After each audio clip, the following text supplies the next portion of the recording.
It's only my third day here, and once again, my equipment's been dampened by the thick, unshakable fog. The locals told me this used to be a thriving mountain city, until their exiled prince led the wolves in. Havoc built 2 Skynet server bases right here, at the heart of the city. Everyone says they want to save Asara, but the land beneath their feet has been bled dry under their endless salvation.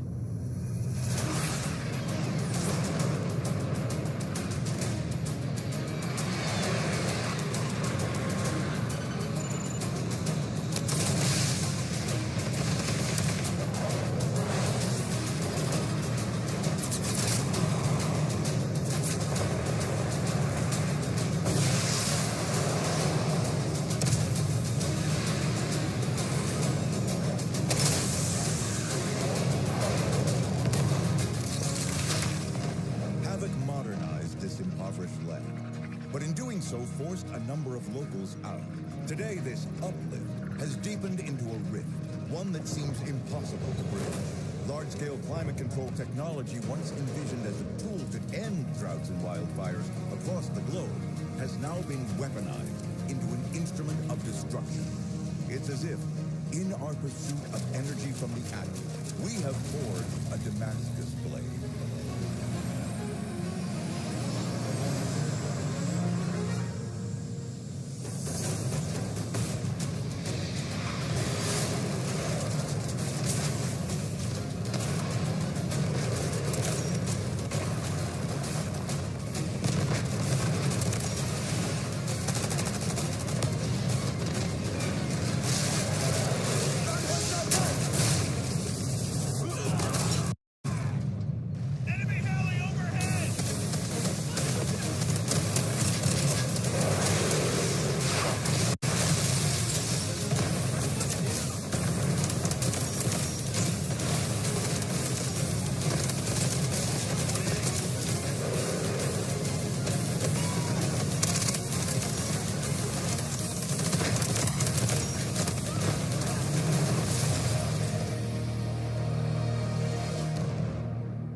Bounty and I'll bring the body. That's my code.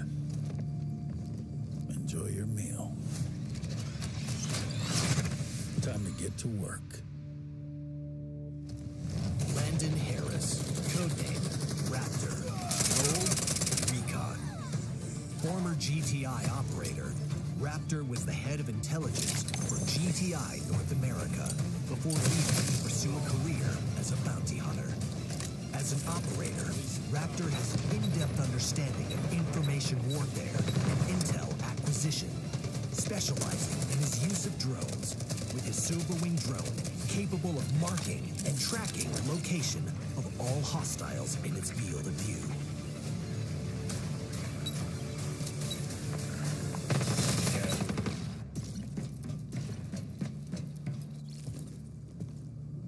His equipment includes WingCam, a small camera drone that can autonomously lock onto and track enemy personnel, transmitting images to the user's combat terminal in real time.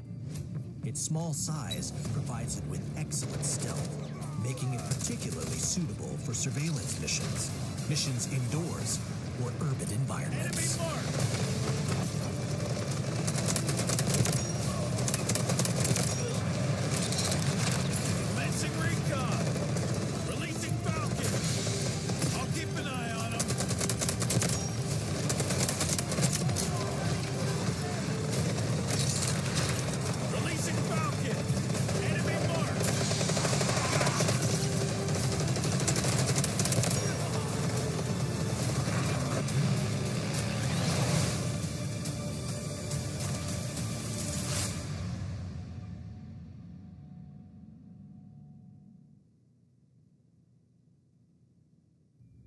Moments ago, GTI called us shameless thugs, accusing us of using violence to infringe upon the rights of the Asaran people, even calling for the closure of Tide Prison. Well then, GTI, let me ask you this. when Havoc was healing the sick with Relink? Who bombed the new Tower of Babel? When Havoc built Zero Dam to end drought in Asara? Who broke the dam? When Havoc revived Asara's economy by building a space program? Who brought down the Spire, shattered Skynet, and unleashed wildfires upon this land? Tell me, GTI, do these actions not constitute violence? Are these not the actions of shameless thugs? Should the people of Asara not be outraged? Asara cannot lose Tide Prison. The world cannot survive without unyielding order. The guilty must stand trial. Cross is rallying his prison guards for a full purge of the Ravens faction. Infiltrate their ranks and eliminate the Raven. Stay sharp. Don't compromise yourselves. Awaiting orders, sir. Get them!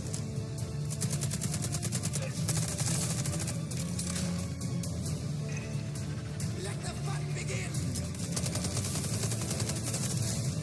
Here's your comeuppance!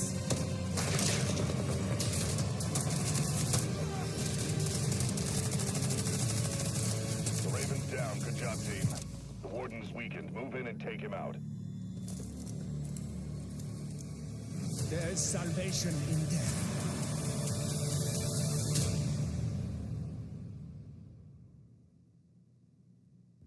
Bring the bounty and I'll bring the body.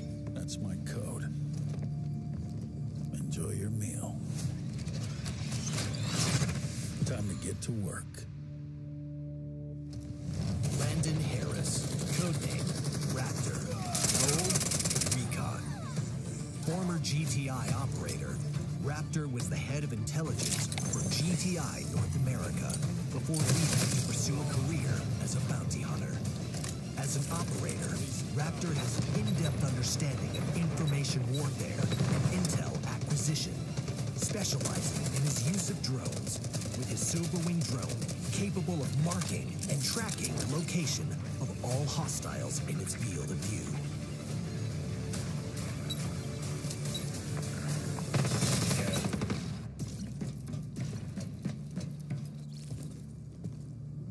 His equipment includes WingCam, a small camera drone that can autonomously lock onto and track enemy personnel, transmitting images to the user's combat terminal in real time.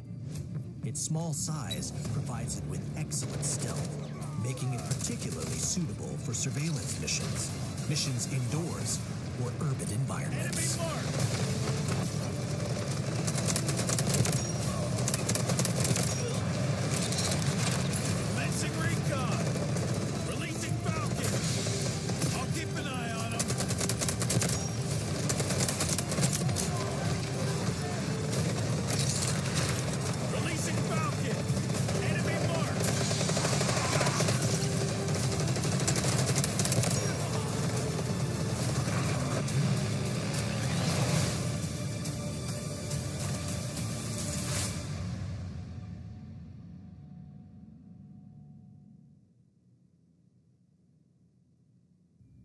Moments ago, GTI called us shameless thugs, accusing us of using violence to infringe upon the rights of the Asaran people, even calling for the closure of Tide Prison. Well then, GTI, let me ask you this. When Havoc was healing the sick with Relink, who bombed the new Tower of Babel? When Havoc built Zero Dam to end drought in Asara, who broke the dam? When Havoc revived Asara's economy by building a space program, who brought down the Spire, shattered Skynet, and unleashed wildfires upon this land? Tell me, GTI, do these actions not constitute violence? Are these not the actions of shameless thugs? Should the people of Asara not be outraged? Asara cannot lose Tide Prison. The world cannot survive without unyielding order. The guilty must stand trial. Cross is rallying his prison guards for a full purge of the Ravens faction. Infiltrate their ranks and eliminate the Raven. Stay sharp. Don't compromise yourselves. Awaiting orders, sir. Get them!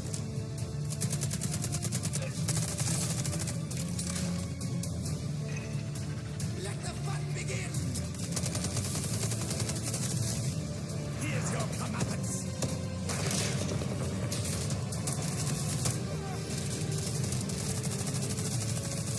The Raven's down. Good job, team. The Warden's weakened. Move in and take him out. There is salvation in death.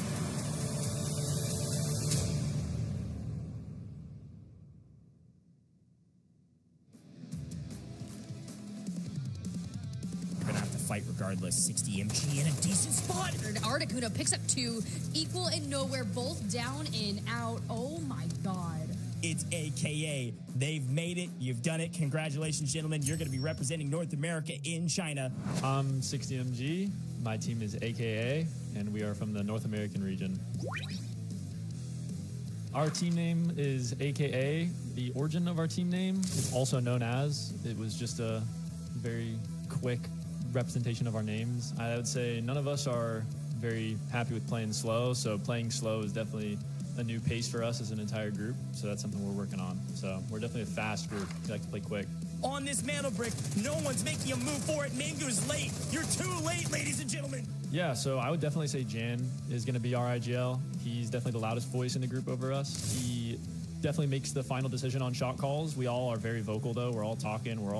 Sometimes our communications can get pretty foggy, but I would definitely say Jan is our IGL. We have Articuno, who is definitely the mediator when things get heated or whenever we're arguing, we can't make a decision, things like that. He's definitely keeping everyone level-headed. And then there's me. I would definitely say I'm the loudest voice, even though Jan's voice is definitely the final say, but I would definitely say I talk a lot.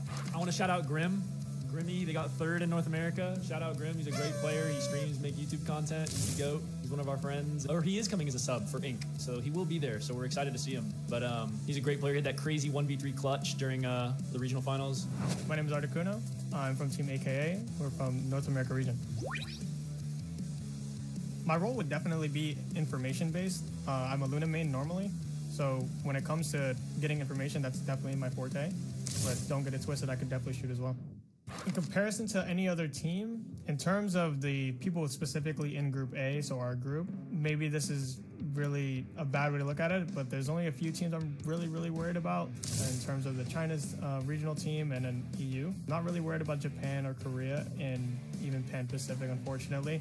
In terms of our competitors, our close competitors, or the other NA team, I'm also not worried about them. They play at a very different pace than we do, practically the opposite. I look forward to potentially running into them as well.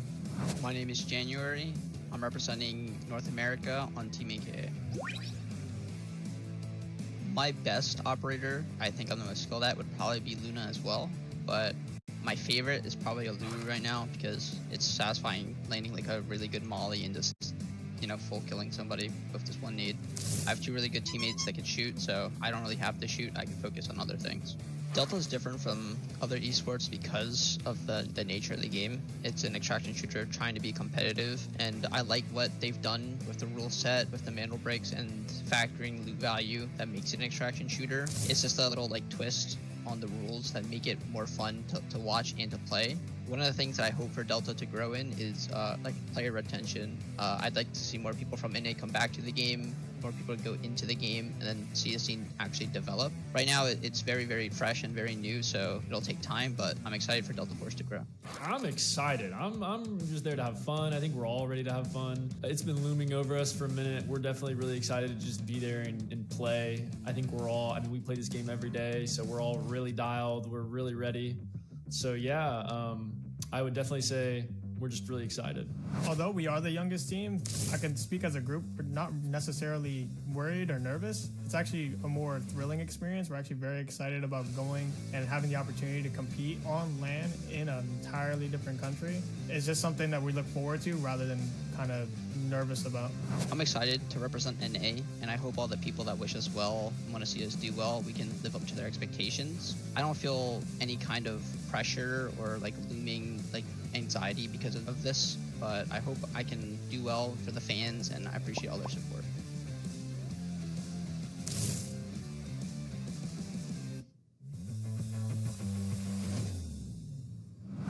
Tournaments. Here's a quick look at another fight, though. Fallen's found an angle, and they found a knock and a full. Flare gets the all. Able to find 2 kills, looking for the third. There's the top angle. Congrats to our top 2 teams, Tiff, Man of Prediction, and Fallen, headed to land in China. I'm Flaric. I'm from Team Fallen, and it's Europe region. It's Prorock team, and we joined to him. But as you know, his situation, he can't leave his country, and our team name just stay. Before, when we had Prorock team, probably he calls every our moves. But right now, it's probably on my way to choose when we will go and what will we moves will do. But still, it's like team play, so everyone can call what he wanna do or what will be better for us right now. So we will listen to each other and choosing the best way to go and the best call what will be right now in the situation. For us, it's just confidence. Unbelievable. We've got more fights happening right now. Saniva grappling people in, trying to beat people down, but Fallen wins the gunfight. We didn't care about any team, so we will just play our game. It's hard to prepare to another teams because the game so a lot of random moments that's going on. It's better aim to your moves and what you will do in the game right now, but not to look and watching how another teams are playing. But the strongest team won. Probably it's interesting to play against Chinese teams because it's like Delta Force is homeland for Chinese. Probably it will be interesting how they're playing and what will they do in the semifinals. Yeah. My name is Bishka. I'm playing for Team Fallen. Based on my game style, I'm more like support guy.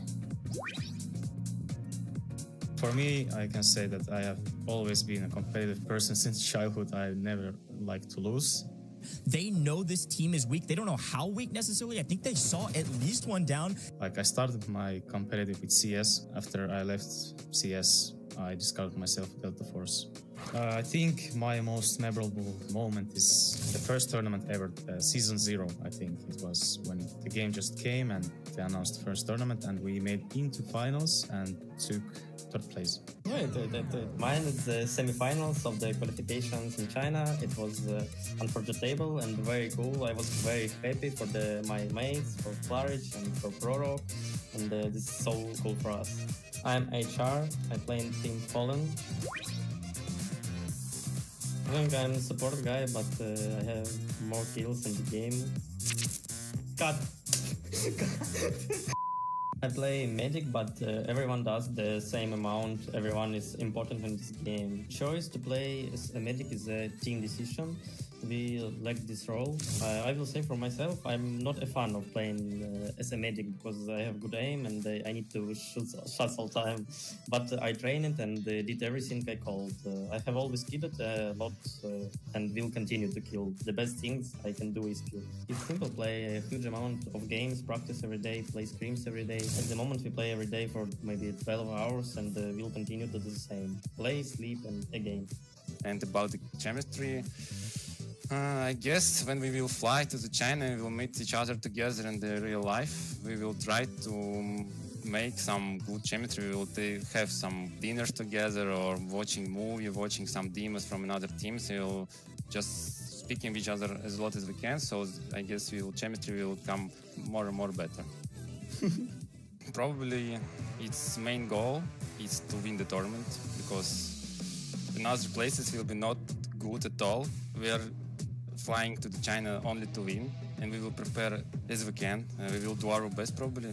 Okay, it's hard to prepare because, as I said before, it's more random situations in the game is happening, but still, only first place will be good for us, nothing more.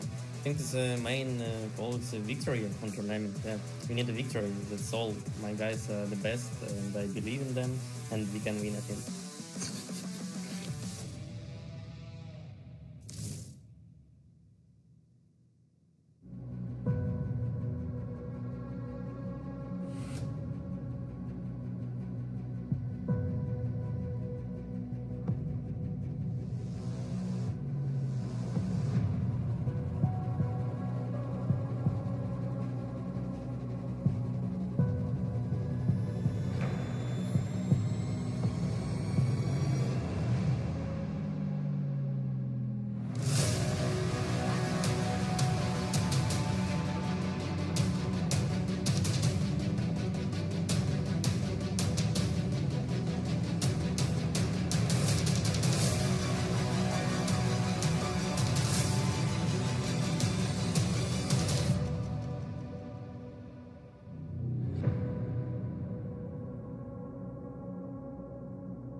Operators, the 2025 Delta Force Invitational is heading into its ultimate showdown. From 8 regions worldwide, 12 elite teams will clash for the title of the first ever global champion. Here are the participating teams and group details. September 19th, UTC +0 4 a.m. Teams from Group A and Group B will first compete in a group stage A-B match. The top 3 from each group advance to the upper bracket turn 1. While the 4th to 6th place teams drop into lower bracket turn 1. The 6 squads in the upper bracket turn will battle again on the same day, and 1st and 2nd place advance directly to the Delta Force Invitational Grand Final stage. 3rd to 6th place move on to the upper bracket turn 2.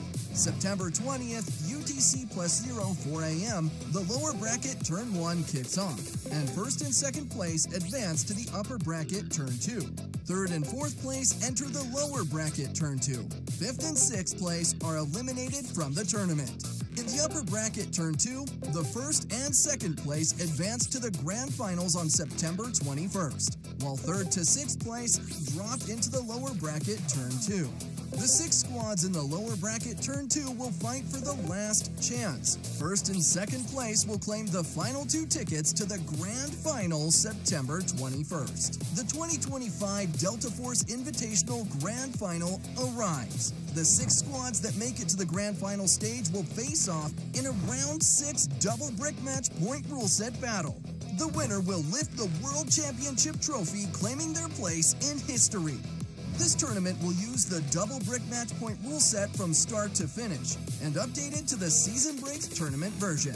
6 squads will face off over 6 rounds to fight for Mandel bricks. The tournament will be played on 3 tournament-specific maps: Zero Dam, Brackish, and Space City.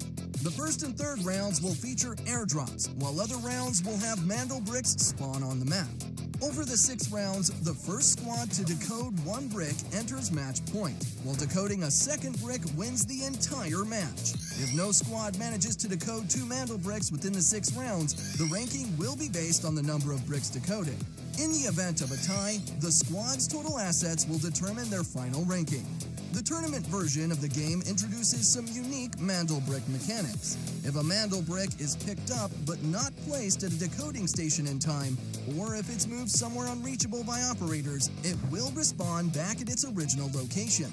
Once the decoding starts, other squads can steal and redecode the Mandel brick multiple times.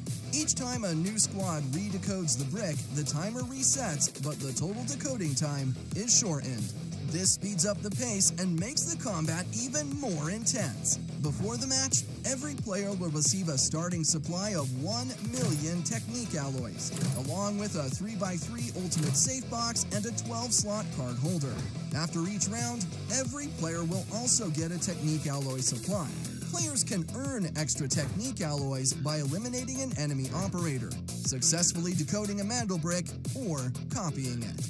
Additionally, players on a losing streak due to consecutive failed extractions will receive compensation. In the tournament version, ID tags obtained by eliminating players can be stored in the safe box, and their value increases as the match progresses. As the match progresses, the store's inventory expands. Before the first round, you can buy up to level 3 ammo, level 4 helmets and vests, and level 5 repair kits. Everything else is available, and key cards are free.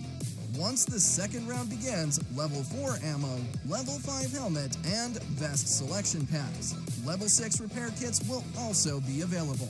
Throughout the entire match, each player is limited to one purchase of the level 5 helmet and vest selection pack. The ammo selection pack level 5 also becomes a one-time purchase, but only starting from the third round. A crucial rule to remember, level 6 helmets and vests are never available for purchase. AWM ammo is also a rare commodity. You can only get it from airdrops, and you can't store it in your safe box. All the operators from the season break version will be playable during selection. This means that a squad can use the same operator for a maximum of 2 times throughout the entire match. It's a true test of strategy, as you'll need to figure out how to combine your team's individual strengths with your loadout to select the perfect operator for each round.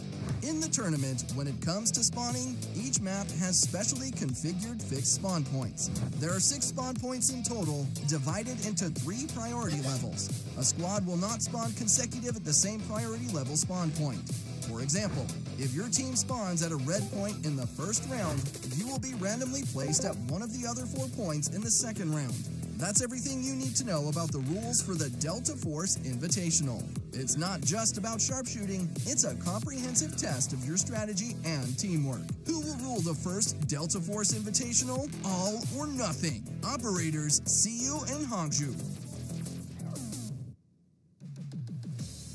Ladies and gentlemen, welcome into the 2025 Delta Force Invitational. It's day 2. I'm Coach. This is Taylor Reflections Noble, and we are so excited to be back with you for another day of Delta Force. It's operations, it's tournament server, and it's pretty dang fun. We had an amazing day of competition yesterday, and I am so excited to get underway here for day 2. It's elimination day, Taylor. How excited are you for that? Unbelievably excited. Are you kidding me? Yesterday was wonderful, and we really did get the best of the best move forward. Obviously, Q9 and NBA. Today, like you said, elimination round.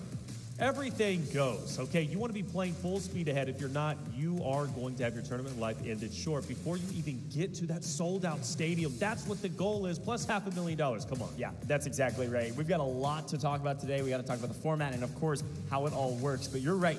2 teams are not playing today. Everybody else is throughout the course of a total of 3 best-of-6s. Some will play maybe all 3, some will play 2, and maybe some will only play 1. We'll break it all down in a moment. But those 2 teams you mentioned, Mantle Brick Addiction and Q9, they were unstoppable, and they made it all the way to the finals. They're done. They're hanging out. I think they're in the venue just watching, and they may go take a nap. I don't know what they're going to be doing. Definitely going to be VOD reviewing some of these teams, though, as they keep getting better. But they don't play again until the finals day, which is tomorrow. And like Taylor said, that will be in a stadium with an audience. It's going to be a lot of fun to watch. But today, we've got to get there. 4 more teams of the 10 left will join them in the finals. And it's a rigorous process to do that. We were live for, I think, 11 hours yesterday. 11 hours. Should be about 11 hours today. You and I were talking in the car on the way over here. It might be a bit more. It might go to game 6 a couple times. That's right. Let's talk about the format, though. Maybe you didn't tune in yesterday and you're just now tuning in. Well, today's a great day because you get to see maybe some tears being shed and, of course, some celebrations.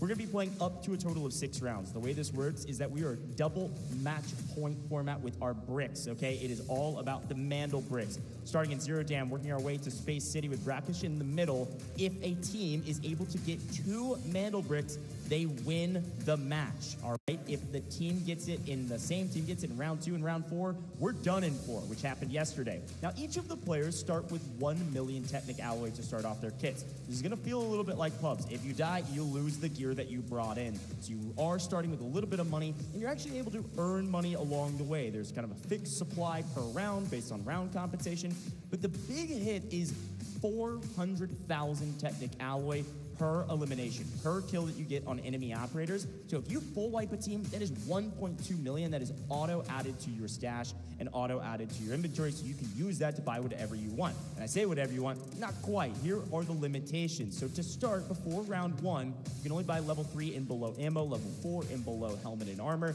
level 5 and below repair kits, and everything else pretty much goes. And as we progress through the competition, you can start ratcheting up to some of the more higher value gear. So you can see those limitations as we go. Level 6 repair kits are allowed in round 2. But of course, throughout the entire competition, no matter what round we're on, you can't get level 6 helmets available for purchase. And AWM ammo is only obtainable from airdrops, not storable in the safe box. So something absolutely to remember is that AWM is extremely valuable. We'll talk a lot about that on those airdrop rounds. And you can get a level 5 ammunition purchase, a 1 per purchase in those later rounds. Now, match rules. We talk about the mana bricks a lot. Mana bricks are everything in this competition, right? Basically, our leaderboard is sorted via mana bricks and then loot value. However, there are a couple timers with mana bricks I want to remind you of. First and foremost, when we have a mana brick round, we have 2 minutes and 45 seconds on the clock before anybody can even pick it up, before it basically spawns in. Once it's picked up, there's then a 5-minute torch timer. Basically, you got 5 minutes to get to the decoding station. If it gets to a place that's unreachable, or you don't get it there in time for 5 minutes, it will then respawn. However, when you place it in the decoding station, you're gonna have 4 minutes of guarding it. Every time it is stolen, it will reset that timer, but it'll be a hair shorter. It'll be 30 seconds shorter. So you might hold it for 3.5 minutes, and it resets. It'll go to 3.5 minutes, 30 seconds shorter than the 4 minutes. Now, another fun rule, we always talk about operator comps, an extremely important part of Delta Force operations, but in this competition, each team can only use each operator a maximum of 2 times. Not each player, each team. So if you see Tempest twice, maybe in round 1 for whatever reason, you will not see another Tempest from that team again.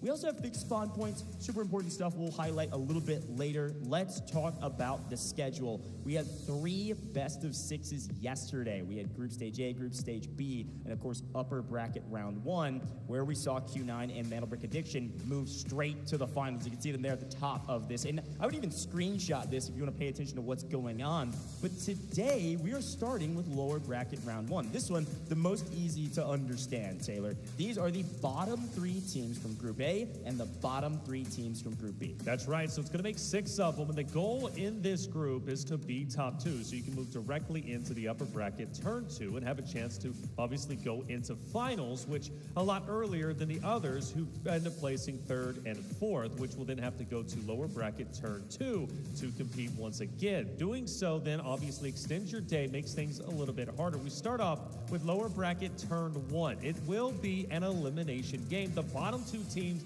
are done and dusted. They will no longer have a chance to go to that packed stadium on the final day, day number 3. After that, though, we do go to upper bracket turn 2. That'll be coming up next. The top 2 teams from lower bracket turn 1 will move into upper bracket turn 2 and have a chance again to directly go into finals. For the 3rd and 4th place teams, though, however, they go straight to the lower bracket turn 2. They only get 1 more chance to enter the finals. Yeah, I love that breakdown. It is super important to remember that we are in elimination stages, so we'll keep highlighting that schedule and how it all works. If you got any questions, let us know. Let's talk about some of the players, though. You can see Arabia on your screen. A fantastic player. Looking at some of these stats, I'll explain them as we go. Evacuation rate, of course, is your extraction rate. Extracted only 1 map.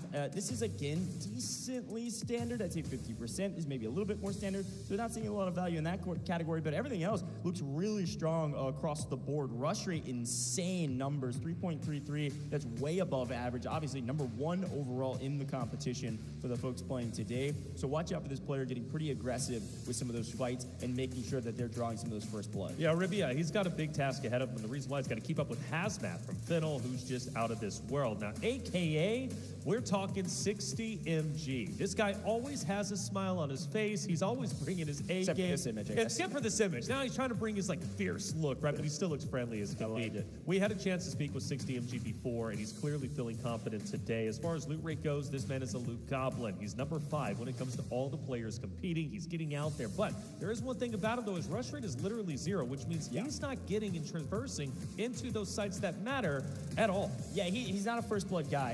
Paying attention to the loot rate, we got to remember what AKA did during group stages very quickly. You got to remember that they were loot goblins. They were playing for the loot to try to be a top 3 team, and because they were playing a little defensive like that, they barely missed the mark. But let's move over to Chan, and well, a similar story, but the opposite side of the coin. They never got out of the map.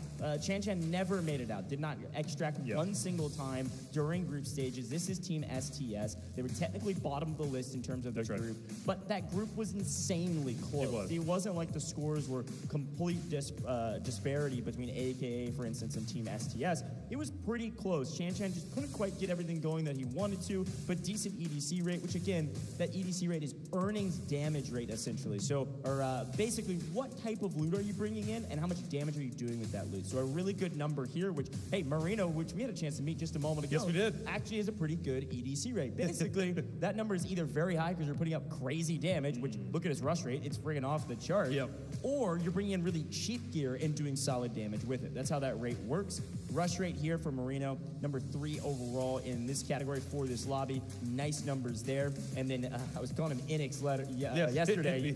You helped me out. Envy, that capital N, definitely working for him. But number 1 overall in the evacuation rate, aka the extraction rate. And again, this is just getting out of the map. So out of the total maps played, got out half the time, which this is tied with a number of different. Well, let's not forget a large portion of that evacuation rate came from their first game, where they ended up leaving immediately. They were one of the first teams to leave with about $1 million when it comes to their overall assets. Ghost, though, is another wonderful player that's going to be joining us today. As far as rush rate goes, that's kind of all his stats encompassing. He does got a .25 KD, which means he's going to have to step it up for sure. But Ghost is obviously a very, very talented player. We saw him multiple times yesterday making some critical plays needed for his roster.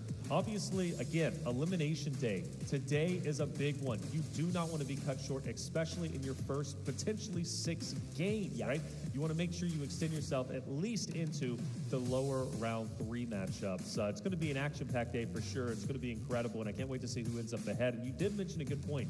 Match A, Match B. What was the stronger match yesterday? Who do we feel is going to be the stronger competing teams coming in today? It's a good question. Let's take a look at our 6 teams here at the bottom of your screen. We were highlighting a couple of the players, but you're right. You can see what place they came in their regional qualifiers. Pretty interesting to see. 5 out of the 6 teams were number 1 in the region. Now, a couple of these regions, I suppose MENA is one of those, only had 1 team that actually gets here, so that makes sense. But for a team like AKA, we expected to do a little bit better, couldn't quite piece it all together yesterday. I was talking about them when we were talking about 60MG. We're playing pretty timid. They were playing pretty slow. They were kind of going for a loop to just kind of play for that 3rd bubble. And I think it's worth mentioning that Group A, Group B, they were very different yesterday. One was a little bit slower, one was extremely aggressive at moments, and, I mean, snail's pace at other moments. Today is a totally different day. We've got 2 different bubbles, 2 different metrics of success in this first round. We're going to be dropping into the map fairly quickly, folks. We're getting straight into the action. And Taylor, I want to remind the viewers of that schedule, okay? If you are top 2 in this round, you will move to upper bracket round 2. Super important, because if you lose in that round, you're not out of this tournament. Right. Its second round today is not an elimination round. You're going to be joining the teams that came from the upper bracket. If you're the middle 2 in this round, if you're 3rd or 4th, you will move to round 3 of the day, which is an elimination round. And of course, if you lose that, you're out of here. If you are 5 or 6 in this round, you're done. You're done for not only today, but the entire tournament, our very first elimination round. So we're going to be checking in with every single one of those metrics of success. We take a look at Fiddle. Fiddle's a roster that was 3rd place, respectively, in their Match A, up until the literal final game, where their position was taken away from Gold Silver, who ended up jumping up above them. Fiddle came in with a ton of loot. They ended up losing it. Gold Silver took advantage, placed 3rd. We'll be seeing Gold Silver a little bit later today.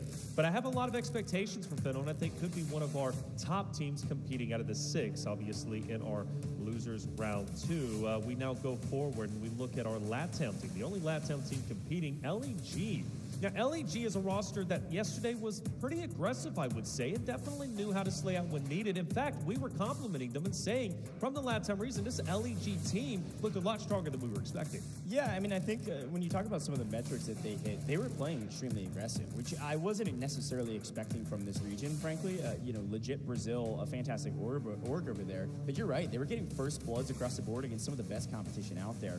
But we move on to continue to talk about all of the teams competing right now, and MG meditating, getting ready for the competition, because again, this is an elimination round. You've got to center yourself. You've got to come in at the very base. You got to come in basically like calm. I think that's the main thing I'm trying to say, is essentially if you come in on a roller coaster of a graph of emotion, you're probably not going to be a top 2 team today. You've got to be consistent. You've got to be calm, and that's something I'm going to be watching out for today. Well, it's a marathon, isn't it? I mean, especially if you end up placing, what, 3rd and 4, 1 and 2, you end up moving forward to the next round, and then you place 3 and 4, and now all of a sudden you have to play another potential 6 game. 3 best of 6. That's right. We're up here for 11 hours yesterday. Those competitors could be competing for that long straight at the highest level.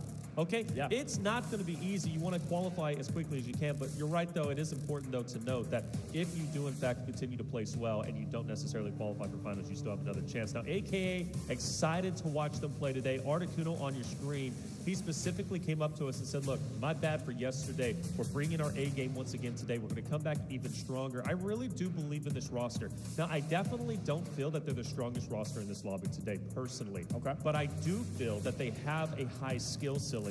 And for me, anyways, when we talk about their mentality, I think the mentality carries them quite far. I don't see them beating themselves up, which is critical. Yeah, no, I totally agree. I mean, obviously, I talked to them about it, so they don't mind if I talk about it. Mo 1v3'd them, and what we were wondering in the booth was basically, did that check them to a point where they couldn't recover? And they basically were like, no, I mean, he made a good play, and we slightly made a small mistake, but we know what we need to do different this time around, not just for fights like that, but just generally strategy-wise. I was talking to the AKA for a while, and they were giving me a lot of stuff that I feel like it's not even fair if I just dissolve on broadcast, because it's so much of their strategy. But I really like the way their heads are at right now, and I'll be watching and calling out some of the strategy as we see it unfold here on main stage. So I'm pumped for all of these teams. Absolutely, this is going to be a bloodbath, Taylor. Said it just a moment ago on top of the show. Any of these teams, ISG, man, they had some massive moments in group stages as well and just couldn't quite piece it together. And so I'll be watching ISG to see, hey, are they going to try to alpha this lobby a little bit? I mean, they were fighting some of the best teams in the lobby and winning those fights. They just couldn't get out of the lobby. They couldn't extract, and because of that, they were just down on loot and, of course, not getting the mana break. So all of that to say, every team has a chance. And so I go back to what we briefly said before.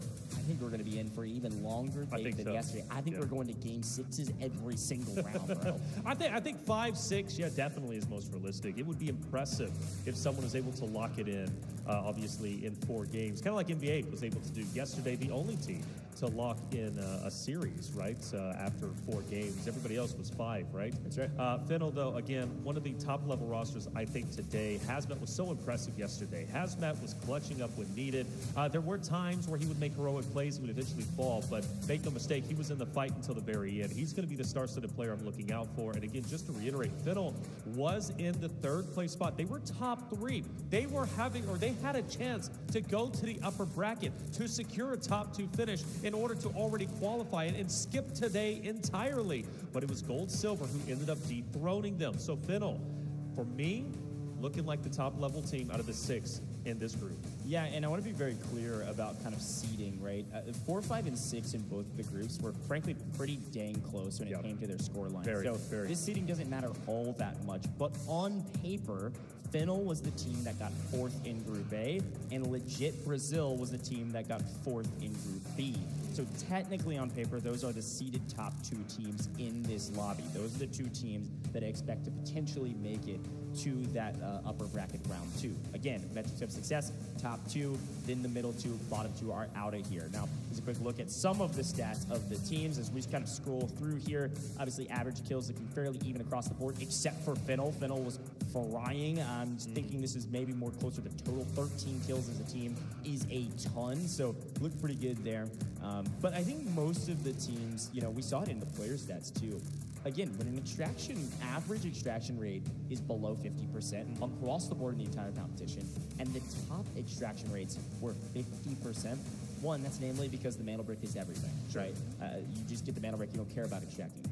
But 2, I think teams realized after yesterday, we kind of need to prioritize getting out of this map. Yes. I mean, talk about, obviously, safe box is incredibly important. Top of the show, 3x3 safe boxes. Every single player has them. You can put a lot in that, frankly. I mean, that's 6 slots. That's a lot. However, It's actually, I think 3x2 would be 6, so I think it's 9. But either way, you make it. It's a lot of space down there. However, a lot of these teams are losing their gear on the map. You got to remember, these teams are bringing in like 1 to 2 million loadouts. Yeah. I mean, these things are expensive. And so, yeah, you stock your safe box and, okay, well, I saved some of my ammo, but your gun's 150K to 350K, depending on what you're bringing in, maybe more in the later rounds.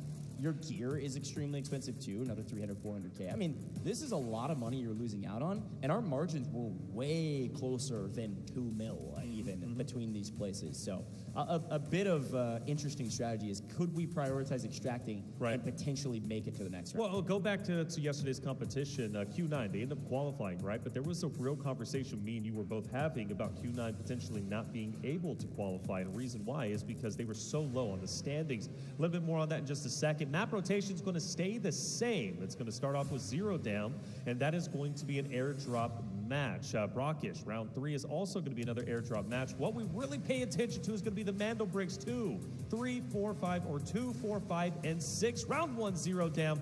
This is, as we've been saying, the litmus test, the chance to prove that you are the best in the lobby. For MG yesterday, they started off on 0 down, and they got out basically instantaneously, which was a questionable play. We were wondering, why were they getting out so early and limiting themselves? This time around, curious if they'll do it. But we're talking Fennel, AKA, STS, LEG, MG, ISG, all going for gold. Who will be top 2? Who will be 3rd and 4th? And who will unfortunately be our bottom 2? I'm so excited about the first round. Taylor just said it, but I gotta keep everybody on task here, okay? No Mandel Brick on 0 down. Map 1 and Map 3, there will not be a Mandel Brick. Let's take a look at the spawns, though, and it looks like legit Brazil, and I believe that is Fennel get the priority spawns. That's Tier 1 spawns around admin. Both of those two teams, as per the usual, sprint to admin and share the loot. We'll see if they end up fighting or not. And, of course, somebody's going to take down Saeed as well, I assume. And it looks like AKA's got the barracks spawn with ISG and Cement Plant.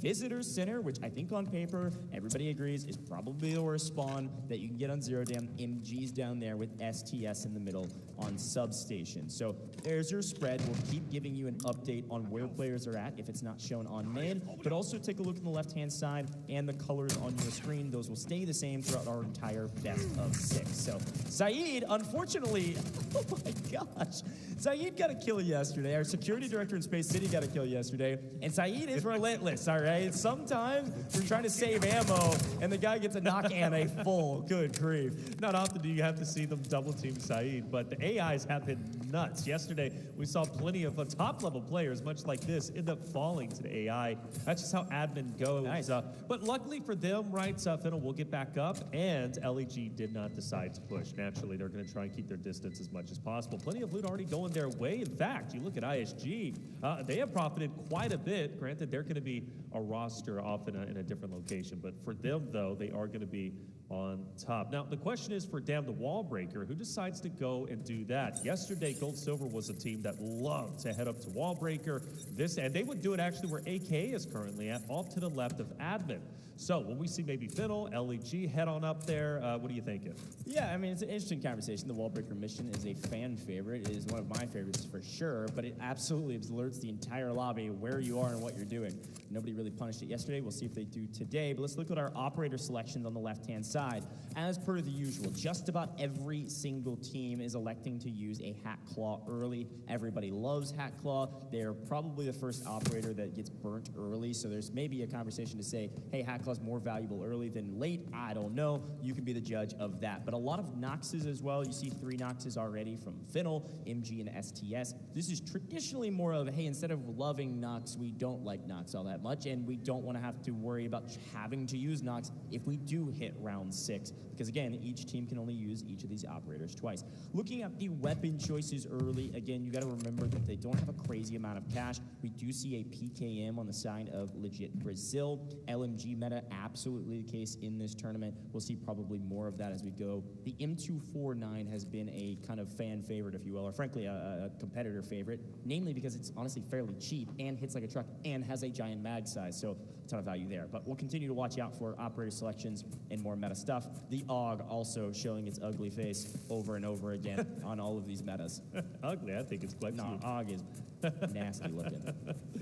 Well, the most popular weapons out there. LMG meta, yeah, that was NBA, man. NBA yesterday was all Well, there's a lot of people running. I mean, M249 is a cheap weapon. I was talking to some of the competitors, and they're like, it just is cheaper than a lot of the other weapons. PKM also hits like a truck.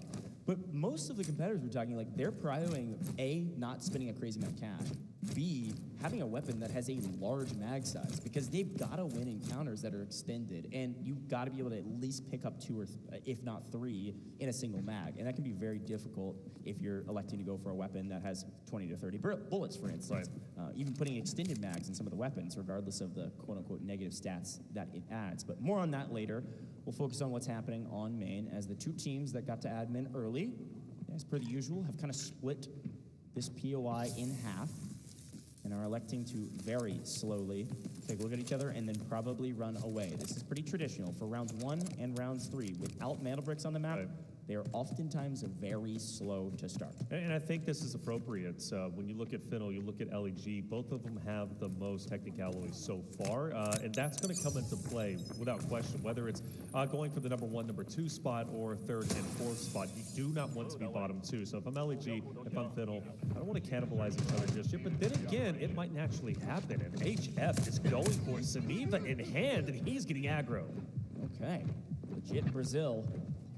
Again, we were kind of surprised with how aggressive they played yesterday, so it's not that big of a surprise that they are going for it. It's a difficult fight, of course. Everybody knows the admin fight. Everybody knows every single corner, every single peek that you can make. You can see FL on the other side. Yes, there was a tiny sliver, 2 walls that that player could shoot through, and they knew exactly where he was. You can actually see it on the minimap, the top side of the minimap, that yellow marker is our first airdrop. There are airdrops that will drop in round 1 and 3. Everything else will be mana brick rounds, no airdrops. Those airdrops, the first airdrop, there's 2 per map in rounds 1 and 3. The first airdrop will be high value loot. We've seen graphics cards, we've seen fossils, we've seen all types of stuff. Good armor as well, tier 5 armor. And then the second airdrop will be the AWM and its ammo. Extremely valuable, of course, but also extremely powerful. AWM, you cannot put the ammo of the AWM into a safe box. We'll talk more about it later, but a Saniva operator being used early for the side of, I believe, legit Brazil. Super helpful in some of these engagements to get information, peek corners, and not risk immediately dying. But there's the airdrop on the north side there with our map view, thank you to production. And look who is moving towards it through the shipping containers, AKA swinging over after looting all of barracks and getting not too much for it. We're going to come in through the north side.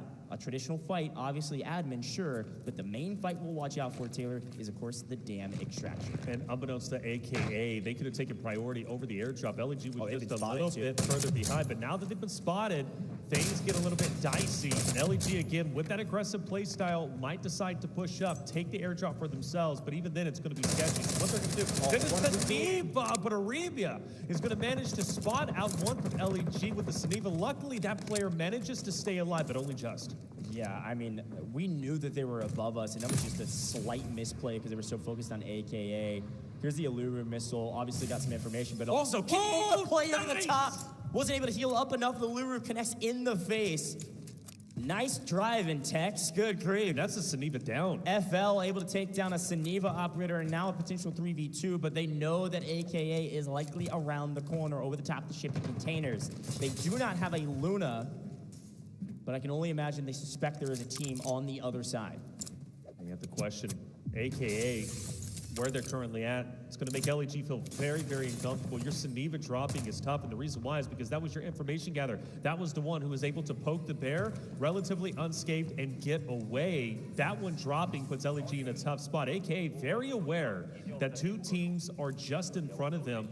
This fight's going to stagnate for just a little bit, and I'm curious if it does stagnate long enough for MG, for example, who is off to their right. They're off of the mini-map currently, but they are within the vicinity, so they can also join into the mix, and we can have 4 teams battling for the airdrop. Yeah, there they are. MG is a great call out. They're just to the right of admin.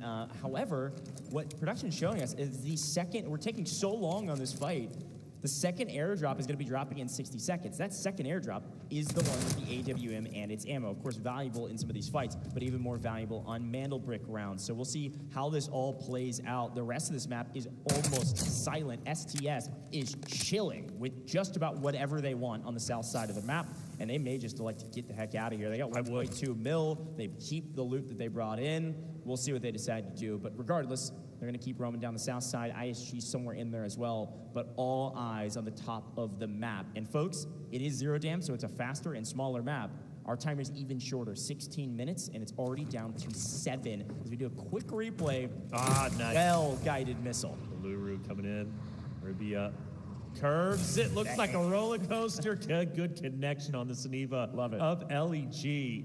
So now decisions have to be made. We look at MG. We talked about them coming into the mix. Now you can see the other rosters, LEG, or AKA, just in front of them on the mini-map. For MG, they can back away and go for the airdrop that at the moment is relatively free. Now, I do say relatively, and the reason why is because STS, ISG off your mini-map might be moving up north to the airdrop that is currently uncontested. But for MG, there is value in staying here as well, because let's say LEG or AKA or FL start to commit for the airdrop. They've got a great line of sight that they can pick up an elimination. And let's not forget, eliminations are 400K now as opposed to 300K. So there's tremendous value outside of just the airdrop. But off your minimap is going to be STS. They're going to take priority on the second one. They've already sent a player out, and this is most likely going to be for the AWM.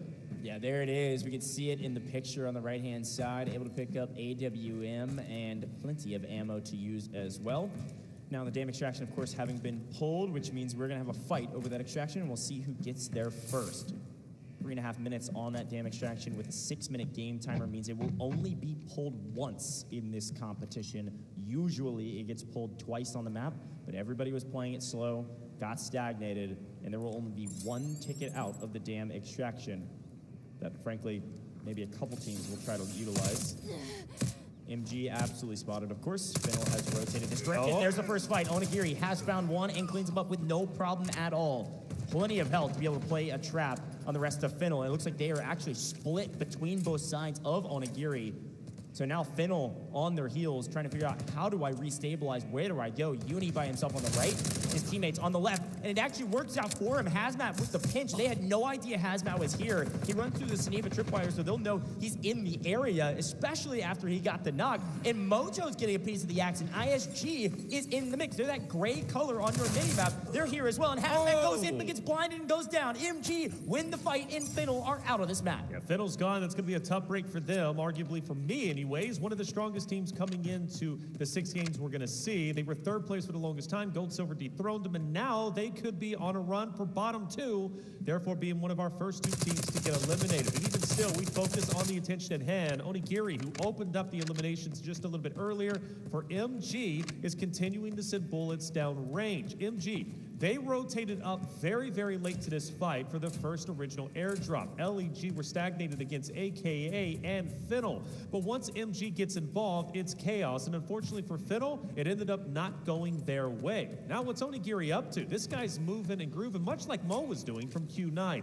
You need players like this who are able and confident to move by themselves, to make moves and open up opportunities for the rest of your roster. Well, AKA, they've been playing the shipping containers. Again, these guys spawned over in barracks. They then rotated up the north side, played shipping containers, played over the top, watched that Luru guided missile take down the one member of LEG, and then they just crept over. Once it got pulled, the dam extraction, they said, okay, sounds good. We'll take power position. We'll take inside. And now, again, this is a fight that these guys have probably played over 1,000 times. They're sitting there lying in wait, waiting for somebody to try to make a play for the extraction. STS off screen sends Chan out with likely a majority of their loot, and now they are wrapping up into admin as a duo. On screen, though, ISG has wrapped all the way up into admin. So we're getting a little mixy there with FL. And now they're going to make a play. They've maybe got an angle on MG. MG is looking at the extraction, and ISG slowly but surely. Mojo moving up, creeping towards MG, and I think they've sniffed him out. Now Barrel's looking back. LMG's hit pretty hard, and Mojo's got 1 HP in a dream. He's got to back way up, but Wada's there for the trade if they overextend. Sneva gaining that information once again. Ghost will go ahead and back away. Now the question is, as far as extractions go, 3 minutes, less than 3 minutes left. We start to move up north. Question is anybody even going to be able to get out? And that's going to be incredibly valuable for STS, who's already been able to get 2 players extracted. They have another player on. 12 seconds up. You need to get out with the loot that you currently have. 2 contested. Oh, dang. From the side, takes down Mojo. That's going to be huge for them. As mind you, STS, that's the solo. The other 2 are already at. So every elimination they get now is a pure profit. Yeah, and AK's fully out of this lobby, folks. They sat on the extraction. Nobody can contest them. There's too much action on the outside. AKA is feeling good. I was talking about getting out of the lobby. They said we are prioritizing extracting today, and it's working out well for them, but MG is prioritizing wiping this lobby. Down goes LEG. Legit Brazil is out of this lobby with not a ton to show for it. MG on a tear right now. AKA safe. MG making everybody else completely unsafe. And they are trying to wipe the lobby before they try to scurry their way out to one of these Aaron extraction points. Onigiri, we highlighted him at the start of the show. Looking at his stats, rightly so, one of the top players at least in this game number 1, round 1 I should say. He's been the one making the plays, opening up opportunities for his roster. Gom Dang from SDS, he's on the move, he's running. He managed to get a couple of eliminations earlier. He was the solo that stayed back for STS. Again, any amount of eliminations he gets is pure value for his roster, who's already managed to get out with roughly 3 million assets obtained. This is going to be a huge, huge jump up in the standings for STS and going to make them feel very, very comfortable. Of course, Mandel breaks are going to matter the most, but for Gom Dang, really showcasing what they're made of. And that's great for STS because, again, they were the team that struggled the most in their respective match. Well, and it's a really good strategy. This is something we oftentimes see. We had some decent loot. I want to say it was about 2 mil that likely his teammates were able to get out with. And then Gom Dang got that kill, looted the body, and is now running out with the other extra million looting from bodies here and everything else they could find. So a nice win. STS is going to get out. I think all 3. STS is going to go through the bottom extraction point. We'll see if it works out for him. While he's working on that, though, there's still a fight on the north side of the map, and it has to just frankly be a fight. There's not much else you can do on the map. Mojo in a bit of a blender with I believe, a ground loop bison, and yeah, a triple blaster would have been nice, but unfortunately with one going down, all eyes on the rest of ISG to figure out what the heck can you do in a full team of MG. The death ball pushes up on the back of a Sneva, an utter blender. They can't get anything going. Sneva versus Sneva violence, but with the extra backup, MG is wiping the lobby. MG wipes the lobby, but how much assets are they actually going to have towards the end of this? Because time is out. They're not going to be able to get out and extract. Of course, they will be able to at least get to one of the drop boxes potentially. But either way, for STS, AKA, they are the ones who profit the most. I mean, well done from them. AKA managed to get all 3 out. STS, much the same. You got to appreciate Gom Yang, man. Staying back as the solo from STS, picking up an elim, plus getting out. Huge moves from them. 2 teams that struggled in their respective matches, looking pretty solid in game number 1. So well done to them. Of course, Mandelbrick round's going to be coming up just next, which is going to be a ton of fun. But one thing is for certain, the teams are not shy about challenging each other, which is kind of different from the earlier Zero Dams that we witnessed yesterday, which was very, very slow. Yeah, teams were passive. They didn't want to get involved necessarily. But today, everyone is looking quite scrappy. Yeah, I really like that you brought that up because I was going to say the exact same thing. This is a totally different day. Teams have been in the lab. They've been preparing. They said, what did not work yesterday? Let's see if we can turn that on its head and flip the script and play it as a totally different team. That's what I'm seeing from a team like AKA, prioritizing extracting over risky plays, prioritizing extracting over going for extra loot and losing out because of it. I'm looking at STS, a lot of the same. Very well done from them to all get out. And then MG to go out swinging like this off rip, totally uncharacteristic from what we saw in the group stages. I'm really impressed with this MG squad. They said, hey, we are the best in the lobby, let's prove it. Now, didn't get out, but they will also be in the top 3, no questions asked. I think they picked up like 7 or 8 kills as a team, folks. That is, if it's 8, that's 3.2 mil just in kills. That is crazy. Yeah, I think Onigiri himself picked up at least 3 based off of his heroic solo plays that he was able to make. Onigiri and Envy also making big moves. This roster looking great, like you said, potentially top 3, but all eyes, at least for me, on the AKA roster alongside STS, who just played phenomenally well. Now, That's 0 down. It's over with. And I do want to say STS managed to get out, I believe, with the AWM, or maybe they didn't. I think the AWM, excuse me, might have been on the grounds. Yeah, so there's a lot going on towards the fight. I'm not sure if anybody got out with it. We'll double check on some of the footage and see if we can see it in the highlights. But you're right. Obviously, we had 2 airdrops, but the first airdrop was so stagnated. I'm not sure if anybody's able to get anything valuable out of it with all of the fights going on around it. Honestly, also a really difficult spot to actually loot that airdrop, and there were so many fights even down to the last 10 seconds. The second one, though, yes, AWM on the more southern side, outside of the boundary of admin POI, if you will, that one was absolutely looted originally. I believe that team might have been wiped, though, and didn't get out of the lobby. So we'll see who ended up picking that up and who was able to get out with it, if they were at all. But that ammo, again, cannot be purchased anywhere else. You burn through it, you don't get it, and you got to get out of the lobby with it. So teams usually that loot the AWM, prioritizing extracting. Yeah, extracting is going to be important naturally, but so is the Mandelbrick. And one of the things the team struggled with yesterday was challenging the Mandelbrick, whether it was because they were falling short or whether they just didn't even give an effort. You've got to give an effort today, especially for the Mandelbrick. I don't want to see any teams looking at it and then foregoing it. We take a look at our highlights, and there are plenty of them. We start with one of the best ones, as far as I'm concerned, a Luru rocket coming in and taking down the LEG member of HF with the Saniva in the corner. He gets taken down. Now, your information gatherer is now out of the way. This was the free airdrop that was able to be gathered, and it was STS who was able to extract. So I do believe they are going to have the AWM, because let's not forget, STS left a solo, which is Gom Dang, who went out and slayed out as much as he could.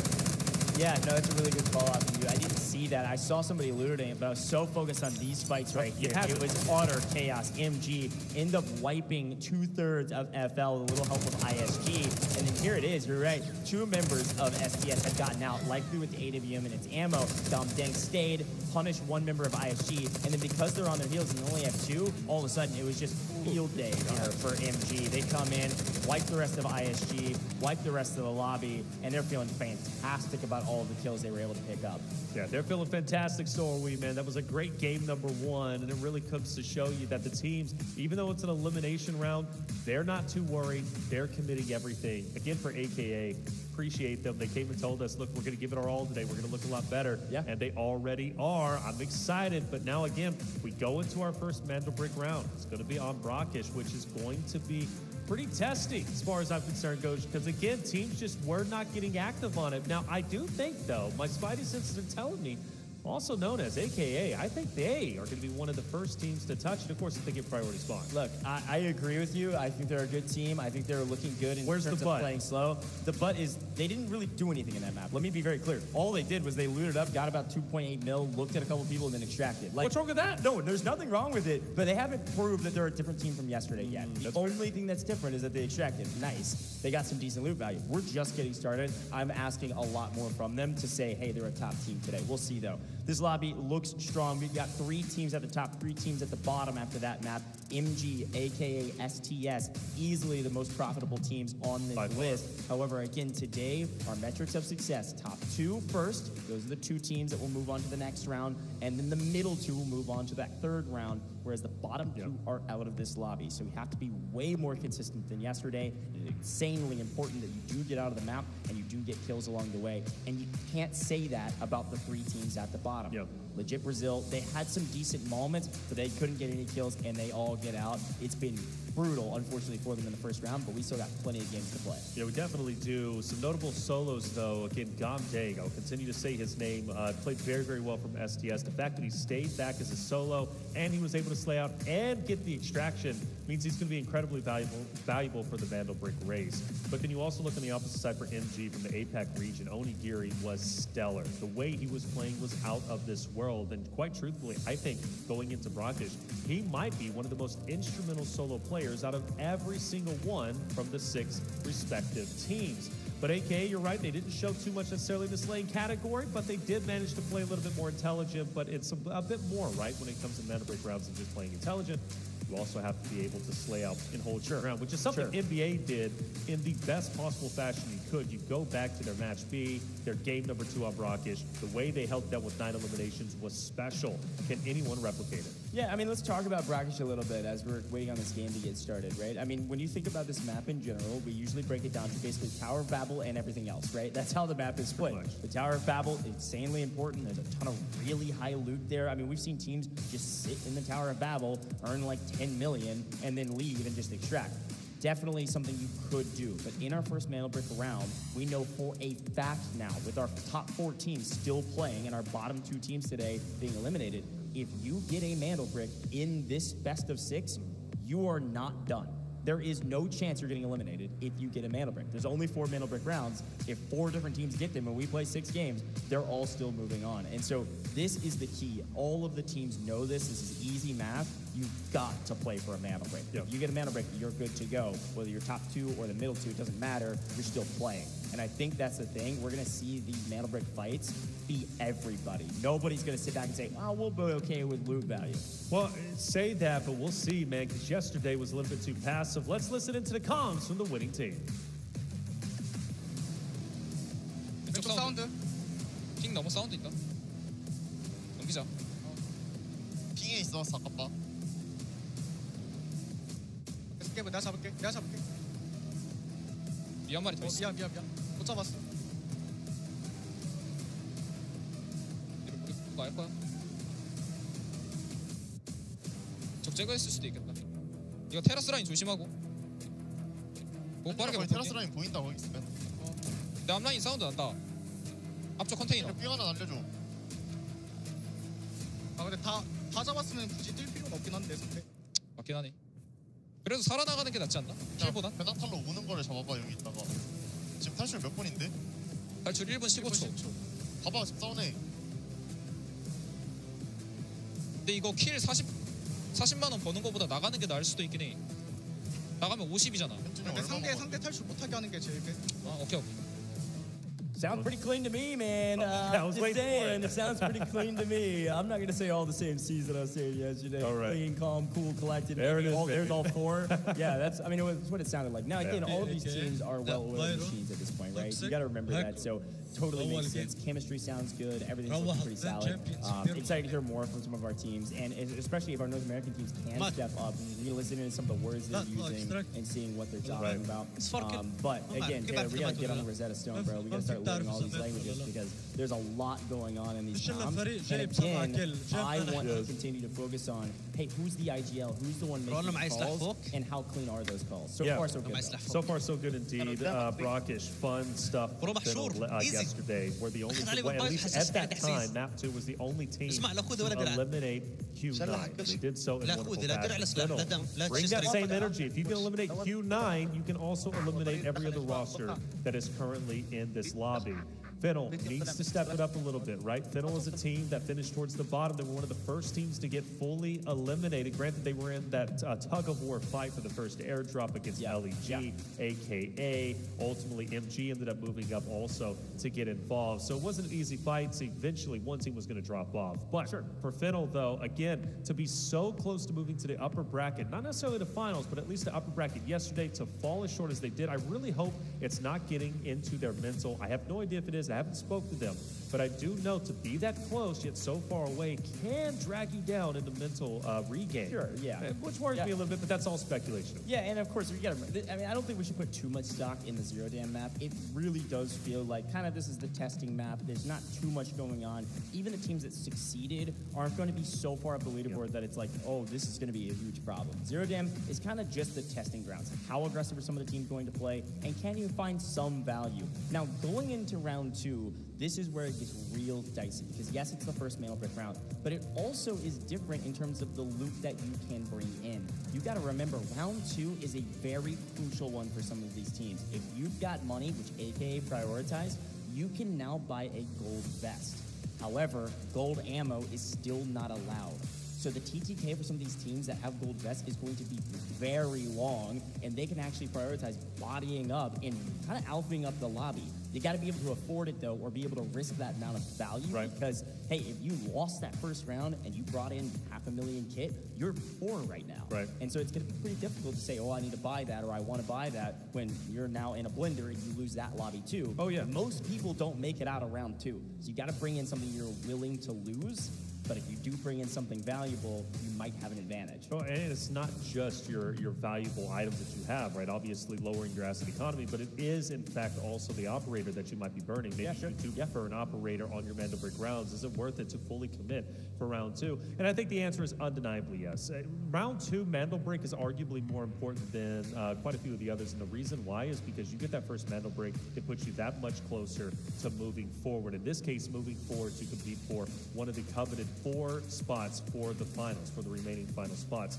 So I think, at least for any of these rosters, they need to. Now, for the side of STS, they get out with the AWM. I fully expect them to bring it in into this map, which is obviously going to be hugely beneficial. But if you're going to commit that much, again, now you're risking potentially your assets dropping down, which is going to put you at a bit of a disadvantage. The way STS played 0 down was beautifully done. 2 extracted, 1 stayed back, got eliminations. They played very well. Yeah, sure. But all of that can go to the wayside if your game 2 doesn't go well and you fully commit, like you were mentioning, a lot of your economy. So for me, in general, man, I want to see STS fully commit. You have to do it at this stage. If you are bottom 2 after map 2, the first Mandelbrick, now you start reassessing what should be working, and then you might go into damage control. Do we really want to fight for top 2, or do we want to just do enough to place 3 and 4?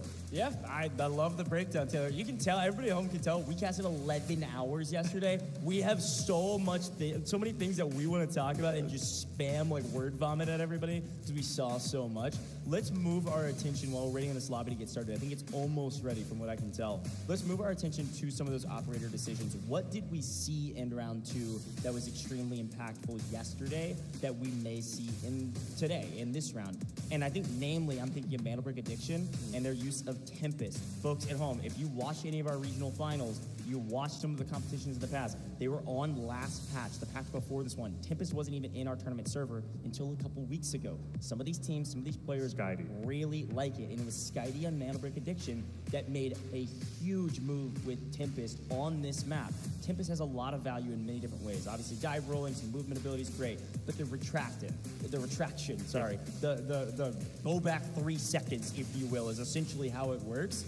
You roll in, you can steal, and get zipped back out by that extraction is so valuable for that operator. Well, for aggressive players in general. And you can go get information and not risk full dime like you can with Saniva or like you can with some of these other operators. So there's kind of a lot to break down here, but all I'm saying is that you will absolutely see a Tempest in round 2. Whether they were watching that round or they just like it, you will see another one. And I'm expecting our GOAT, Articuno, to be the guy that does it. He was hyping up the fact that he was one of the best Tempest players. Watch out for Articuno. And just something to note, guys, as you can see, right now we're working out some technical issues on the stage. Don't worry about it. Our good tournament organizers here are working through the issues, baby, and you're just going to get to hear us talk, and that's going to be a beautiful thing because we still need to set the stage, okay? There's still a lot to happen today. We're talking 3 individual group stages, 4 spots to be earned for the finals to join the likes of NBA as well as Q9 to play in that sold-out stadium for $500,000, and most importantly, to be the first ever Delta Force Invitational champion, arguably the biggest operator tournament, operations tournament we have seen to date, which is tremendous. I'm very blessed and happy to be here without question. We take a look at round 1 results, and it was STS, no surprise, who walks away with the most round earnings, but only 1 elimination. And of course, that elimination was gathered by none other than Gomdang, who stayed back as a solo, got some additional loot, and was able to head out. But $3 million is nothing to scoff at. That is a tremendous amount. And for AKA as well, you mentioned no kills, right? Not necessarily a different team from yesterday, but also, at least from my eyes, the best 0 down we've seen him play. Yeah, and you got to look at the kills. We said it was 7 or 8. It was 7, which was an insane number for MG. And you can take a look at our best team, STS. They did extract with the most. They're our best team. And they were able to pick up some spoiler kills, like you were mentioning. $3 million in loot, an operator kill, and it was the one that Gomdang got. So very well done from Team STS. You're right. They're flipping this tournament on its head. They might have struggled in group stages. They are not struggling in game 1. So I'm proud of these guys, and I'm excited to see what they're able to do as we move forward. Now, here are our total totals, and as expected, we've got 3 teams at the top, but the margins are still quite thin. AKA, with an extraction, they're out with 6.51 mil and are currently in 3rd. But MG, reminder, they didn't make it out of this lobby, Taylor. The reason they're at 7.07 mil is because they picked up 7 kills in that last round. An insane stat line for a 0-damn map 1. Yeah, MG was incredible. Onigiri, again, just to highlight him, he was slaying out in V2. Let's not forget Bonnie, all 3 of those playing so very well. But again, my concerns for Fiddle, it is only map 1. I understand that, but they're still roughly 2 million away from breaking in to the top 4. Again, 3 and 4 is how you stay alive. That's how you continue your tournament. Number 1 and number 2 is the best case scenario because you go immediately for the top 2 spots, the first 2 spots, I should say, into the finals, and then you have a secondary chance. But if you place 3 and 4, you not only have 1 chance and only 2 spots to gain. So for Finnell, as well as the other roster just below, or above them, excuse me, which is LEG, they have to at least gather 2 million more assets, or they at least need a Mandel break if they want to secure a number 1, 2, 3, or 4 spot. That's the goal. Bottom 2, let's not forget, ladies and gentlemen, get fully eliminated. Yeah, no, it's a really good shot. And again, Mandel break for everything. If you get a Mandel break, you're not going home in this round. That's just plain and simple how it works. So watch out for that. Again, I want to remind some folks of where some of these teams are from. We talked about this in the group stages yesterday. MG, they've been crushing it in this round in first game. That is one of our APAC teams, and those 3 players are from Thailand. Watch out for this squad. They went through a rigorous competition as well to get to this stage. Everybody had regional finals to get to DFI on land here in China. APAC, one of those regions. ISG is our one MENA team as well, playing here in lower round 1. And then STS is from Korea, representing our Korea team. So excited about all these rosters that are not the NA teams, the EU teams, or the China teams we've already been talking about. We've got people from all over the place. And of course, Finnell is our Japan team as well. So it'll be fun to see all of the different teams from the locations they're at, the regions they're representing, and all the fans at home that are cheering them on. We not only are live all over the place for Delta Force Official with our English broadcast, we also have, like, I think there's 5 or 6 different regional broadcasts all happening all over the world. Wait, other than just like English and Chinese? English and China are both on land, but then we've got our Japan and Korea broadcasts are online. Oh, that's cool. I didn't know that. We're literally live all over the place and in a global sense. Truly a global competition here for the Delta Force Invitational. Okay, I love that. Yeah, not only for the location for the players, but also for the broadcast. We like that. Delta Force, again, is just wonderful. Again, they've been doing a lot of great things. I love that you've been leading the initiative, at least whenever it comes to the English side of things, right? Since it's been a beautiful come up. I can't wait to see what Delta Force competitive is going to look like in the future. And speaking of the future, you did mention the 6 teams. You broke them down quite well when it comes down to the regions, but let's also talk about the future round, which is going to be our top 4 teams from yesterday's competition that ended up unfortunately being dropped down a little bit, right? Or I should say the bottom. Yeah, for round 2 after this. So that was Fallen, ESG, Inc., and Gold Silver. The biggest surprise, though, has to be, well, first off, Fallen, because Fallen was the number 1 team in their respective match. I mean, when I say they dominated their respective match, even beating the likes of Q9, which was a huge come up. But then they ended up being dead last whenever it came to the upper round 1.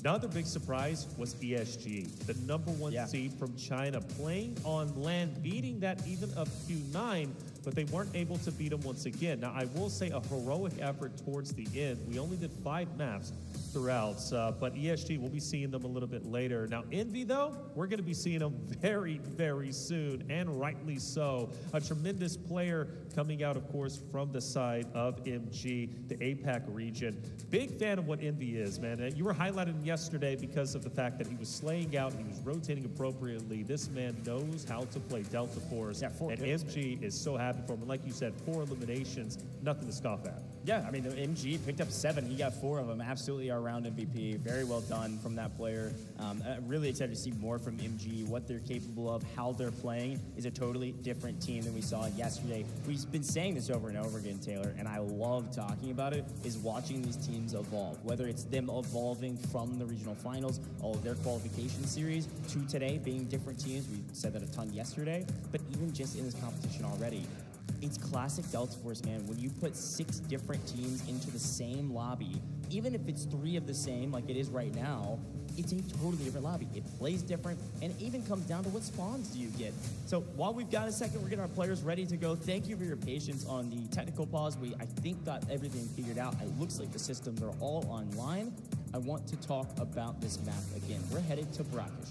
Tower of Babel, certainly a spawn that wouldn't be too shabby. You can get some nice value loot. But when we talk about tier 1 spawns, you want to spawn near the museum. That's where the mana brick's going to be. Let's head down to the stage. 하려고 했는데 빙 너무 빠르던데? 빙 웬만하면 깨질라 해야 돼. 근데 이게 뭔가 그러니까 들어가면서는 못 깨겠고 기다리면서는 깰 수 있겠어. 빙 최대한 깨줘. 아니 그러니까 상대가 푸시 달려올 때 쓰는 거지. 그러면 맞긴 해. 아니 그 상대가 이렇게 보고 있는데 쓰냐? 그거는 이거 60mg 5킬 먹고 부장하겠다. 영돈이 형 말대로. All smiles on stage after a successful round 1, moving into round 2. And folks, here is our map rotation. Thanks for being patient. The lobby is loaded. We are hopping into Brackish. This is our first Brackish round. We will see another one in the next map in round 3, but this is our only Mandelbrick Brackish round. That Mandelbrick will spawn just outside of Museum, has been moved from the regional finals. It was originally in Museum, now it is on the outside of Museum, but very, very close. Our tier 1 spawns, was just talking about them, just on the outside of Museum, to the left and to the right, to the west, to the east. So definitely keep your eyes peeled for the T1 spawns and who gets them as we load into Brackish. Really pumped about this one. Really pumped about our first Mandelbrick round. This, it might have been, the tone might have been set last round, but this will truly dictate how the rest of this best of 6 plays. All right, well, let's take a look. As obviously the fly-through is in, we get a look personally of the map. You'll see it very, very shortly, and immediately it's STS who starts to head straight into Museum, which is going to be huge for them. And for MG's sake, well, MG is going to be at the tower, or excuse me, MG's going to be just up to the north, if I'm not mistaken. So Tower of Babel is going to see ISG. FL is going to move out of Tower of Babel.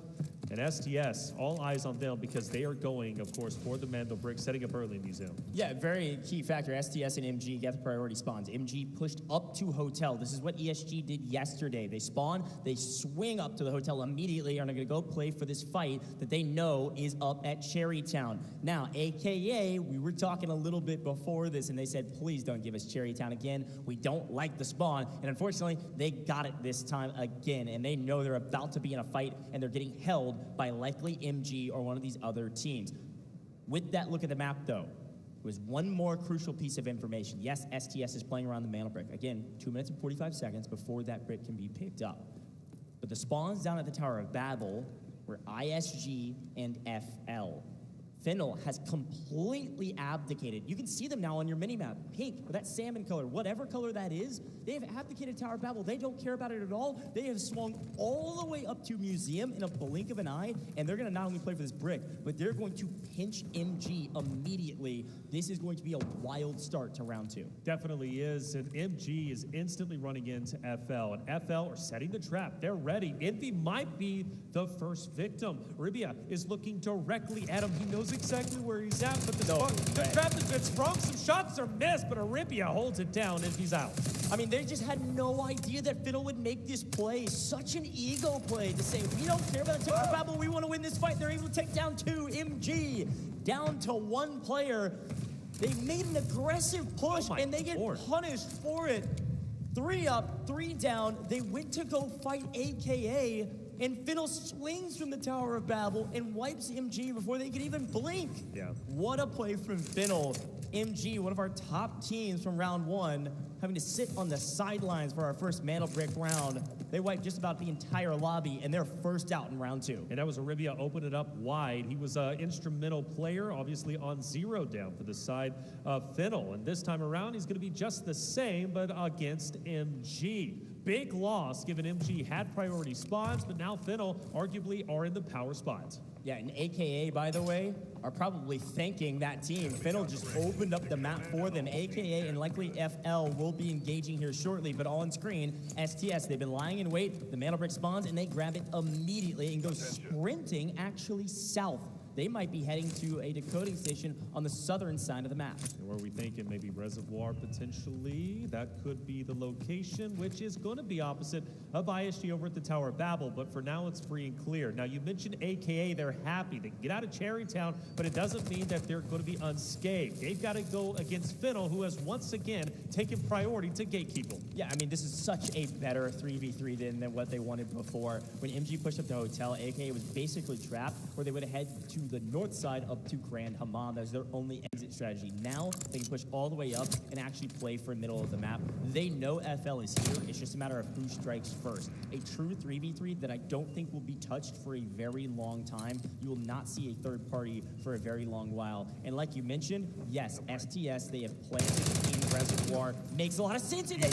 Shan going down first with a challenge. Oribia takes down one, but Articuno strikes back. A nice chow from Articuno. There was some ego on that chow, and it worked out well for him. Hazmat has the off angle, and that's going to be beneficial, but it could also leave Uni in a very tough spot, who is going to be opposite of 3 members from AKA. The question is, can Uni get his teammate back on his feet?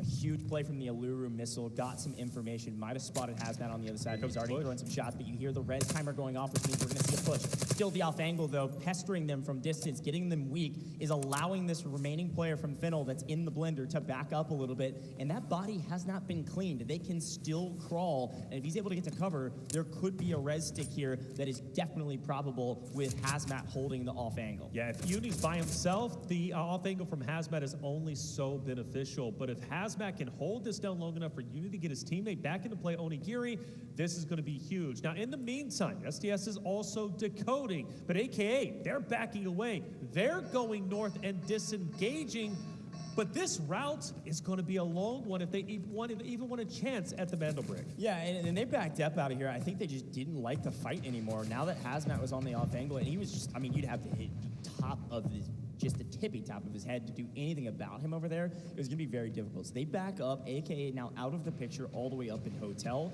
But this is what happened in Group A. The problem with all of these fights going on is that nobody's even looking at the Mandelbrick, and it is so far away for a lot of these teams. Here's a look at the map. Look at where the Mandelbrick is, bottom right of your screen, Reservoir area with 2 minutes on the clock.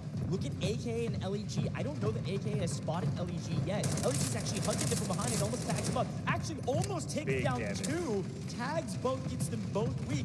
LEG is thwarting AKA from being able to play for the Mandelbrick at all, albeit 60 MG is actually the first to draw blood. But if you saw on that map briefly, you saw that there was no one near Reservoir area. Even STS is backed up. The only 2 teams are going to be in the Tower of Babel, but legit Brazil trying to restabilize as AKA go on the hunt.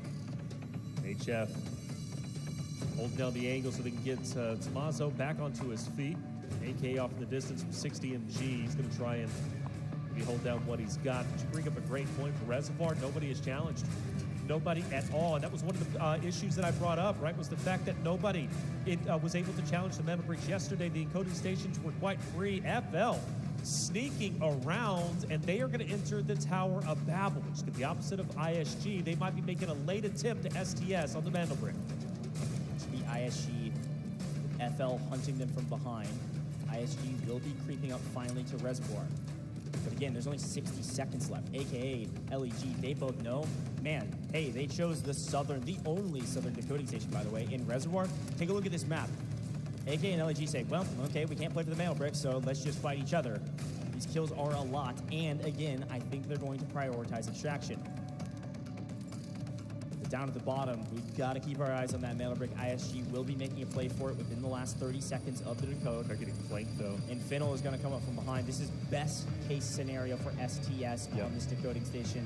This is the freest Mandelbrick we maybe have ever seen in this competition yet. And it is going to be free. Just 25 seconds remaining. We'll focus on Fennel from Hazmat. It continues to push up. This fight now is going to take place, and therefore the Mandelbrick is completely freed up. You said it was free, and that's exactly what it was. STS get blessed, and they will be guaranteed a spot in top 4, which means they stay alive in the tournament. Now, the question is, who's going to win this Tower of Babel fight? Will it be FL? Will it be ISG? Or maybe even STS? They have time to join the fight as well. unreal. A free mana brick. No one even looks at it. No one even opened the door to stare at the decoding station. Korea is not going home in round one. They are assuredly a top 4 team and are not going to be eliminated, but there is still plenty to play for. We've got Ego on the line, and of course, we do want to secure a top 2 spot. It is technically possible that STS wouldn't necessarily get a top 2, but hey, some nice loot here for ISG. Not only some nice med loot, but also a nice rifle, which I believe is 694K. You can see it on your screen now on the right side. Joe's picking up that rifle. Well done. That's some nice loot. We take those. Just to highlight STS once again, they get the Mandel break, but they also were the leading team in assets obtained from Zero Dam just a little bit earlier. They are on fire. Talk about turning their luck around. It could very well be an indication of how truly difficult Match A really was with Q9 and the likes of Fiddle, Fall, and Gold, Silver, right? STS, totally different team, much like NBA was. We were highlighting from the qualification rounds into where we are now at the Delta Force Invitational. So now with 11 minutes left, the mental break is no longer at play. STS already has it in possession. So now it comes down to who's going to be able to outslay each other, who will be able to extract. We've got 2 distinct fights taking place, one in the Tower of Babel, the other one up north, and LEG have already extracted a player. They're happy with the assets. They give it over to him. There's going to be 1 player left on the map. HF is going to be the only one who could do anything for the LEG roster. Again, like we talked about at top of show, these teams are beginning to prioritize getting out of the map. LEG lose a player, and they said, well, we need to get somebody out so that we at least have some points on the board. We keep our stats value decently healthy going into the next round. Again, a quick look at the map. Yes, we lost MG early, and yes, we lost 1 member of Legit Brazil, but other than that, it has been insanely quiet. Of course, some nice value there from ISG after looting most of the Tower of Babel alone. Remember, Fennel now back at the Tower of Babel. This is where they spawned. Right. They ran up, wiped MG, and then came back, thinking that this was their path to Reservoir, but running into another team, they kind of just stumbled over each other until the brick was gone. A smart play from STS, frankly, to go to the southern side. They knew teams were on the north. They heard the shots. And they said, I think we can fare better down on the southeastern side of the map. I like that play a lot. Mojo, a couple warning shots. Arabia was the player we're watching just a little bit earlier. He's been kind of the main slayer so far. I say that, but wasn't the MVP. That was actually, or excuse me, he was the MVP, my bad. Dom Dang ended up picking up, I believe, a couple for himself. But anyways, Mojo, good line of sight. Nobody's going to really overpeak here. My conversation kind of goes to the next 2.5 minutes when that middle extraction zone ends up opening up, because we've seen so many teams end up losing their lives in the final seconds of the middle extraction. I think that's going to be the biggest impact, and winning this fight makes that route to the middle extraction a little bit easier. And for FL, they're backing away, but Mojo's in hot pursuit, and he's got a line of sight. Yeah, an angle here would be nice. Yeah, I like that call out. STS actually has the easiest path to that extraction point, but the only reason they would take it is just to protect the loot they brought in, because they have hardly nothing to show for it besides, of course, the mana break, but you don't have to extract to gain that. But protecting the loot would be nice. FL is running away and actually exposing their back to ISG. He's able to pick up a couple shots down range, but it's not going to do a crazy amount of damage. Again, I'm not sure, and if we did, I'm mistaken, but I don't think we actually showed the loot people brought in. STS off screen. Wow. Talk about the luck STS is getting right now. Not only a free mantle brick, but also find, I think it's like a Zonophone or a Sonophone. Somebody correct me if I'm wrong. I forgot what. I think Sonophone. I think Sonophone. I think that's right. 1.2 mil, man. Yeah. Now it's worth getting out. I mean, that'll fit in the safe box, I think. So with that in mind, STS is still going to play for not only the extraction point, but also potentially play for the kills around the extraction point while they get out and protect the loot they brought in. Feeling very comfortable with what's going on this map right now. STS easily the biggest winners. FL, ISG, banging it out at each other here with Cripple Blaster.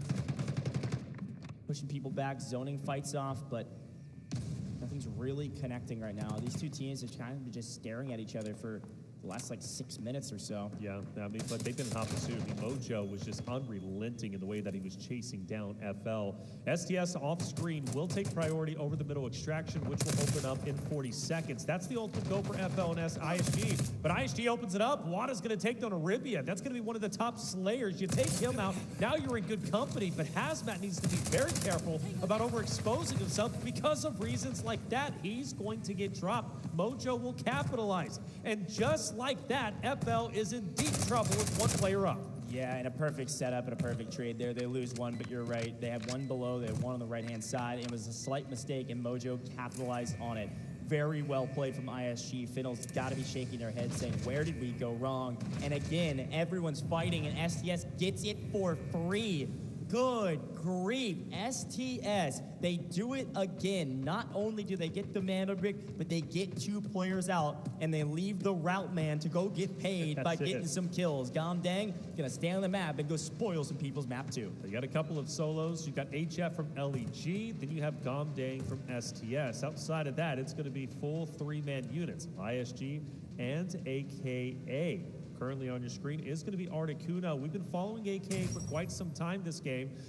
Most notably, it started in Cherrytown when they rotated down towards blue. They end up getting into a tussle with the muscle. Most importantly, LEG. Luckily, a route opens up. They start getting into a fight. They're not happy with it. They go back up north where they once again run into LEG and ultimately end up taking down one member. LEG says enough is enough. We'll go ahead and extract and leave a player behind. And that is that player in front of you, which of course is HF. AK going to be playing down near the south side of the map, trying to figure out what the heck's going on down here. While on your screen, the last remaining player of LEG is just running around the map, figuring out if maybe he can find a kill or get any loot he can stuff in a safe box. Extraction points are pretty thin right now. I haven't noticed the Dr. Prometheus mission being started. It hasn't.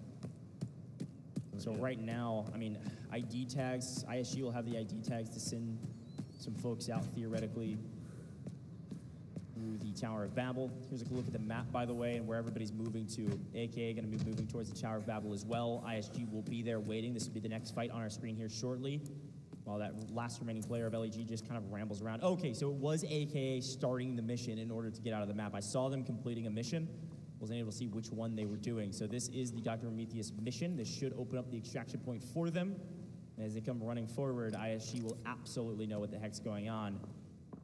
Patience, certainly a virtue in an encounter like this. But instead of patience, we shoot and do very little damage. And now AK is fully aware of your position. No flame, but I don't like that choice. Both ISG and AK have profited quite a bit when it comes to assets obtained. They need to get out and protect what they got. And for ISG, if they do decide to challenge AK and they lose that fight, they are going to be losing out on a lot. Right now, top 4, well within their grasp with the amount of assets they've been able to gather. But losing this fight is going to be bad. And this is a tough angle to push. I mean, it's wide open. And Mojo has already taken a little bit of damage, but he gives it right back. So AKA, this helipad is not going to be as easy as they were expecting.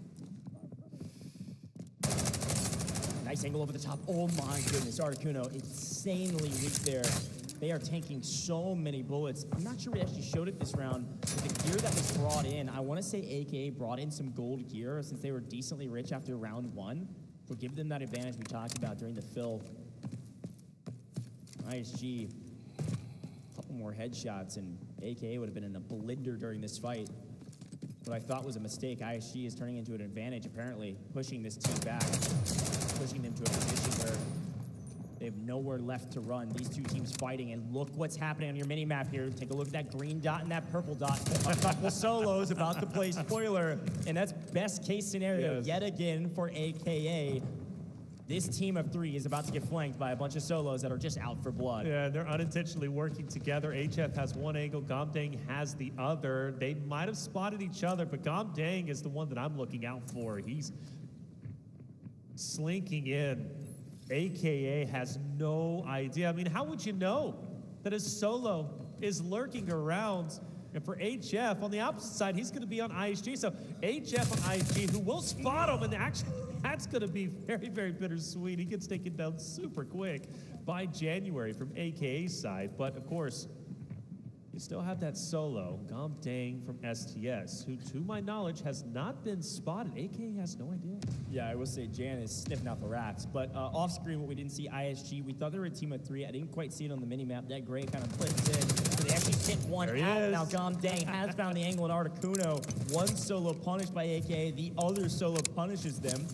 ISG is a team of 2. They got one player out, I believe, Ghost, out the top of the map. He makes sure they got some value. There's the 1v1. Gomdang pushes up. Oh, this is it. 60 MG. We called him the loot man, but this time he's getting paid with the P90, baby. Nice kill for AKA, but they're not out of the weeds yet. The last remaining solo of STS is down, AKA down to 2. A true 2v2 between ISG and AKA. Yet again, AKA saved by what they brought into this map. The gold is doing wonders right now when everybody else is running purple ammo. Talking about 800K that can still be earned depending on the victor of this fight. You said a 2v2, that's pretty much all that's at stake here. Will it be ISG or AKA who wins it?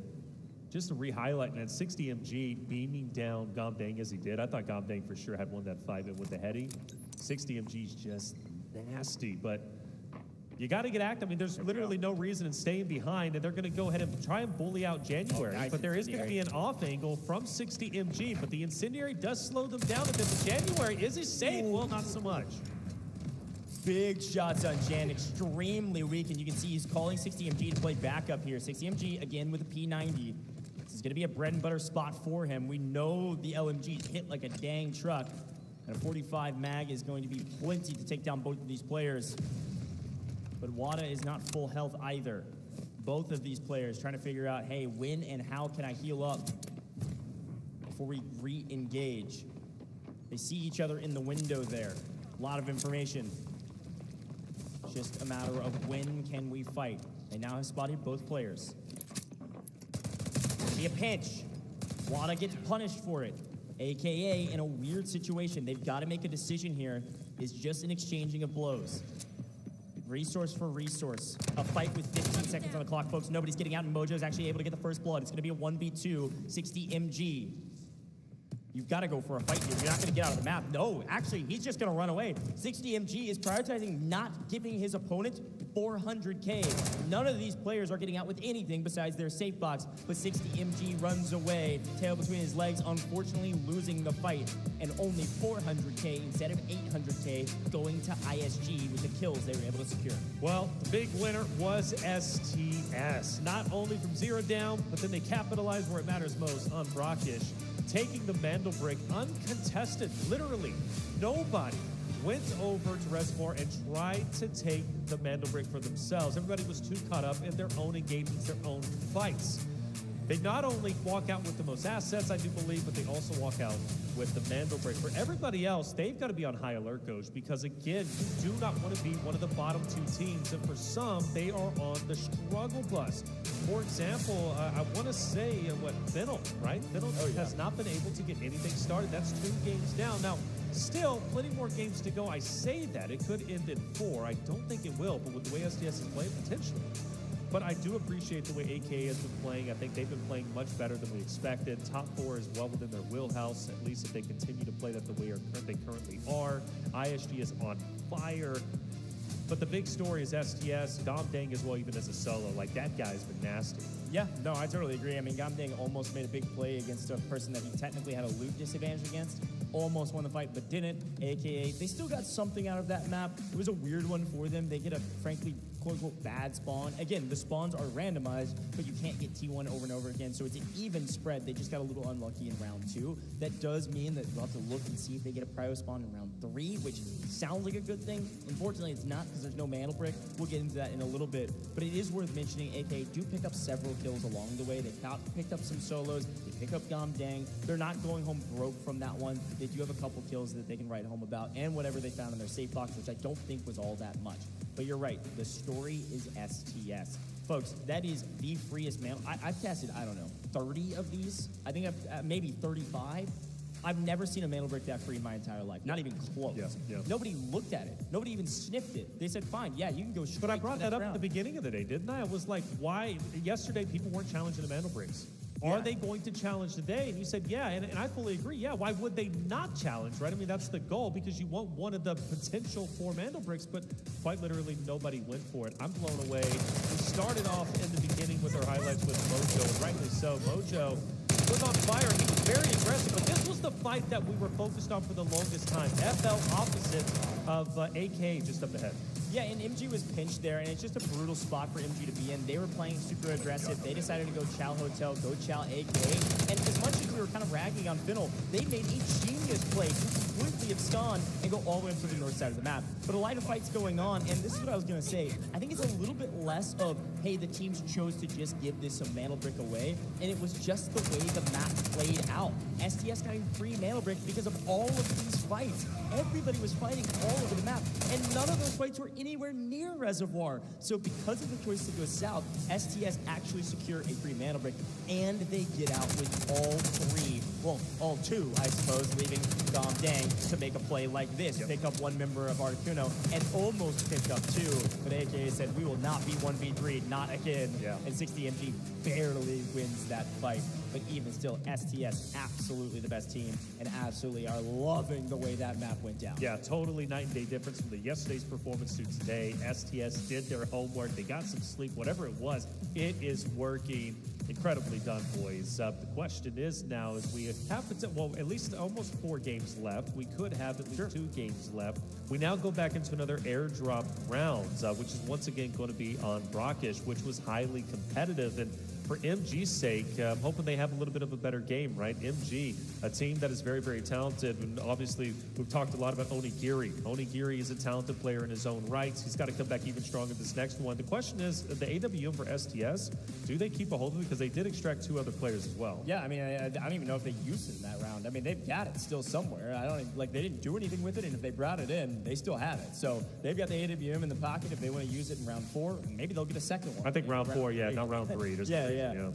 But we'll see what they decide to do. I think the big notes from that one were just the way the map played out was very odd. And I think STS read the map really well, or got lucky, however you want to play it. They get priority spawn, which is a huge boon. They sprint for Museum. And another boon for them was the fact that MG decided not to play for Museum and instead go play for the kills early to open up the map. MG made a play that we saw ESG play for yesterday in group stages. It makes sense. It was the right play. No one expected Finnell. Again, I'm emphasizing this point. No one expected Finnell to spawn at the bottom Tower of Babel and sprint all the way up to Museum and play for that fight within the first 60 seconds or so. Yeah, typically no one does that.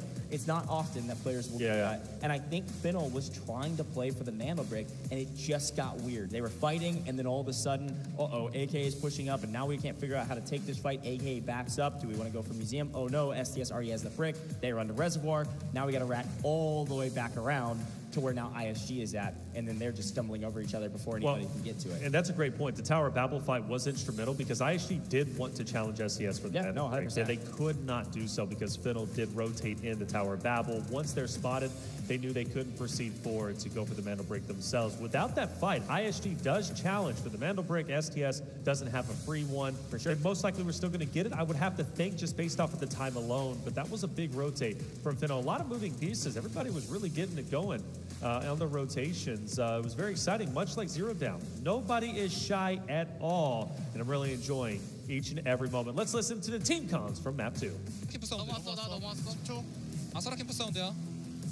아니 이거 희찬이가 들어. 이거 그냥 저수지 꽂자. 저수지 꽂아? 근데 마빌 교전 소리가 안 났어. 레벨 뜨잖아, 레벨. 바로 갈 거야? 바로 가. 봐봐.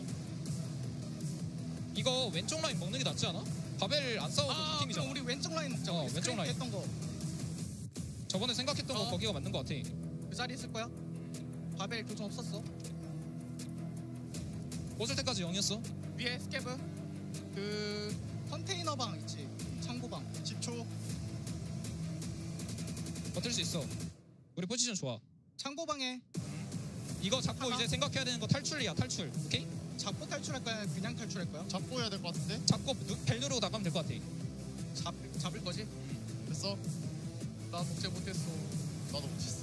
내부 있는 거야? 내부 방에? 내부 소리 안 들려 이제. 내부 소리 이제. 나 70%. 너 그럼 바벨 쪽을 클리어할게. 탈출하고 너 확인해줘.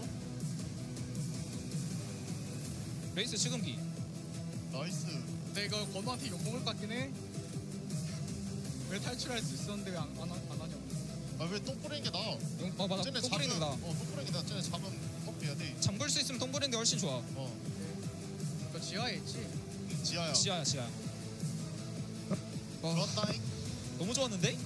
이거야. Yeah, that looked about as free as we thought it was from their perspective. You know what I mean? Like, none of the, like, SCS was chilling the whole time, even up to the extraction. I don't know exactly what they were saying, but everything was calm for sure. I'll keep using those words because they didn't have to engage with anybody. Nobody. I don't even know if they shot a bullet. They didn't have to. They didn't do anything because they just got a free mail break and walked out of the map. Yeah. And luckily, too, nice efficient looting patterns. They run straight up to museum and loot the rest of museum because you got to remember that's where they started, and so they knew A, what hadn't been looted, and they also knew that, hey, maybe there could be a team there we can fight because we have nothing. I think they left the mantle brick. What I saw on that replay was they left the mantle brick at they had 5,000 between them. That's nothing. That's like a USB drive. Okay, they had absolutely nothing because they just grabbed the mantle brick and left. So they went back to museum, looted up, found some nice loot, and they were like, okay, this is enough. Let's get out. Yeah, right. I mean, they had a free path literally everywhere. I mean, they started museum, they go to reservoir, they get the mantle break, they go back to museum, they get 2 players out, which arguably should be the most contested extraction point, which is the middle. Yeah, it was just pretty early. But it was early, but also you have to assume those teams rotating up in Tower of Babel, they get a little bit caught up into their action because they also wanted to go to the middle extract, they just weren't able to do so. Yeah, well, and AKA, this is the weird part, was that AKA took the Prometheus extraction, which made sense. They pull the mission, they drive it all the way down, and it was ISG that, again, I was critical of saying you shot too early, but ended up working out for ISG. Here we go. Here's a look at our overall round results. This is from the last game.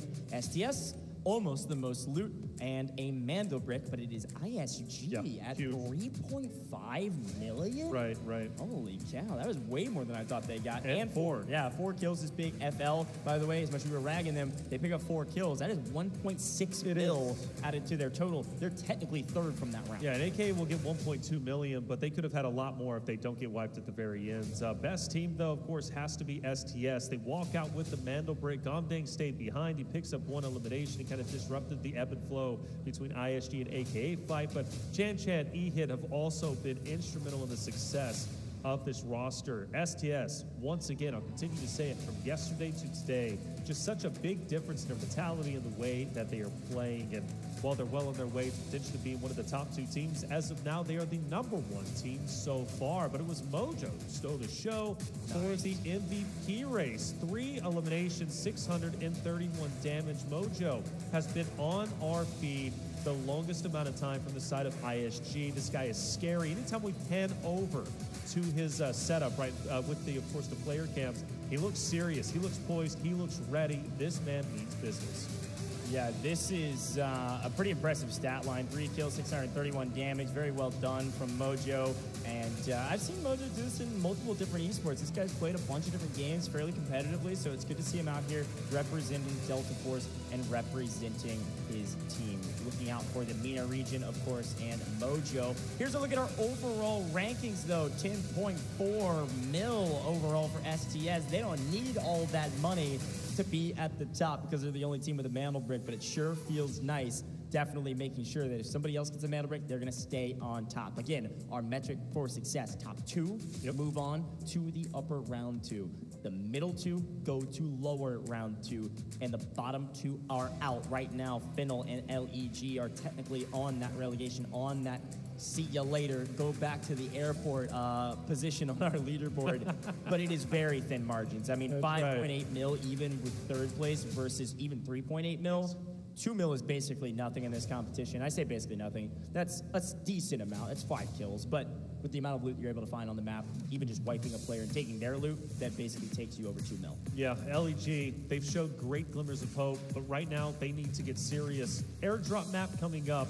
Clearly, you want to fight for those airdrops, you want to get your loot, especially in their case, they need to elevate themselves up the standings. You're right, it's not a lot that they need to gather, but it still is something that they need to get. If they don't feel comfortable going into map 4, which could potentially be the last map, you may start making desperation plays. Things get weird. And for LEG, I don't want to see them go home just yet. I really don't. I think they're representing a very talented region of LATAM.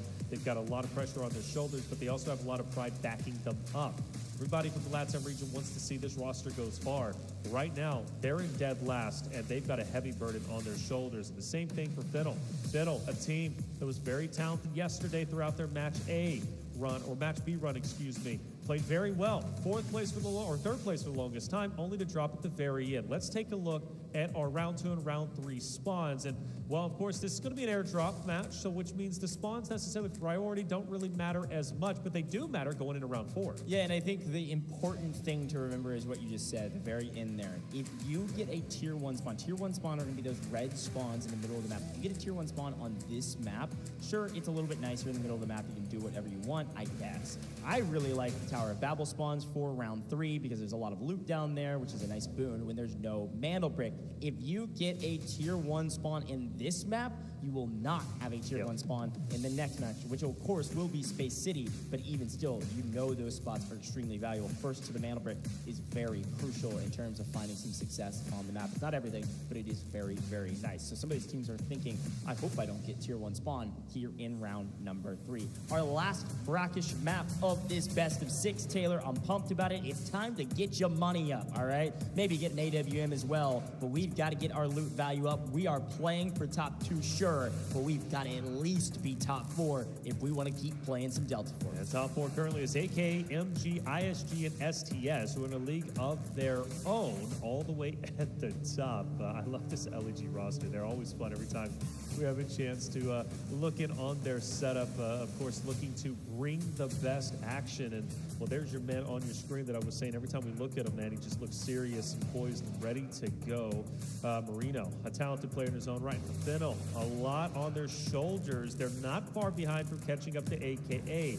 Just over 1 million. Very, very doable, especially if they can fight tooth and nail for those airdrops. But they're in the 5th spots, which means they are at risk of being eliminated alongside that of LEG. Point standings are very, very close. Like I said, STS, Mandel Brick puts them in a league of their own. But for the rest, they can't feel too comfortable. ISG is a little bit more comfortable, but for MG, AKA, FL, LEG, 3 on down, I mean, there's only like 2 million separating those rosters. Yeah, I love that break time. Well, hey, let's jump into it. Deployment is ready, folks. Let's head down to the stage. Tá todo mundo mal, tá todo mundo mal. Na Space eu acho Mas que... se nós sair bem agora, só... Nós tem que sair bem agora. Aí dá. Porque senão não dá, pô. Senão é impossível. Entendeu? Qualquer coisa eu levo pra tu, gear. Não. Fala assim, ó. Se a gente puxar o bundle fraco, ó, pra segurar é difícil, pô. Mas tá todo mundo fraco. Tem um time ou outro que tá bom. Tem dois times muita grana, pô. O ISG e a STS, pô. Esses caras vão pico. Alrighty, folks, it is time for Brackish. Again, here is our breakdown. It is our last airdrop round, and that means after Brackish here right now, we will play up to 3 rounds of Space City, maybe just 1. If you watched our group stages, you know that with this double brick format, it's match point for the team that already has a mantle brick. If any team gets 2 mantle bricks, they win outright, and we don't even keep playing the rest of the map. So we will see Space City. Will it be once? Will it be 3 times? We will see, but this will be the last time we see Brackish, Taylor. I am pumped to hop back into this one. Let's see if this emulates the pace of play from Zero Dam or the pace of play from Brackish in the group stages, which was quite slow. Yeah, very, very, very slow indeed. But we haven't slowed down really when it comes to our lower brackets rounds 2. I mean, it's been lightning fast. The teams have been hugely aggressive. Nobody is shy about getting involved in the action. And I think this Brackish is going to be no different. I'm fully expecting the teams to fly at each other and hopefully, for their sake, fry the other rosters. We're getting into it. People in chat, make sure you send your energy to the fan or to the teams that you're supporting, whether it be LEG or FL. We take a look now at the overall spots, and it's going to be FL up there in Cherry, a.k.a. already going to Brackish Market. LEG will have free reign of museum, but of course, we focus on the Tower of Babel Del Low. It's STS versus MG, 2 teams that are in number 1 and number 3 spot. Yeah, good shout on the Tower of Babel potential fight. They're going to share that POI for a very long time and loot up, most likely. We don't oftentimes see that fight happen immediately, but who knows? Maybe they'll make me eat my words. However, did you notice those priority spawns? LEG and AKA will not have priority spawns going into our next mantle break round. Unfortunate for them, but Space City a hair more forgiving for the most part, on some of the spawns in terms of getting to the mantle brick quickly. There's maybe one that's an exception to that rule, but we'll talk about that a little bit later. STS on the move as Gomdang and co. Top team today look to further their advancement up the leaderboard in terms of loot value. They can't go any higher in terms of placement as of current. Patience is a virtue, and as per the usual with this first map, everybody playing very slow, not wanting to give anything away. And it's actually E-Hit that's kind of set up a flank for MG, or rather a trap, if they do come through this door quickly. While we're watching this potential fight, let's take a look at the left-hand side of your screen. We do see Articuno go ahead and burn the second Tempest. Using Tempest twice in a row on Brackish means you will not see a Tempest from AKA. See another Tempest from Marino there with Legit Brazil, LEG. A couple other big hits. Weapon choices look fairly standard. One of the other things you'll notice is that some of these players not bringing in a ton of loot value into this map because, again, it's not a mantle brick round, so not wanting to burn a bunch of cash. They want to kind of save up. It looks like, actually, that Fennel brought in nothing. No armor, no helmet, nothing. Arabia, I don't even think brought in a gun based on what we're seeing on our screen right now. And again, this is not entirely atypical. That amount of discounting for this round is a protection of goods and a protection of funds, which, hey, look, Fennel, frankly, needs to be doing, so it does make some sense. Get a little extra cash to burn, you can bring in some purple armor that's not too expensive. Across the board, pretty standard in terms of what weapon choices people are using. We do a bit of a switcheroo in Azurtown. First it was ISG up top. I thought for certain AKA was going to challenge them. And maybe that was their intention. I mean, you can tell them slow crawling their way forward. They know ISG was just here, but they don't know ISG has already left. They dropped down to the south. They'll keep their eyes peeled for ISG just up ahead and maybe decide to pursue them a little bit later on. But for now, for AKA, nobody is home. That fight might break out relatively shortly. STS, though, over in the Tower of Babel, getting a bit active. Not necessarily a full clash just yet, but once again for STS and MG, both spawning in Tower of Babel, starting to fill each other out just a little bit. And for MG, being in third place at the moment, they're not too necessarily far ahead of that of AKA. I mean, it's very doable for teams such as Fennel, LEG in the 5th and 6th elimination spots to catch up to them. So if I'm MG fighting this STS roster, I need to do this appropriately because STS has been on fire. MG not necessarily as much, even though they've had highlight moments. So if they lose this fight, MG's losing a lot more than STS would. The picture on the right-hand side is ISG and AKA looking at each other. ISG also taking down Blue Eagle for some extra loot and to make sure that they don't get shot by a bunch of rockets while they're trying to fight AKA. Obviously some information being gained from both sides. Chan on a forward position and a little bit split from his team, but as per the usual, there is no shots really fired yet, nothing critical. Shots through the window to tell that Senior operator to back the heck up as Legit Brazil have complete control over Museum is where they're finding that gold bar that just popped up on the right. Legit Brazil technically with the most loot thus far, but pretty close. Nobody finding anything insane yet. Naturally, we're focused on STS versus MG, but I do want to highlight Marino with the Tempest. Oh, whoa! I didn't even get the angle. Bonnie is down. Does STS attack and capitalize on this moment? For Onigiri, he's got to try and hold them back, but for Envy, potentially an off angle could be happening. Gomdang is holding down Envy. The slow crawl is in. Hopefully they can get him back onto his feet. Either way, that is a huge wake-up call to the pacing and the level STS is currently at. MG needs to respect this roster. Yeah, unfortunately. Oh, no, Chan, no. What are we doing? You saw him peeking the window. These windows are empty. You can shoot through them. And of course, the Sneeva operator, there is a window of opportunity in the shield. They lined up perfectly for STS. They lined up perfectly for Chan, and then Chan started to run to go catch up with his team. And MG was there lying in wait. He falls into the trap, and now a complete reversal of an advantage. STS made a nice play, and then they get punished. And MG now a clear advantage with a Sneeva operator. This is just a matter of time. Gomdang and E-Hit going to have to be heroes against a Saniva that's going to go sprinting at him. That is such a blunder. I don't know what Chan Chan was thinking at that moment. I mean, he was in such a great spot. There was no rush to reposition. You knew your team wasn't looking to capitalize off of the down. No idea why Chan Chan decided to play he did, but either way, I think he just couldn't quite see. Like, I looked obvious to us, we have X-ray, but I think he maybe just was a hair outside of line of sight when he started to move. Yeah, but the thing is, Gomdang had one of the players locked down because that was Envy off to his offing, or just in front of Gomdang, so that should have been called out. I assume Gomdang knew. Chan Chan with the knock through the window onto the Saniva. Again, he's got priority on that location. Gomdang has the other choke point, which is going to be the stairs to come at him. Chan Chan just did not need to commit for the rotate, in my opinion. In my opinion. Well, the rest of the teams, you can see where they're at. This is our first airdrop landing near AKA, who just picked up a stopwatch, so nice little 200K for him.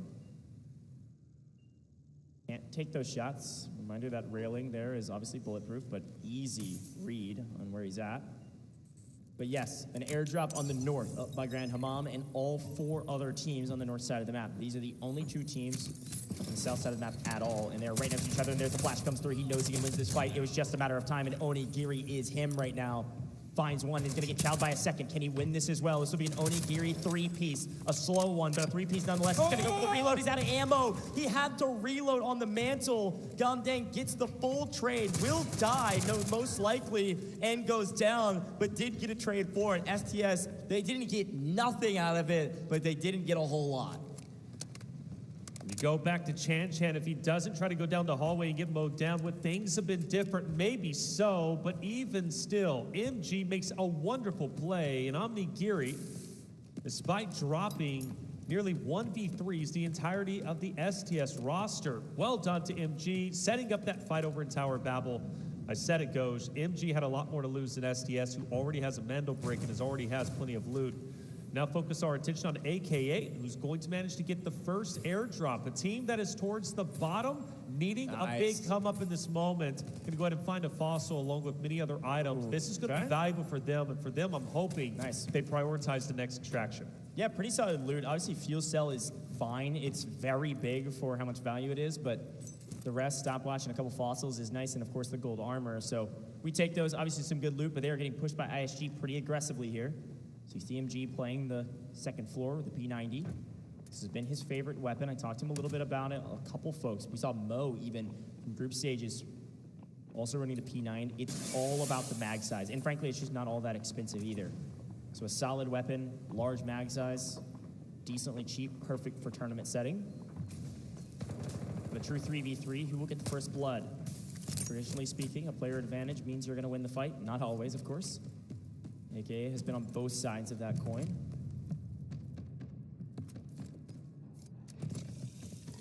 Another watch found off screen from Legit Brazil, who were hanging out in museum for the longest time. Actually, I believe that's actually a trading of loot as they prepare for the extraction off screen. They are on the main extraction in the middle of the map, just waiting to leave. Over 2 million. You can see their assets obtained just from this match alone on the left-hand side of the screen on the leaderboard. Everybody about the same for the most part, besides FL and ISG. Legit Brazil, I think, will be mostly uncontested on this extraction point. MG is still deep inside the Tower of Babel off screen, and then these two teams are fighting each other. Fennel alone at Hotel. Ghost going maybe for an off angle.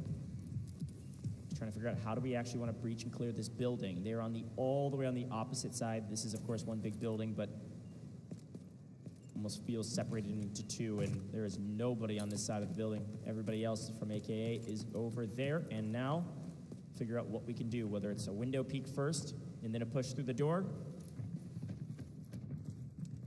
But AKA is not going to afford them that. Look at where they're positioned. Articuno down on the stairs is a really nice position to be able to either hold the stairs or take the window if they do go for it.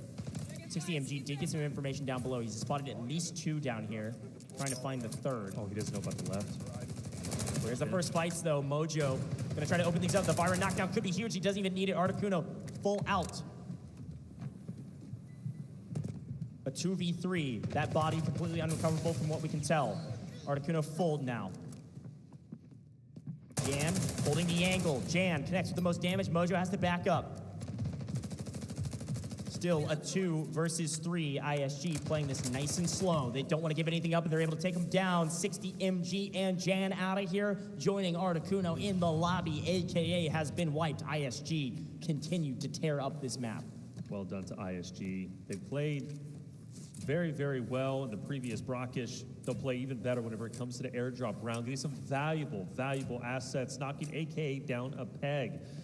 ISG was already in second place coming into game number 3. Now with this Tactic Alloy being earned, they could very well set themselves up nicely to keeping second. Of course, outside of the next Mandelbrick rounds, who ends up getting those. But for ISG, just like STS, been playing very, very well so far. You got to be impressed with how well they've done. AKA didn't get the most from the initial airdrop, but they got enough to make me excited for them to at least solidify their top 4 position. We look at the next airdrop. Next airdrop is going to be coming down in just a second, and it looks like FL is trying to take priority. Yeah, LEG, by the way, just sent 2 out. So LEG left their 1 player. They got all of the loot that they wanted out of the map. And as per the usual, we've got a solo just trying to be we say spoiler all the time. I'll think of some more words. A menace. A disruptor. A disruptor is good. Second airdrop, of course, yields the AWM and its ammo. That's what you're seeing popping up on the right-hand side. So that's FL, who came in with hardly anything. Now walking potentially out with an AWM and its ammo. But ISG have been winning a lot of gunfights, and their opposition are going to be pretty weak in comparison in terms of the gear brought in. Look at Mojo. After wiping AKA, Mojo is the one to pick up the gold armor. Mojo is going to be tough to kill for a team that didn't bring hardly anything in. Purple rounds maybe from Fennel, but you're seeing their gear down below. P90 with purple. Uni rocking a blue armor he found off of a guard. An advantage if they want it, but here's the solo from legit Brazil, Marino. The Tempest. I don't know, the Tempest does make a couple more plays, a bit of an option against FL, who is going straight into where Marino is at. That would be devastating for FL to get the AWM to finally show some life. I mean, a team that is on the precipice, potentially being eliminated, for Marino to disrupt them now would be devastating, but it is very possible. You go back to Gomding, right? The side of STS, I mean, that man has made plays and disrupted himself, or disrupted many other teams. Arabia, though, will take priority up ahead. Marino hasn't done anything just yet. Separation is still going to be between the two. I don't think Marino is looking to really be aggressive. I say that. He does see some players up ahead. Good trigger discipline. My worry is Hazmat, who's going to be far behind. Marino could pick Hazmat up. He's got to be assuredly getting a kill here, and unfortunately, you're right. If you would have waited a hair longer, could have picked up Hazmat most likely. Couldn't quite connect with all of the shots there on Uni. Hits them weak, deplete some resources, but that's about it. Yeah. Not the effect I was wanting for Marino. Like you said, if he just would have waited a little bit longer. But that's the way it is. He made the play, and now it's like, well, what do we do now?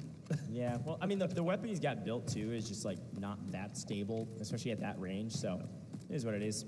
They've already done enough. I mean, with the 2 extractions, like, LEG is perfectly fine. Anything Marino gets at this point is just cherry on top. Yeah, he's going to go probably play for one of the other extraction points on the map.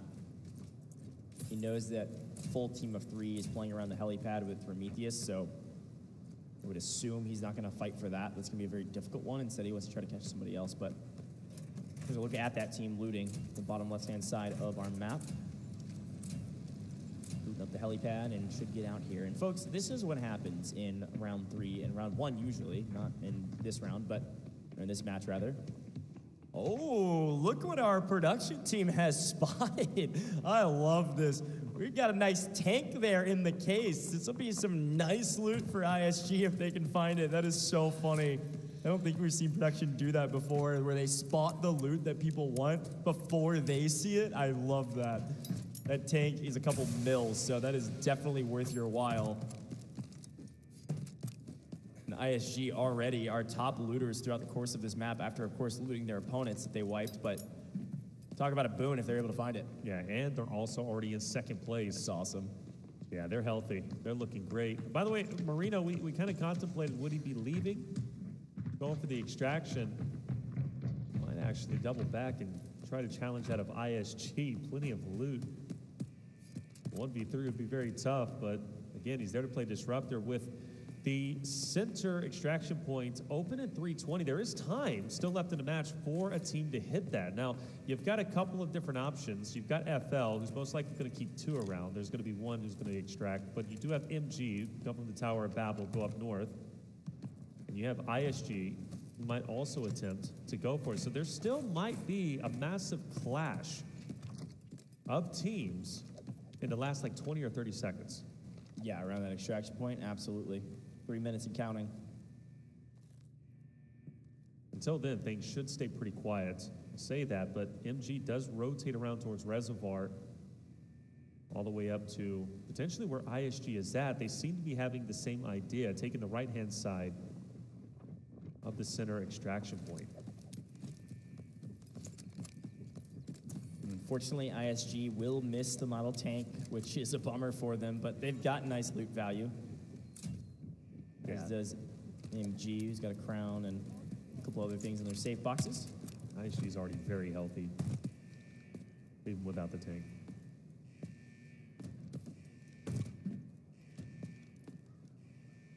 All right.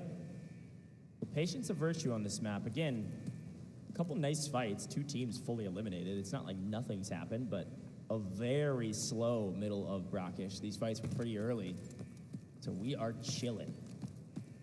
But only chilling for about 2 minutes and probably a lot less than that, like Taylor said. There's going to be a fight around this extraction point. And Marino is behind ISG, too. Yeah. He's still lurking. He's been hunting him, man. He was roaming through museum, just slow walking behind him. A predator hunting its prey, I suppose. But we're going to see Fennel get out via the helipad here shortly, which is nice. Uni actually sitting on it. The other 2 going to stay on the map. So Uni goes out with the majority of their loot, which is actually decent, especially for coming in with nothing, leaving with around 2 mil or so. Would be nice. Going to leave 2 players on the map to go play spoiler, and they could theoretically get out via this extraction as well. One thing we always see with this extraction in the middle of the map, first, it's about 65 seconds on the clock, but one thing we always see, it's around those boxes that are kind of out in the open near the street. So teams will sprint at it with 4 seconds, 5 seconds left, and multiple teams will extract in that surface area that is all technically in the extraction point, even if they don't even fight each other. Sometimes you'll get some knocks and some crawlers will get out, but let's see what happens. LEG is actually weak somehow, half health going into the extraction point. The 2 members of Fennel coming to play Disruptor. Yeah. Disruptor indeed. Things are going to get exciting. Teams are starting to fire. Marino surely getting this ball. And he's been spotted. Stays up, surprisingly, but only for a matter of time, and he will finally Wada fall. gets the kill, though. Hazmat was trying to pick up a kill for his team after staying on the map. Gets him insanely weak, and Wada's actually credited the kill there. That's brutal. ISG's already got several, but now they're getting punished from MG, who's going to come join the party.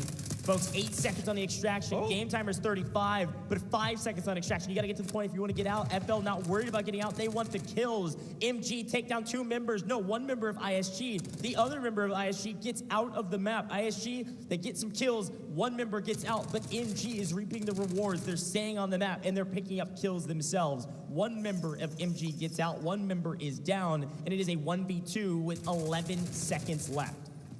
11 seconds. Will a push happen?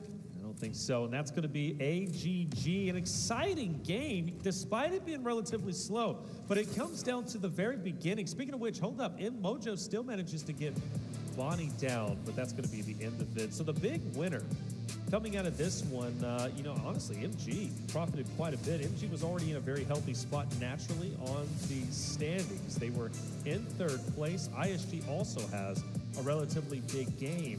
STS, for the first time, though, even though they are in 1st place because of the Mandel break, they do slip up a bit. Bit of a misplay call, sending Chan Chan down the hallway, despite Gomdang having the off angle. They send him down the hallway. Chan Chan gets mowed down.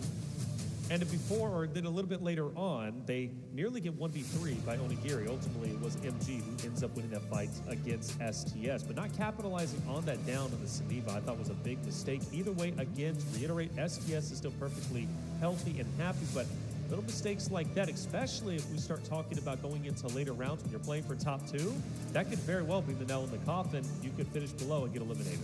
Yeah, I like that breakdown. Honestly, I think ISG maybe profited the most from that. ISG picked up a ton of kills across that map, and they get out with one player. FL does the same. They don't get a ton of kills, but they do get out with one player as well. Everybody kind of prioritizing, let's get somebody out with the majority of our loot. Of course, we saw it from Production's view. I love that view of the model tank. ISG did miss out on a couple mil, I believe it is, or $1.5 million or so from that model tank, unfortunately. But even still, they get somebody out, they get some kills. Pretty well done across the board, and they steal that kill away from Finnel in the final moment, which is the last member of LEG. An interesting map, fun yeah, kind of. It was very interesting where AKA, they had some early fights. We lose a team early as well, STS, but the middle of the map was nothing. I mean, there's 14 minutes basically of absolutely nothing going on besides people running around and looting. But that's what can be expected during these airdrop rounds. People are just trying to get their money up to prepare for the Mandelbrick rounds. They're important rounds to have. It makes sense that we've got them, but sometimes they play like that, which is very, very slow, and it's just a matter of execution. I think some of these teams were thinking, man, I wish we would have maybe prioritizing extracting earlier so that we have more value going into these rounds, because loot value will matter with our 2 metrics of success. Yes, top 2 will likely be Mandelbrick teams, but then those 3-4 will likely not be Mandelbrick teams. We didn't see a single team get 3rd or 4th yesterday that had a Mandelbrick. Everybody else was ranked on loot value, 3rd, 4th, 5th, and 6th. Super important to get your money up. Yeah, and that's why I think it was a pretty devastating round for the team of AKA. It was in 4th place. They were on that bubble, but not a bad performance from FL. LEG also gets a couple of eliminations plus a player extracted. For AKA, they don't extract, and the reason why is they get wiped by ISG, despite them getting the early airdrop, which wasn't the most, but it was still enough to stay ahead of the curve. AKA is right there. They're right there, potentially a top 14. But then these little mistakes, these little stumbles, and I say mistakes, it really wasn't. It was just ISG just fought that fight really, really well and took them down. But, you know, it's getting down to the wire at this point in time. And one of the consistent themes from yesterday's matches to today, at least only from the one Mandelbrick round we've seen, nobody's challenging the Mandelbrick. I mean, it's going away for free, and we continually say, well, teams will continue to challenge for it. They don't want to get eliminated, therefore they're going to go for it. But you're right, and you made up a great point. The map will play out as the map does. And if there's a team fight happening, you can't just necessarily disengage for that and prioritize the Mandelbrick. You're going to overexpose yourself, you're going to die, right? But that could very well happen in map number 4. Even though STS makes a bit of a mistake with Chan, no worries. They're still looking like the best roster out there and the closest to securing first place with 2 Mandelbricks. Yeah, and it's a very interesting conversation as we begin to shift our eyes towards our first Space City map. I want to first take a look at our highlights and look back on this one. As we see some of the nice loot that people were able to pick up, our first little bar of this map. But this was the moment where I was like, what is going on? He got a crazy knock through the window. And again, I think Onigiri was just barely outside of the perspective of his opponent. And so STF thought they were safe to relocate and regroup with a full team of 3. Didn't get punished for it. And Onigiri just goes absolutely puts his own on this map. Ends up picking up 2, almost gets them all, and eventually traded out with his team. So there down goes STS, which you said, of course, is our top team, but they had the least to lose in this map. It was all good if they die for the most part. Because of that, FL, though, they were able to get out of the map with 1 player, and Yuri is going to be that player, and they left with the AWM and its ammo most likely. We saw that exchanging hands because they got the second airdrop.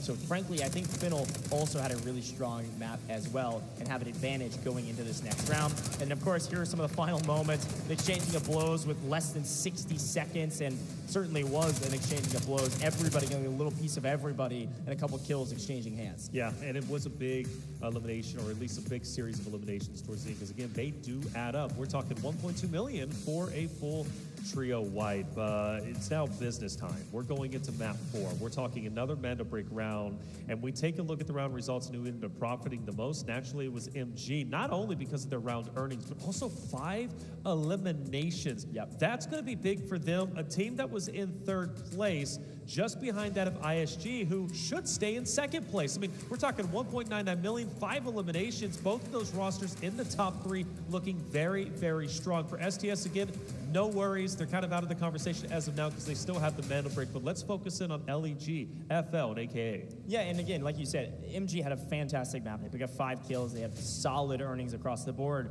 Technically second overall, though, when you do the math, is ISG. Like I was just saying, 5 kills as well for ISG. They might be 4th in our earnings, but with 5 kills, that's an extra 2 mil added to their overall leaderboard. Here's a look at the damage. It's ISG and MG all day in this one. Everybody else certainly shot their gun. Just a matter of execution. MG and ISG.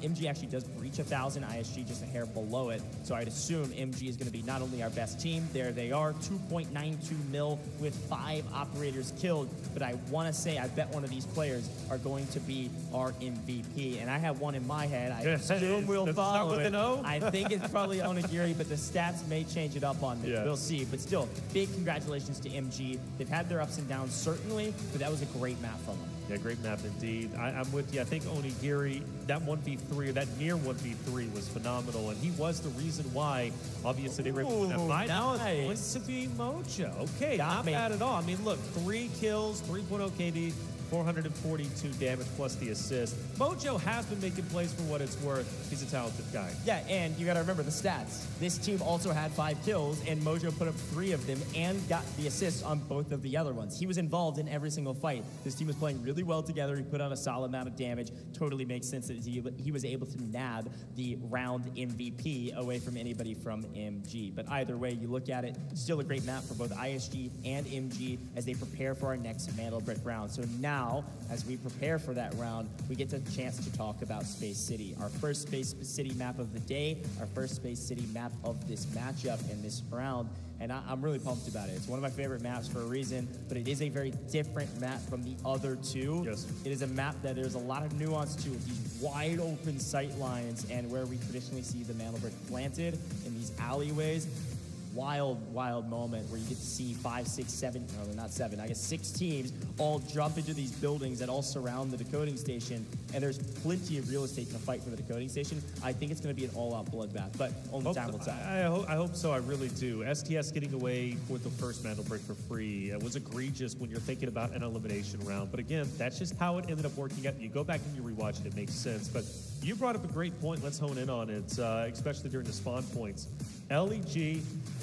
LEG's got some ground to cover if they want to be healthier right in the top 4 run. You also have AKA, who might be dropping down a peg. If they're going to be in, if they're going to be in the running, I think they're going to be in 5th place. They might barely be hanging on to 4th place, but they're potentially at risk of being eliminated. Both of those rosters. And well, LEG and AKA won't have prio spawns going into map 4. That's right. It's a really good point. I'm excited to look at those spawns and see who could get them, because it is a difference maker, certainly, to get into position early. But as we wrap up this round, let's take a listen into some of the comms from this last map. มีแท็บอันตีกูสวย2ใจเย็นนะมีแท็บใจตาย1 80%อันตีกู 80%อยู่นะกูขอรีโมทแป๊บโดนเน็ตกูโดนเน็ตกูโอเคเล่นกระสบแบงค์เนี่ยเล่นกระสบเพราะว่ามันอยู่ตรงเนี้ยกันกดอันตีข้างในมันโดนอันตีเว้ยจะชาร์จมันได้สวยอยู่ไหนอยู่หน้าผมยัดผมหมกขวาศพได้ว่ะเยอะผมแป๊บกูโดนไปผม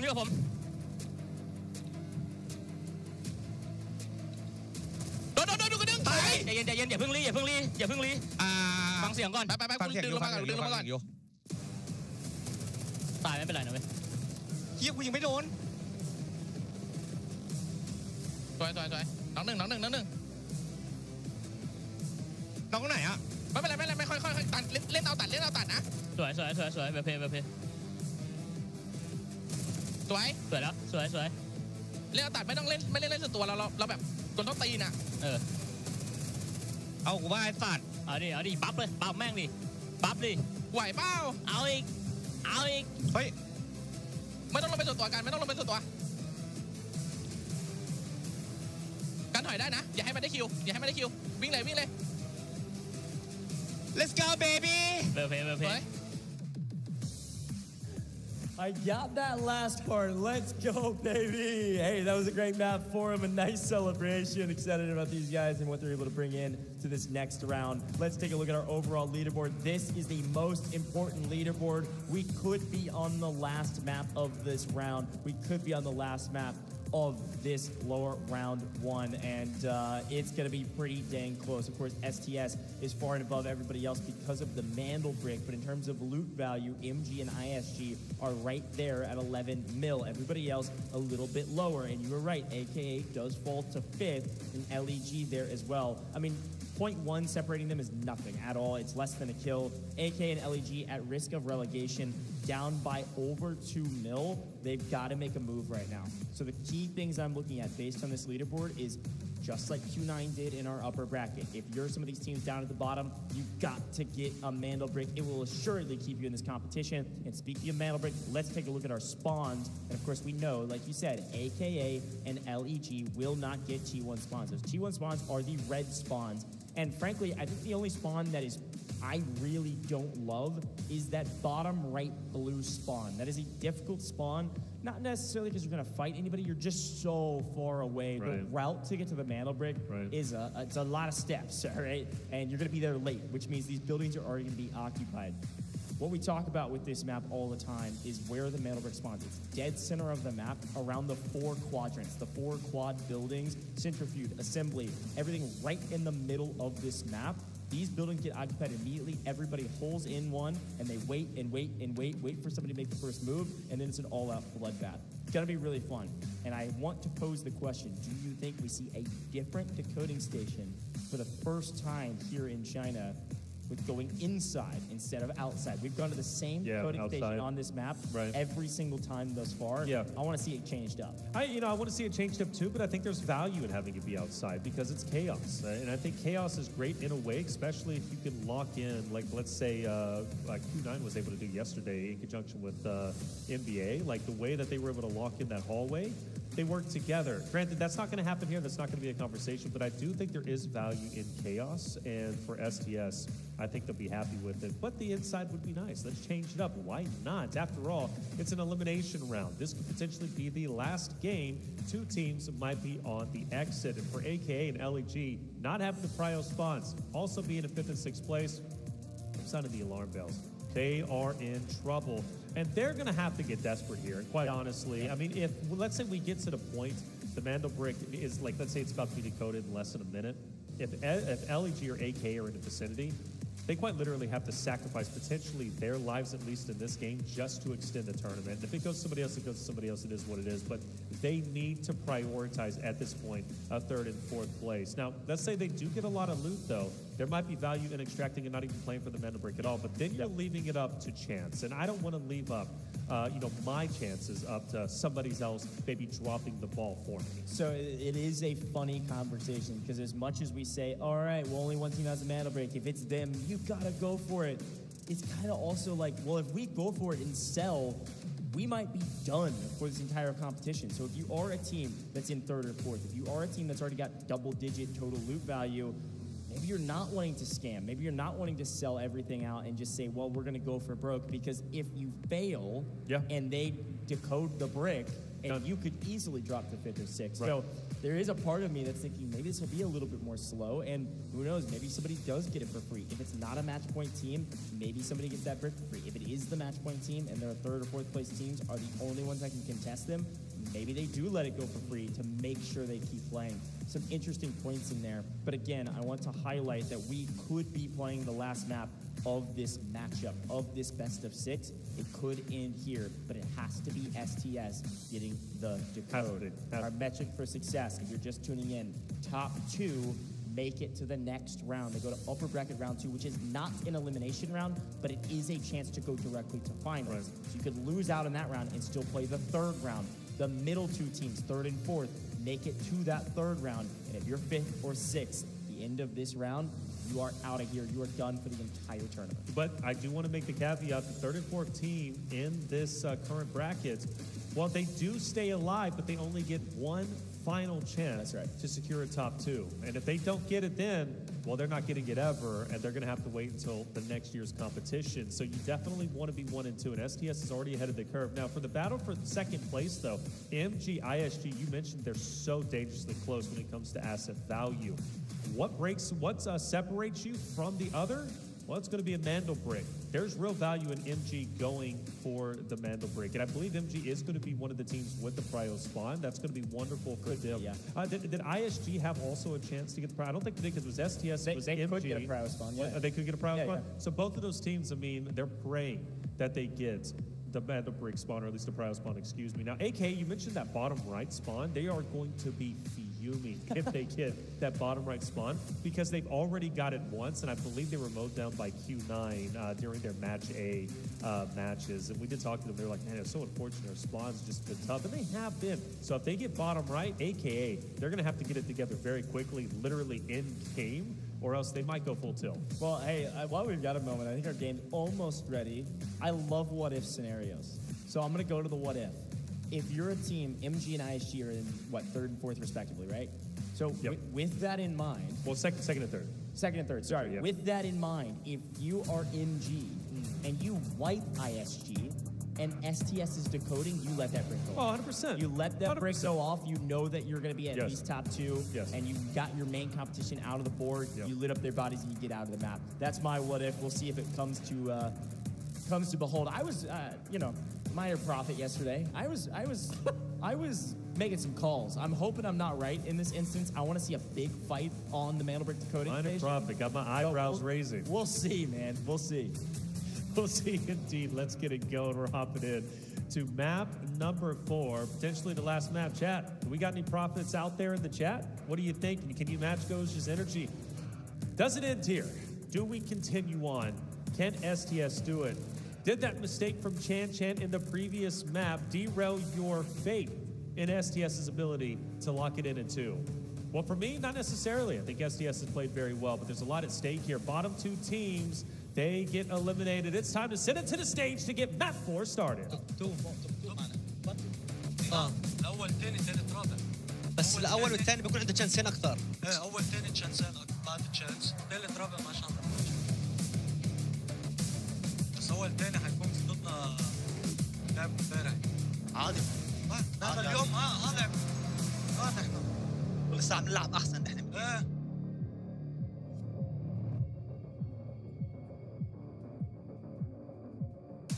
هسه شو الشخصية تاعتنا؟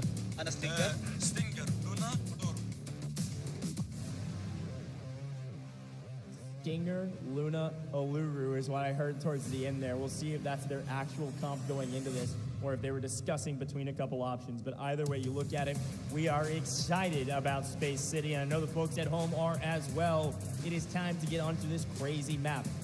Things to expect, things that we saw yesterday, is a lot of Luna is going to be popping out, and probably a lot of Stingers as well. Smokes are going to be everything in Space City. It is named Space City because of, well, the rocket and all of that good stuff. But it's all about space in this map. You've got to take space, and one way to do that is movement ability, sure, but it is all about smokes. You've got to seal off space, you've got to create visual cover, and you've got to create space for yourself. Smokes do it all, especially on some of these spawns that are pretty brutal, where you can get killed basically right off rip. We jump into Space City, Taylor. It is time to get active, and it is time to get into the match. Here's a look at the spawns overall, and it does look like ISG and I believe FL have priority spawns there in the left and top right. They're going to be the closest positions to the Mandelbrick, right there in the middle, as Centrifuge, Buoyancy Lab, Test Range, Black Chamber, all available to be occupied. And it looks like MG is down at Water Tank, while AKA is at Dormitory. Well said, well broken down. Notice FL will start to go straight into where the Mandelbrick is at. MG will also join. ISG will be there very shortly. 3 teams converging in the same location. And AKA, they spawned up in Dormitory. So with them, things are going to be a little bit slow, but an opportunity, a valuable opportunity to get as much loot as they possibly can, which will beg the question, do they maybe want to just totally forego the fight for the Mandelbrick and focus on placing 3 and 4, surviving into a later stage where they have a better chance to potentially get top 2. But AKA is a team that likes to fight. I don't know if they want to leave that early. You see your screen, my goodness. MG rolling up, LG off in the distance, FL also here, AKA soon to come in alongside ISG Ghosh. It's about to get active. Yeah, and I actually want to backtrack a little bit on what I said before. Now we get to see a chance to play it off. I'll talk about it later because FL is already trading blows with MG. MG has come up from Water Tank, the spawn that we said we didn't like a whole lot, and they get punished for it. FL beats them to the punch to play for the bottom left-hand side of this quadrant. A huge take in Centrifuge. Again, we knew there would be fights. People trying to occupy space in these 4 buildings. 2 teams choose the same, and MG's the one that gets punished for it. A 3v2, Finnell does not want to leave it up to chance. They would love to push this if they can find an opportunity to do so. MG looking to punish if they do, and Onigiri does find an angle on Hazmat. It is now a 2v2. Envy is able to pick up Bonnie, though. A 3v2. MG has a slight advantage, but they're all very weak. So they're going to back up and figure out, now what do we do? This is all before the mental break is even picked up, mind you. Take a look at the operators on the side, and we do see a Tempest at least on here, and it's going to be down in the bottom left. But I do ask you, was your prediction right? Did your translation work out for what you were predicting for the, I believe, the LEG roster? It looks like LEG is going to be running Aluru, Stinger, and Luna. There you go. So there you go. But in terms of ISG, going to be a lot of the same, and as expected, we see a Luna on every single roster and a Stinger on almost every single roster. The gear looks a lot better, of course, as well, and ISG is going to be first to the brick. There it is. It spawns, and they immediately pick it up. Not a second wasted, and they go sprinting for a decoding station. And the question is, which one? Our carrier is running, and oh, folks, I might start singing. No, never mind. I thought they were going to go for a different decoding station. Right. They're not. So, probably not. We'll see. But this is good for ISG. Priority over the Mando Brick. Same one. So, you know, conversation, they were in 3rd place, right? They're just behind that of MG. If they want to pass up and fully solidify a position in the top 2, getting this Mando Brick is essential. That would then put the match earnings as a secondary conversation unless the Mando Brick is gathered by MG moving up. And here, wait a minute. Oh, wait. So are we actually going to a different spot? We're going to a different decoding station, I think, or at least thinking about it. Sorry, I'm getting a little too excited about which decoding station they pick. I just like seeing different gameplay loops, you know, in Space City. I think they're just trying to figure out if they can have any information before they plant it, which I think is the right call. Obviously, the decoding station is right here if they want it, traditionally speaking. But looking at the decoding stations on the map, it looks like actually the closest one that they will be able to take it to will be right around the corner where we traditionally go, or inside of Black Chamber. Here's a look at it. So this is why I was saying, oh, maybe, look at where the decoding station is in Black Chamber. They could go interior here if they want it. Otherwise, the opposite side of these buildings, amidst the quadrant, basically where FL is a decoding station we've been playing with for the last, I don't know, 10 games that we've seen on Space City. Ooh. But they don't have the information that they want. And I like this play, too. This is kind of what I was going to say earlier, is that you have to have information, and that's why everybody's running Luna, a great information gatherer, and they couldn't get any information on what's going on. They're going to head up to the northeastern side. They're going to head back to the decoding station that we actually saw in Group A. It was the last time we saw this, and it only happened once. This is the decoding station that Fallen planted at to win Group A. Q9 were sitting in printing room and let it happen so they can move to upper bracket. But ISG is going for the plant. Out in the open, yes, but not in the same decoding station we were expecting. But also right next to AKA. This is huge. AKA from the depths of the standings, 5th place, 2 million needed to jump up to top 4. Well, you want to talk about jumping up, a Mando Brick will do just that. And for ISG, not fully committing just yet, but AKA in the vicinity. If I'm them, I'm staying quiet. I don't want to overexpose myself just yet. Let the Mando Brick potentially go down and then attack on it and take priority. This could be incredibly valuable. I mean, the only other competitors might be STS rotating up from water tank all the way up to printing, but Still not planted just yet. A minute 40 left. And of course, ISG knows it. That's the problem. ISG, they don't have a lot of information gathering tools right now that have hit. The one thing that they do have is the Mandelbrick. The Mandelbrick is giving them, hey, threat level midnight, man. 3 threat level. There's a team camping this decoding station. So now they're sitting here going, okay, well now what do we do? We can't get to this one free and clear. So now what? And you're right, STS, now you can see it on your map right here, sent 2 all the way up into printing to be able to overlook it. Because of course everybody can see where the Mandelbrick is at. And the folks with the Mandelbrick now know there's people close by. Do we backtrack? Do we head back the way we came? We're in a blender if we're ISG right now. And for the first time in any Delta Force competition I have ever casted over, the torch timer is now coming into play. They've held the Mandelbrick for so long that if they don't put it in a decoding station within the next 50 seconds, it will respawn. Again, I've casted like 35 of these, maybe more, and I have not seen this before. Gripped with indecision, they are now in a brutal position. Right. Lack of information. I understand you want to get information, but sometimes you just need to go full send. I mean it. You know, granted, AK was very, very close, but you had at least a couple of minutes. If you get the plant down early, or at least when they fully committed for it, you do have to fight AK relatively shortly afterwards, but you don't have STS in the vicinity. You don't have LEG there as well. Now you've got all these competitors, and you might as well now just planted it over in Black Chamber, where you had 3 teams already surrounding you. Yeah. So you're in the same situation you were in much earlier. The indecisiveness is it. Wow. And the torch time, yeah, it's going to come into play. Wow, Mandelbrick is going to respawn. And the boys go sprinting back because they know it's about to respawn where they picked it up originally. Gripped with indecision. It has reset. And who's standing on the spawn point? It is FL. Fennel getting paid from the indecision from ISG. They grab the brick and they go sprinting to the place we expected it to go originally. They're not going to waste any time. Yeah, no, they know exactly where they want to go. They've been holding this position since the beginning. They've been holding Centrifuge since the beginning on MG. Now, MG has fully restabilized, as has Fennel. STS has caught ISG in transition, at least with some information, and take some shots at him. But Fennel, they've been holding our favorite decoding station for 8 minutes. Right. So they go, well, thanks so much. We'll take this and head on our merry way. Now, Fennel does have the AWM, and they are connecting one of ISG, 2 on ISG, into the body.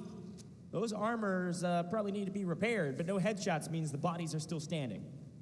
Almost want to say when the Mandelbrick went back and respawned in its original spot, Uni nearly cracked a smile. I think he was ecstatic to see it come back. It's the first time I've seen Uni truly smile, but I mean, gifted, and it's unfortunate for AKA, because AKA could have been gifted, you know, of course, having to fight for it, but that would have been wonderful for them. Now they've got to rotate down. Things just got interesting. 3 minutes. Oh, and a fight will naturally happen. And Envy off at a distance is going to get dropped from HF. I mean, that's best case scenario for FL. This is what happened yesterday. A plant, everybody starts fighting, not around the Mandelbrick. Best case scenario for FL is just lying in wait. Now FL off screen, Hazmat, AWM, thank you very much. Down goes Ghost. A nice kill for him to continue to maintain control over the Mandelbrick decoding station. MG and LEG fighting is best case scenario if you're a Fennel fan. Best case indeed. Watch the last Mandelbrick from STS get fully capped. No issues, no worries. Here comes AKA. We might see the same thing here. You mentioned AKA also starting to come through on your screen. LEG up ahead, FL. It should be just fine. I don't think they're going to get spotted just yet. HF, though, might go for that long range line of sight like he's been doing, and he's going to do exactly that. So AKA, if they do decide to head down the street, they are going to be spotted. But even still, time fastly ticking down. Just 2 minutes left. Nobody wants to challenge just yet. Fennel might have been truly blessed. So far, so good. STS knows that if they get this Mandelbrick, they win. But they were in assembly, come all the way back down, and are now out of position to play for any of these buildings. They're going to be last to the party if they come at all. They don't have to, but they could try to close it out. Doesn't look like they're going to. Slowly playing this off angle. And right now, we are seeing our second free Mantle Brick. Still plenty of time. This ramp nearly impossible to truly push, especially on the backs. The LMG hold up the ramp. It's just so hard to fight uphill with the only cover being close. But a nice incendiary could actually open things up a bit for them if they want to get aggressive. Of course, Uni lying in wait, able to play the trade if they want to. LEG, they knock Oribia off of the position to hold the ramp. Well, they don't do anything with it. Everybody trying to figure out, how do I get up here without losing my life? How do I get up here without scamming? And so far, not a lot going on, but Onigiri on the off angle. MG is getting active, and they're able to punish.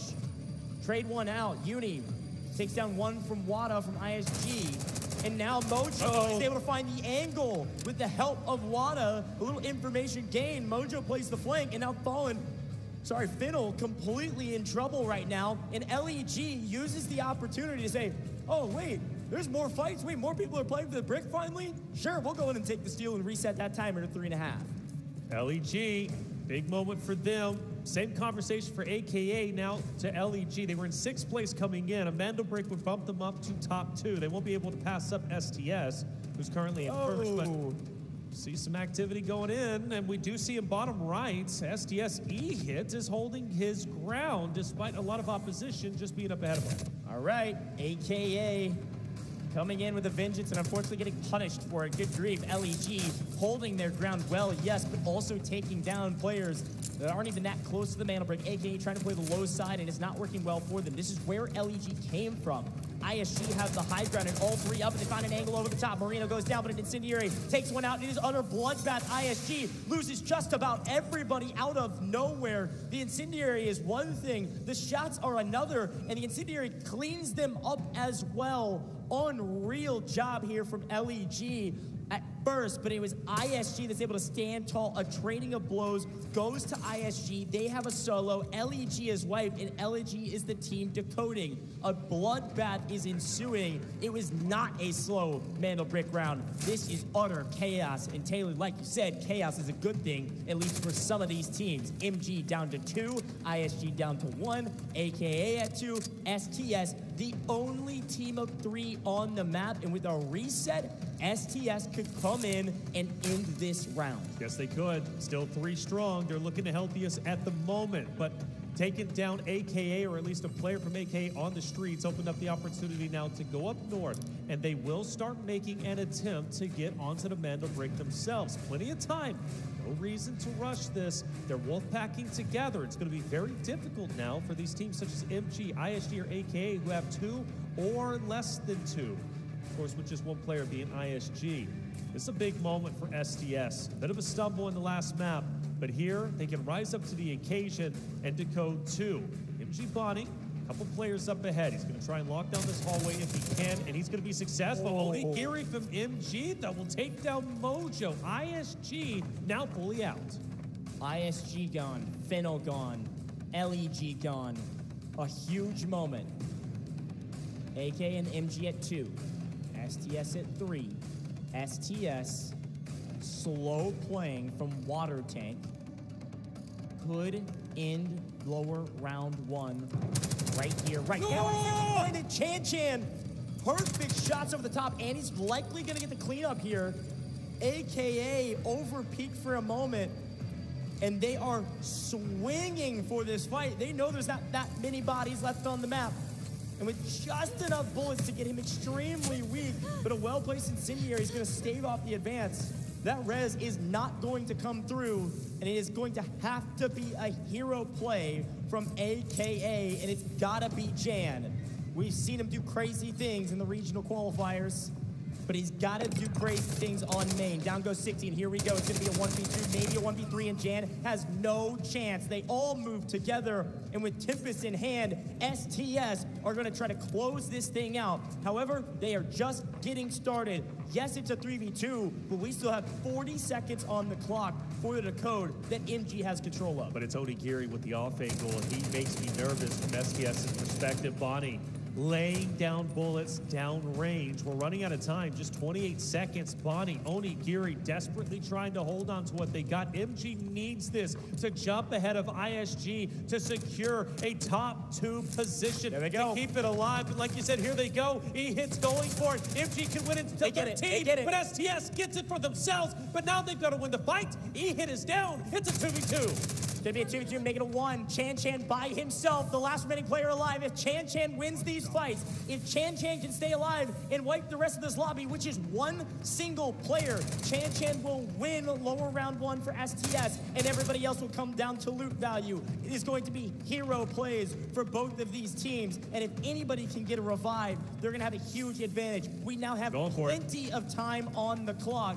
and a free res, a crawler, STS are gonna have an advantage in a 2v1 versus MG. MG had the code, but it's still 90 seconds after that steal. STS bottom right, top left will be the solo from MG, which is Bonnie. Minute 15 remaining in this moment. Bonnie has to hold on to what he's got. MG's already in a great spot when it comes to the overall standings, but they want a little bit more. Stop STS here would be critical. They have an understanding of where he's at. The push is starting to unfold, and an easy touch should be here. Nomdeng's going to get on top of it. STS should surely be able to steal it back, and they will. And the question is, what is this solo from MG up to? What is Bonnie going for? Bonnie's going to extract. This is it. That would block it the top away. 2. This is what we were talking about. With the win and the fight, Bonnie knows that the loot is going to be close. This is game, set, match. This is They're giving it away to STS because MG knows that they are likely the only player left on the map, and if they can protect the loot they brought in, if they can get something out, they will likely make it straight to the upper bracket round 2. You gotta be top 2. This is worst case scenario for everybody else that is dead. Holy cow. The leaderboard on the left is total. It is not a complete picture of what you can expect, though, after the math comes through. Kills not tallied. Safe boxes need to be tallied. But utter chaos turns into lower round 1 being done early. Out goes MG with 1 player extracted and 2 killed. STS clutch up by playing slow. The chaos.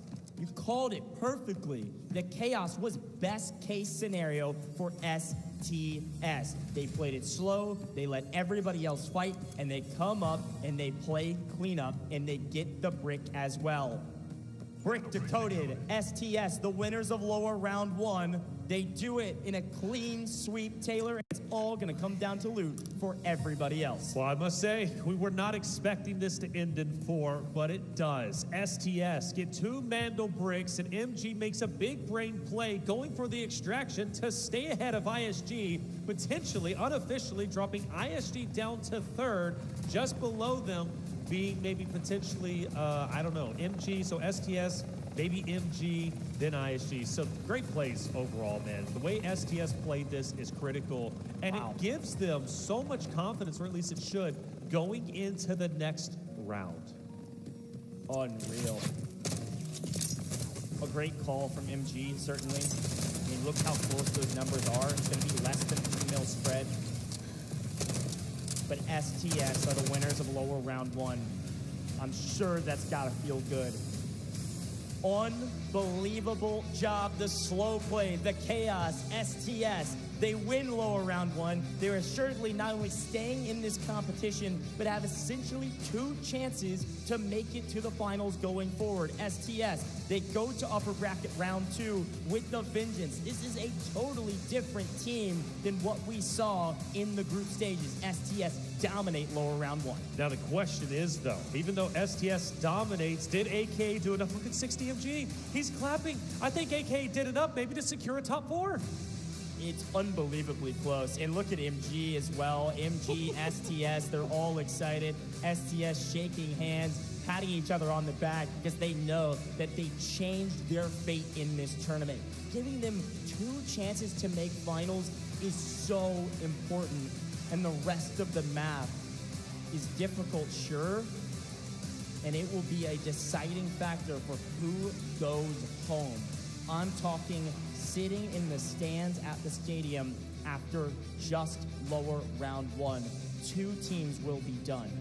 2 teams will go to upper bracket and have 2 chances to make finals, and then the 2 teams in the middle will have to sit here, watch upper bracket, and have 1 single chance to make it to the finals in lower round 2. That's a little bit later. Unreal job. Oh, STF. no. But the math right now. Yes, I think I know the math hasn't been done, but I think LEG, I think they're going to be bottom 2. I really do. They played so very well. Legit Brazil came in with so much energy, slayed out, a much better performance than anyone was expecting. They proved to the world the LATAM region needs to be respected, but I don't think they did enough. Of course, that is unofficial. We'll see the standings in just a bit.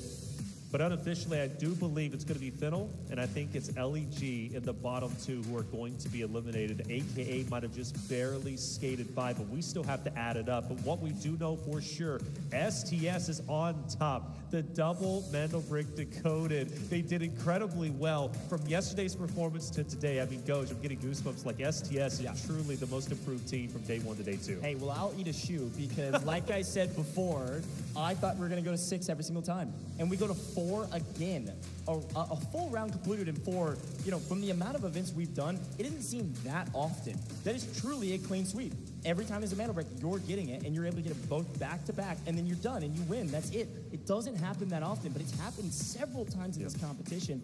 That one, utter chaos, and STS playing it slow, it worked out for them, which frankly wasn't what we were expecting. We thought STS maybe would play pretty aggressive because they kind of have nothing to lose. You've already got a Mandelbrot, you know you're not going home. And they had the lead in the assets too.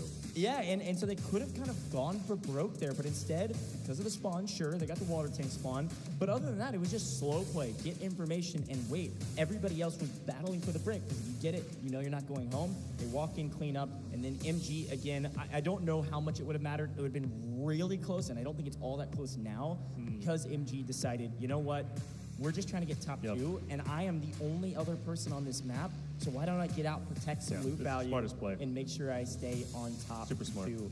Super important and really cool stuff. These are strategies we will not see on the finals day. Finals day is going to be an all-out bloodbath. Finals day, we're always playing for the Mandelbrot because we want to win, but when you're just trying to advance to the next round, that's where some of these very unique and different strategies that we don't see often come to play, and we've seen a lot of them over the course of the group stages, and now lower round 1. Such a good start to the day. It's only day 2. Go. See the match results. So this is going to be the match results overall. It will be STS with 11.93, but more importantly, the Mandelbrot decoded. And MG does jump up to 2nd place. ISG, AKA, will be number 3 and 4. AKA, the smile was real from 60 MG. They did just enough, but it is, unfortunately, for 5th and 6th place. The team's eliminated. It will be Finnell. It will be LEG. But boys, well fought. To make it through the qualifiers, to make it to this stage here in Hangzhou, China, is tremendous. Yeah, unfortunately, the end of the road for our LATAM team and our Japan team. That is brutal for Finnell and legit Brazil to go out like that. Another crazy stat is that those 2 teams were also the teams that barely missed out of going to the upper bracket. They were the 2 top-seeded teams going into lower round 1, and unfortunately, their road in the Delta Force Invitational has come to a close. Oh, it's so heartbreaking for those regions. They have so many fans at home. There's so many people cheering them on, and unfortunately, they are done and will have to sit in the audience on finals day. They have been eliminated. Our 2 teams, the 2 first teams to be eliminated in the Delta Force Invitational. We started at 12. We have 2 teams already in the finals, and now 2 teams fully eliminated, and the rest move on in different manners. Top 2, of course, MG. I'm really proud of those guys. A really smart IQ play. Scores were pretty close, but it's all STS all day. All STS all day. Now, we do want to say, as we look through the highlights, it was pretty chaotic at the very beginning. There was a chance where we were going to watch the Mandelbrot go to a different location, top left, or top right, excuse me, which would have been great because AK could have challenged for it, but they had other plans. For the first time in the 30+ million matches you casted, you saw it get torched. Yeah, the torch timer doesn't often go out, but this is that moment. They run up, they can't plant it, and then it's FL that end up taking the brick. And unfortunately, I have to say it, fortune did not favor the Bold this time around. FL, a team that's fully eliminated. FL, the team that actually planted the Mandel brick, and it's because of MG. MG played spoiler, played disruptor so many times, and because of that, they come in, they not only wipe FL, they're also the ones to steal the brick alongside LEG. Again, fortune not favoring the Bold. LEG, the team to steal. They come up the ramp amidst the chaos, and they take control of the Mandel brick. It looked like they had a decent position. ISG and LEG then trade blows. This is the utter chaos I was watching. Bullets trade blows, yes. The incendiary takes down 2, and they go, how? What just happened? And then MG comes in and plays cleanup. So they wipe the rest of ISG, or at least 2/3 of that team, as Bonnie goes in for the steal. MG now is in control. And so now we look towards AKA, who has 2 members remaining. And unfortunately, they get caught in the crosshairs of a straight shooter, man. STS goes in, steals the brick. MG's doing everything they can to stop it. But with that steal, which was at 13 seconds, STS sure lose 1 member, 2 go down, only 1 member fold into a yellow timer. MG re-steal. STS, though, able to get the revive, change the fight, and so MG backed off and said, fine, everybody else is dead, sounds good for me, I want second place. And it was a collective team effort to call Bonnie back and say, look, enough is enough, no reason to fight for this Mandel break, let's secure what we got, the loot is enough to put us in top 2, and it absolutely was. What a beautiful play call. What a job well done from STS and MG. But also, you got to give credit where credit is due to ISG and AKA for staying alive in the tournament. But again, boys, well done from Fennel and LEG. I know you guys were eliminated, but I want to highlight you did exactly what you needed to do in order to get to this very stage. What an accomplishment to compete in the first ever Delta Force Invitational. And here's a look, by the way, at the overall stats from just that last round. Obviously, STS, they get 3 kills, they get the mana break, that's game, set, match, but it's MG there. Obviously, protecting loot, they had almost 1 million in loot, sure, but it was actually the amount of kills they got in that round was the difference maker between 3rd and 2nd. 5 kills, you gotta remember, is 2 mil. MG playing aggressive. This is a totally different MG team than what we saw in the group stages. This is a team to be reckoned with, and with MG joining the upper bracket, I've gotta say, I've got some momentum with MG. I think MG could be a top 2 team in our upper bracket round 2 here shortly. Here's a look at the damage charts, and it was MG on top. They're looking very, very strong. Very strong indeed. MG, so impressive. Envy, Bonnie, Onigiri, who started the day strong and finished strong with his roster. But the best team, of course, would be STS in the end. God dang. The guy who just plays so well as a solo, Chan E-hit, usually going off and extracting, they say, God dang, go for it. You got it, baby. And he ends up picking up at least, what, an additional 400K usually every time he's a solo, which is truly beneficial. But the collective team effort from STS ends up, of course, resulting in the 2 Mandel bricks being decoded. Onigiri, though, will, in fact, be your overall match MVP, and rightly so from MG. He was a large reason for the success. 1,000 damage, mind you.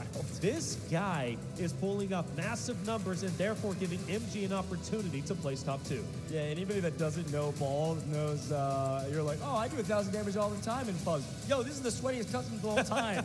Onigiri's putting up 1,000 damage in custom. Right. You know, some people don't even put up 1,000 damage in the entire round, that's you. entire matchup all across the board. This dude is crushing it, man. Onigiri, a force to be reckoned with. Insane stuff from the man, the myth, the legend. Mugrab really struggled in group stages, but they came out with a bang and lower round 1. They came here with something to prove, and they have joined the ranks of STS over into upper bracket round 2. Really pumped for these guys, really pumped for all of our teams that are still alive. And of course, folks that are done in this tournament, we thank you for being here.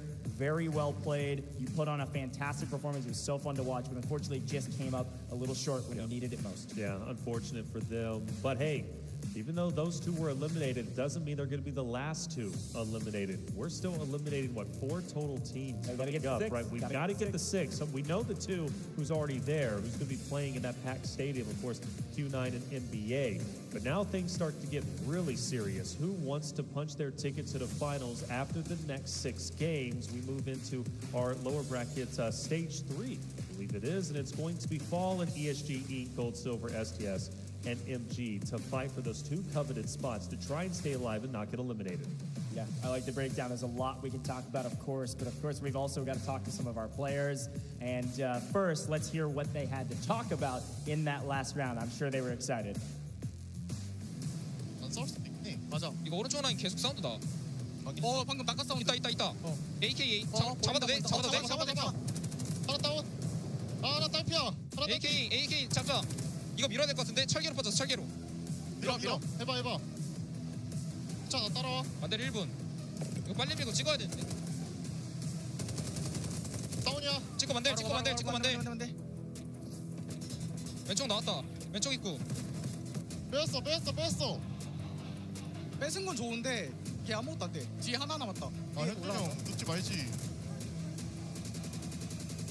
안 뺏어졌네? 다시 뺏은 거야. 다시 뺏은 거야. 1대 2거든. 정면 한번 가볼래? 화살 날려줄게. 날려봐. 가자. 전기 화살 말한 거야? 아니면 나 살려도 되긴 해. 정면 봐줄게. 반대 뺏어. 바로 빼봐. 터치 되나 이거? 바로 빼봐. 터치. 애매한데? 애매. 궁 한번 찍고. 나 공 없어. 연막 있어? 연막 없어. 연막 4초. 야 해. 둘이. 야 얘네 빼겠다. 야 얘네 살릴 수 있어. 살릴 수 있어. 오케이. 시원하게 했다잉. 이거야. 이거 내가 원하던 거야. 이게 우리야. 이게 나야. 어려운 거 없는데? 1등 했다잉. 시원하게 갔다 그냥. 시원해 그냥. 사냥꾼이 뭔지 보여줬어. Just a matter of taking care of business, That's right. Taylor. Nothing crazy from the excitement category. It felt like, hey, we know what we're doing. We knew that we won this. No big deal. Let's move on our merry way because we still have a lot of work to do, and that is absolutely correct. Just winning that, of course, does give you 2 chances to make finals, but it doesn't assure your spot in the finals. That was lower round 1. Those are the teams that got 4th, 5th, and 6th from each of the groups. Yes. Those are the teams that lost yesterday. They're like, all right, this is what we wanted to happen yesterday. Let's now execute on it. Potentially 2 more times. They could play up to 3 best of 6s today if they don't succeed in the next round. Yeah, you go back to our interview yesterday with NBA Skydie. I asked him, I said, how are you feeling after that big win? And you could tell that his mentality was like, it was a win, yes, but it wasn't the win that we needed, okay? We needed to secure a top 2. And I can feel that in the comms with SKS towards the tail end of that. They didn't really necessarily celebrate and get ecstatic. Granted, it is a sigh of relief, right? Yeah, that's exactly moving what it was. forward. That's what it is.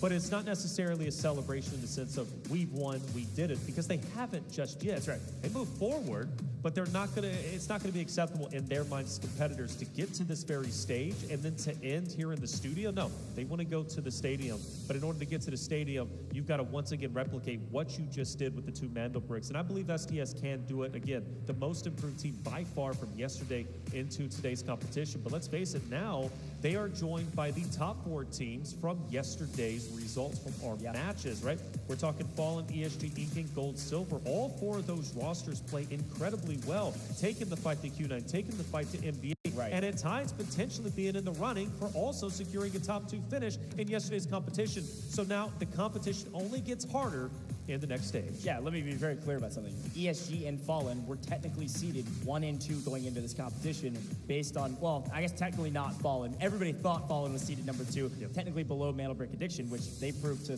their seed of 2, getting 1st overall. But either way you look at it, everybody sees NBA, yes, strong, but ESG as the strongest team here, and they're going to be in this upper bracket round 2. And so you're playing against the hottest competition out there, a team that's frankly going to go in probably angry and aggressive. It's going to be very difficult. We'll see what they're able to do with it. Here's a look, by the way, at what we're talking about. ESG, Gold, Silver, Inc., FN, they're waiting for their competition that is coming next. STS and MG now joining them after success. And you're right, a huge turnaround. STS last in their group stages, MG second to last in their group stages, but they made it to the upper bracket round 2, which will be in just a little while, Taylor. I'm really excited about this, and I want to remind the people at home how this round will work, because this is not an elimination round. That is something to remember. If you are trying to make it to the finals, you can advance. If you get top 2 in upper bracket round 2, you will make it to the finals. But if you get bottom 4, You're not eliminated. You just go to lower bracket round 2. Yeah, but even still, you don't want that long of a day as a competitor, man. I mean, we're talking potentially 11 hours, albeit we do end a lot quicker than we were expecting into lower bracket turn 1, but you don't want to be one of those teams that has to play 6 or 4 games, 6 games. But if you have to do that and you make it to the final stage, then, I mean, of course, it was all worth it. Man, you look at STS and MG, I think they're going into this next turn with a tremendous advantage. They're nice and warm. They're feeling good. It benefited NBA tremendously, right? NBA was hot off of their big win from their respective match.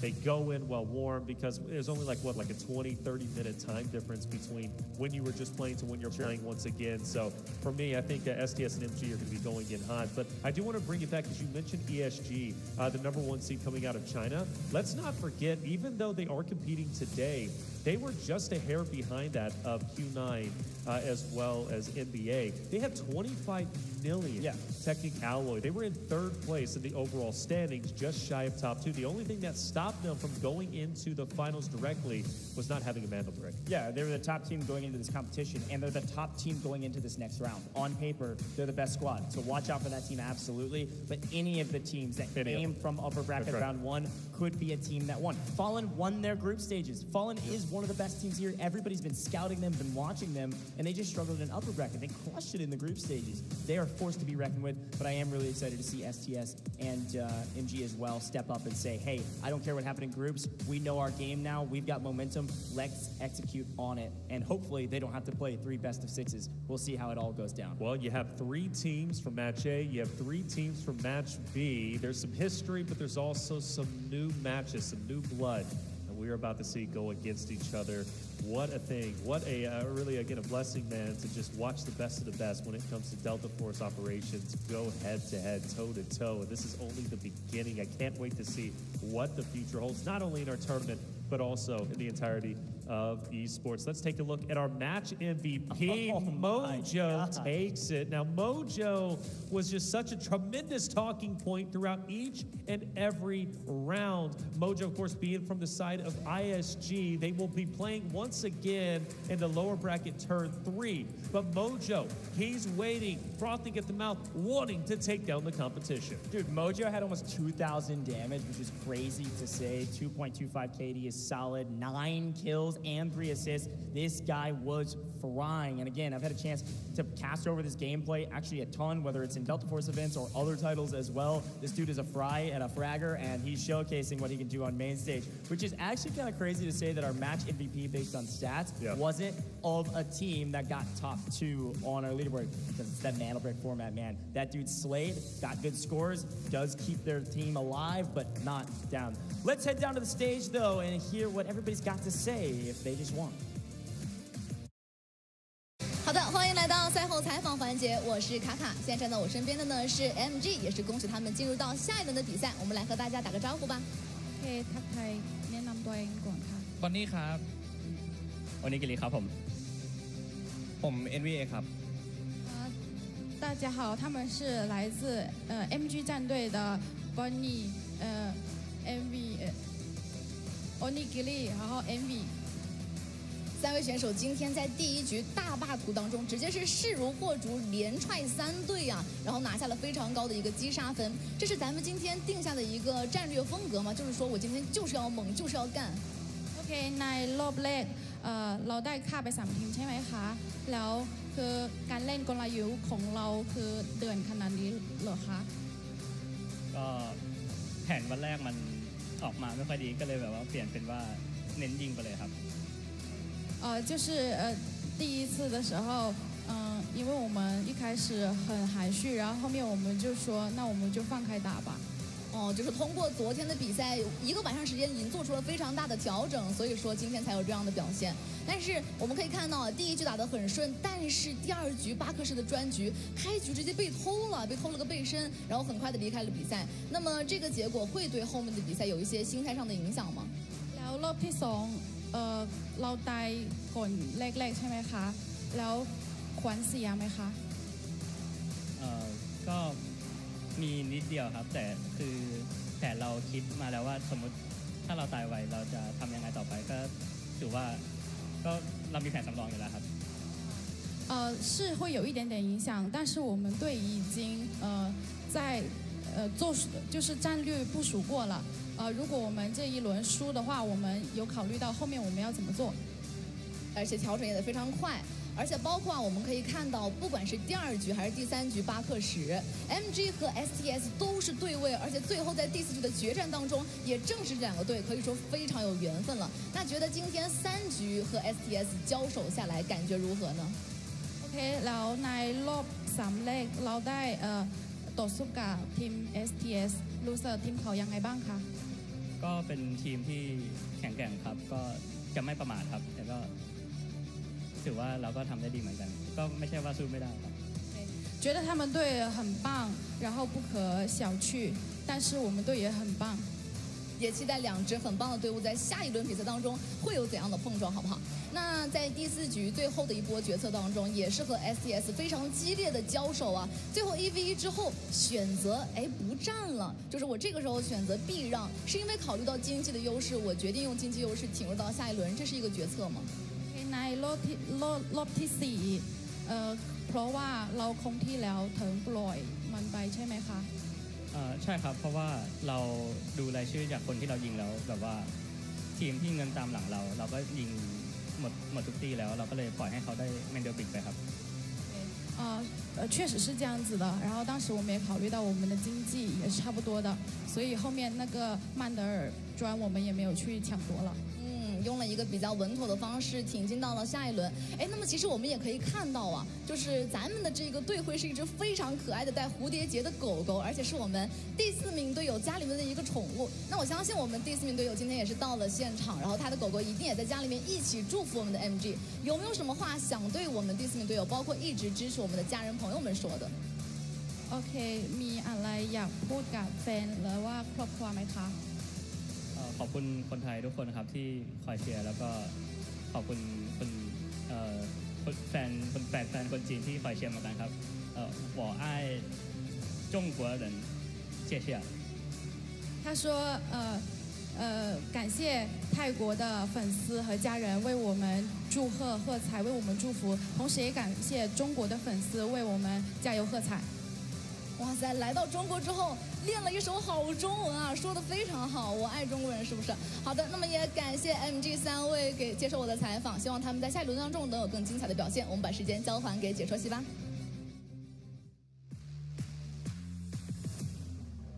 Well, a great interview there with MG, all smiles and excited that they made it to the next round. And again, they get 2 chances to make it to finals. Really pumped for those guys. Again, they worked really hard to turn things around, and a great success story.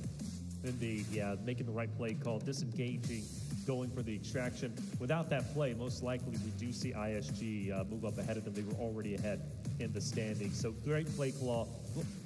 They made the right play, man. Okay, I don't know about any claw. It would have been really, really close for sure. And I think it was the stronger position to take, and they realized that. And it's actually funny enough, it's the thing that I was talking about right before you entered into that lobby. I was like, hey, if this weird situation happens, then I think there may be a play for this where we just don't go for the brick. Yeah, you can call it. I kind of called it. I'm not going to give myself too many flowers. Oh my gosh, the prof. Here's the thing. I'm not going to give myself too many flowers because what I was saying at the time was like, oh, well, they can guard the mana break. Right. This was just like I just don't need to go for it. I'm just going to save myself because everybody else is dead. Right, They're not quite the same, but I'm still going to take a little bit of knowing of ball, if you will. Of course you will, yeah. No, a good interview there with MG, and excited to hear from STS as well. Yeah.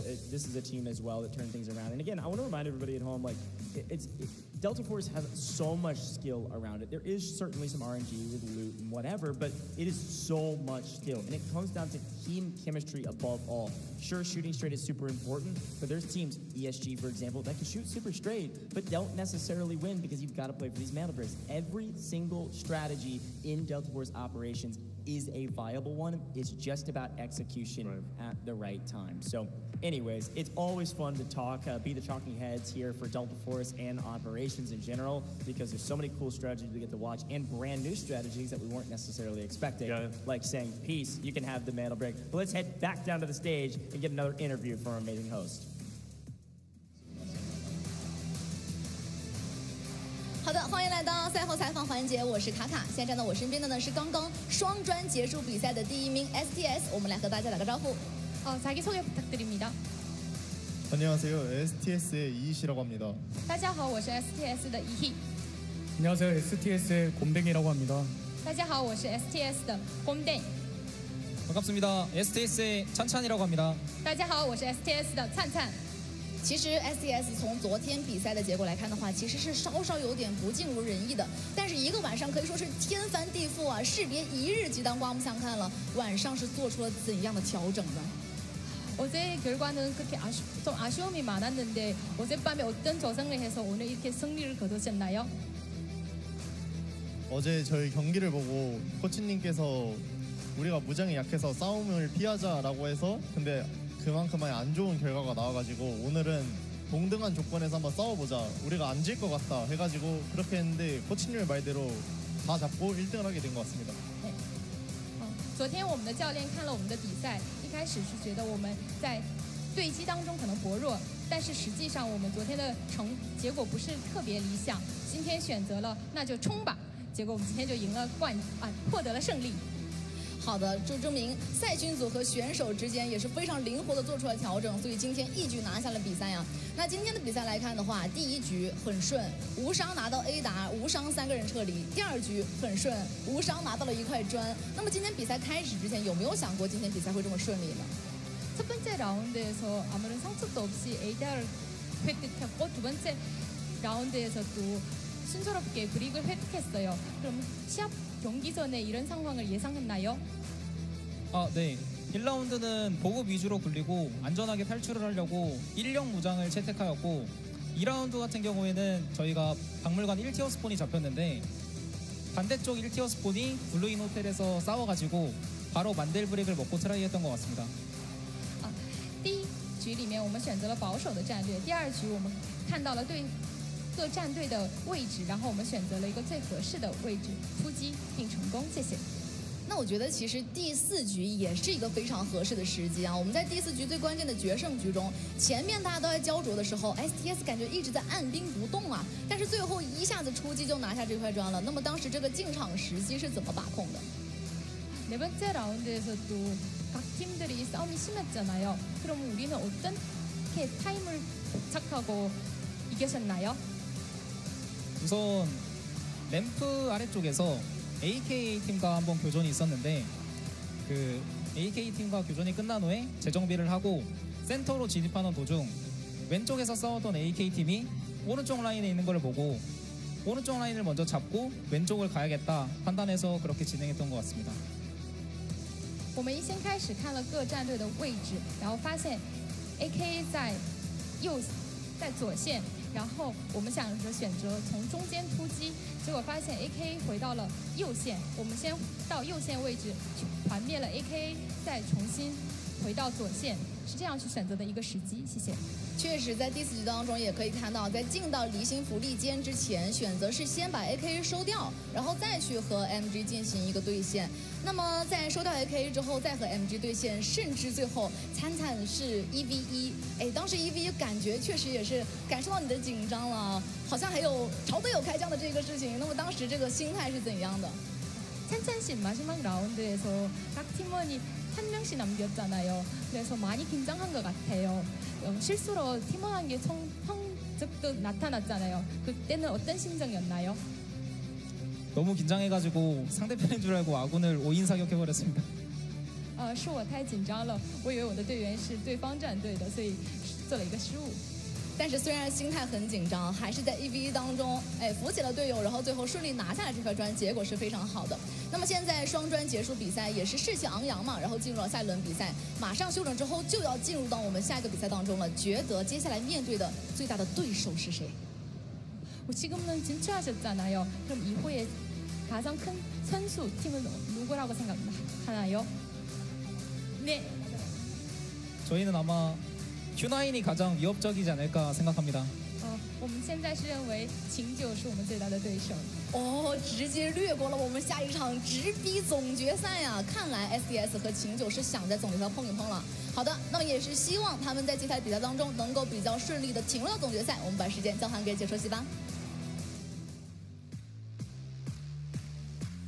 Well, certainly excited, of course, because, well, they're making it to the upper bracket round 2. I'm really pumped about this because, frankly, this is a team that's turned everything around. They've got momentum. They've got a chance to shock a lot of the teams that, frankly, dumpstered on them in group stages. They're about to play again, right? That's right. You're getting a chance to get revenge, man. I'm so pumped for these guys. Really well done. Getting both bricks, clean sweeping. Awesome job. Yeah, awesome job indeed. Again, STS, one of the most improved teams from yesterday to today. But what is exciting is Gold Silver returns to the stage, a team that struggled very much within their match, but improved tremendously whenever they moved into the next. So for Gold Silver, just barely missing out on securing a top 2 finish, they return to the stage. How far are they willing to go? Yeah, this upper bracket round 2 is going to be insane, folks. You're not going to want to miss this. There's a lot of teams with a lot to prove. It is not an elimination round. I want to be very clear about that. If you are in the bottom 4, you will be going to lower round 3, which are round 2, technically, which will be against those 2 middle teams that we're going to be missing. They've got a bye. That's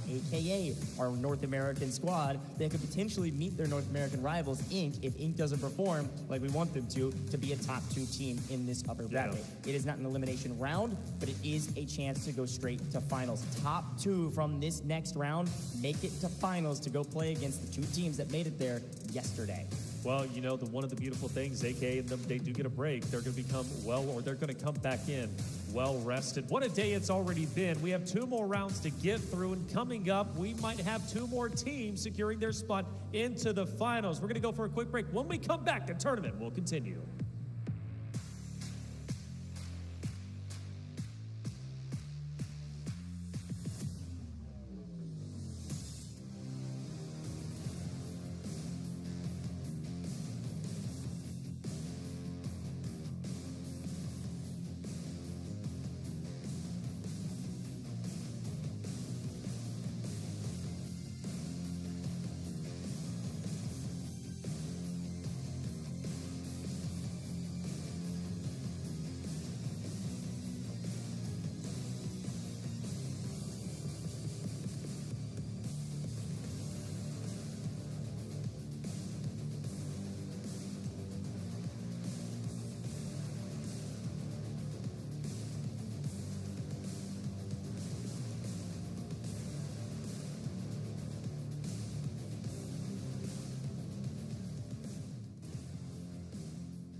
This spells bad news because get over here. Stop.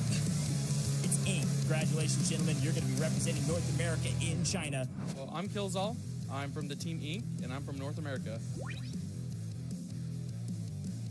So it's actually the first letters of our names, except for Too Easy, because we replaced the person that was supposed to be originally playing with us. His name started with N. So Infant, N, and then Killzall, so we just did Inc. We didn't want to make it complicated. And then we subbed out Easy. Didn't really change it after that. We just thought it rolled off the tongue. We're a collective blend of aggression, decisive precision, and we're incredibly resilient. We have the ability to adapt in situations in-game. So our chemistry has incredibly gotten better. We started off a little slow in the semis. After a couple games, we got a lot better. We've been playing every day really since, unless we're out of town. But yeah, it's just night and day difference. One was in our finals to go to China. After our game 6, when I was sitting there doing the math and I thought we had lost, I said we had lost, and I was sitting there after Too Easy didn't get out of the game, and I did the math, and it looked like we were up by 0.1 mil. So I kind of exploded. I stood up. I couldn't sit down. I was so happy. But I didn't rest easy until we seen the official scores. Too Easy, Inc., NA. My current role in the game is flex, support, entry. So depending on what the team needs, I'll play. I would say I don't have any competitive experience. I was a welder before I started playing Delta Force, and then I caught a lung disease, so I can no longer do that. I started competing in Delta Force because I'm always looking for good fights. It's very rare to find good fights where it's intense, lots of stuff going on, and this is like facilitating all of that, and I enjoy it. I'm Baby V. I am on Team Inc. and I'm coming from MENA. Right now I'm just trying to get my degree at college. Adding to easy, I do like the competition and the feel of professional Delta Force in that you actually have to use your brain, and it's not just public lobbies where there's not a lot going on. Sometimes you don't get geared lobbies. I like the aspect of everybody being geared. Coming from the youngest person in this competition, I don't think age has anything to do with it. It's really just hours. My duo is going to have to be Killzall. We have like 2,000 to 3,000 games together. I know what he's going to do before he's even thinking about it. He doesn't know what I'm going to do ever. I'm unpredictable. He just plays off my utility so well, and we make a great duo.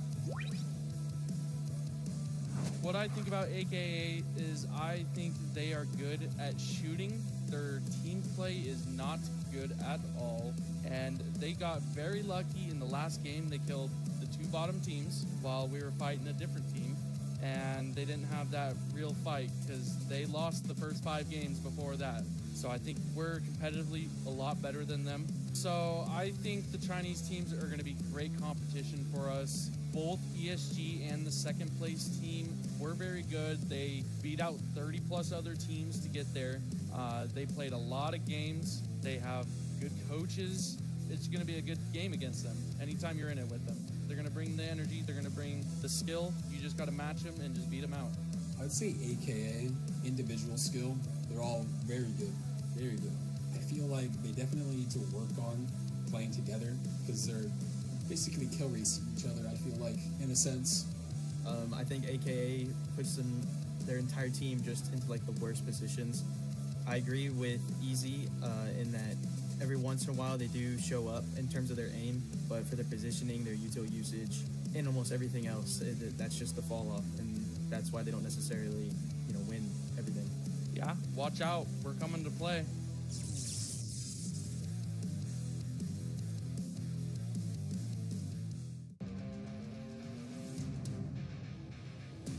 Brick addiction. Not only were they reaping scrims, they needed the mantle bricks, and they got them. You're going to be seeing this team on land in China. Yeah, I'm Skydy, playing for mantle brick addiction, and I qualified from EU region. So like originally me and Juveler in the game were always obsessed with mantle bricks when we launched the public matches. We always go for it like in the beginning of the match without like killing anyone. It's our like first priority. So it was natural for us like to have this name because it's actually kind of true for us too. I'd say we're very flexible and like we can do whatever we want and like what's needed. But I'd say the big important thing for us is definitely the team play and like team-based executions with good calls and using the pieces together. All that stuff. I think it's very important for us. Well, usually it's me during like intense moments, but I really like the idea of like everyone trying to call, everyone trying to find the solution, see the options, and like discuss with the team. I think it's the best for like everyone. Well, honestly, like about captain, it's not really important for us who's the captain. We don't see it like as a strict role or something. I'm probably the captain because I usually call more. I'd say like I influence the maybe play style more, but I don't think we have like any certain figure in our team who's like higher than others. We don't need it. Hello to everyone, my name is Andrei, my in-game nickname is Buddha. My job title is Data Engineer. I have always enjoyed tactical shooters, but Delta Force is actually my first extraction shooter. It instantly hooked me, and I have already played around 2,000 hours. I think I'm a support entry hybrid. I cover my teammates and sometimes I defuse people. I go first, take the risky fight and create space so the team can clean up. The first thing that comes to my mind is when I met the prison boss first time. He destroyed me instantly. I didn't even realize what happened. Hey, my name is Juveler. I still work as web developer, and before Delta Force I never tried to compete in any game, it was just playing for fun with my friends. I think I play support role because I play operators with monks and try to stay last person alive, but in real games it not always work like this. Most memorable moment I think definitely my match at the last game of the 5-year finals. It was like the time has stopped at the last 10 seconds when I killed 3 guys and was lying and waiting them on the brick to decode. When we managed to pull off the double brick and secure the second decor, my first thought was simply, we actually did it, and yeah, we were laughing. It felt unreal for a few seconds. I remember thinking about how much pressure there was, but at the same time feeling proud of how the team stayed calm and worked together. That moment gave us a lot of confidence going forward.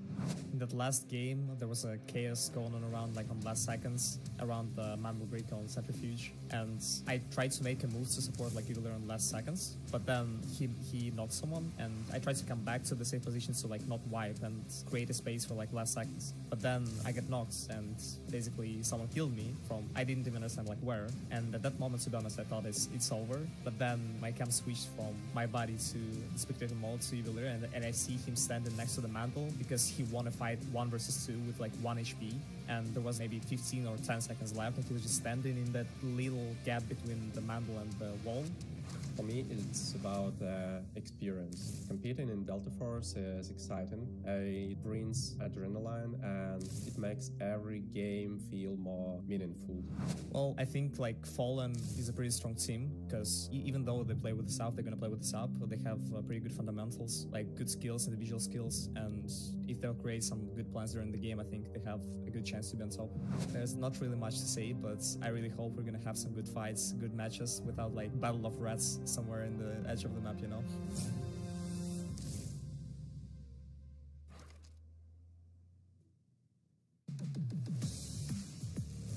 Well, welcome back to the 2025 Delta Force Invitational. It is time for the upper bracket round 2, folks. We are into our second best of 6 of the day. We just wrapped up lower round 1, and unfortunately, we had to send 2 teams home, Taylor. It's not what we love to talk about. It is super unfortunate, but we do have more competition to get to. We got to get into this upper bracket. I'm pumped for it. Yeah, definitely pumped for it because, again, we reintroduced the 4 teams yesterday who fell just short in upper bracket 1. They fought valiantly, but they did not make it. But now they have a chance, right? A second chance. Top 2 teams will move forward. The bottom 4 teams, as you've been saying, though, will not be eliminated.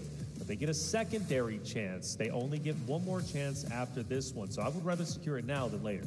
Well, here we go. Let me re-explain how this all works. Maybe you're just now tuning in to cheer on your favorite team. Maybe you missed yesterday as well. We will be playing up to 6 rounds, albeit we have not seen round 6 yet in both days of competition, which is wild to say. The way this works is if a team is able to get 2 Mandel bricks, they will win the competition. They will win the round.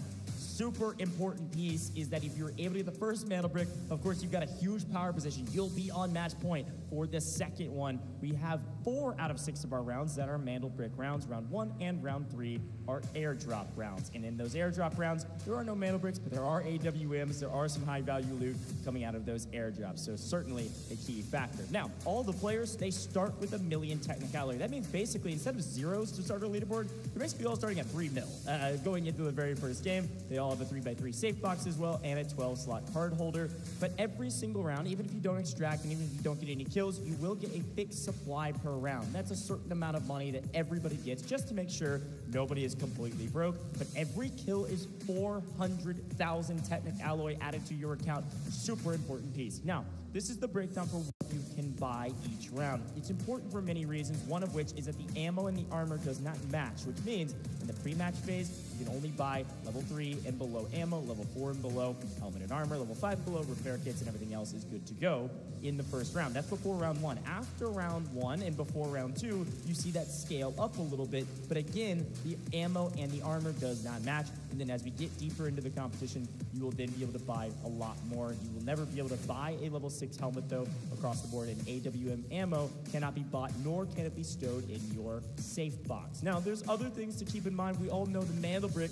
I usually talk about this torch timer as kind of just like a, hey, FYI, there's a torch timer. If you pick up a Mandel brick and you don't put it in a decoding station, it will respawn. I had never seen it actually taking place in the cast that I've done until just then, just a moment ago. Our last round, we just casted over. ISG grab it. They wait 5 full minutes without putting it in a decoding station. It respawns. So that is a key factor to it. It will also respawn if it's placed somewhere that technically nobody can get to, like off the map somehow or something like that. So with that in mind, there are ID tags you can pick up that also have loot value associated with them. But the key things to remember, this is one of the more important rules, is that each of these teams can only use each operator a maximum of 2 times. If you see a team pick 2 Noxes off rip right when we start in the very first map, you will never see that team use Nox again. Certainly we've seen that in the past from certain teams. Everybody has a different strategy, and everybody pre-builds their comps for the most part, sometimes adjusting along the way depending what happens. Also, all of our spawns are fixed, and you cannot get a tier 1 spawn, aka the best spawn. I'm putting quotation marks, you can't see that. Can't get that back to back. So if you get tier 1 spawn in map 1, you will not get it in map 2, but otherwise they are all randomized. So a lot going on in this competition, but I love our rules system. It's been really fun to utilize it in this tournament server UI as well, because the tournament server UI also does all the work for us. It auto adds all of that technic alloy to each of these teams as they earn it. So yes, there's a ton of different ways to earn that technic alloy. Everybody has different spawns. Everybody has different operators that they can choose. But one of the key factors that we've seen throughout the course of this competition is all about that money, man. Metal bricks are everything. Sure, they are the top ranked system. They're the best way that you get a chance to, well, frankly, put yourself at the top and make it to the finals. Sure, we've also seen teams that prioritize total loot value. They prioritize their stash value, make it to the next round as well. I'm thinking MG, for example, a team that did that really well. Let's take a look at our overall schedule for the day. Been talking a lot about MG already because, well, we just watched them. Lower bracket round 1. We only played 4 games because STS picked up a mana brick in round 2 and then again in round 4, which pushed them into the upper bracket round 2, which is what we're about to get into. And MG will be joining them with that prio of loot. Here are our 6 teams who are about to compete. Now again, upper bracket finals positions. We start taking a look at the teams, and oh, this is perfect. Fujay talked about him consistently. He knows how to get into locations and make an impact. Hence, his rush rate is 3.15, the #1 out of everybody in the tournament. Fujay, his value cannot be understated. On this ESG roster full of titans such as DT, Li Yun, Fujay is the guy that carries the torch. Yeah, and you can see the different skill sets and what these players prioritize. Look at Oxygen. This guy does not go for kills. He is not the front man. He is the most efficient looter in the tournament that's about to play. He is #1 loot rate at 1.95. Kind of an insane number. That is all calculated by loot value per container. This dude is hitting gold and he is hitting reds along the way, and how efficient he's able to do that, stringing all that loot together, is what gives him that rate. Really cool stuff, and also tied with probably a lot of people at getting out of the map. He's got the most loot, so he's probably the one that they always send out of the map. Even if a couple people stay, Oxygen's leaving. He's got leaving 50% of the time. Now that DF rating, by the way, at the top for all of these players is basically all the stats combined.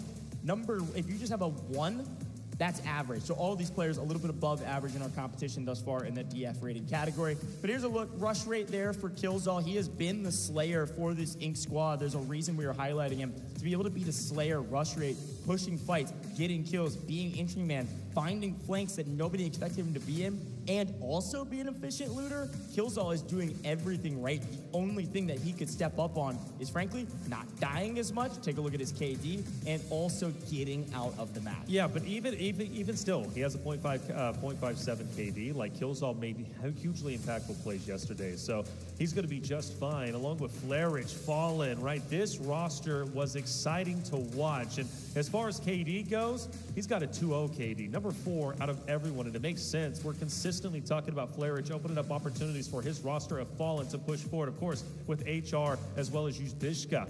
Flarich, a man that can truly take a fight for himself and make it work. Chan, we're talking STS. We just talked about him. Not necessarily the craziest stats, but this roster overall was able to secure 2 Mandel bricks and make it into the upper bracket round 2. He'll be joined by E-Hit as well as Gom Dang. Chan is a player that can be understated, but make no mistake about it, is critical for his roster. And a 0.83 KD, honestly, isn't too bad. So if he gets into a situation where he needs a little bit of help, luckily, he's always going to have E-Hit next to his side. Of course, though, for MG, Onigiri, the guy that knows how to go in and loop and also rush sites if he needs to. #1 when it comes to the EDC rate, 4.06. We were consistently talking about Onigiri opening up opportunities for his roster. His KD, 1.67. But more importantly, I think for today in general, Onigiri has hit his full stride. Oh, yeah. And he's going to be deadly on the battlefield. Yeah, and again, that EDC rate is earnings damage, which means it's what you bring in. So he's bringing in decent loot, but if he's bringing in low-value loot and putting up crazy damage, that number skyrockets. He's #1 for a reason. He's putting up wild damage numbers. He literally had a game with, I think, over 1,000 damage just in one single round. So, again, watch out for Onigiri. They are coming in with a vengeance. Technically, even though they just did well in the last round, they're still technically an underdog in this lobby because the 4 teams that they're joining them are the teams from upper bracket. These are the teams that already beat STS and MG in group stages. So here's a look at all of those teams that are going to be competing in this lobby. Yeah, again, ESG, one of the #1 teams out there. It was a big surprise to see them bested by NBA and Q9 and not make it to finals already. But here is their second chance, and there's no reason to think why they're going to waste it this time around. Fallen, again, a team that dominated their match but came into upper bracket rounds 1 and, well, really dropped the ball. Last place. I don't know what happened. Hopefully this time will be different. They definitely want to join the likes of NBA, the other EU brethren, who's already punched their ticket to the finals. And for Inc. for NA, it was great to see a North American roster go to upper bracket round 1 and perform as well as they did. Another roster you can't sleep on. Yeah, and look, every single one of these rosters, I mean, you can tell from the stats from the individual players, they all have different strengths and weaknesses. And you're right, Fallen did have a bit of a roller coaster of a day yesterday. After crushing it in group stages and then struggling in upper bracket, I mean, it's got to feel bad to say, oh, we're doing everything right. We've got it in a bag. We've figured it all out. We're proving that everybody who's been scouting us was correct. And then in upper bracket, they just couldn't get anything going. It was really tough fights. Well, a couple fights go their way, and all of a sudden they're up into a top 2 maybe or a top 3 position. It was a weird day. I mean, if you guys go back and watch that, you'll see what I'm talking about. So overall, I think they're probably feeling very confident going into this competition. They're a team that has faced adversity in the past. They're a team that didn't win their regional finals. They got second behind Mandelbrick Addiction. They know that they need to swing for the fences here, but they can absolutely do it. Well, something to continue to talk about is the teams that are warm versus the teams that aren't necessarily. When you look at Fallen, ESG, Inc. Gold, Silver, they are just stepping onto that stage for the first time today. For STS, MG, they take their same setup, right? They return to the stage that they just dominated on. More specifically for STS, winning 2 Mandel bricks. MG making a great disconnection with Bonnie, sending him out to, of course, to extract, to secure the position above that of ISG. We start to take a closer look at the players here so you can put faces to the names you'll be watching throughout the next potential 6 games. And obviously ESG, we've highlighted them consistently, a team that was #1 in China, a region that had a grueling qualifying session. We're talking about the finals for their qualifiers being on land. ESG was the winners, the #1 team, of course, with Q9 just behind them. No, I totally agree. ESG is going to be the behemoth to beat in this competition. And again, you know, one thing about this team is they can certainly shoot straight. They're a very strong squad, but they got to get a mantle brick. That's the key. Now let's take a look at our friends over there in North America. Inc., after a little bit of a frustrating performance in the upper bracket, they were close in many regards. Killzall truly was a hero for this squad, but unfortunately they just fell a little bit short, but they are ready. Too Easy certainly has ice in the veins, man. This guy clutched up when it needed it most as well. I'm really looking out for Too Easy to be the calm, cool, and collected player. And am I seeing Grimmy on stage? Yeah, I guess so. Grimmy is playing right now? So what was... No one. What happened? We need some information. What happened? The sub is on stage. What happened to Baby? I think they're just making a sub. I don't know. I hope he's good. If that is a sub out of nowhere, I can talk about Grimmy for a very long time, man. This dude, he barely missed out on this stage with a different team. He was the hero of that team in many regards of that saying. And Grimmy is a guy that put on crazy solo plays for a team. I mean, he had one of the best 1v3s I've seen in a very long time. A guy that can absolutely slay out, a guy that can be a difference maker. To sub him in on main stage in upper round 2 is a very interesting choice. I'm not sure exactly why, if it's a sickness thing or if it's just a play from this team, but either way you look at it, it's a play, and none of these teams know Grimmy. None of these teams know what he's capable of. This is going to be an interesting one. And, well, you know, you got to think for Baby B, hopefully everything is all right, but if Grimmy is subbing in now and it doesn't work out, the benefit is you bring Baby B back into the fold of things for the last of chance right for the top two, so no harm, no foul. Exciting to see a new player enter that stage. We look at Oxygen here. Oxygen, another player that we've been consistently highlighting from Gold Silver, a team that Gold Silver, right, they really struggled throughout their match. I was saying it, more silver than gold, making mistakes. They were consistently sending players off by themselves, and they were getting mowed down. I was very disappointed. However, they turned things around during the upper bracket matchups.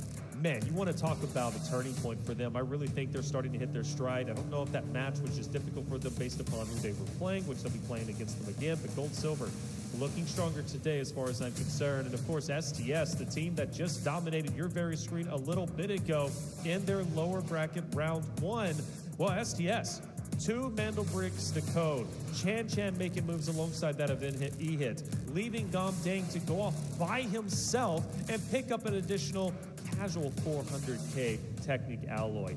This team is poised and ready and looking great to potentially secure a top 2 finish, the number 1 most improved team, at least in my eyes, from yesterday's competition into today. We've taken a look at all the teams. We've already seen a big surprise with Grimmy coming in for Baby B. But let's talk Fallen, a team that has a lot of fan base that wants to see them go forward. Yeah, super interesting. Of course, we want to keep talking about the sub, but there's still a lot that we can talk about with this squad right here. They crush it in the group stages.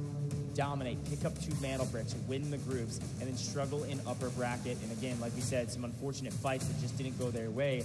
Each of these 3 players individually are very sound. Strong players. Players that, well, they've got some ferocity in the eye. Good grief. I got to look away. I'm trying to give him a stare down too, man. He's intimidating me. That man is looking straight into the camera. Come on, dude. Clarence is ready, man. I love dominating today for sure. I love these guys, man. They've done a lot for the scene. They've been working really hard. And you got to remember, too, speaking of subs, not a sub on main stage. We had Infant Baby playing yesterday, and Grimmy's made a sub for that Ink squad. But Uzbishka is a sub for that roster when it comes to the regional finals into LAN. So we've got a couple subs on main stage for a couple of these teams into upper bracket. And I am getting word, I think Baby B's fine. I think Baby B's chilling. He might be around here somewhere. I'm not sure exactly where he is. I think this is a tactical play for this team to just shift things up and see what happens. And I don't hate it, especially because you're right. This is not an elimination round. If it doesn't go well, they just bring Baby B back for the next one. But if it does go well, banged. Bang, what to the finals. Because the thing is, who wants to play in the finals? Will it be Baby B or Grimmy? And you really have to make a decision there. I don't think Ink played bad whatsoever yesterday. But then again, they didn't play good enough to secure a final spot already. So maybe a change was needed. This roster going in, poised and ready for the first time. Grimmy will take that very stage, potentially his first ever LAN experience. This is going to be a big moment for him to prove what Ink is made of. Chat, let us know. Who are you thinking is going to be the number 2 teams coming out of this current competition? You've got 6 wonderful rosters: Fallen, ESG, Ink, Gold, Silver, STS, and MG. Multiple locations being represented. A little bit APAC heavy, though, with Gold, Silver, and MG. They're going to be the only region represented with 2 individual rosters. And what an exciting prospect it would be to have 2 APAC rosters lock in their spot. We take a look at our map rotation. Actually, start off on 0 Dam. It's going to be an airdrop map. Brockish round 3 would also be an airdrop. But where things start to get spicy is round 2, 4, 5, and 6, of course, being our Bando Brick rounds. Goes, let's get into round number 1. It's time for 0 Dam, ladies and gentlemen. This first round will not have a mantle brick. Like you said, airdrops only.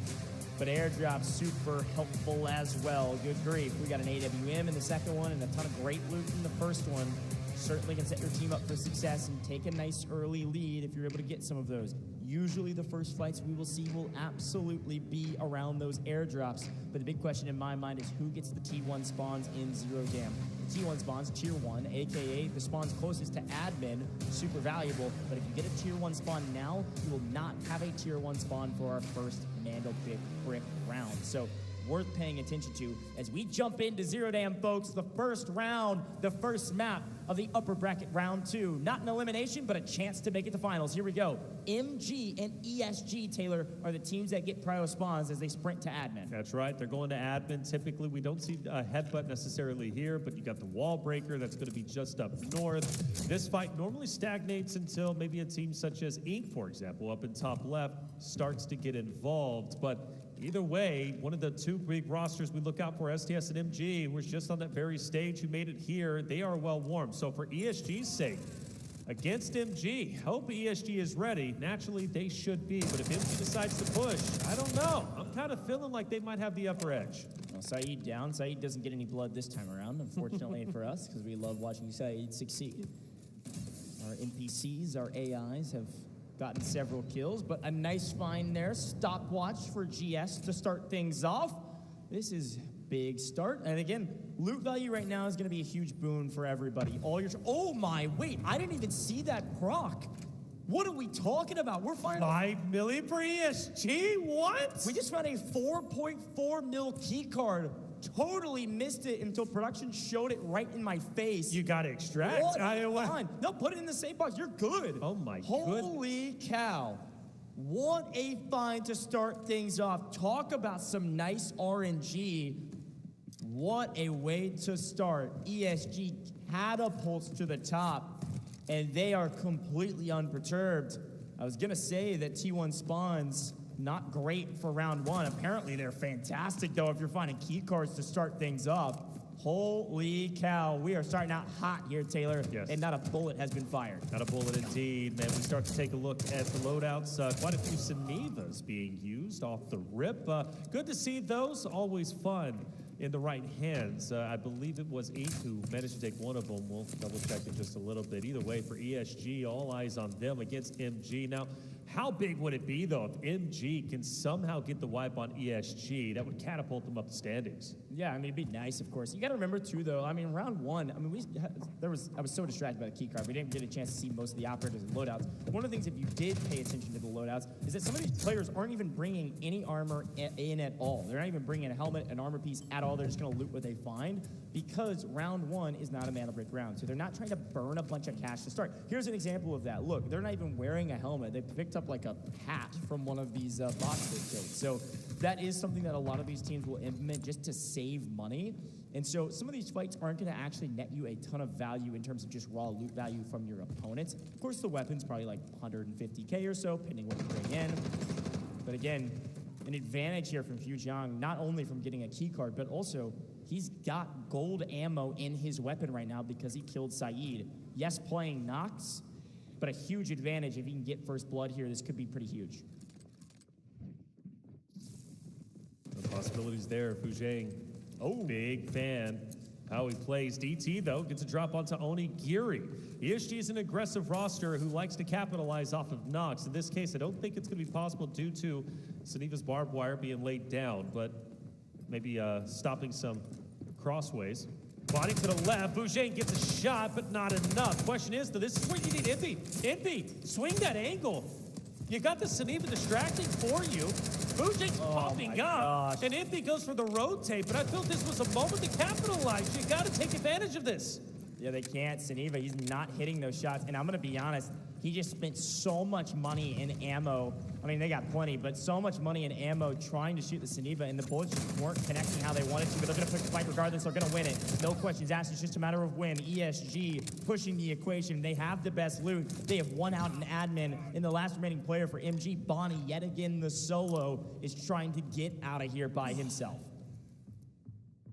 Going back and reflecting, Migoji, am I right? Could Envy, during that moment, challenged and taken them by surprise to the doorway and take the shots? Kind of. It was a weird angle to get around. He would have to come out in the hallway, and they would have to basically body stack to actually take the fight, to have a true angle on the Seneva. And because of that, I probably wasn't worth the risk. I don't know. I do think they could have moved a bit quicker. And wasting a lot of that gold ammo, it's not the end of the world, but it would have been nice to save some of that or use it later into the round. I mean, that was a lot of gold ammo that did not connect with anything besides one side of the shield that he did not want to connect with. We know briefly on your screen now, officially, STS returns against gold silvered.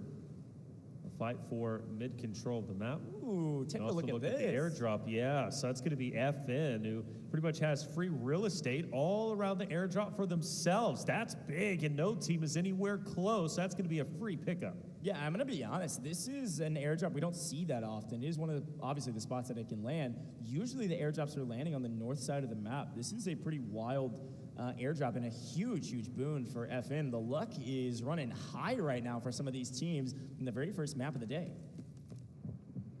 Here we go. Yep, he gets ready. He hits ready. They don't know. They don't know. Instead, but he's mowed down. The cat's out of the bag, and what should have been a big advantage for STS turns into a quick elimination for Oxygen on gold silver. Hey, Oxygen might be a loot king, but hey, he can shoot when he needs to. The reaction time on that was wild. Maybe a loot advantage, but regardless, a nice win. Now here's a look at the airdrop. FN, gonna move in, free and clear. Nobody's even within a country mile of this team right now. Let's see what they end up getting. Obviously, we'll get a gold armor piece, which is very nice. Can replace that. A couple journals, and oh, some tequila. Okay. So far, a bunch of gold items. This isn't the best airdrop I've seen. Honestly, it's pretty rough, frankly, for what it could have been. HR, I don't even think rocking a backpack, so this is pretty rough. I don't think that's best case scenario. We'll take the gold armor, but a pretty weak airdrop comparatively. They're going to go play for the second one, likely, if they can get within range of it. That will have the AWM and its ammo. Here's ESG pursuing Bonnie. MG, the solo, stayed up as long as he could. Bonnie, great shots, gets a drop on the one, but the job's not done. Two more to deal with, tries to disengage, and Bonnie will be dropped, and therefore MG's chances of having a solid start go to the wayside. You gotta remember, this is the exact opposite of what happened at the beginning of last round. MG, during lower round one, was absolutely crushing it. They wiped most of the lobby in the very first round in zero dem. This time, they run into ESG and cannot get a handle on what the heck is going on. Because of that, they are out of here. We move over to FN. They picked up a pretty mediocre at best airdrop, but they also pick up the last remaining player of STS. Down goes STS, down goes MG, and all of the sudden, man, the two teams that quote-unquote were warm, Taylor, they're going to be cold going into the next round. I know it. Sit here for another 10 minutes. Which just comes to show you how good the top four teams who made it into that bracket and dropped down are, right? I mean, they're just in a different level, it seems. Granted, only map number one. We're not going to ring the alarm bells just yet, but I will say, for the number one seed out of China, my goodness, 6.7 million assets obtained. They got the majority of that from a 5-0 asset they gained really at the start of the game. On top of that, though, they wiped MG off the map. That's going to be another 1.2 million going to them. And they're going to wait to extract. But either way, for ESG, I mean, just what a perfect start for potentially securing a top 2 finish. Yeah, ESG is going to have a chance to do wall breaker here. There's nobody on the north side of the map. You can see there's no pings on their mini-map right now contesting them. They've got a free and clear wall breaker. They are walking out with a crazy amount of loot right now. Insane. If they're able to get out of the map. With two teams down, Zero Dam goes from feeling like a very small map to a much larger map. The rest of these teams are scattered across the map and just focusing on probably getting out here shortly. Again, with Zero Dam, without a Mandelbrick, the focus has got to be loot, and to keep your loot, yes, you have a safe box, you've got to get to an extraction point. Now, we did get a chance, I'm not sure we've shown it yet on main, we did get a chance on our side, though, to see where the second airdrop is, and there it is now on main stage. Production is on it. It is way away from FN. They will not double up on airdrops, but it is up at barracks right next to gold silver. They will have a free AWM for grabs, which is a nice boon for them as ESG continue wall breaker, and they do pick up a CD. CD is going to be a nice little topic to what they've already gained, plus a USB, which put them up to at least another, what, 500K? Not bad at all. And like you mentioned, AWM will be going to gold silver. So the two teams that have profited the most, ESG, gold silver so far. Got to be happy with that result. Again, for gold silver's sake, started off the tournament very lackluster yesterday, but they've been improving each and every stage. They're a roster that excites me personally. I can't wait to see how much they continue to improve, not only in today's competition, but even maybe in the finals, which already set up quite nicely for a top 2 finish. Inc. won't be too far away from them. For ESG, though, might Should be able to lead very shortly. 40 seconds remain, and they pretty much have kind of tapped this map dry. I mean, there's nothing else really you can get from zero down outside of potentially getting more eliminations. Yeah, and to be honest, this is the ESG that I was expecting to see yesterday. I mean, utter domination, obviously some luck, but also the fact that they're able to get wall breaker free and clear. They wiped out the top side of the map. They're taking care of anybody else near admin. They're able to get wall breaker and then just jump onto the extraction and get out. They're getting out with 8.2 mil. Let me be very clear about something. With all of them extracting, they will be in double digits on our total stash value already after a single game. This is a monumental feat we have hardly ever seen. ESG has started things off hot. Some say that this zero dam map is not all that important. ESG is proving why it can be. If you get some nice luck and you create luck with your skill, open up the map for you, take the high value loot area completely to yourself, you can set yourself apart off the first map. ESG, a gigantic lead. Yeah, very, very well done. And it might soon turn into the narrative of who's getting second, especially if ESG can lock in the mantle break in round 2. I mean, there's nothing stopping them at all. Inc. slowly progressing their way forward up towards gold, silver, who has the ADM, or AWM, excuse me. They want to get out as quickly as possible, or at least secure the AWM. That's going to be the goal. Doing a little bit better than MG and SDS, who has already been removed for the map. To get our picture-in-picture as we start to see gold, silver is going to get one player extracted, most likely AWM gone, which means we will be seeing Inc. potentially in a 3v2. That's going to benefit them. They'll take any eliminations that they can possibly get, and they'll be on the outskirts of this exit, playing Gatekeeper, which could be pretty beneficial. Killzall excites me, man. This guy knows how to pick up 2 pieces, and one's right in front of him. Patience is a virtue, and especially if you can pick up the Saniba, this could be gigantic. Looks like they know where one of these 2 players are. Maybe now they know where both of them are. As Inc. is slowly creeping up. Inc. has, like you said, one is out, so it is just 2 players fighting 2 players. One is out for both teams. Saniba, a brutal operator to get through. It's hard to hit that tiny little window in the shield. It is hard to get there, and oh, get over here. Saniba takes down one with him, but he does get traded out. Killzall's gonna get a 2-piece, and as cool as it was, Saniba, not enough to take down Killzall. He is proving why his name starts with kill. He picks up a 2-piece. That's it, Killzall. Another 2-piece to his name. That's probably the 3rd one I think he's been able to get on that very stage out there. Well done. It's gonna be 800K going to the side of Inc. Maybe a little bit of added loot as well. Not bad at all. So now, what, couple of teams, or excuse me, 3 teams remain, 2 teams, my bad, remain on the map. You got Fallen, you've got Inc., one with 3, the other with 2, but quite a bit of distance between one of the others. So most likely for the next 2.5 or so minutes, there won't be any contention.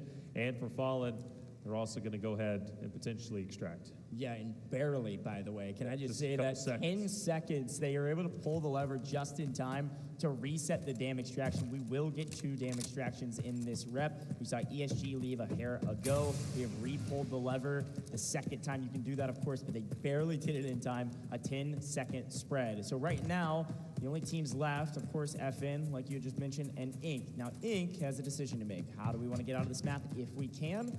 Do we have the money to get out via the south?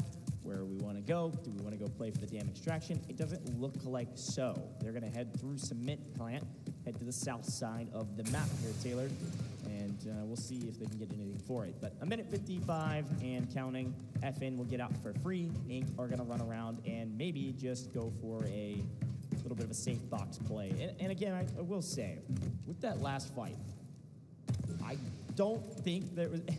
It would have been very difficult for the opposition to win. If you look at the way they were looting, they loot the body, and the player had basically no armor and had a bison that they picked up off the ground. Again, like I said, round 1, some people come in with basically nothing. Even in a competitive setting, they saved a lot of money. So yes, I want to tip my hat to Inc. for winning that. It was a weird one, especially against the Saniba, but it was one that they should win. Killzall was able to execute it, so well done for these guys. They're going to try to get out via the south here. They should be able to get out No issues, no drama. So obviously ESG is going to be the outlier. I mean, come on, 8.2 million, just a phenomenal job. A little bit of luck added onto it, but make no mistake, they slayed out. That's what you expect ESG to do. But now the question is for second place, like you've got 3 teams very much in the running already who are going to be incredibly close outside of a Mandelbrick being gathered. I mean, assets obtained, this was a hugely beneficial round for multiple rosters, and it makes me excited going into the future rounds because now things for at least second is going to be as close as it can possibly be. Yeah, Inc. all getting out there is just protecting their money. I mean, it's a good win for them. It's nothing crazy to write home about, but it is 1.9 mil plus or minus some, plus 800K or so from the 2 kills that we saw on main. They might have picked up a couple more as well. But shout out to FN, of course. Hey, look, Fallen, a really good team, and they all get out with a decent amount of loot. But the story is all ESG in the very first round. Zero damn, man. Sometimes it pays, and admin paid in stride. Wallbreaker, admin, and everything in between. They had the entire north side of the map to themselves, getting a 4.5 plus mil key card off ripping admin set the tone for how fast ESG is willing to move and how far up the leaderboard they want to start. Obviously, a little bit of luck there, but to win out on the top side of the map is a huge, huge boon for them to be able to execute and get all the loot that they want. Yeah, critical. I mean, 8 million is wild to say the least. And well, the sub on your screen, Grimmy, replacing that of Baby B, apparently just wanting to try things out, maybe see how things work out with Grimmy. Again, you do have, this isn't an elimination round, so you'll have a second chance if Ink does fall a bit short. Not a bad performance from Ink, really. Not a bad start. Grimmy, not necessarily the most impactful, but then again, there wasn't that many fights that Ink was able to take. Well, let's be very clear. If ESG wouldn't have absolutely obliterated everybody in terms of loot value, we would have said, oh, wow, Ink had a really good game. They got all 3 out. They got kills. Yeah, absolutely. But the story is completely overshadowed by the fact that ESG was able to get the key card and all get out as well and win out everything on top, plus Wallbreaker. I mean, they had graphics cards. They had everything that they wanted. It was insane. And unfortunately, I think for Fallen, I want to rewind our brains a little bit to the very first airdrop. Fallen, unfortunately, they get the first airdrop. There's not a red item in there at all. Yes, a gold vest would be nice for the next round. They don't have to purchase that. That's some nice money saved. And the rest can be sold, but it's not as much as they would have liked from that airdrop. But to all get out, again, respecting their own cash and preparing for the first Mandelbrick round. Yeah, and that's the important thing, right? The Mandelbrick round is quite literally everything. Getting the first one sets you up very, very nicely. The narrative from our previous round was, well, if you get one of the 4 Mandelbricks, you don't get eliminated, guaranteed, right? Well, now the narrative does change a little bit this time around. Getting 1 Mandelbrick doesn't guarantee you a top 2 finish, but it does put you very, very close in that regard. Now, if I'm thinking to myself about ESG and how well they played, yes, of course, getting all of the technicality was very, very impressive. But the way they slayed out ESG, or excuse me, MG, was very, very impressive. And that shows to me they're firing on all cylinders, which if they do get the first Mandelbrick, we can end in the same way STS was able to do a little bit earlier and close it out in 4. So if I'm any of the other rosters towards the bottom, for example, MG, STS, who are fully eliminated, I definitely want them to step it up in the Mandelbrick round. We start taking a look at the highlights. Naturally, our first fight was ESG versus MG over the admin side of things. And Oxygen, what a shot. He was able to connect on the STS member who was camping for the longest time trying to set the trap. Yeah, and Bonnie as well, trying to get some comeuppance but couldn't get it. Because of that, they get full wipes. So our 2 teams that came from the lower bracket and 2 teams that just won lower bracket round 1 get eliminated immediately. But an AWM looted for a squad. They're able to get out as well. Gold, silver, watch out for them. They got a free AWM and its ammo, and they got out. Gold, silver, an opportunity to do something crazy. Oh, no, they didn't get out. Maybe the 1 player, I think, from Gold, silver that got out was the one with the AWM because we didn't see it on the crowd. Yeah. I think they will have it in the next round. Yeah, Gold, silver did send 1 player out, and they sent the 2 players out, which were gate-kept by Ink.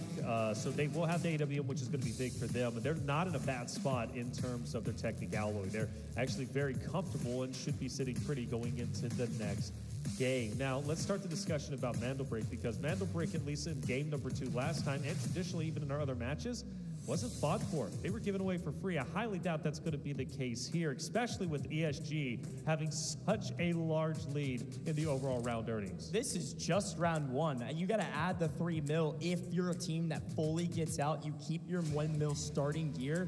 we're going to see ESG over into double digits, over 10 mil overall on the leaderboard, which is insane. This is just from the last round, plus their 3 kills. That's another 1,200, or 1.2 mil rather.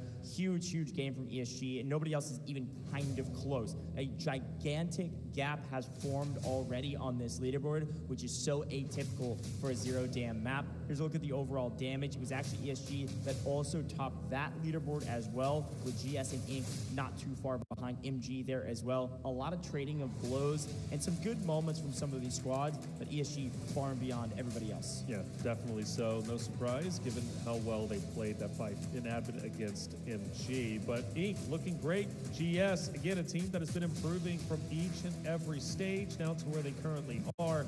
I feel like they truly are hitting their full stride.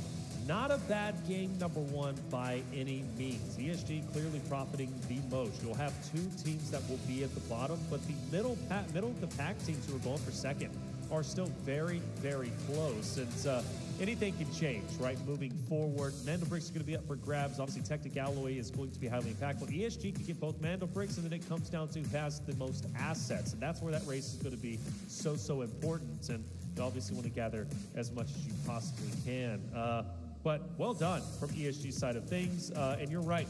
We talked about this discussion of the 2 teams coming in hot, potentially, right, from that very stage. They end up winning their respective group. They come in now to play the top 4, or the bottom 4 teams, I should say, from the upper brackets. Round 1 yesterday. I thought they were going to be a lot better than they were. Unfortunately, they were 2 of the first teams eliminated. Yeah, I think it's just a momentum thing. They had tough spawn. I mean, one of them got a really good spawn, but they had to fight ESG first. They get caught unaware. They're down a player. It just is what it is. It's Delta Force, man. And so a close one for sure. They've got still some momentum. Let's see if they can pick it back up, turn things back around, and say, wait a minute, we just did really well. Let's do well again. Better competition on paper, but again, anything can happen with a brand new Team 6, a brand new lobby of 6 teams. It's anybody's game. So pumped to see what happens. Again, first Metal Brick round. Really excited to get into it. Before we get there, a couple more things to wrap up about Zero Dam. Again, I think that's the best Zero Dam map I've ever seen play. Okay. In terms of this style of competition, ESG finding that key card. Its operations is so much skill, but sometimes you get that little bit of extra luck that actually makes a giant difference. There's a lot of really valuable items in this game. That key card is one of the most valuable that you get.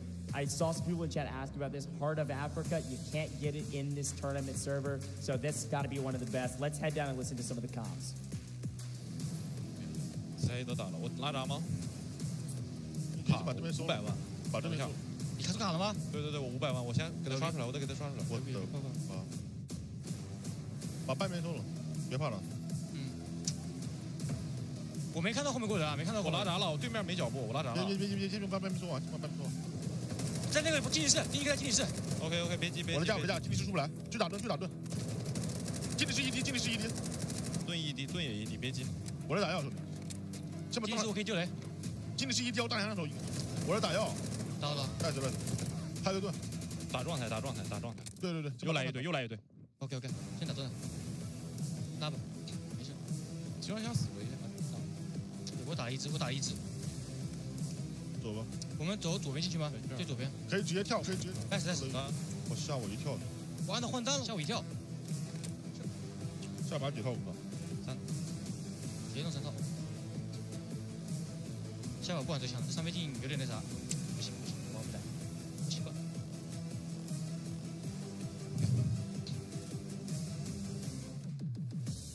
Calm is definitely the word that I will air towards that time around. Very calm, even in a fight that looked a little sketchy for a moment, really wasn't all that sketchy. They knew it wasn't. They knew they would win it. It was just a matter of time. And they also were trying to make sure that they didn't scam that fight. When you're in a 3v2 like that, it is all about patience and being calm. And of course they were, as one of the best teams here. Yeah, definitely so. ESG looking like why they are the #1 seed and what we regard as one of the best regions out there. Granted, first global event, this could very well change. The region that wins, or the location, I should say, that ends up winning the tournament will undeniably be the best location up until they are dethroned. But ESG, just such a great performance, getting lucky a little bit, but still winning the fights needed. Like you said, they'll be well within the double digits when it comes to their total loots, their total assets as a whole. Fujie opening it up with the first elimination. Liyun obviously putting in the work needed in DT. They're old, reliable on the team. All 3 make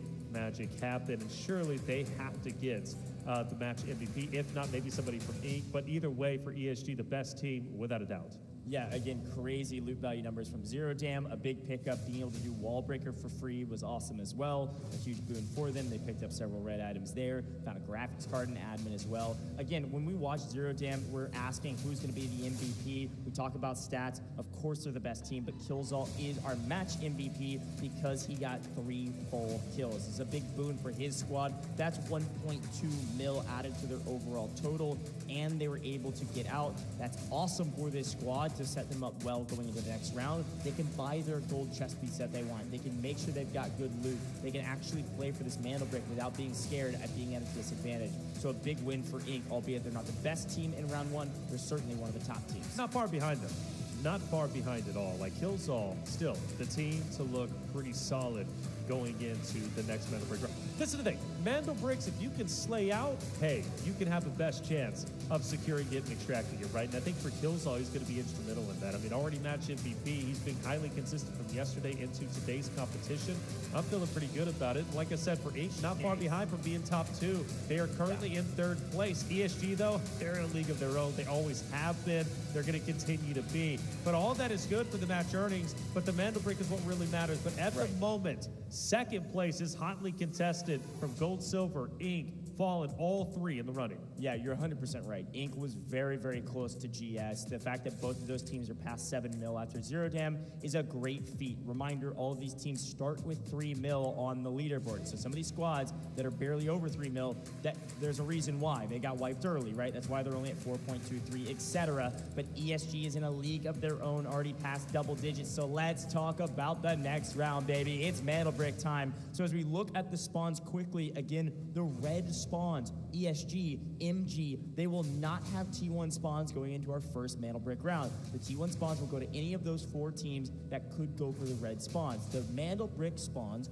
just outside of Museum in the dead center of the map. You want those tier 1 spawns so that you have power position first inside of Museum if you're going to play for the brick. Now, quick look at the operators. Nothing truly to write home about. A couple more hat claws being saved than usual. We almost see a hat claw on every single team. We see it on 4 to 6 of the teams in the last round, and we do see several teams go ahead and use a Nox in the first round as well. Most folks like to do that just so that they have more options later with some of the other operators they prefer to use. We do see 3 Cenevas were used in that last round as well, and a lot of value gained out of some of those Cenevas.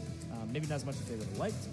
Maybe a couple Stingers early is interesting. Not as many D-Wolves as usual. Everybody's starting to tend to some of these assault operators as operators they should be using in the Mantle Break rounds, not rounds 1 or round 3.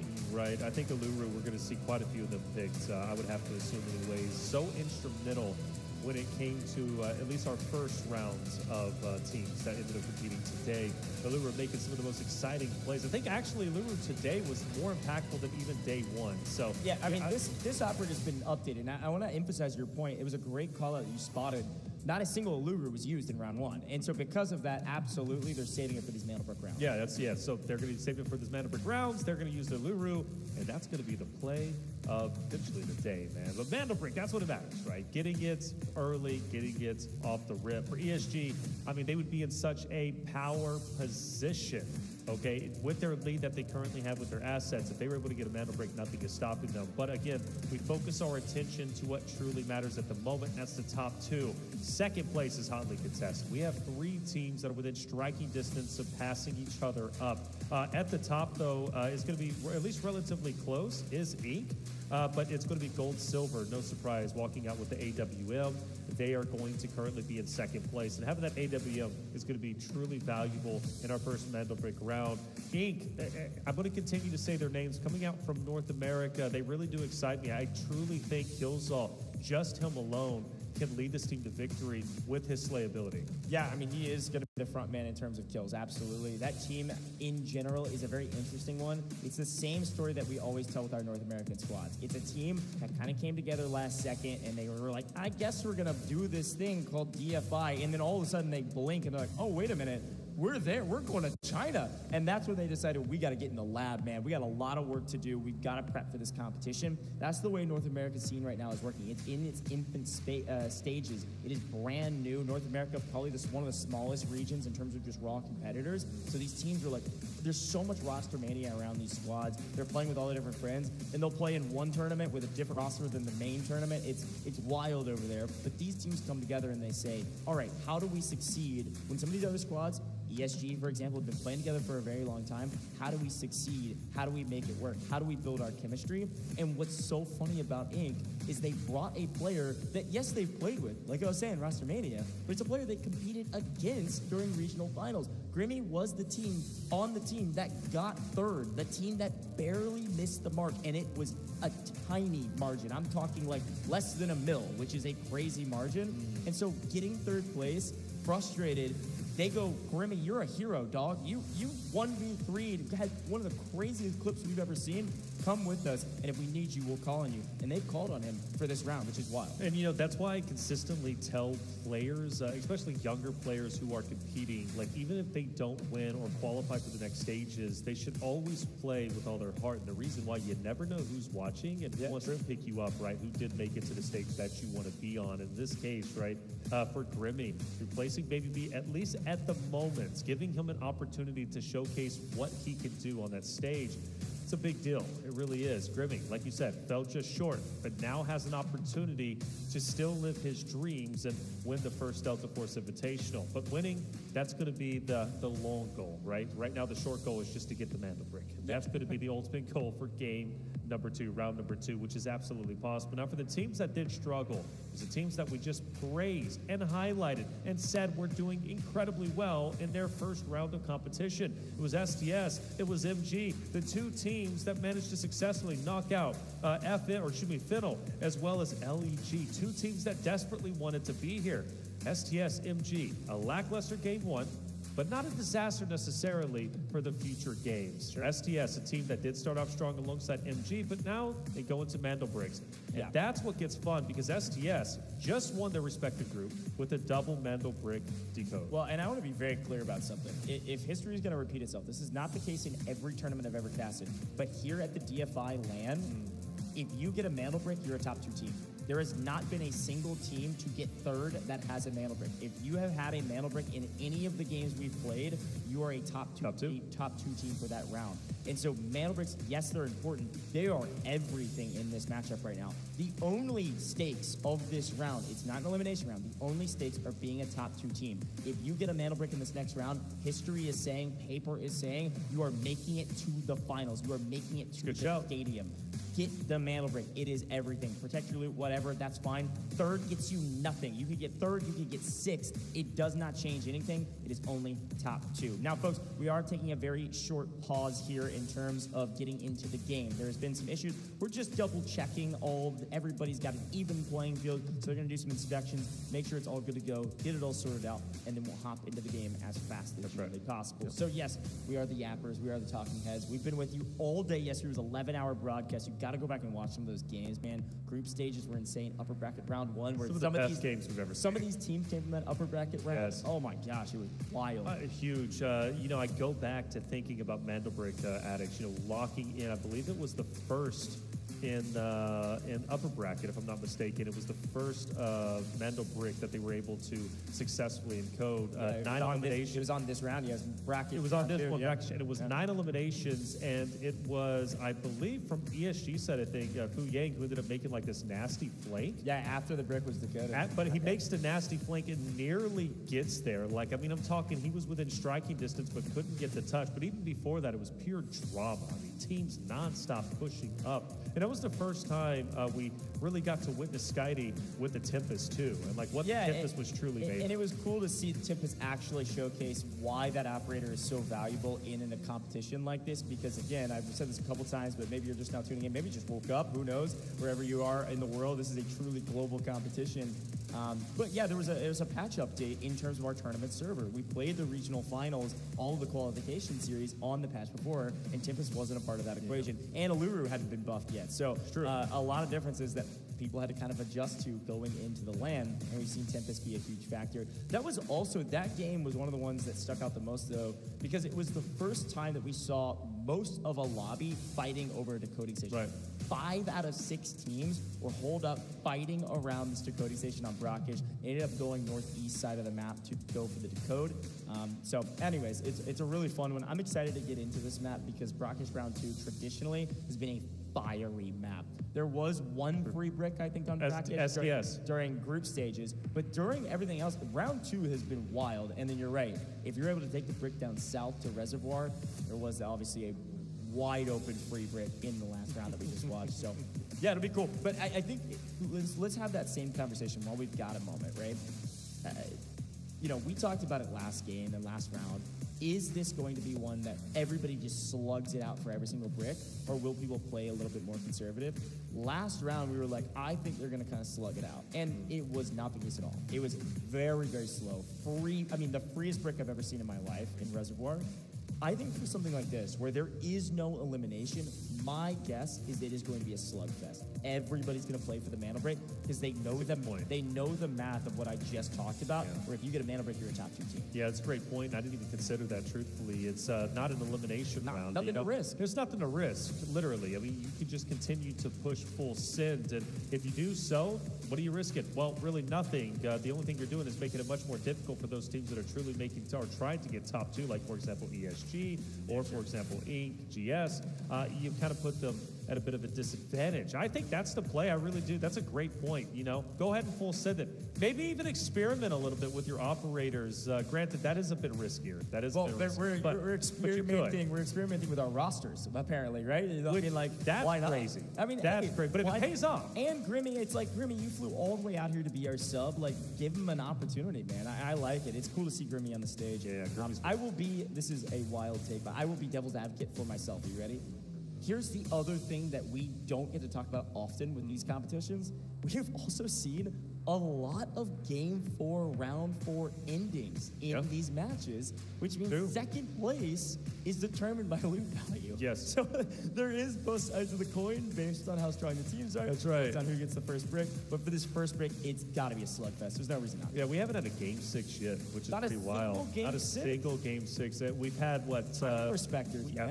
Which is great. Which, if you respect the time, I love you to death. 2 series ended in Game 4. Yep, and 5. And then 2 series ended in Game 5. We've had a total of 4.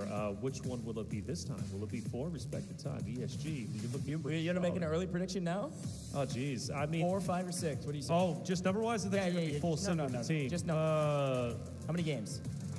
I really, my heart wants to say 4, but my brain is going to say 5. I was thinking 5 as well. Yeah, I think 5. I'm thinking 5. Yeah. We'll see. Chat, we want to hear from you as well. We'll pull up the chat on our side, and I want to hear from you how many rounds. We're going to take a very short break in the booth while they're getting it all sorted. Don't go anywhere. We'll be right back with the Delta Force Invitational, Round 2, right around the corner. It's only my 3rd day here, and once again, my equipment's been dampened by the thick, unshakable fog. The locals told me this used to be a thriving mountain city, until their exiled prince led the wolves in. Havoc built 2 Skynet server bases right here, at the heart of the city. Everyone says they want to save Asara, but the land beneath their feet has been bled dry under their endless salvation.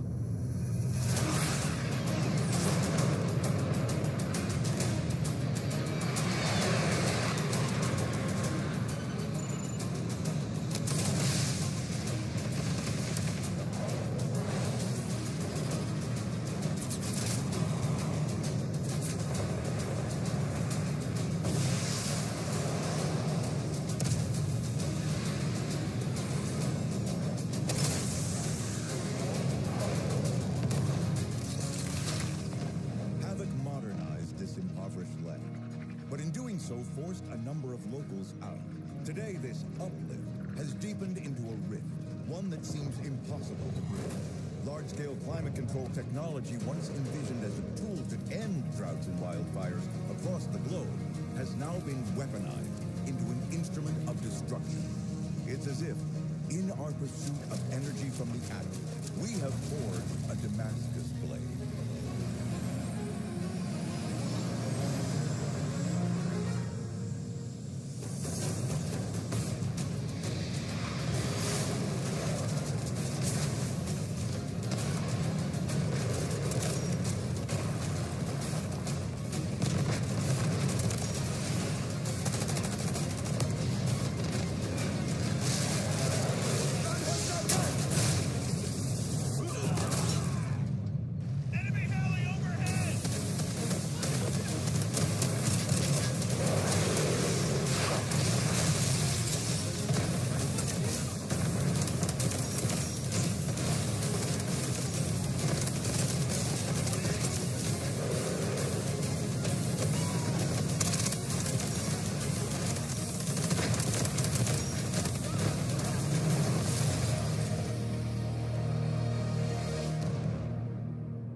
Bring the bounty and I'll bring the body. That's my code.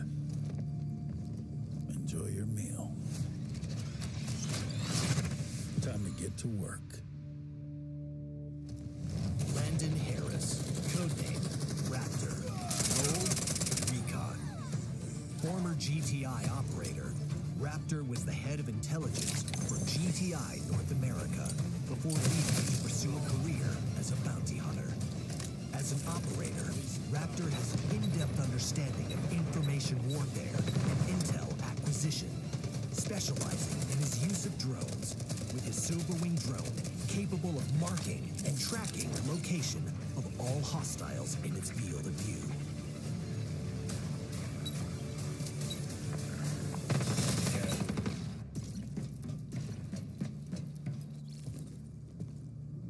His equipment includes WingCam, a small camera drone that can autonomously lock onto and track enemy personnel, transmitting images to the user's combat terminal in real time.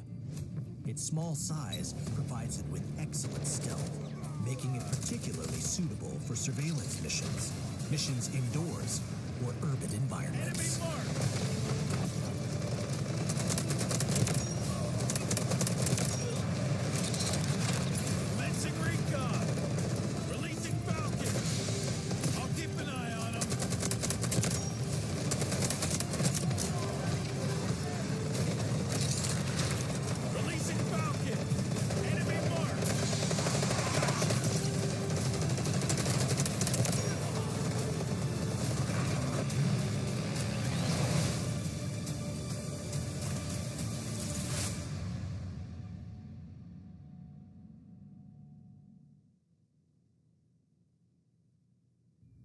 Moments ago, GTI called us shameless thugs, accusing us of using violence to infringe upon the rights of the Asaran people, even calling for the closure of Tide Prison. Well then, GTI, let me ask you this. When Havoc was healing the sick with Relink, who bombed the new Tower of Babel? When Havoc built Zero Dam to end drought in Asara, who broke the dam? When Havoc revived Asara's economy by building a space program, who brought down the Spire, shattered Skynet, and unleashed wildfires upon this land? Tell me, GTI, do these actions not constitute violence? Are these not the actions of shameless thugs? Should the people of Asara not be outraged? Asara cannot lose Tide Prison. The world cannot survive without unyielding order. The guilty must stand trial. Groff is rallying his prison guards for a full purge of the Raven's faction.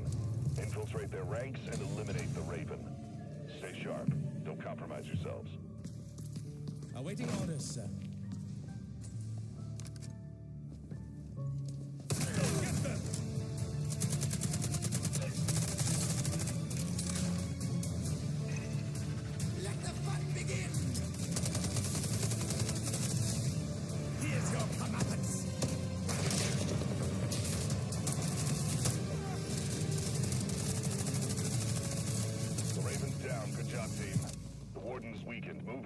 him out.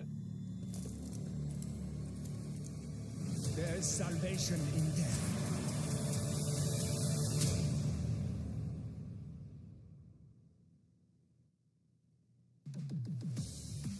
Welcome back to the 2025 Delta Force Invitational. We are on land, and because of that, we had a little bit of tech issue. We got it all figured out, and the players are about to load in to round 2 of the upper bracket, round 2. I am really pumped about this one, man. This is an opportunity for 2 teams to make it straight to the finals, and we are just into game 2 of this matchup. I'm pumped. It's a Mandelbrick round, man. We're headed to Brockish. That's it. Mandelbrick, Brockish. What more could you ask for? First Mandelbrick when it comes to this specific series. And the question is, who wants it the most? The last time we watched the Mandelbrick be fought for was STS, who got it for free. This time I'm hoping that's not going to be the case. But to go back to your point, just to reiterate, this is not an elimination round. Top 2 do move forward to finals, yes. But overall, nobody's going home. You can risk it for the biscuit. You could send yourself full send into a fight.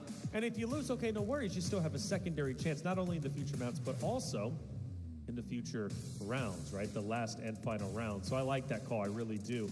Go for it. Let's get explosive. Let's fully commit because you quite literally have nothing to lose. Yeah, nothing to lose. Obviously, playing in the next round is going to be difficult. It's another opportunity to bake top 2 to then get the final 2 spots, 2 finals. Of course, finals are going to be tomorrow.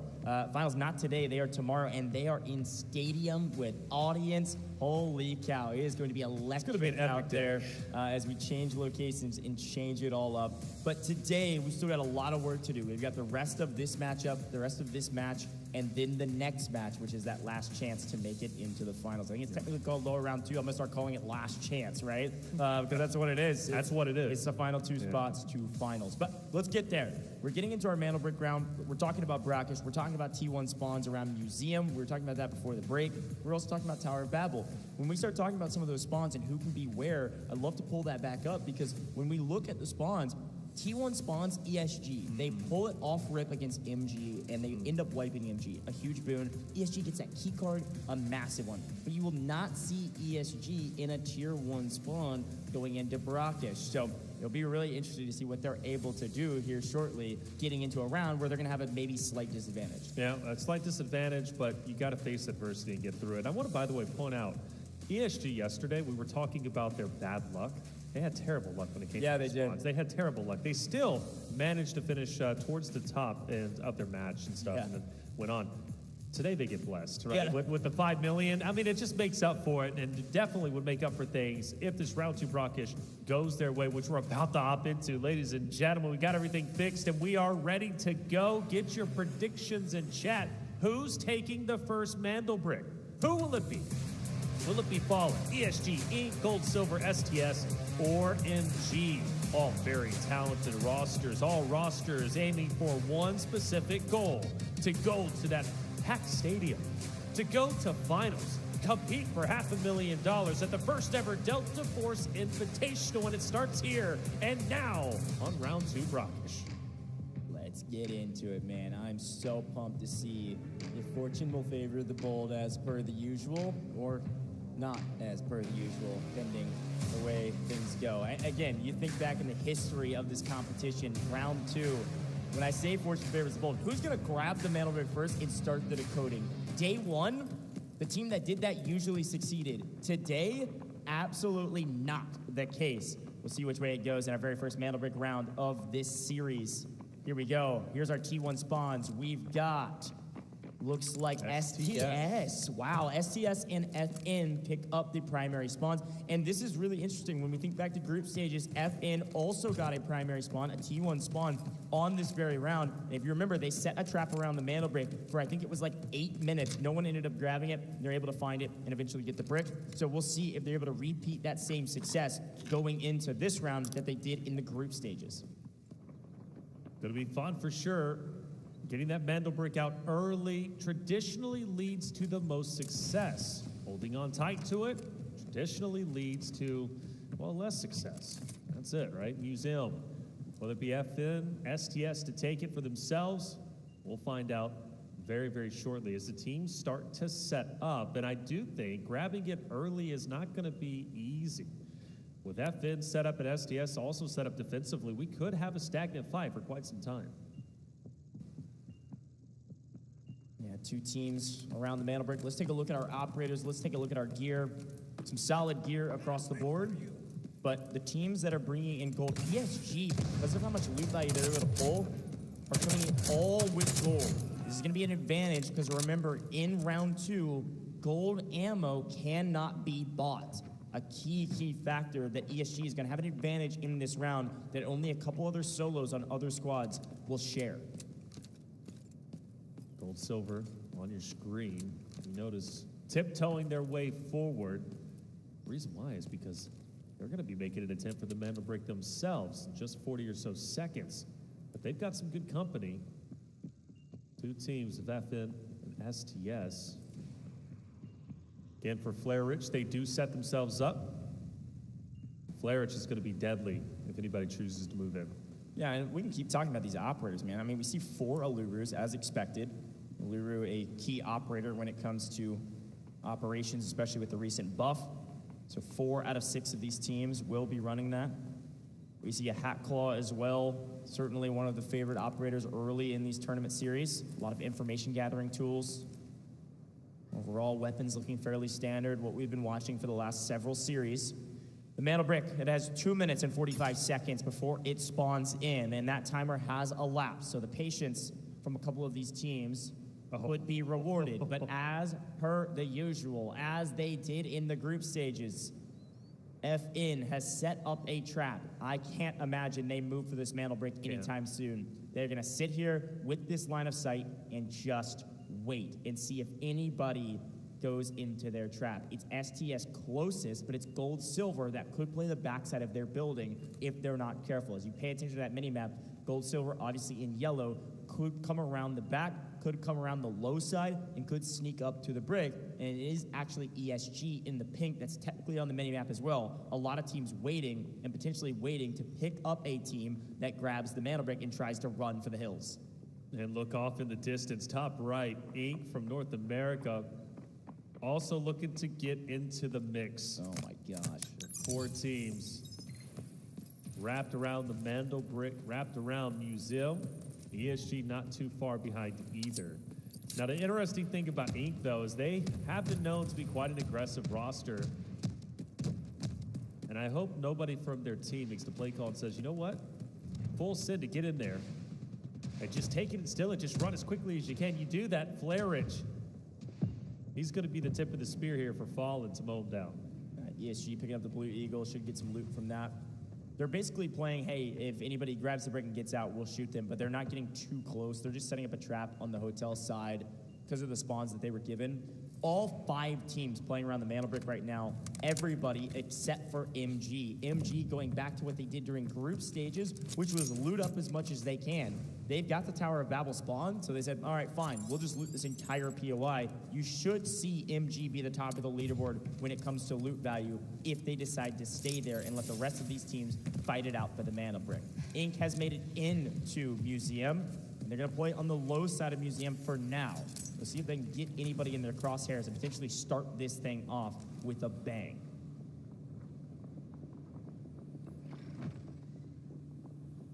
Once it starts, you can't stop it. Once the bullets start flying, I think everybody's going to reposition and try and capitalize off of the chaos. Kills all from Inc. Be just below. Again, for Inc., they just want to be in the area. Don't necessarily want to make a move on the mantle break just yet. You simply can't. Yeah, look, last time we saw Fallen set this trap, there was nobody in a country mile of the mantle brick. Right. They were all playing around the decoding stations. So they waited and waited and waited, and they grabbed it. This time, the trap is set. And no one is moving for it yet, but everyone is in the area. Mm-hmm. Fallen could say the same thing that they did last time, which is, all right, nobody went for it, I guess we'll grab it. Right. And if they jump out, STS is going to shoot them in the head. Yeah. I think the only difference here is they are acutely aware STS is in the area. But maybe not. We've said that before. Fully thinking a team is setting up a trap or gatekeeping another, only for them to move directly into the the bush or the cover, wherever the other team is at, and they had no idea and they get mowed down. So I assume Flarich knows, but maybe there is a chance he doesn't. I'll tell you what I am surprised about, Goj, is Gold Silver hasn't moved in just yet. I thought for sure they were going to try and at least take some real estate around it, because they don't necessarily know. There's probably going to be 2 teams there. They don't necessarily know it's going to be 3 or 4, right? Well, and I think the key for Gold Silver is based on the spawn that they got, they're actually going to play this low right side of the map to try to pick somebody up that tries to sprint towards Reservoir. Again, if you're looking at the map, you can see where the decoding stations are, or at least where you could head towards to getting there, right? And so those decoding stations, there's 3 on the north side usually, and there is 3 currently on the north side, kind of. There's 1 technically in Museum, so not really north, center of the map, but either way, 3 to the north side of where the brick spawns, and only 1 to the south side. So you could head all the way down to Reservoir, but if you do, you are taken down by GS.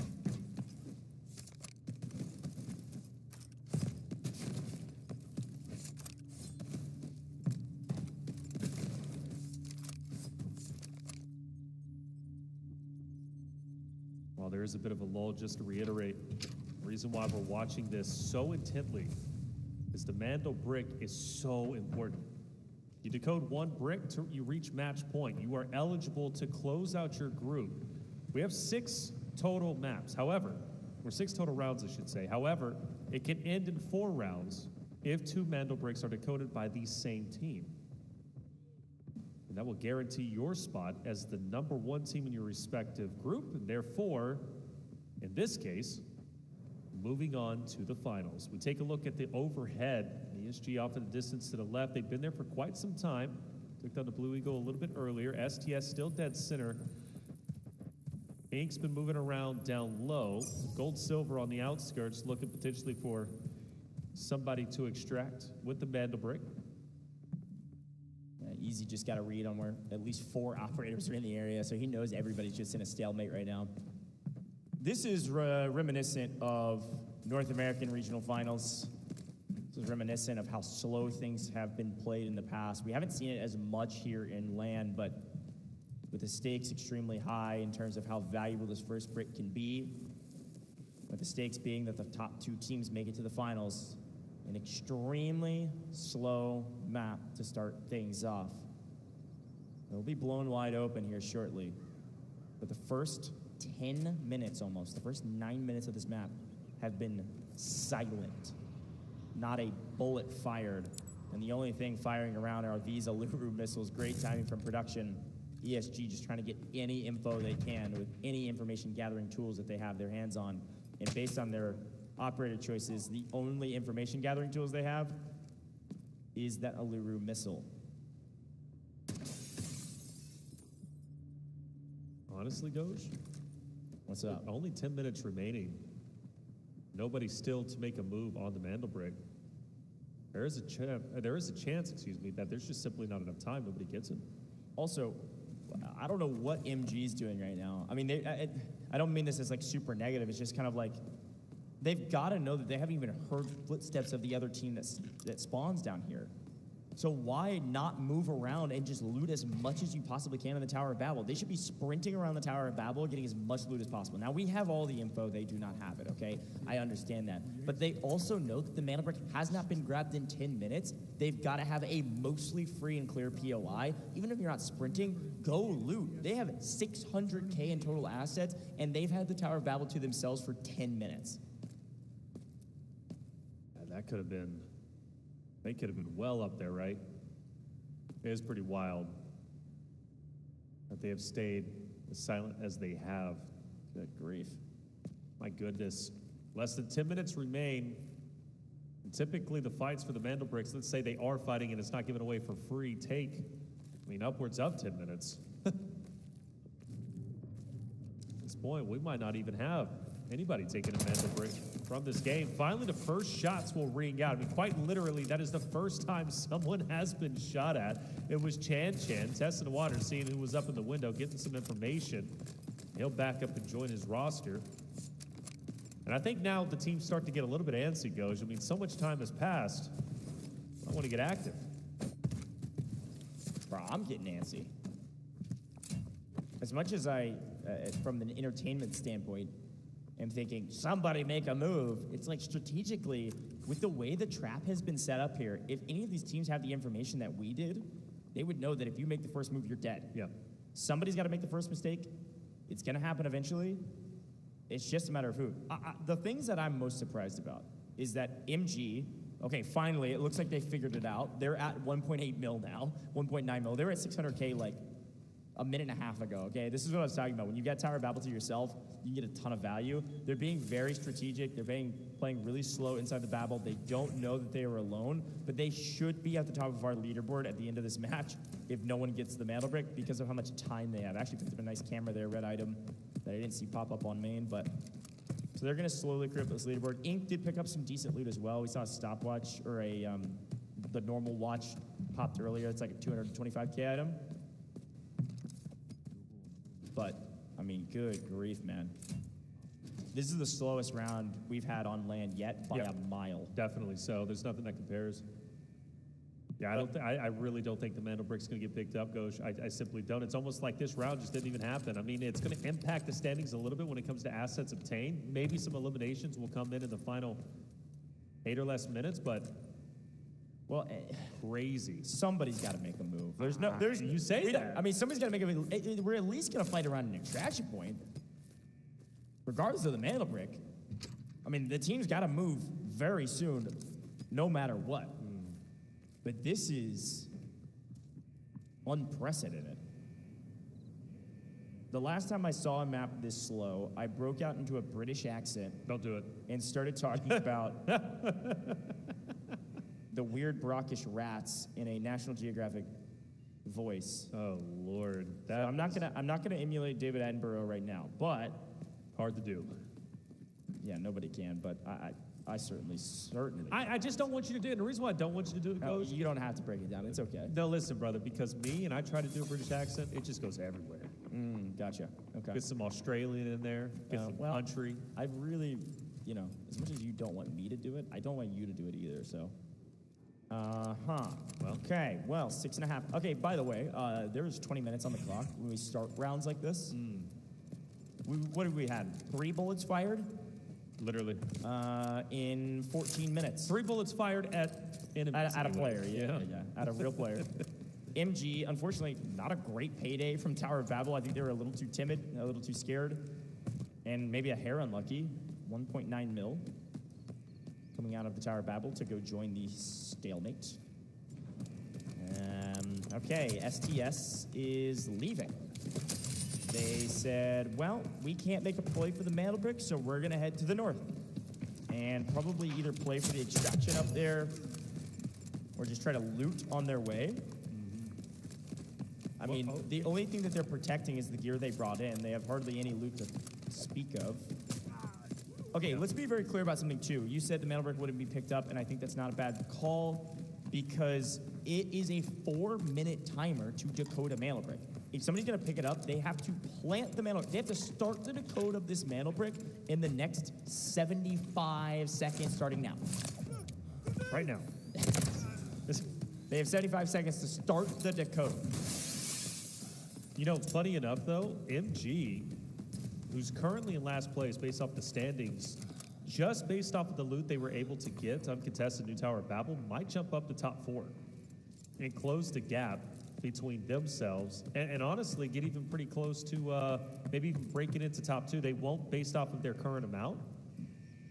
What, 6.23? It'll put them pretty close to top 4. Dude, I don't even care. I'm gonna be honest. What are we doing right now? Yeah, STS, they're getting out. Or at least sending 1 player out. Gam Dang is the one actually leaving. STS sends 1 out with all of their loot. The other 2 stay to play spoiler. Nobody is grabbing the brick. No one will get the brick this round. We have to grab it right this very second. We got a museum. We finally have a fight, but the mana brick is off the table. The first shot do ring true, and we see him 1 down, but Envy has answered back. Gonna have to get the break, does get the reload off, but not a lot of health. See you later, ESG with another wipe. ESG wipe MG for the second time in a row. The first shots ring out. No one grabs the mana brick. No one will decode the mana brick for the very first time at DFI LAN history. Well, Gold Silver needs to get out. They were a team that I believe had the AWHR earlier, but shots are fired. Gold Silver is going to be fully wiped. Uzbishka as well as HR will get out of there. STS also getting a player extracted. And for Gold Silver, staying on the outskirts as long as they did, losing everything they came in with. Yeah, Gold Silver was playing around that extraction point. As much as we were focused on the mana brick timer, that extraction timer got dangerously low. And so you saw them win the fight, fall and win the fight against Gold Silver.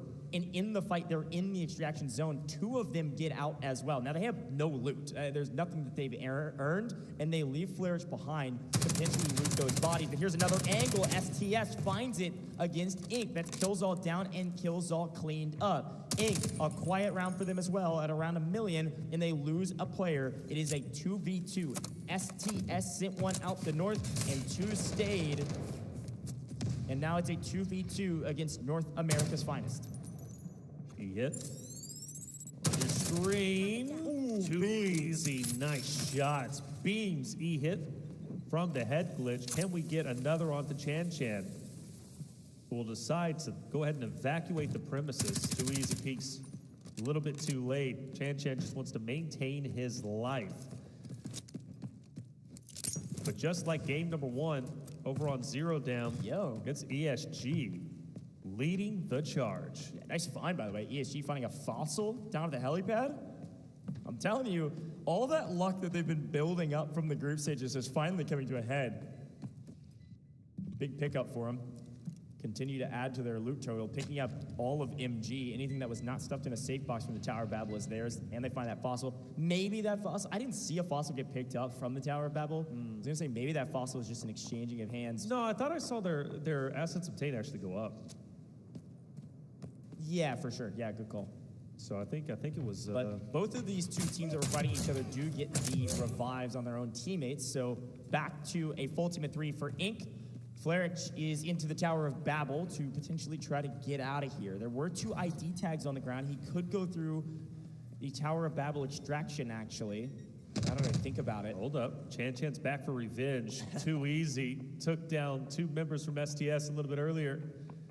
And Chan Chan, 1v3 potential. He hit great shots. Chan Chan will have some help. No. Will also kick out Grimmy. No. The only last one alive is going to be Killzall, who has been known to pull off some amazing plays. But Chan Chan, ready to go. Triple blaster out. E-hit to his left. Killzall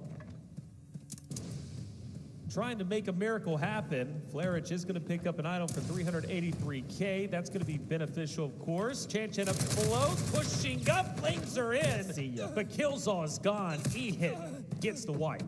What a wild map. Ink in full white, MG full white, all after the mana brick is just sitting there and no one can pick it up or do anything with it and don't have time to decode it. Ink out with 800 or so K in safe boxes. MG out with around 1.3 mil in safe boxes likely. STS send one out for like, I don't know, $500,000 maybe. The other 2 stay on the map and go play spoiler and wipe all of Ink. A 2v3 goes to the side of STS. We're trying to reverse the tides as ESG with the most loot again all get out. ESG have a 100% extraction rate for all of their players. And in the final 6 seconds, STS has nothing else to do besides to throw things in their bag. And Flarich, a lot of the same. Did not end up getting out via the top side of the Tower of Babel. And because of that, Flarich only gets what he has in his safe box. I'm gonna be honest, that was a weird one, folks. Thanks for tuning in for it. Some nice fights towards the end. But the biggest stalemate, the biggest game of chicken I have ever seen, especially in this competition. Wild map number 2. Yeah, a lot of firsts for you, actually. Based off of really the last group to this group, this time you don't get anybody who really tries to make a play. Mandelbrick, we hype it up, and rightly so. Nobody wants to go for it. Then also, you go back to the last group.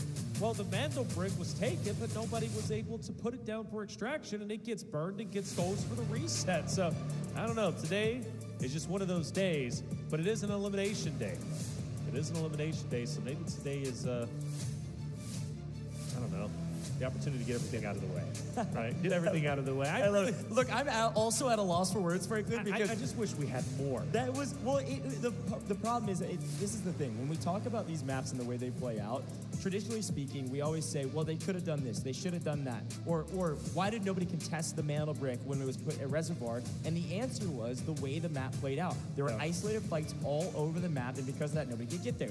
This time around, there were 0 fights. And because of that, everybody knew that everybody's just staring at the mantle brick at the fountain. And when everybody's staring at the mantle brick, you know that if you move first, you are making the first mistake. And so just the way the map played out, it was just the way the spawns were, it was just the way the players ran and never interacted with each other, that everybody was just staring there going, well, we're not trying to scam, so we're going to leave after staring at this thing for 15 minutes and hoping somebody else does. These are elite competitors, and they all know if they move first, they die. Yeah.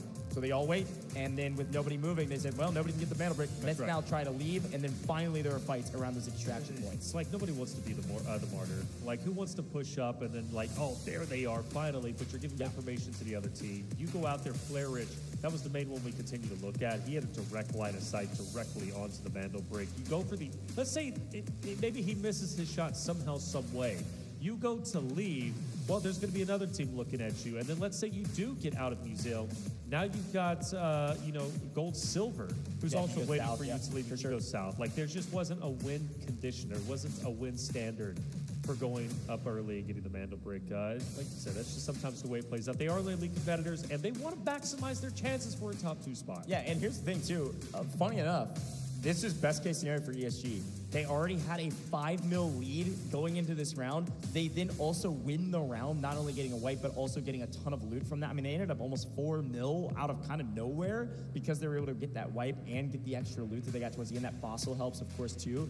So ESG is sitting pretty. I mean, they're probably going to have, I don't know, like a 7 mil lead going into round 3, which is not a mantle brick round. So they're going to maintain that lead. They could go in with their best gear and probably still be in the lead unless somebody gets insanely lucky in the Tower of Babel. So there's kind of a lot going on, and it's a very different round than any other round, any other series we've seen on land thus far. And ESG has a huge advantage right now. Huge advantage indeed. Ethan also able to extract a... What highlights? Well, let's look. The mantle brick was spotted. That's kind of it. A lot of our highlights is going to come down to the last 5 minutes. There it is. Fight started, ended up taking place. And really, it was STS who was one of the rare teams to get into a fight and ultimately win, albeit it wasn't easy. This is going to be one of those moments where ESG does move up and are successful in taking down MG, despite Envy, mind you, putting up some wonderful shots, but a beautiful two-piece coming out from Leon from the ESG side. As course for FN in this moment from HR, fighting for the extraction. HR with the 2, he gets out of there. That was a big moment in a game that didn't have many of them. And that couldn't have been closer. Did you see that timer? The extraction was at like half a second when that team finally got wiped and none of them get out in a cool final moment. It was hilarious to look at our highlight package, and it started at 15 minutes and then it jumped to 4.5 minutes. That really was that name of that game. Everybody was just sitting there waiting, patient, and then too patient, and then we had to leave. Here's a look at the round 2 results. They were calculated very quickly for obvious reasons. 3 kills for the side of ESG. Technically not the top fraggers, though. STS were the top fraggers with their kills on Ink, and they got a solo kill earlier. So a nice pickup for STS, but it is all ESG all day. That's 3.7 mil extracted with. They all got out. They're at 100% extraction rate, and they get the extra 1.2 mil from the kills. Every kill, 400K. These kill totals absolutely add up in terms of stash value. The biggest thing to take away from here is Gold Silver finishes off with quite literally 0 of everything. They were in 2nd place, just behind that of ESG. With everyone else profiting, they're getting that much closer to catching up to Gold Silver, or even potentially pass them. Matter of fact, Ink is officially going to pass them. So Gold Silver will drop down to 3rd place, maybe even more, depending on the others, and of course when the scores are tallied. As far as damage goes, well, there wasn't a lot to take away from it, but it was STS walking away with the most. We watched their fights consistently against Ink, and well, they were successful in taking them down. For ESG's sake as well, a wonderful fight a little bit earlier, and FN again, not a lot ended up taking place, but in my opinion, even though it was a lackluster round as far as like spectating goes, not a lot happening, I still feel it's incredibly valuable for the overall race for second place because there is going to be some shakeups. So a round that seems like it was lackluster could be highly impactful, especially if we go to Game 6 and it comes down to the match earnings. Yeah, no, I totally agree. Obviously, some nice damage, like you mentioned, from STS. But here's a look at the best team overall. It was ESG, absolutely. They get a full team wipe. They get 3.7 mil in loot in total, and they all get out, man. This team is prioritizing their stash value. They're not trying to scam. They're not trying to get into a place. They don't get the priority spawn. That's okay. We're going to play nice and slow and then work our way down to the south side of the map and make sure we get out. And yet again, they wipe MG. That is back-to-back wipes, back-to-back extractions. ESG looking very strong, very composed, and playing as slow as they need to in order to get the success that they want. So a nice job there from ESG to be the best team in a very interesting round. And I want to kind of question who's going to be the round MVP, the game MVP. Probably one of these guys, or actually, I bet it's one member of our STS friends who had the most kills as a total of 4 kills. I think it was E-Hit, if I'm not mistaken. Yeah, I want to say E-Hit might be it. He got a 2-piece. I like guessing. We'll see. And Taylor knows ball. Yeah, he got 3 kills overall and got the assist, so he was engaged in Call me the prophet, baby. All 4 of their kills. No, you're just good at reading, dog. You have a library card. 567 damage, 3 OKD. Very well done from E-Hit, and good reading of our screen. That's right, I can read, and I'm so good at it. Hey, well done from E-Hit. He's been a guy that I feel, again, for him and E-Hit and Chan, that's the duo. And then you have Gamdong, who obviously does very, very well, or Gamdang, excuse me, with his team. But like all 3 together work really, really well. But Chan, E-Hit typically is like that duo that can stay together and decimate rosters. It's nice to see E-Hit finally take the stage front and center and be the leading example of what slaying for his roster could be. Yeah, it was funny. I was paying attention to our chat while we were transitioning, and somebody in chat said not even Q9 could have gotten that mandel break. That was a wild one. Oh, I don't think so. I totally agree. there was no opening anywhere. Right. Every angle was covered. It was a crazy, crazy game, but I'm excited to go back to Brackish without a mandel break. Let's listen back, though, on the comm from that last round and see what people were talking about. 我是的，我已经进来了，已经进去了吗？就这一波砸，一要走就不能拿抓，就是他们就是。我们有那啥呀？我知道，他们的意思是这个样子。博士楼进去了已经，没人啊。对，门口没人。左边少啥东西？左边有标点，左边有标点。来得及，3分钟，3分钟，来得及还来不及？来得及。OK， 别，有人，到人肯定是有人，来，倒了一个。 我修甲2个，不是一滴血，这个一滴血跳的，拉，直接我一追，没人走，就前面地铁，我拿不下，挺厉害。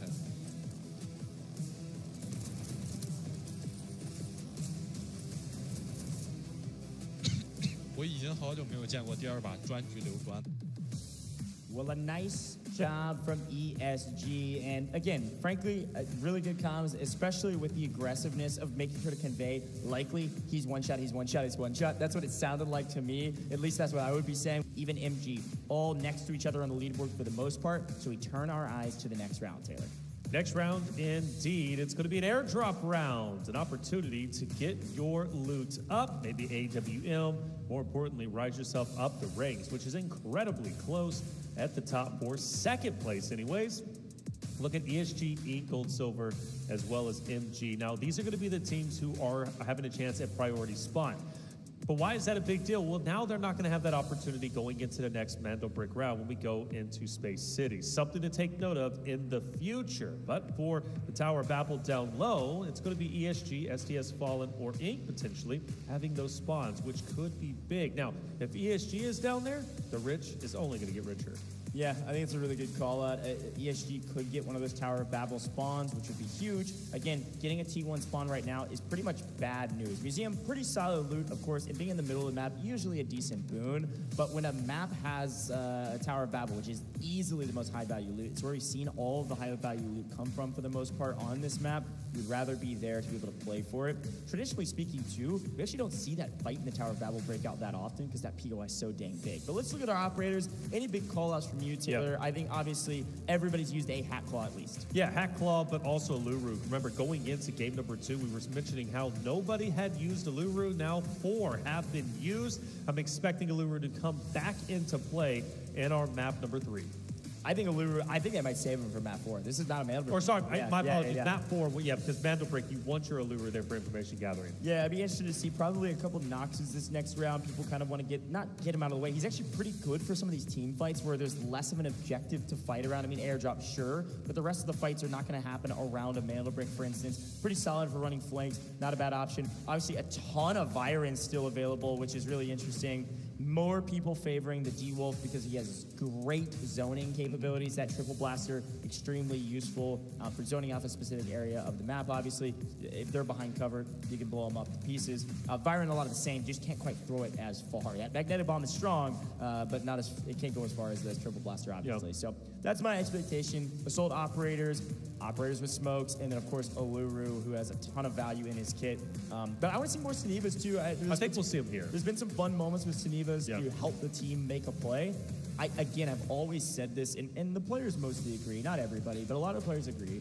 The Seneva is super valuable in some of the Mantle Break rounds because you're able to get information by walking out into a hallway peeking without risking getting your head blown. Yeah, right? I think, yeah. So, and being able to play some of this corridor as well. But he doesn't have as much equipment that D-Wolf, Hat Claw, even Toxic with the drones can use. That's kind of like you gotta play support with Seneva.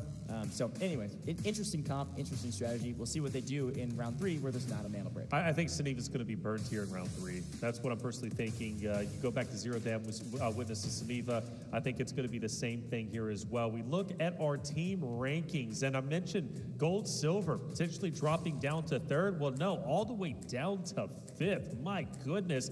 Even though it was a round where not a lot happened, because Gold Silver was fully wiped off the map, they ended up losing their loot, dropping down, and now trail 2nd place by over 2 million. Now, for Fallen, this is a big come up. To get into 2nd place now is huge, right? Because Fallen, for example, like they dominated their matches. We've been saying, but then last place when it came to playing these very teams, a lot of these very teams that they're competing against again. Now, they've learned their lesson, and they're coming back even stronger, but the night is still young. Yeah, we've got 4 more maps. Now that first Mandel Brick was completely burned, done and dusted, I think we're going 6 maps at this point. I think that has to be the new prediction. Yeah, I mean, we can't go 4, that's for sure. And to go 5, you're 100% right, would require a team to go back-to-back getting that Mandel Brick. I think 6 is absolutely in the cards. With a wild map 2, we go to map 3 and plan accordingly. It's time for Brackish. And of course, T1 spawn's not ideal. Now, some people were asking, what's on their heads, Goj? Or what's on their foreheads right now? It's a cooling pack. You gotta stay cool on stage, man. I still want to try one. I know, we need to try one. I don't think we can wear it on our faces while we're casting, but we could. I mean, they're doing it on stage. Why not? Yeah, I got a big old forehead, man. I bet you that thing wouldn't even cover my forehead, bro. This hairline's been going back each and every year. What is going on, bro? If it's not me roasting me, it's gonna be you, bro. I can't escape it. You're gonna roast yourself, so I don't have to do it. Well, you're still gonna do it either way. Yeah, it's a glutton for punishment, man. But those little pads, seriously, I want to try one. I really do. We'll figure that out. Let's see what it's like. What is it like? What are we? You don't want me to try one. Shaking my head, man. They're ready for practice. They're ready for round 3. Time to get that loot up. We're gonna head down to the stage and listen to some comms before we hop into the game. 要不就是我觉得没有机会，就是我先动，或者是对枪前来，就是这么两种情况。我要找机会的时候，你俩就先加一下。我假如我在塔里，我可能会直接走到。我先说一下我的走位啊，还是我刷完卡之后我去，但我刷完卡之后我抢不到左边那个台阶上呀。抢不到，我去抢，你抢左边台阶上，然后你是走右边对不对？我是不管活在哪。如果说火绿区我就抢机房嘛，我直接去机房。机房不好抢嘛。我说的是就是你们站下来，然后给我信息，给我反馈，只要对面敢跟你对抢，那我们全随时走，那就等着。Alrighty, time for Brackish. Ready to load in. Players loading in as we speak, folks. No mana brick, but we got airdrops. In the first one, got a lot of loot. The second one, shoot, buddy, got that AWM. Obviously worth a lot, but insanely valuable. One-shot headshot, super, super valuable for your team, especially on those mana brick rounds. Watch out for the AWM. If it gets picked up, likely it's going to be extracted with. It will send that player with the gun, with the ammo, and get out of the map. I like the play. It's been used many times, and we'll likely see it used again. But this time, Taylor, the last round was insanely slow. This time, though, likely fights happening around those airdrops. We don't have to wait until the extraction points. We can do it at the airdrop. We're going to see fights. That's right. We should see fights. I mean, I've been waiting for them. Hopefully, they are going to be happening this time around. I think the big thing to take away, at least initially, is looking at the spawn points. Who's not going to have the priority spawns going into the next one? Yep. And that will be ESG and MG. Again, that is big. Again, they're fighting. Again, they get T1 spawns. They're the same people that got T1 spawns in round one. MG and ESG about to come to a head again. MG cannot catch a break. Let's see if they can get some revenge in the middle of the map at Royal Museum. On the other side, STS and Ink have the spawn down at the Tower of Babel. Ink hasn't had a great spawn yet. This is one they're probably thankful for. They could play for a lot of loot here and try to continue to jump up this leaderboard, while GS is way up by themselves, or mostly by themselves, up on the northeastern side of the map. And I'll be very curious to see what happens around Museum here. And, well, it's a lot of the same. Bonnie cut down early from a distance means that ESG has a huge advantage. And yet again, are they thorn in MG's side? You know, it's tough because we go back to when ESG was playing against STS, for example. And STS was going against ESG consistently, and that was a large reason why they didn't perform as well as they did in the upper bracket. This time, it's going to be MG taking the place of STS. You just simply cannot continue to challenge ESG in the fashion that you do. They're just too good of a roster. Here they go. MG's got an angle over the top, but it gets spotted insanely low. And ESG's likely going to push this fight if they can find an angle for it. They know that player's low, and MG cut down. MG not on their heels anymore. They are crawling away, just trying to stay alive. Onigiri has 1 HP and a dream, and that dream is shattered. MG cannot catch a break. MG shut down immediately in round 3. Good grief, Taylor. Yeah, it's tough. The rich get richer. We start to look at the operators, and I mentioned Saniva's potentially getting burned, and what we do see that being the case, there's going to be 3. The Ink is going to take one MG, as well as Gold Silver. And we also have 4 Noxes, so we are at least somewhat knowledgeable about what people could choose. Burning some Noxes right now in round 3 makes a lot of sense. Saniva, sure, can utilize that to win some gunfights, and maybe not as valuable as some of the other operators that we need. We do see a Hat Claw being burned by STS. Stinger 2, just 1 actually. Overall, about what we expected. Some toxic operators in here. In terms of gear, again, this is a round where you don't have to bring in gear. GS, Gold, Silver, look at they're the second line. I want you to pay attention to what you see. Nothing. Crazy Dog's just going to walk around with a shield and beat down NPCs until he can find a weapon and find some armor. Yus bringing in nothing but a random chest rig you probably already found on the ground. So 2 players bringing in nothing. They are conserving their resources, and holy cow. Oh my goodness. Another key card, this time on the side of STS. That is a 5.3, almost a 5.4 mil key card for STS. Look at his smile, by the way. Look at the smile. Oh my gosh. An even bigger key card than what we saw from ESG in round 1. That's 2 big key cards pulled in the same series. What are we doing right now? The loot has been bumped, man. This is wild. Everybody looting up, getting some crazy stats, but STS, they needed some loot, and they're at 6.8 with that in total right now. That's the power of the Tower of Babel spawn in round 3. And that puts them within striking distance of ESG. I want to say around 5 million. I say striking distance, but I didn't expect anyone to get close. STS needs to get that into the drop box or get out, because that is critical, and puts them now comfortably in second place. And they're getting more, man. Tower of Babel is paying right now, and hopefully Ink can find a little bit of that success as well.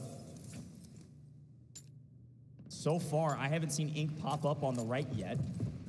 So I see another 380 or so K item for that squad.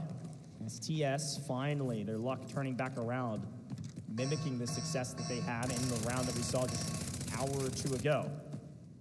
We head up to the right side of the map, northeastern side of the map to be exact. Gold Silver is mostly alone up here. We've seen Fallen pop up with some decent loot as well. If you didn't pay attention on the map view, Fallen is going to be just off the screen on your mini-map. They're going to be in the Grand Hammam, north middle of the map. Gold Silver will take down Blue Eagle, should get some decent loot here. Let's see what they're able to get. So far, garbage, garbage. Still garbage. Oh, nope, a radio. Okay, not great. Hopefully we can get something better later. But Oxygen is gonna just slowly creep around. Gold Silver just getting back together again. ESG is completely won out of Museum, obviously, which is a nice boon for them. FN taking control of Grand Hammam, and the two teams down in the Tower of Babel. So some early engagements, but a slow fight. Well, I was about to say how slow it was going, but Ink peeks the corner with the Cenever operator. This is the value of that operator. They peek the corner, they get shots fired at them, but they don't lose an iota of health. That shield soaks it all up. Has STS been able to depot the key card, or do they still have it on them? No, they have it on them, but it's in a safe box, so they're chilling. Oh, it's in a safe box, okay. I was about to say, man, because Ink can profit tremendously off this fight. They still can, like, don't get me wrong, but that key card puts STS in a very comfortable spot in second place. So Ink falling behind, losing this fight is going to be bad for the team of Ink. They have to win it. Yeah, STS has probably all of their loot value in safe boxes right now. That's 5.5 mil just from the key card in a safe box, and it only takes up one slot. They got a crazy amount of room. I mean, it's a 3x3 amongst 3 players. That's 27 slots that you can put in your safe box. Yep. So STS is going to get that value no matter what. This is a win for them no matter what happens. They're just trying to make it as big of a win as humanly possible. Yeah, I mean, an extra 1.2 million by wiping Ink. Yeah, we'll take that to the bank if they can.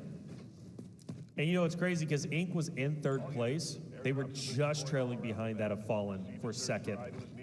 That key card changed everything. Now, Chan's been known to make some moves, and he did so in the last game. He's looking to do exactly the same here. Both teams just skirting each other, but nobody wanting to make a move just yet. We take a look at our overhead map on the right-hand side. We do have Fallen, who's going to be airdrop over at Brackish. You mentioned the airdrop. They're going to have priority on it. The question is, will ESG look to make a move as they're still in Museum? They don't necessarily need to get up there for the airdrop, but we know ESG is greedy, and they will be moving up. Yeah, greedy, bold, or bored. I don't know which one it is, but it's one of those three, and they're going to go get involved. They've got room on the leaderboard to work with, man. Obviously, they don't know that a giant key card was picked up by STS, but they've got a 10 mil lead going into this game. They're going to go get involved. They feel like they are the best team on the map. Why not play? Now, off screen, there it is on screen now. The fight is eventually broken out in the Tower at Babel, and Killzall has been taken down. It is going to be a 2v3 in the Tower of Babel, and I can only imagine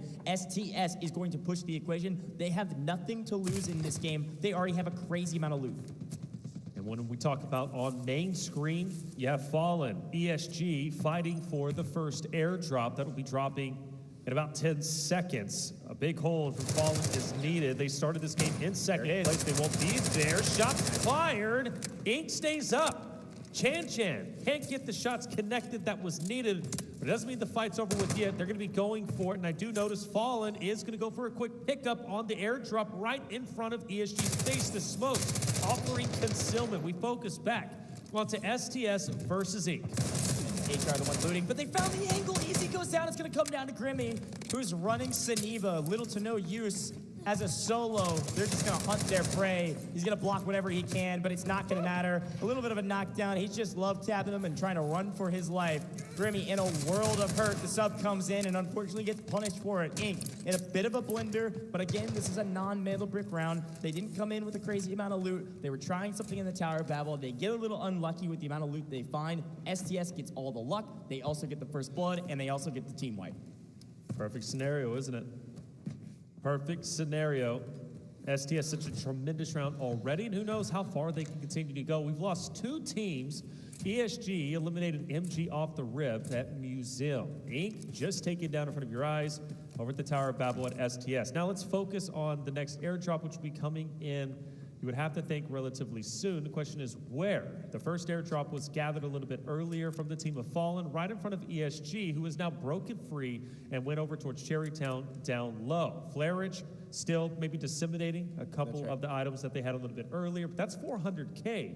They were able to get. Everything matters at this point in time, especially given the fact that, unbeknownst to them, STS all the way up to 8.5. Yeah, after those wipes too, that's another 1.2 mil that would be added after on our leaderboard because of the kills. So yeah, really big stuff here. Now, if we didn't notice, there's another team joining the likes of the Tower of Babel. That's going to be Gold Silver. Remember, they started as your town. You literally can't run any further on this map right now. Gold Silver, they said, well, there's nothing else to do besides loot, so let's head down to the high-value area and maybe get involved in what would be a third party. Unfortunately, the second member of the party is already gone, so you are just the other party. It's going to be a 3v3 inside of the Tower of Babel again, STS, with a ton of momentum. We'll see if Oxygen can cut that momentum down, and that's exactly what he's doing. A perfect hold, doesn't show his face until he hears the footsteps, and he's got the track going. A big pickup. That's one, and now the turns have tabled, as it were.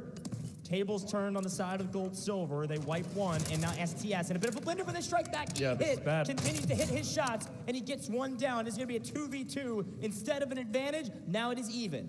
Gold Silver needs to win this fight. The reason why is because they dropped dramatically in the standings after that game number 2 where the mana brick was not picked back up. If they get eliminated here, they're going to fall even further behind. For STS, they've already profited beyond a shadow of a doubt just a little bit earlier. This time they could do it even more. Chan is on fire. This guy refuses to budge, refuses to go down. And for Gold Silver, forced to leave their teammate behind as he is encompassed by STS members. Gold Silver cutting their losses. Yeah, cut their losses and run. Not a bad play again. Prioritizing extracting is the play right now. You've got to keep up your loot total, and they're in a bit of a blender, like you said. This is good news for STS because they not only win the fight in Tower of Babel, but they also get their buddy back. They get their body back on the map, and they have a full team of 3 if they want to play for it. So we see some loot. Gold Silver has found some in the meantime, but even still, again, let's turn our eyes to the left-hand side of your screen briefly as we look at our leaderboard overall. STS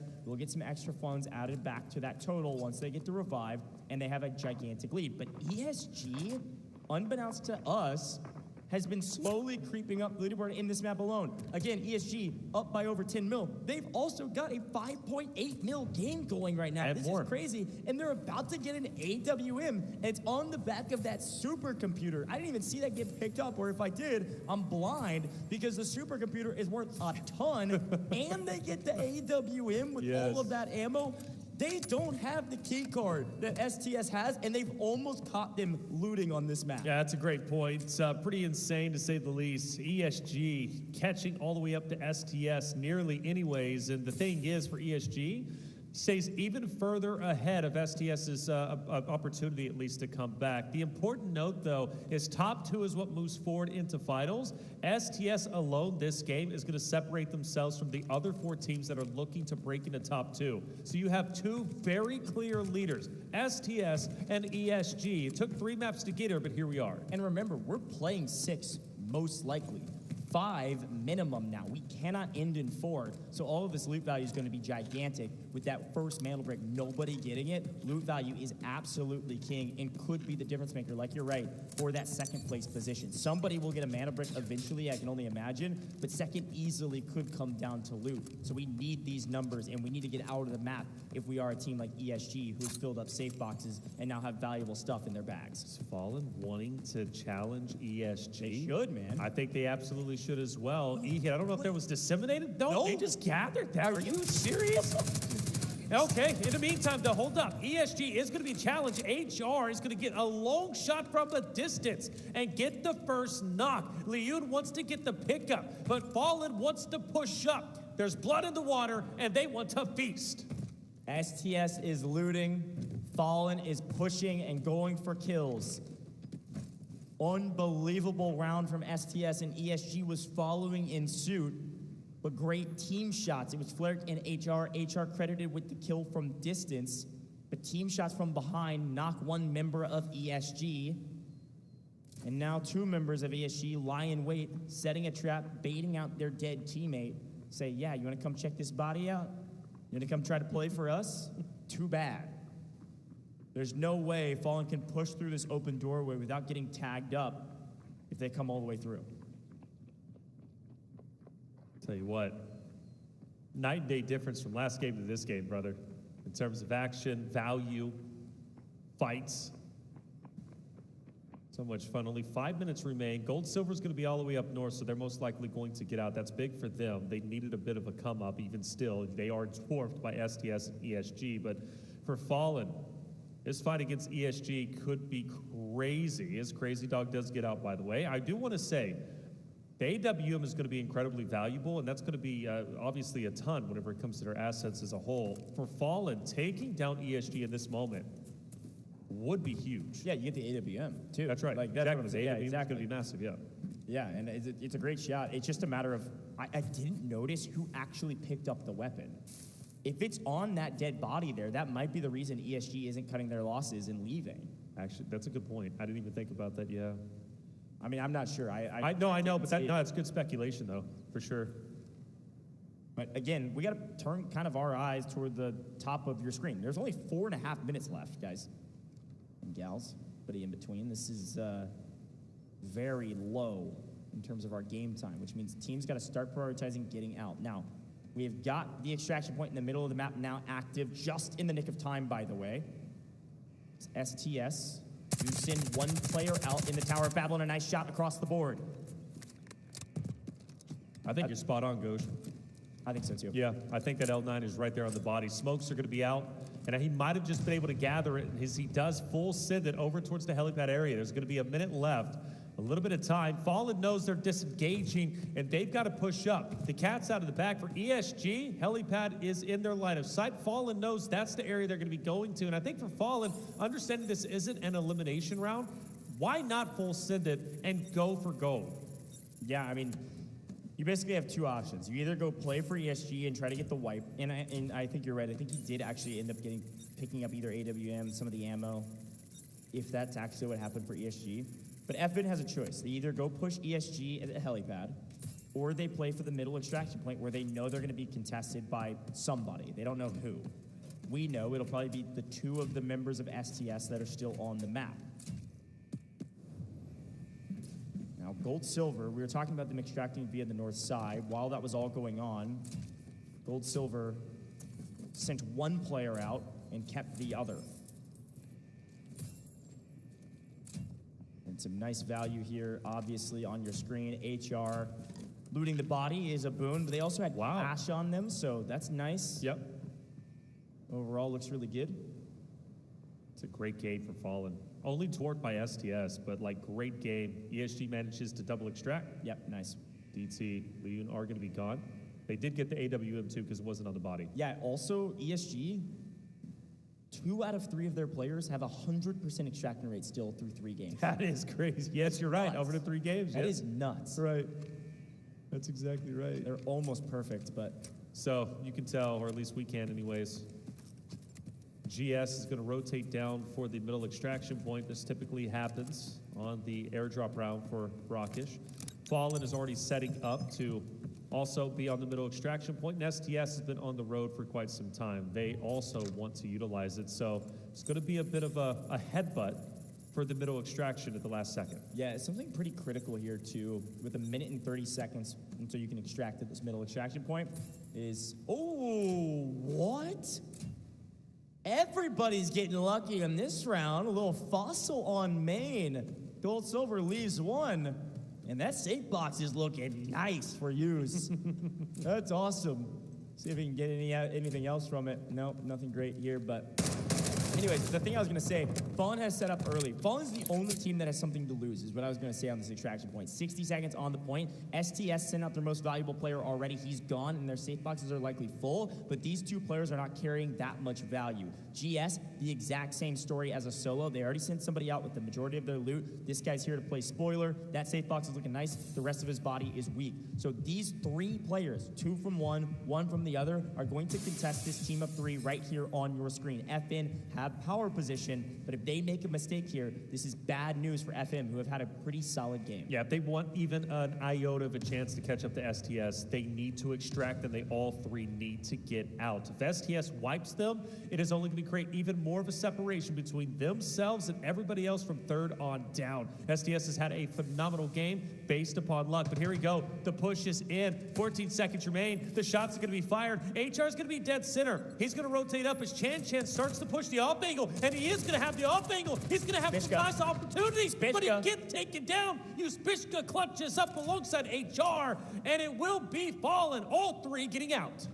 These EU gods are crushing it right now, man. They are so composed under pressure. Yes, a 3v2, but it's very easy for them to make a mistake there, and they don't. Not only do they get the kills, that's some extra 400, 800K in total with that double kill, but they all three get out. Teams are prioritizing, extracting, and it is working. Very well done from all of our teams, and a lot going on. STS not quite 10 mil because they lost a couple players, but it was pretty dang close. Yes. And they got a ton of loot. They got an insane value out of all those safe boxes, man, and that one player that did end up getting out. But it is all ESG and all Fallen in terms of extraction. Very well done. Yeah, very well done. Like you said, extractions, Fallen, they benefit tremendously. STS, though, with the key card, my lord, 5.3 million alone going to them.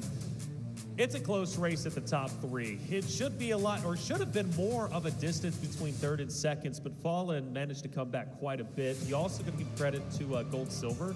Not a bad game necessarily for them, just could have been worse. It could have been worse, but just dwarfed by STS with the key card. ESG, of course, performing as well as they did. I mean, they are just so leaps and bounds ahead of everyone out there. And the fact that they even taper off STS and the key card and their 9.2 million based off of their looting pattern is just absolutely wild. We have 3 more potential games left. That was game 3. No more airdrop rounds. Everything from this point forward will be Space City, will be Mandelbricks. And with the race to the top 2 being as close as it is, I don't know, man. Things are getting wild. There's something in the water, brother. After that last game, this game was wild.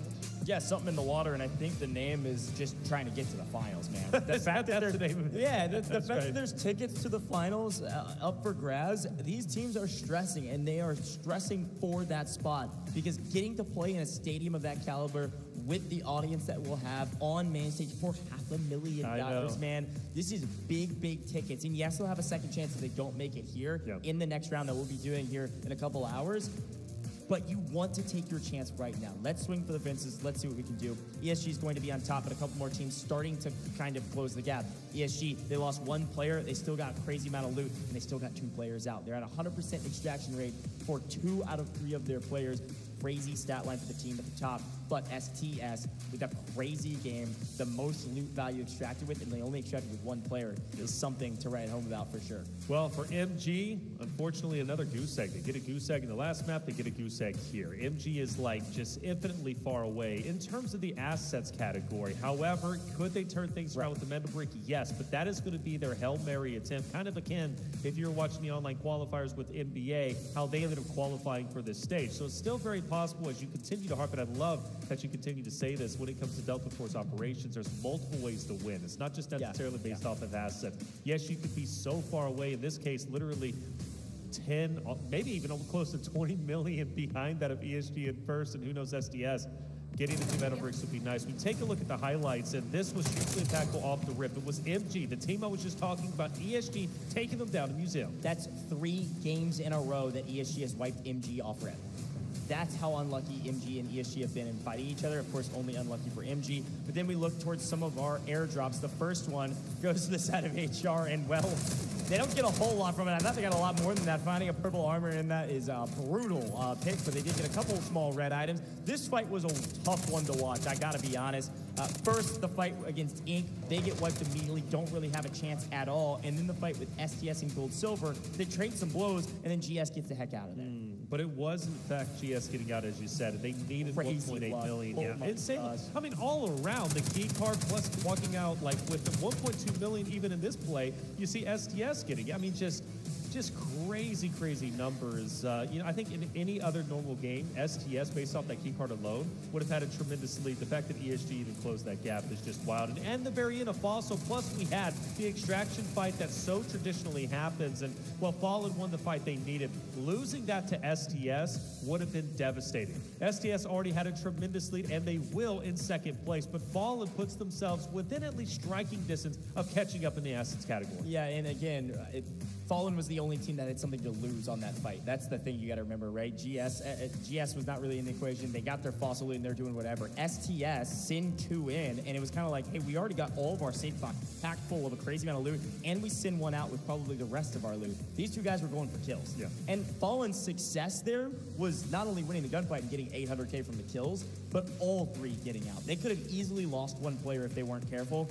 but they succeeded and succeeded with flying colors. So very well done from those guys. Here's a look at the overall leaderboard. A crazy game, and another. Now we've had two, just for different teams, another double-digit game, this time from STS, with 9.21 mil extracted with or in safe boxes, and 4 kills. 4 kills, 1.6 mil. They're over into double digits just in this round alone. Very well done. Yeah, over a 10 million game. Can't complain about that. For ESG, nearly 9 million. For Fallen, also getting up close to the 6 million mark. I mean, great games from them. And dwarfs in comparison to Gold Silver, who had one of their better games of this rounds, but only with 1.43 million and an elimination. STS, though, needed that desperately. They will hop up the leaderboard. They started that game in 4th place with only 6.8 million. We'll see how high they go after they tallied up, most likely 16, 17 million. We'll look at our damage stats, and, well, naturally, STS and ESG will dominate that category, but don't forget Fallen in the very end, taking down the members of STS will also boost their damage stats up.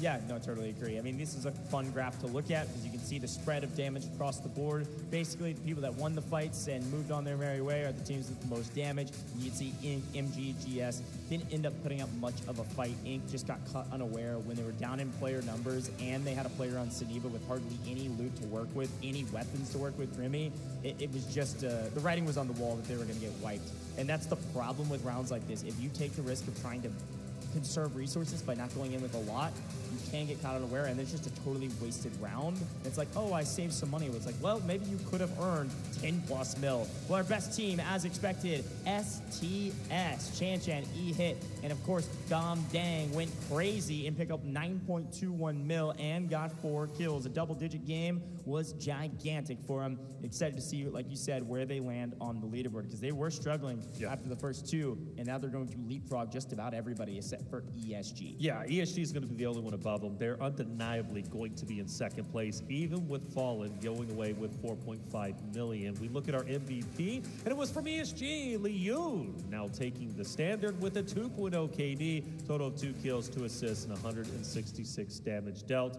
A large portion of that obviously coming from that initial fight over at Museum against MG, taking them down and giving them a back-to-back goose egg. ESG on fire. Large reason is because of Liu.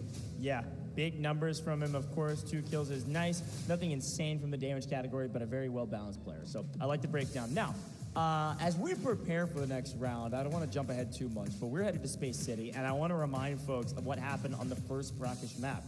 We did not have a mana brick decoded. Nobody even tried. Nobody even picked it up. Nobody touched the mana brick. And so because of that, we cannot be done in this next round. This is not a match point round. Nobody has a mana brick, so we'll be at least playing 5. This truly is going to set the tone. This is going to set the standard for who can first get to match point in this next round. I'm excited about Space City. But before we get there, let's listen back to some of the comms from the last round and see what people were talking about. 문 열어놓고 오면은 시간 전국이 어차피 돌아올 거야. 예? 파이팅? 나 500만 원. 어? 500만 원. 교도소 카드키. 교도소 카드키? 500만 원. What? What? 600만 원이야 지금. What? What? 나도 돈 좀 줘. 600만 원이다 이. 이제 집중하자. 좋은 건 좋은 거고. 집중하자.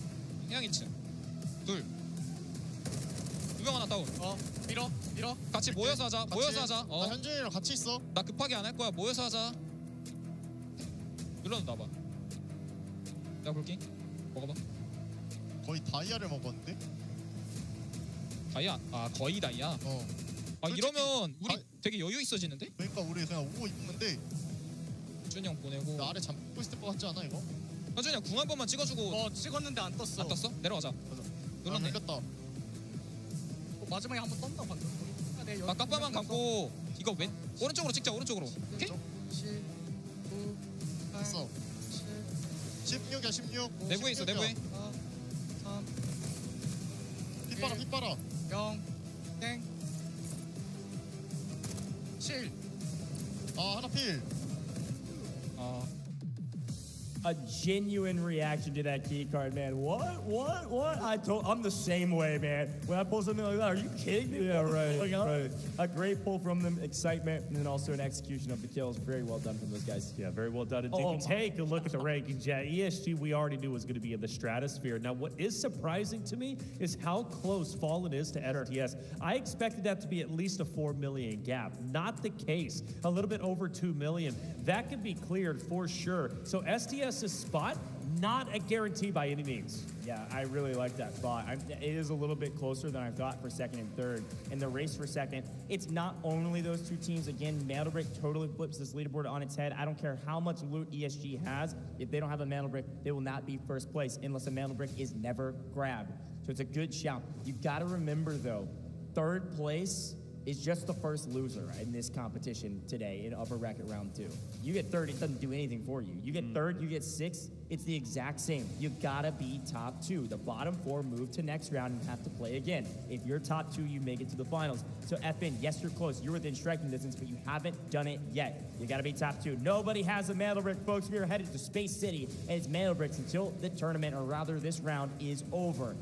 Looking at the spawns, MG and ESG cannot get T1 spawns. It is going to come down to one of the other 4 teams. Fallen STS. Fallen STS, the teams we've been talking about who are neck and neck when it comes to second and third, albeit in terms of the match earnings. The Mandelbrick, though, will put a team in the upper echelon in a league of their own.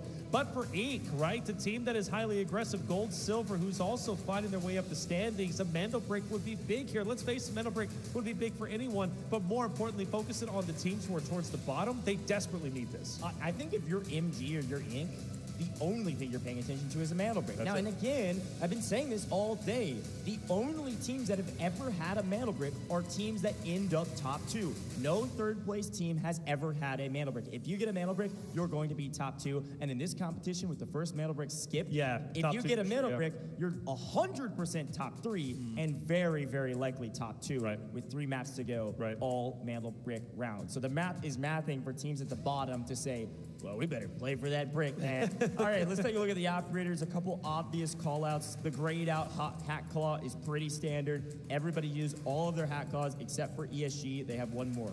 Yeah, I think D-Wolf is going to be very valuable here, and luckily quite a few teams have them. I mean, for ESG Inc., GS, if you're going to use it, go for it. For Luna, though, quite a few still available. We do notice that MG, ESG, they might be using their last one for hat claw. It is valuable that ESG still has a hat claw for themselves, right? They're the only one who can utilize her. Now, you look on the opposite side for Stinger. Well, Stinger's going to be available too, but is fully gone for STS, clearly valuing Nox and Stinger.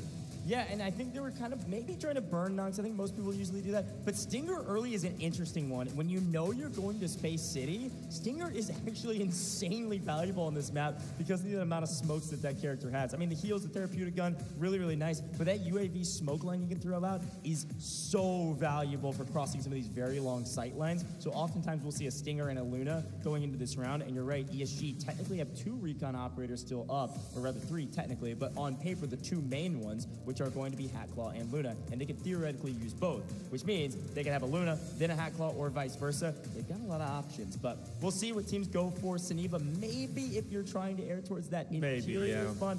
I don't know. I'm pumped to see it. I like the D-Wolf call-out. Still have some Byrons. We've got to create space and give space. So we'll see what we're able to do. You usually do that with smokes, and you do that with movement. That's what I'm looking at. Yeah, it's not a do-or-die round necessarily for any roster out there. That's right. But it is a round that puts you closer to a win, closer to a top 2 finish, right? At this point, catching up in the assets category, if you're GS, Inc., or MG, it's going to be tough. With the luck we've been seeing, it's possible you find another 5 million key card. Okay, put you right up in the running, but you can't bake your whole strategy on that. So for at least the assets earnings category, you have to look at FN and STS. Those are going to be the two battling for it. However, for everybody else, naturally the Mandelbrink is going to be the biggest conversation. I love what you said, a great breakdown about MG and Inc. Like all the way down there at the bottom, they're not catching up in the assets category. If they do, it's going to be because of something miraculous. Yeah. Their only win condition, basically, and I say only, it's not only, but at least 99% their only win condition is going to be that Mandelbrink. They've got to commit everything for it, and they've got to step it up. And I hope MG's not too far in their head. They've been now 2 rounds in a row with goose eggs. Zero points going their way. A large region is because of ESG. But this is the time to turn the tides, turn your luck around, and secure a top 2 finish. And you do it by gaining the Mandelbrink. Yeah, they are matching spawns. MG is matching spawns with ESG. Obviously on accident, it's just the luck of the draw. And every single time they've lost that fight, that is tough. Now, it's funny because you were talking about, hey, we've seen key cards, they can see it again. Statistically speaking, up before this series, we have played 18 games, 2 5 games, end in 5, 2 series that end in 4. That's 18 games, and we haven't seen a 5 mil item in any of those 18 games. In this series alone, we've seen two key cards over 5 mil. Statistically speaking, I can't imagine we see another one. So if I'm a team now at the bottom of the leaderboard, I can only imagine you only are playing for the brick because you know you're not catching the team at the top in terms of loot. No, you're not. And you got to be top 2. You're not catching ESG. You've got to get a brick. Again, ESG, no. They're in a different stratosphere. They're going to be well over, nearly over 10 million above STS, who's currently in 2nd place. But Fallen catching STS is doable. It's a little over 2 million. And let's not forget, if STS does bring in some high-value loot, that number will go down. So STS could lose some, and Fallen could move up. But that's going to be the running, right? Fallen versus STS for the 2nd place finish. For the Mandelbrink, though, everybody's in the running for that, all 6 rosters. Love the over-the-shoulder shot we see from some of our ESG players. You saw something, if you have a keen eye, that all the players are readied up. So we should be starting very, very shortly. Hope you're ready for what will likely be a banger map. The last time we saw a Mandelbrink round, it was not a banger map. It was something out of a documentary. But I can only imagine this time people are going to go for broke. I mean, yes. Well, I think especially now, like round 2, everything was still relatively close. This time around, it's not. Like, you have to go for it. There is no other option. ESG doesn't, though. No, ESG doesn't. And ESG could play extremely slow on this map and either just try to increase their loot value or just play spoiler. They could play like STS did in the last round and just try to play cleanup. Still risky, though. Still risky. I mean, sure, yeah. It would obviously playing slow, and like STS did, for example, like you go back, right, when it was STS MG who ended up qualifying for this very stage, like STS played very slow and ended up paying off because by the time they actually got involved, 3 members from STS was up and they were the only full team. I think that is a strat for ESG in this moment. I really do. But I also think playing too slow and giving up the Mandelbrink is not going to be the option because there's no guarantee over the next 3 Mandelbricks that ESG gets one, and there is a chance that they lose out on that. So, you know, assets are one thing. And that would be kind of poetic in a way because ESG had 25 million assets in their upper bracket matchup to lose to Q9 and Mandelbrink addicts, right? Love the glass style in STS. That's what we need. See, but can he play like that? He's blocking out the haters, man. Hey, look, there's nobody hating on STS at the moment. They're in 2nd place. Okay? Who's hating on them? Probably the people that don't want to see them succeed, you know what I mean? AKA the haters. South to strong, man. I like this squad a lot. I like all the teams. Honestly, I've really had a blast. Well, we've got a second here. I've just had a blast watching each of these teams, right? Teams that built chemistry going into this competition, went through qualification series, representing their region, the locations that they're from. It's been fun to watch the smiles, the frustrations. That's competition, man. This truly does feel like the first foray into esports here for Delta Force. It's been a long time coming and building to this moment. That's right. But let's get ready, folks. The game should be starting. We see our map rotation, and well, it's all the same until the curtains close on this round. 3 maps with a mantle brick, 3 maps on Space City. Let's see who gets our priority spawns. Let's see who can execute. With our very first mantle brick that could be decoded in this round, it is going to be a bloodbath, is my prediction. But I said that in round 2, Taylor. We'll see. Hey, your profitabilities, brother, got a bit a little bit off today. I'm not gonna lie. I gotta lock in. You gotta lock in, dude. Come on, we got it. Round 4, Space City. Get your predictions going in chat, ladies and gentlemen. It's getting close, at least for the second place run. ESG is well ahead of the curve, but STS and Fallen are neck and neck. However, the story revolves around the mantle brick. Now, to my knowledge, we have never had a Space City, at least the mantle brick, burn up, not be used, right? I mean, come on. Yeah, so sure. it has to be. Now, let's see what the spawns look like. 'Cause this Alrighty. will tell us the story. We knew there was a couple of priorities, and Ink is going to get one of them in STS as well. Ink hasn't had a good spawn on Space City in a millennia. Let's see if they can execute on it. Ink's going to be first to the mantle brick. STS will follow. No, STS. This is the one problem with that spawn. As they go crossing the pipes, Eppin knows it. They're able to pick one off in transition. A brutal place to go down. And while that's all happening, Ink has a free and clear path to Centrifuge, most likely is where they will go. They'll occupy a very important building for the mantle brick and the main decoding station that they go for. STS, though, in the meantime, able to get the revive. He had made it just far enough on those pipes to have an opportunity to get back on their feet, but it does pave a pathway for FN to take buoyancy lap. Yeah, really the teams are pushing forward. This is not an elimination round. This is an opportunity for a top 2 position, but you know you have fresh life going up. Everybody's sprinting for the mantle brick. Killzall, couple of players up ahead. Yeah, on screen, this is an important moment because you can see Killzall's perspective. They're looking at MG, but look who's coming in the backside of their building right now. They had Centrifuge early, and they've pushed out, but FN has pushed all the way into Centrifuge rather than relying on Buoyancy Lab to be a value add. Ink now underneath FN. So getting wild. By the way, for SDS, they get that mantle brick first with the way that they're playing. It's going to be tough to take it. Love this angle from FN, though. HR. So many great moments from him over the previous games. Well, a quick look on the left-hand side of your screen. Obviously, a lot of what we expected in terms of operator selections, a lot of Lunas to get that extra info, several Stingers to get the extra smokes downrange. We do see a Tempest from E-Hit. Let's see if that's actually valuable for STS. I'm not seeing equipment for E-Hit. I'm not seeing armor or helmet.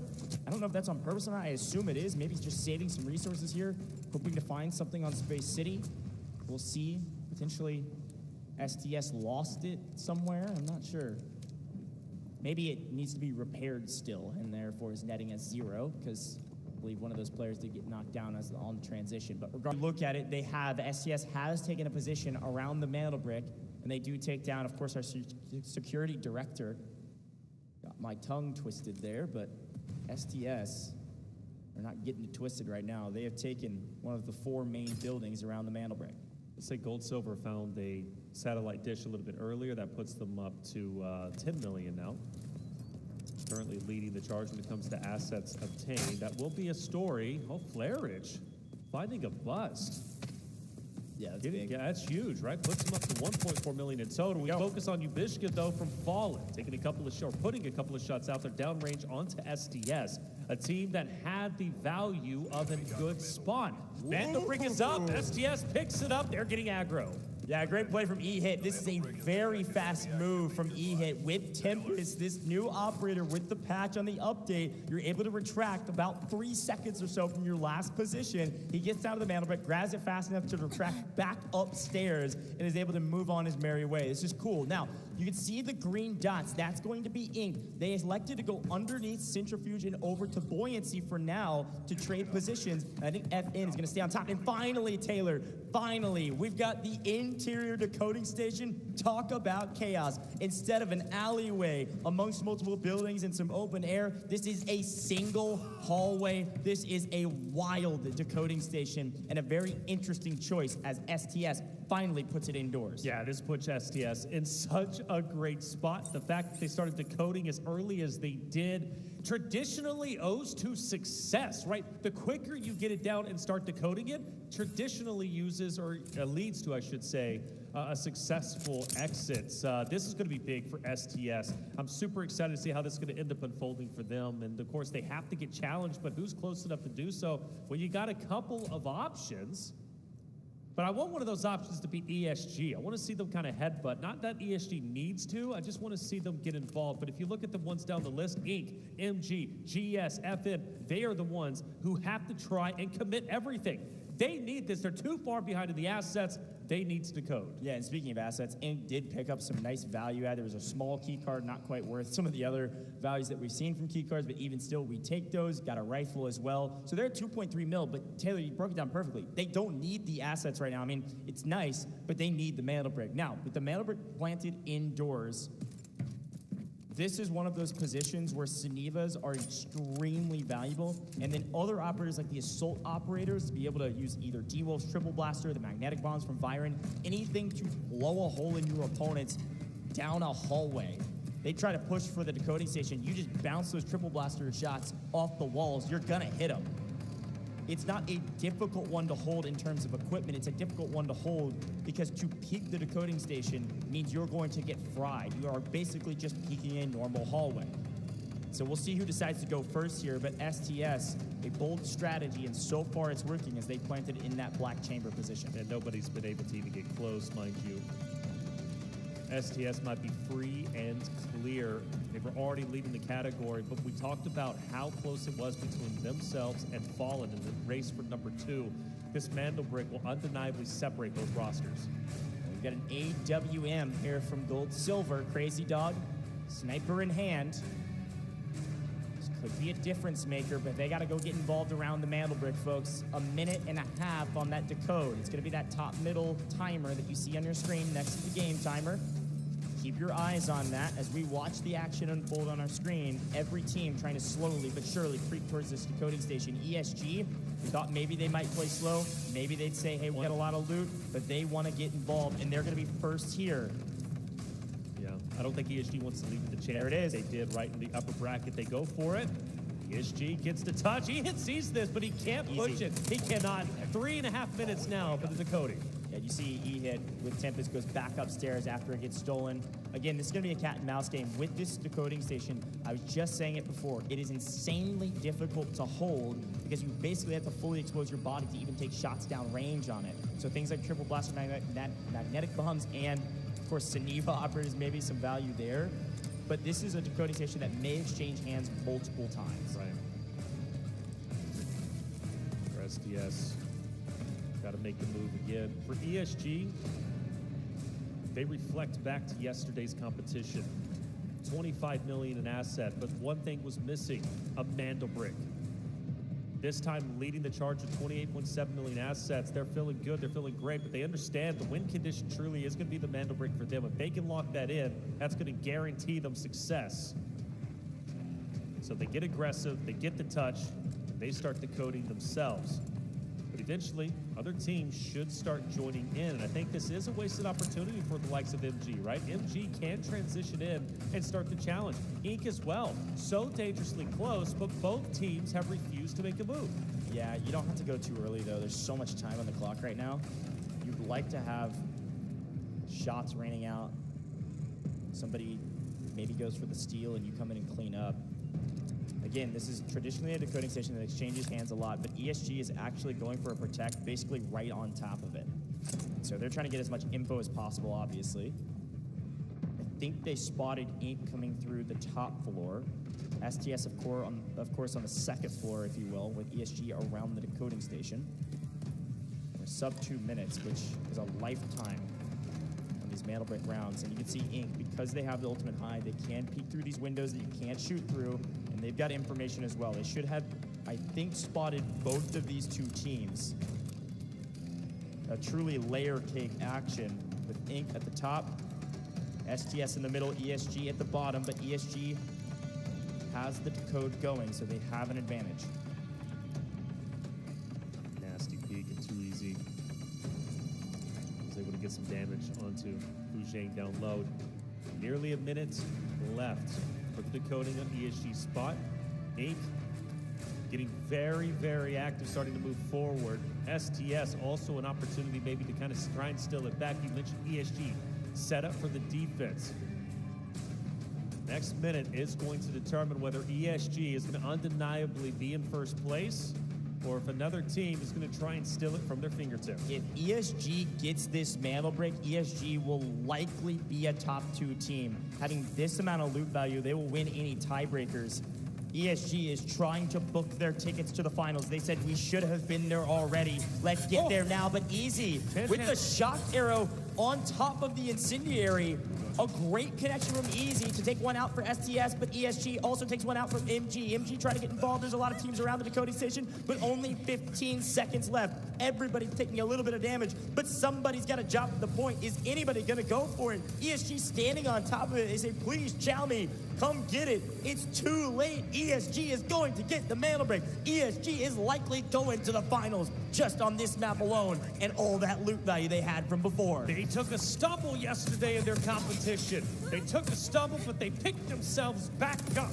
They get the Mando brick. They have the most assets, and they steal it away from STS. Well done from ESG, the #1 seed, most likely joining the #2 to get revenge on Q9 in the finals. Well, FN, Fallen come in and say, dang, we're a little late to the party, but let's see if we can clean up. All of these kills matter. All of the loot that you find on this map matters. Finally, folks, we're getting an active map, but not active enough if you wanted to stop ESG. They are going to finals, 99% certainty, not 100%, but I'd say 99. The problem is they're not going to get a lot of loot value from this map, and so some of these other teams could start closing that loot value gap, but they've got to go big. I'm looking at teams like Inc. I'm looking at STS. I'm looking at all of these teams to make a statement right here. Inc. loses one, gets a hair too aggressive. It looks like Killzall stepped up to try to make a play and gets punished for it. Inc. down to a duo.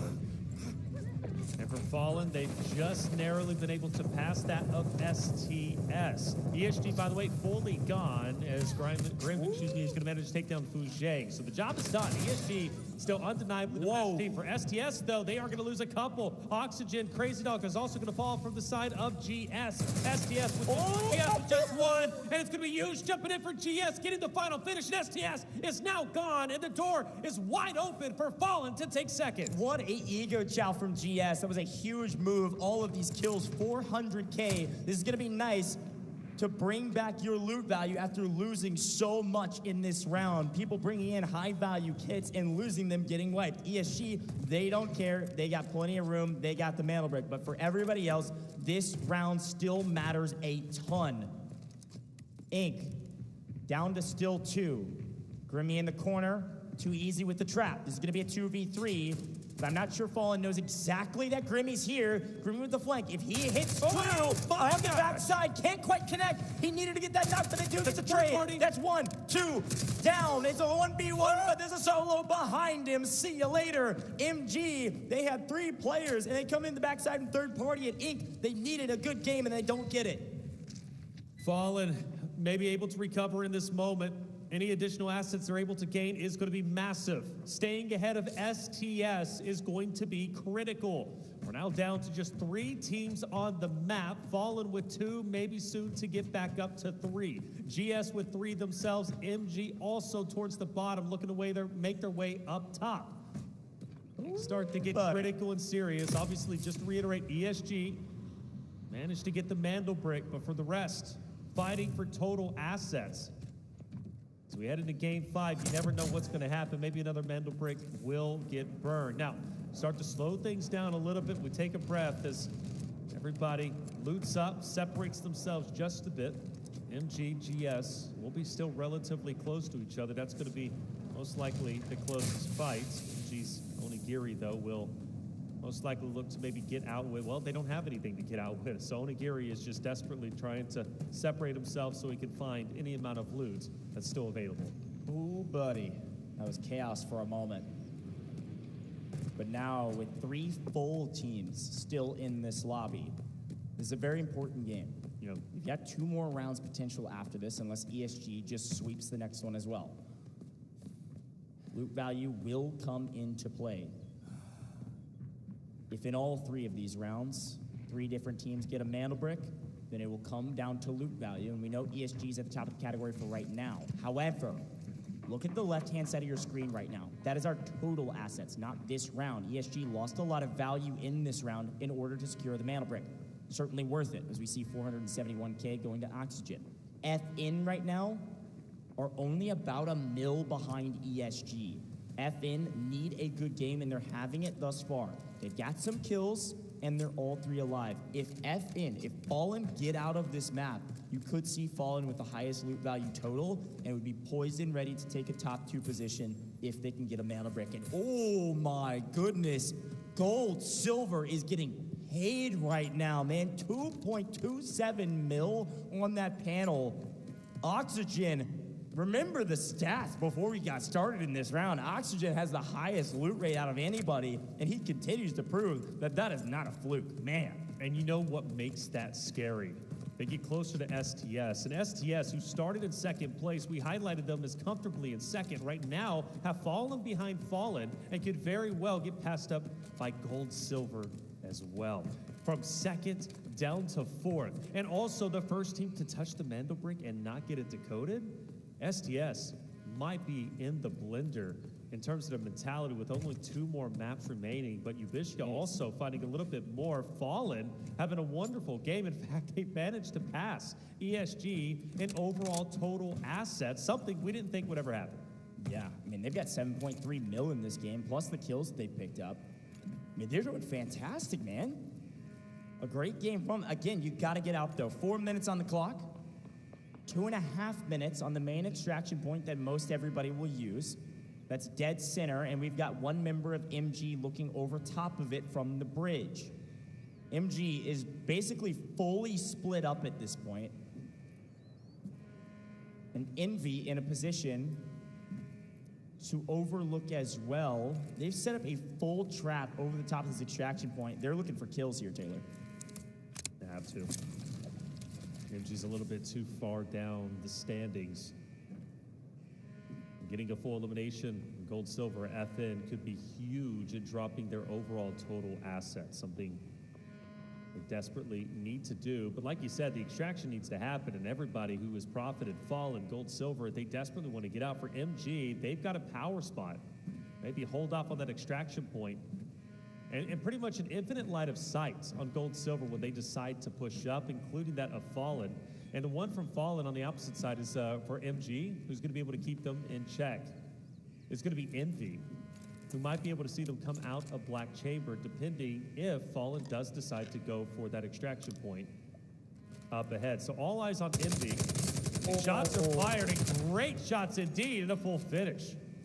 Bishka had over a mil in backpack. You see that loot value from this round drop from over 7 mil down to 6.6.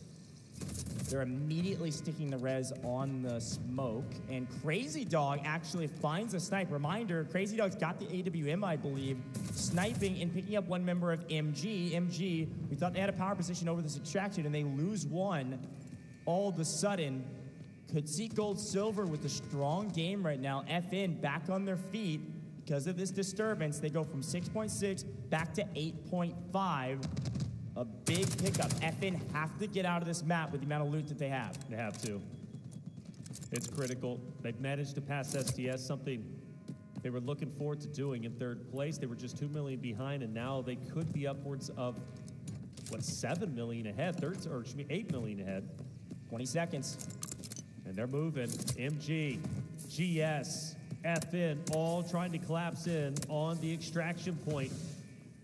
Somebody's going to lose their life. One team is going to fall. Who's it going to be? The smoke or out? Fallen, Gold Silver, starting to headbutt. Bonnie's going to take the off angle from MG. Oxygen's going to steal, and they're all going to extract. Talk about exciting. Only 1 member, and that's Envy from MG left on the map. And he's going to go over towards the horizontal test workshop. He's most likely going to get out as well. And a rare sight, everybody extracting, at least the ones on the map. Yeah, that was pretty insane. I told you smokes are important on this map, and there is a perfect visual representation of what I'm talking about. Whoa, they all sprinted for that extraction, proned out and said, please don't shoot, please don't shoot me, please don't shoot me. And it all worked out for everybody. You don't see that too often. all of the remaining players will get out of the map in Space City. All of the players leave the lobby. Almost 3 full teams extract from what was an insanely hectic map. A great map for Fallen, of course. All 3 getting out with the amount of loot that they did. Another big game for them. I think they might have almost reached 10 mil from this map as well. That would be 3 different rounds where a team has reached 10 mil in total. Not quite maybe, but it is very, very close. But we've got to remember, as much as the loot value is going to be valuable, ESG, the team that was in first, gets the Mandel Brick. Right. And this was a crucial play from them to play aggressive, push for the interior, take the hallway, get the steal, and then just sit there and say, somebody chow us. And nobody would, nobody could. Fallen, the biggest come up, without question. They go up to second place. STS will, I believe, even drop below that of gold silver. So they go from second place, and mind you, a very comfortable second place, all the way down to fourth. Making the running for the asset race critical going into game 5. Now, things do get interesting. I believe Fallen's going to have a pretty significant lead in second place, much like the same conversation we had with STS going into this game for the first Mandel Break. But things are a little bit different, aren't they? Because now the opportunity for a second Mandel Break to be gathered from ESG is now a reality, which means we put ourselves in a position that we were in just a little bit earlier when STS and NB were in a fight for the second Mandel Break. NB backs away, goes for the extraction because they understand if we extract, the game ends. 2 Mandel Bricks are going to be gathered from the side of STS. NB gets out, and they have enough assets to go to the stage that they're currently competing in. And that's the same scenario that we now find ourselves in.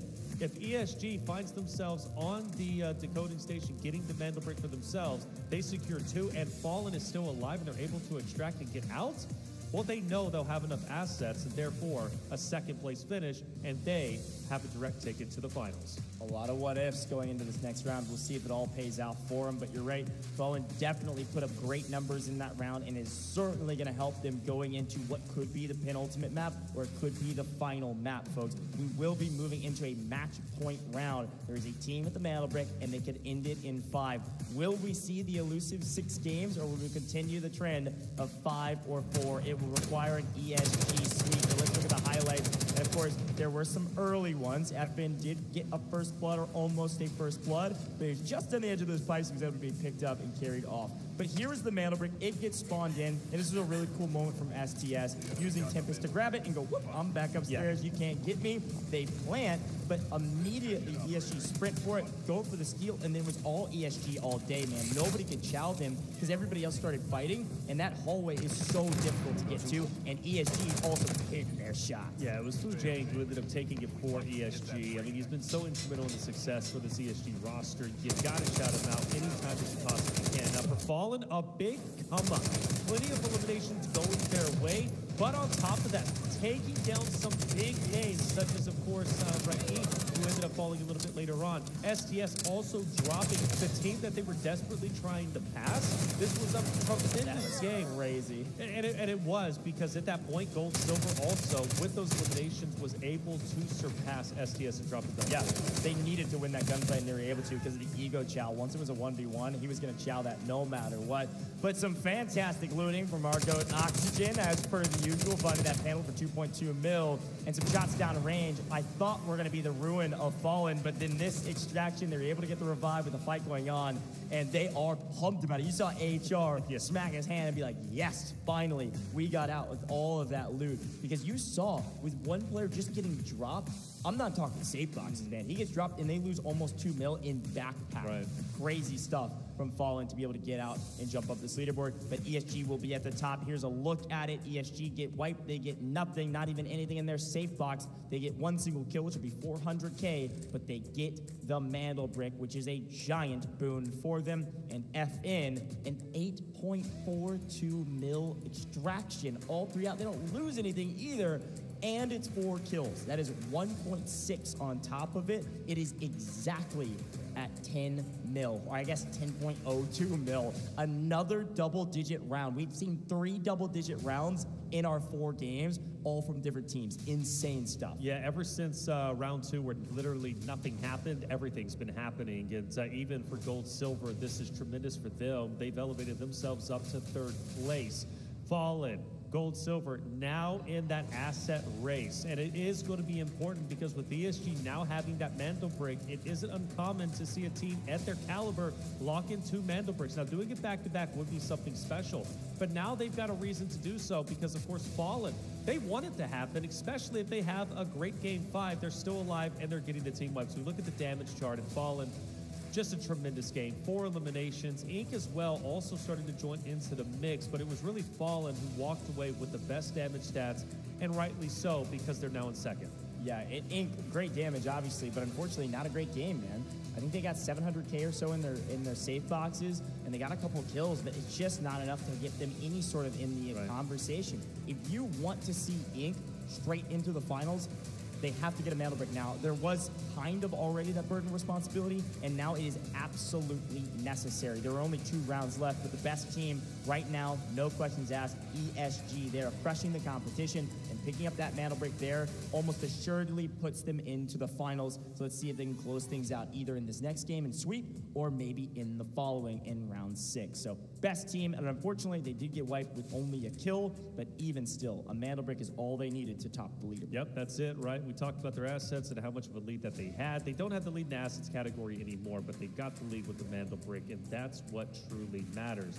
You've said it best, a Mando brick, you're at the very least, you're getting 3rd place, but historically, at least in our tournament, a Mando brick means a top 2 finish, and ESG is well ahead of the curve. Used from the side of Gold, silver, 3 kills, 3.0 KD, 312 damage dead, along with the 2 assists, will make him your round MVP. Nice to see Gold, silver get a win. Yeah, and again, you got to remember, this is Used that wiped STS, basically, right? It was a 3v3 fight. They both lose 2 players, and Used ego chows it and gets the wipe. It's a big wipe for him, like you had mentioned before. They were behind STS in the category. They had a good game as well. They also get out of the map. It was really cool stuff from this player, Used. Very well done, my friend. Well earned in terms of that round MVP. But Taylor, I've got to turn my eyes to the next round. I've got to get excited for another Space City and another Mando brick round, because what was, yes, we talked about it, a slow round 2. Everything else has been a banger here in upper bracket round 2, and I can only imagine it's going to continue because, again, this is not an elimination round. The top 2 teams make it to finals. They will be playing in the stadium for $500,000, and the bottom 4 teams in this round will make it to the next round that we will do in just a couple hours tonight. But before we get there, let's listen into the comms from this last round and see what some of these teams were talking about. 韩国人想拿，但我能给他进。在打他，继续在抽他。在拿。左边拿了，来拿了，韩国。对。他很可能过来。对，换砖。来，我趴着换。我换了，加，要打。要回来，我来架。左边得拉出去。2楼想跳，20秒我开大，30秒。不用，他2楼去打，对打。我开大了，别。小心大厅。我知道，我在看。大厅有人，倒一个，大厅。能抓吗？不抓，主抓。大厅想过来，黄板，小心黄板给火了。再加一。他拉人，上面拉人。没事，手砖有了。别刷。我复测一下，我这想下来。OK， 有了。2楼跳了，2楼出发了。OK， 我在抽甲。听我说，我们可以往连接推走。对，往连接。给2楼封到剧情吧，我打血。我搬架。OK， 来，我封烟，我往上面封烟，指着上面，把上面指死。OK， 指着干。哎，连接人。不行，人不少，兄弟，人太多了，趴着吧。没事，端到手，已经进了。I loved listening into the counts for ESG. Always great communication, great chemistry. But what was so interesting is you could hear the comms flying when that timer started getting low on that Mando break to code. They were like, jump it, make sure there's nobody on it, is I assume what they were talking about. Then you saw the players rush onto it and be like, there's nobody here. Everything's good, guys. We got it. Right. It was cool to see kind of a little bit of the panic, but also great chemistry, great communication, as per usual. Okay, let's take a peek. Buddy. ESG will fall behind in the match earnings, but they will stay in first, because they got the Mando brick, the most important aspect of it. Now for FN, Talk about jumping up all the way into second place. STS will drop the fourth as we were expecting. Gold Silver had a tremendous round, and they are now in third. Now, this is what it comes down to for fifth and sixth. Yes, they're not going to be eliminated if they do, in fact, lose this round.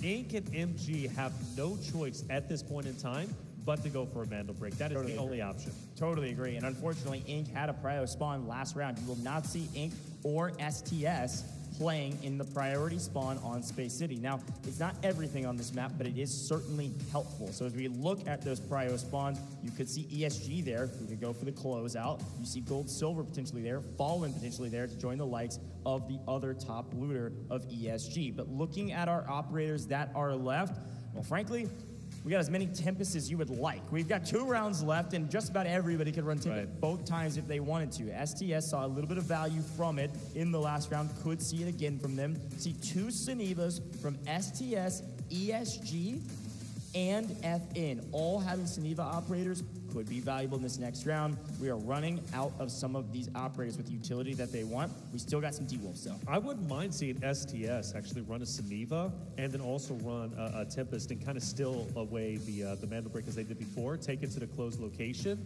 and then lock it in. I think the Tempest would have been highly beneficial in locking it in away from ESG. Yeah, I mean, it's not a bad shot. If you're going to go indoors, having a Ceneva operator there to be able to play that hallway is valuable. The only problem with running Tempest and Ceneva is you're just lacking in the lethals and the smokes, basically. You don't have a lot of smokes. You don't have a lot of lethals. You kind of just only have utility, which is nice, but being able to hold in zone positions with either creating space or giving space away, like creating visual cover, without that much utility, you got to either run that with, I guess, maybe like a Stinger or a Luna, maybe, but that's too much utility. So it is an interesting conversation, and we are starting to get now finally to a position with maybe going to round 6 where we can actually start thinking, hey, what are the comps that do make sense? We haven't really had a chance to do that because there were so many options, because we're ending in 4, right? You're not actually burning through everybody. You're starting to run out of some of those operators that people are used to, and you're going to get to some interesting comps. Now, just about everybody's programmed for this. They've planned for, hey, if we get to 5, we get to 5. It's this. Some teams have coaches that are like, all right, if we get to 5 and we don't have a brick, we run this. And if we do have a brick, we run this. Like, they are that programmed and they're that strategic going into these rounds. They've planned for just about every scenario. You have to, especially at this level of competition. The coaches are going to be tremendous and add value. Right, tremendous value at that. So let's reiterate what's at stake here. ESG already has a Mandel brick. You have, of course, Team Fallen, who's going to be just below them. In the asset category, they are dominating, even above that of ESG.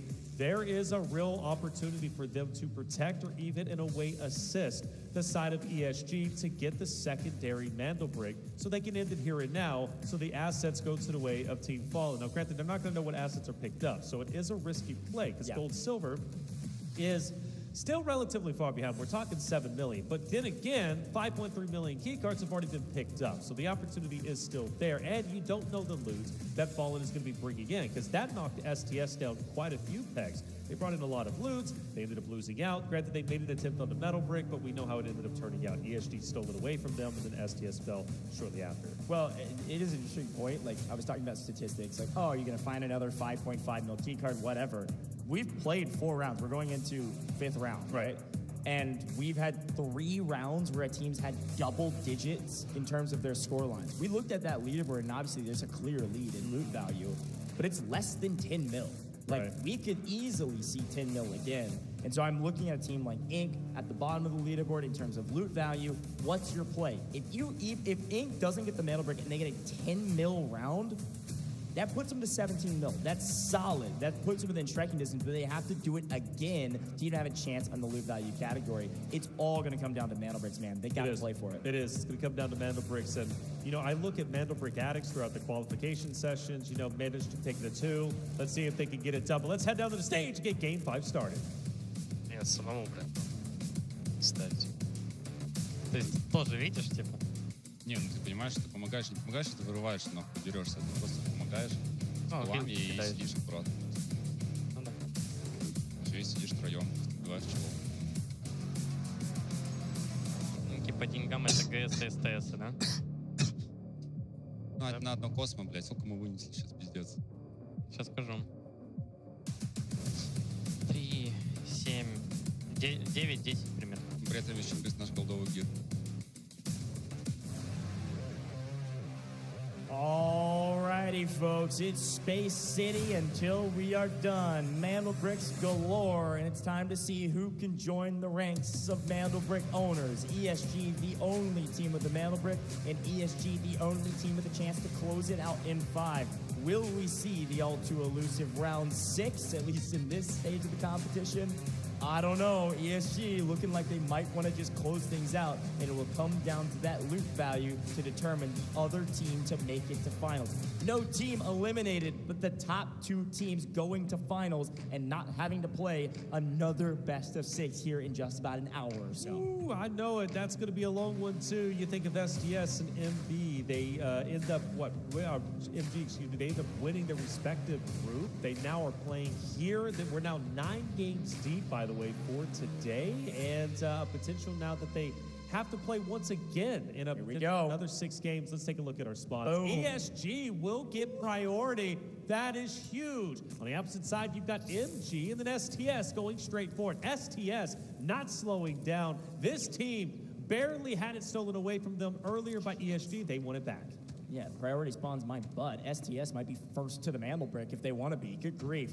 They spawn Central Command and they book it. They don't even glance at MG. We've oftentimes seen the team from Central Command take shots at the team spawning over at Passage and take the team out on pipes, or at least take one out. STS wants to get to Centrifuge first, and they are booking it. They're not even checking corners, man. They are just sprinting because they know the spawns and they know where they can get shot from. ESG first to Centrifuge, but STS going to meet them there. We could see a fight fairly early as our flamethrower troop is looking down range, and a little bit of a surprise, but unfortunately ESG strike first. We thought maybe E-Hit would be the one to take the first shot, but unfortunately STS, they're gonna get caught by the incendiary as well. Chan almost gets cut down while carrying his teammate, and that teammate gets finished off. ESG are turning, ESG are burning, and ESG has just wiped STS. Fortune may favor the bold, but not right here. Oh, that is tremendous from ESG, but also a disaster for STS, who was less than a minute away from decoding their own Mandelbrick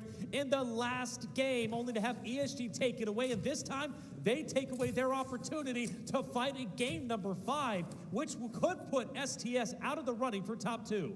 Good grief, what a way to start things off. ESG make huge plays immediately. And that right there is what we're talking about. Be able to make a play that fast, the call to say we have advantage, let's push it. Quick look on the left-hand side.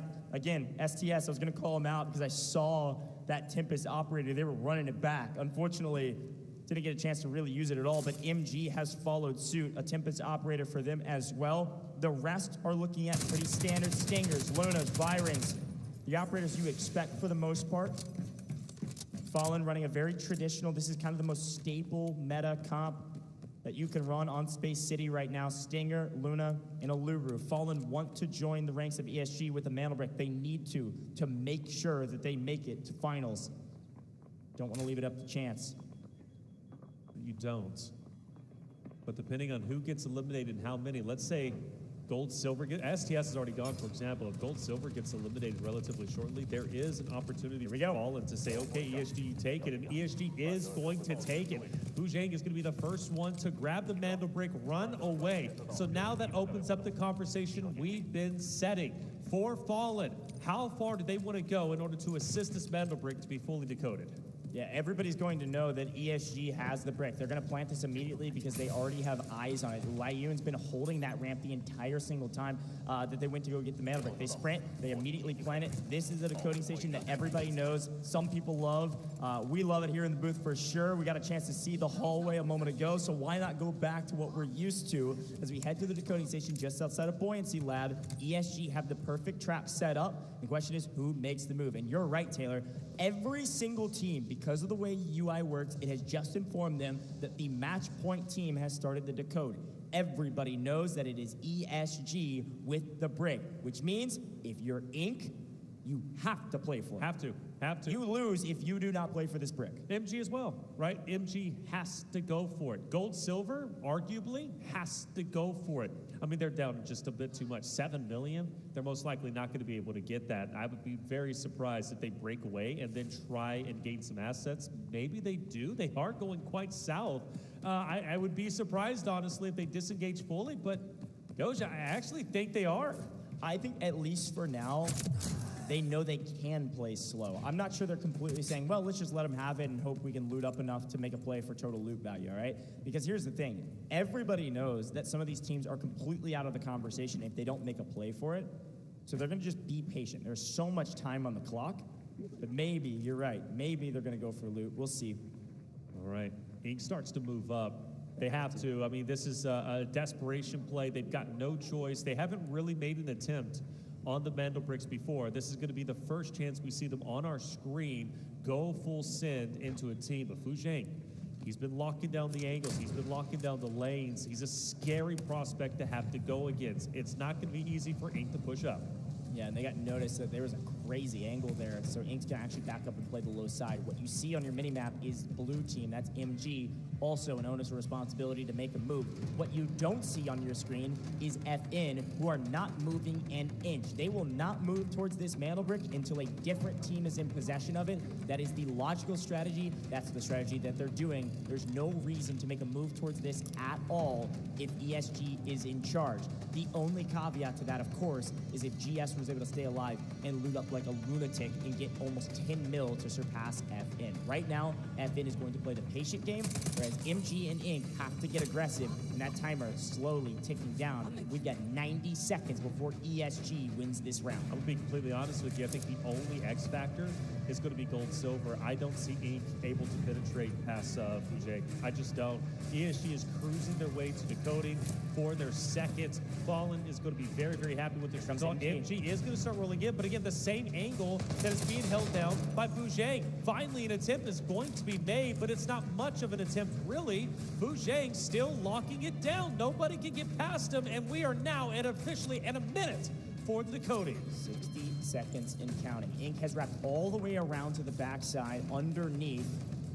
I think they're going to go back up the backside and maybe play for the ramp, I assume. They're going the full wrap around. This is a lot of time. This is a risky strategy from Ink, and they have to do it very quickly. They are sprinting for Layun. They're going to have to come up the ramp, and they're going to have to do it quickly. ESG hears footsteps down below, and they're going to be busy dealing with MG. Ink got to make a move. 30 seconds. They've got to go up the ramp, and they got to go right this second, and MG's going to be doing a lot of the same. ESG's about to be pinched. Let's see if they can deal on both fronts. Let's see if they can deal with two full 20 seconds. 20 seconds and counting. Ink, you better start sprinting, my friends. Close your eyes, hold down left trigger or right trigger, and just shoot your opponent if you're using a controller. Here we go. Ink moving forward. Grimmy finds an angle. Eugene goes down, but we're running out of daylight. 5 seconds. You gotta jump to the code. You gotta jump it right this second. Nobody's gonna make a move. ESG is going to win this. No one can get there in time. ESG, they win the upper bracket. Yes, Ink wipes it. It doesn't freaking matter. ESG, they will win this round, and now it's gonna come down to Luke. Ink have to wipe the entire lobby, loot this entire map if they want to be a top 2 team, and all of a sudden, Ink is down to 2 players, and one of those with an iota of help. It's not going to happen, brother. I hate to say it. It's an even for gold silver. They broke away to loot. They wanted everyone else to fight for that Mandelbrick. They expected somebody else to take it instead of taking matters into their own hands, and they very well could have just also given a free win to the team of Fallen, who has a 10 million lead. MG and Ink had to move faster. They couldn't. I know they didn't have an angle. It doesn't matter. You had to run out of your opponents. Neither of those 2 teams have enough loot to make a play at all. MG moved too slow. Ink moved too slow. So the story that we have now is they kill each other, which, hey, I mean, what else are you going to do at this point? The story is Fallen and Gold Silver. Fallen did not move a muscle on the north side of test range. They said, let them win. We don't care. Ink, a nice win. They're showcasing that they can win gunfights. MG is out of this lobby and will not be going directly to finals, but GS is going to come in and likely clean up Ink, while Fallen is just lying in wait, cross their arms and saying, please kill each other. We want to make it to finals. Yeah, I think, you know, one of the biggest issues when it comes to this tournament in general for certain rosters is they're always waiting for somebody else to take the bull by the horns, waiting for somebody else to take the opportunity. And in this case, I feel for Gold, Silver, Ink, MG, they were all so slow because they're like, well, somebody else surely will go for the challenge, right? Somebody else will take it and decode it for themselves. Not the case at all. ESG lock it in so easily. And the only win condition, really, I mean, Ink is kind of out of the way. It's going to be up to Gold Silver to just, again, loot the map, as you were saying, for Ink, right? They're going to have to take down, in the meantime, Ink as well as all of Fallen, and that's it. But it's going to be a waiting game. I just feel it's just such a big blunder. Well, here's the thing. I want to give them a slight benefit of the doubt. We have the most information by a mile. We have X-ray. We can see everything. The one thing that they also have, though, is that Manabrick decoding timer. And because they had that, you can't give them too much benefit of the doubt. You had to move faster. You didn't have an angle. I don't care. You got to go for it. Here we go, though. Ink is back on their feet. GS, full team of 3. FN, full team of 3. We haven't seen FN in a while because they've been hanging out. They have crept up to test range off your screen and are just going to lie in wait and not play for anything besides the extraction. If they can get out and not lose any of the gear they brought in, FN will likely be second place and be making it to finals. Now, I'm not completely going to count this out. If GS wipes Ink here and loots all the bodies, they part all of the weapons, it could be close, especially if they beat FN. You got to remember, all the kits people are bringing in for this round are likely like well past $1 million per player. So Fallen looting and a nice shot from golly, Crazy Dog hitting his shots, and now a 2v3 means the signal flare is lit. The torches of Valhalla will be lit for Ink because they're going to be sent back to the lobby and sent into the lower bracket round 2. See you later. Ink off the table. Ink out of here. And it is Gold Silver versus Fallen. This is insanely important, Taylor. The AWM so helpful for Crazy Dog to open things up. Why this is so important? Yeah. These are the only 2 teams that can get second. That's right. The only 2 teams left on the map. They are playing for the only position left in the finals from this round. FN versus GS. Whoever loses this fight, whoever does not extract, will likely not make it directly to finals. And Fallen's going to be heading straight down to the test workshop. They want to get out, at least send 2 players out. They'll leave HR as a solo up top, and Gold Silver has not been able to snip this out. Therefore, they should be able to extract. Now, within striking distance is Gold Silver. I will give them that, especially if they can somehow miraculously find a keycard and find something of value or of worth, right? They are now 22.8 to the 27.9 of that of Fallen. So somehow, some way, it could very well be possible, but a miracle is going to happen. And HR can still play Disruptor. 1 elimination is 400K. Now, this is what I'm saying. These kits are so valuable. It was within reach for everybody, but you have to win the map and extract, and that is way too tall of a task for most of these teams. That's why we were calling for the teams at the bottom of the leaderboard to go for the brick. They had to, because wiping an entire lobby, looting all their bodies, parting every single weapon, and maximizing your space maybe would beat Fallen if you wipe them. Fallen knows it. They know they have an advantage. They're going to send 2 players out, or at least camp the extraction on the south side at Horizontal Test Workshop, which is what you're seeing on your screen right now. HR not with them. HR maybe trying to play spoiler. It is close, though. Look at the left-hand side of your screen. It is a 2 mil spread and closing, because you got to remember, GS not just killed Ink. Ink killed the other teams. GS is basically looting the entire lobby besides FN, so this is going to be close. And FN elects to send just 1 player out, not 2, and all of a sudden, that left side, again, this is not everything. Right. The left side of your screen does not calculate kills. There's still some minute math after each round, but it is insanely important. Well, if that's the case, Gold Silver has got a team wipe. That's what I'm saying. They've got a team wipe. Man, this might be doable. It's very doable. It's very doable. I'm shocked. I thought there was going to be too much of a lead from Team Fallen, but maybe not the case. And obviously the reason why Fallen only extracts 1 player. And this could be a 2v1 situation. Ubishka starts to move in on use. They're going to be very, very close together. HR has not moved. He's going to stay where he's currently at. Crazy Dog's going to be dead center. Gold Silver is going to break away. Oxygen's going to be all the way down towards launch area. He might backtrack to challenge that of Ubishka, but the question is, does anybody even know where anybody is? I don't think so. Crazy Dog, though, getting close to where HR is currently at. This might be the potential first fight that we end up seeing.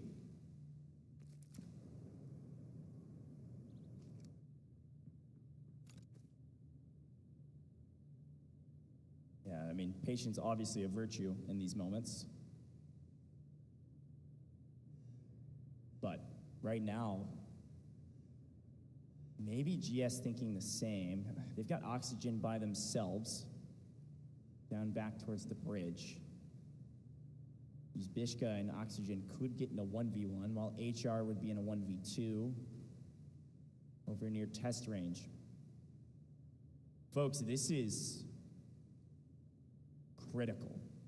As much as we were hyping up everything else that's happened in this map, because it has been a dynamic map, an insane series, we'll talk more about it later.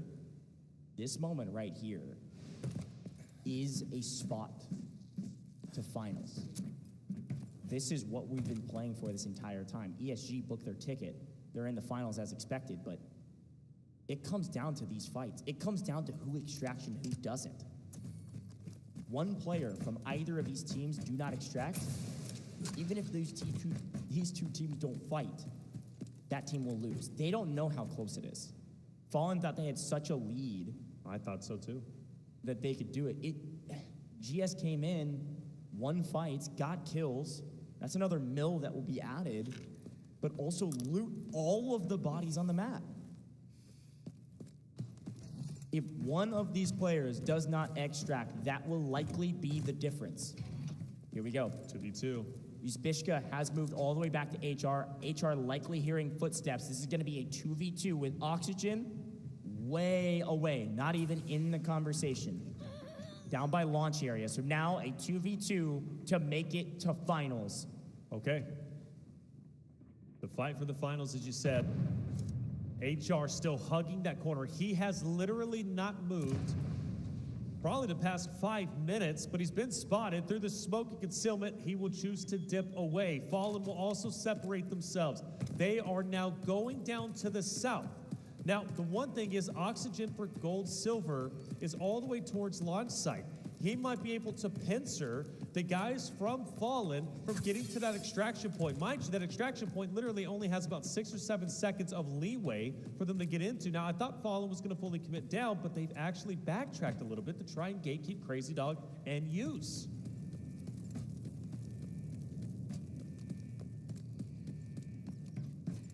Yeah, this is brutal, man. Who makes the right play? Just enough time, by the way, on this extraction. 3 minutes and 3 seconds versus 3 minutes and 10 seconds on the overall game clock. A fight over the extraction point. Will we see both of these duos get out? They don't know Oxygen is still on this map down by launch area. Right. Oxygen can camp the bridge over the top of the extraction. I might make a small, bold prediction here, Taylor. I think Oxygen is going to be the difference maker in this extraction. That's what I think these two duos are going to sprint at it just like we saw last time on Space City and both try to extract, and Oxygen is going to shoot down into the smoke and maybe get one. We'll see. Again, I'm still saying if one player does not get out from either team, that will be the difference maker on which team makes it to finals. Yeah, so I was pointing out earlier, like Oxygen is positioned, no one's going to know where he's at, and he's going to have a great pincer moment. When the fight breaks out, the 2v2, he's going to be able to take a bit of difference. HR, though, Uzbishka takes down Use. Now Oxygen has no choice but to push up and get involved with Crazy Dog, because now it's going to be a 2v2. Fallen, just like that, takes the lead over Gold Silver in the assets category with 1 elimination. Oxygen starts to move up. We're down to 1 minute and 44 for the extraction, which is still going to be impactful. You mentioned it. If the team does not extract, the team does not win. I mean, look, just with that one player down, look at our total assets on the left-hand side. Fallen has taken the lead. That's almost a 3 mil difference now.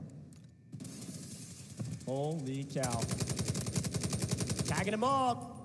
Smoke's insanely important. They're able to grab the body. GS couldn't just sit here and try to win the fight. They've grabbed the body to safety, and they're going to go for the res, and HR and Uzbishka know it. No! The AWM in the hands of Crazy Dog, and he hits the shot. HR has started to move up. We're down to 1 minute and 5 seconds. HR has to be the hero in this moment. HR will take down Crazy Dog.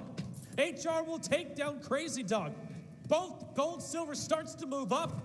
HR needs to be the hero. The young gun, 19 years old, taking a moment by storm, looking to get Oxygen back up. By the way, Gold Silver might all 3 be up. Gold Silver got the res, and traded a body for a body, and HR's by himself. He's got a nice angle. He's tagging out. He's got to keep Crazy Dog down. If Crazy Dog gets back on his feet and it's going to be a 1v3, Crazy Dog has got the AWM. You cannot let that gun look down range. One small mistake, an iota of health is all you need to win the day. You will not even have an iota if they connect on a headshot, but HR is holding this point perfectly. He doesn't need to kill them. He's got to prevent them from extracting, and he's got 10 seconds to get there. You've got to push, and you've got to wipe these players. Crazy Dog in yellow. Crazy Dog will not extract. He's got to get out. He's got to get a kill. Can he get anybody? No. HR's down. HR is out. Fallen does not make it to finals. Most likely Gold Silver win the engagement. Gold Silver likely with the second spot to finals. They clutch up when they needed it most. Gold Silver, APAC region. Holy cow. What a play. What a final moment. And Taylor, the only thing that is ringing in the back of my skull is, was it the right decision to send Flarich out early? Was it the right decision from Fallen to send one player out trying to secure some points? Or was it the biggest mistake they've made thus far? Look, I gotta take a step back. I said for Fallen they had too much of a lead. As soon as I saw the second Mendelberg gathered from the side of ESG, I said, okay, it's over. I said it's over. Gold Silver said they played way too passive. They didn't get active when they needed to, and therefore they threw the game away. However, I was very wrong. You brought up a great point. When it comes down to it, ESG still had Gold Silver had an opportunity to gather all the crates, gather all the loot, and maybe, just maybe, did enough with the extraction. However, I say that, I do look at the side of Fallen and quite a few smiles. They don't know. Nobody knows. Nobody's seen the leaderboard. They have no idea. This is what's crazy, right? Fallen had a lead. They get one player out. GS, disadvantage, but they get two players out with better loot. It is insanely close. Insanely close indeed. The only guarantee we know is ESG for sure is going to be first. They're going forward. They're going to have an opportunity to face off against Q9 in the finals. They have secured their spot.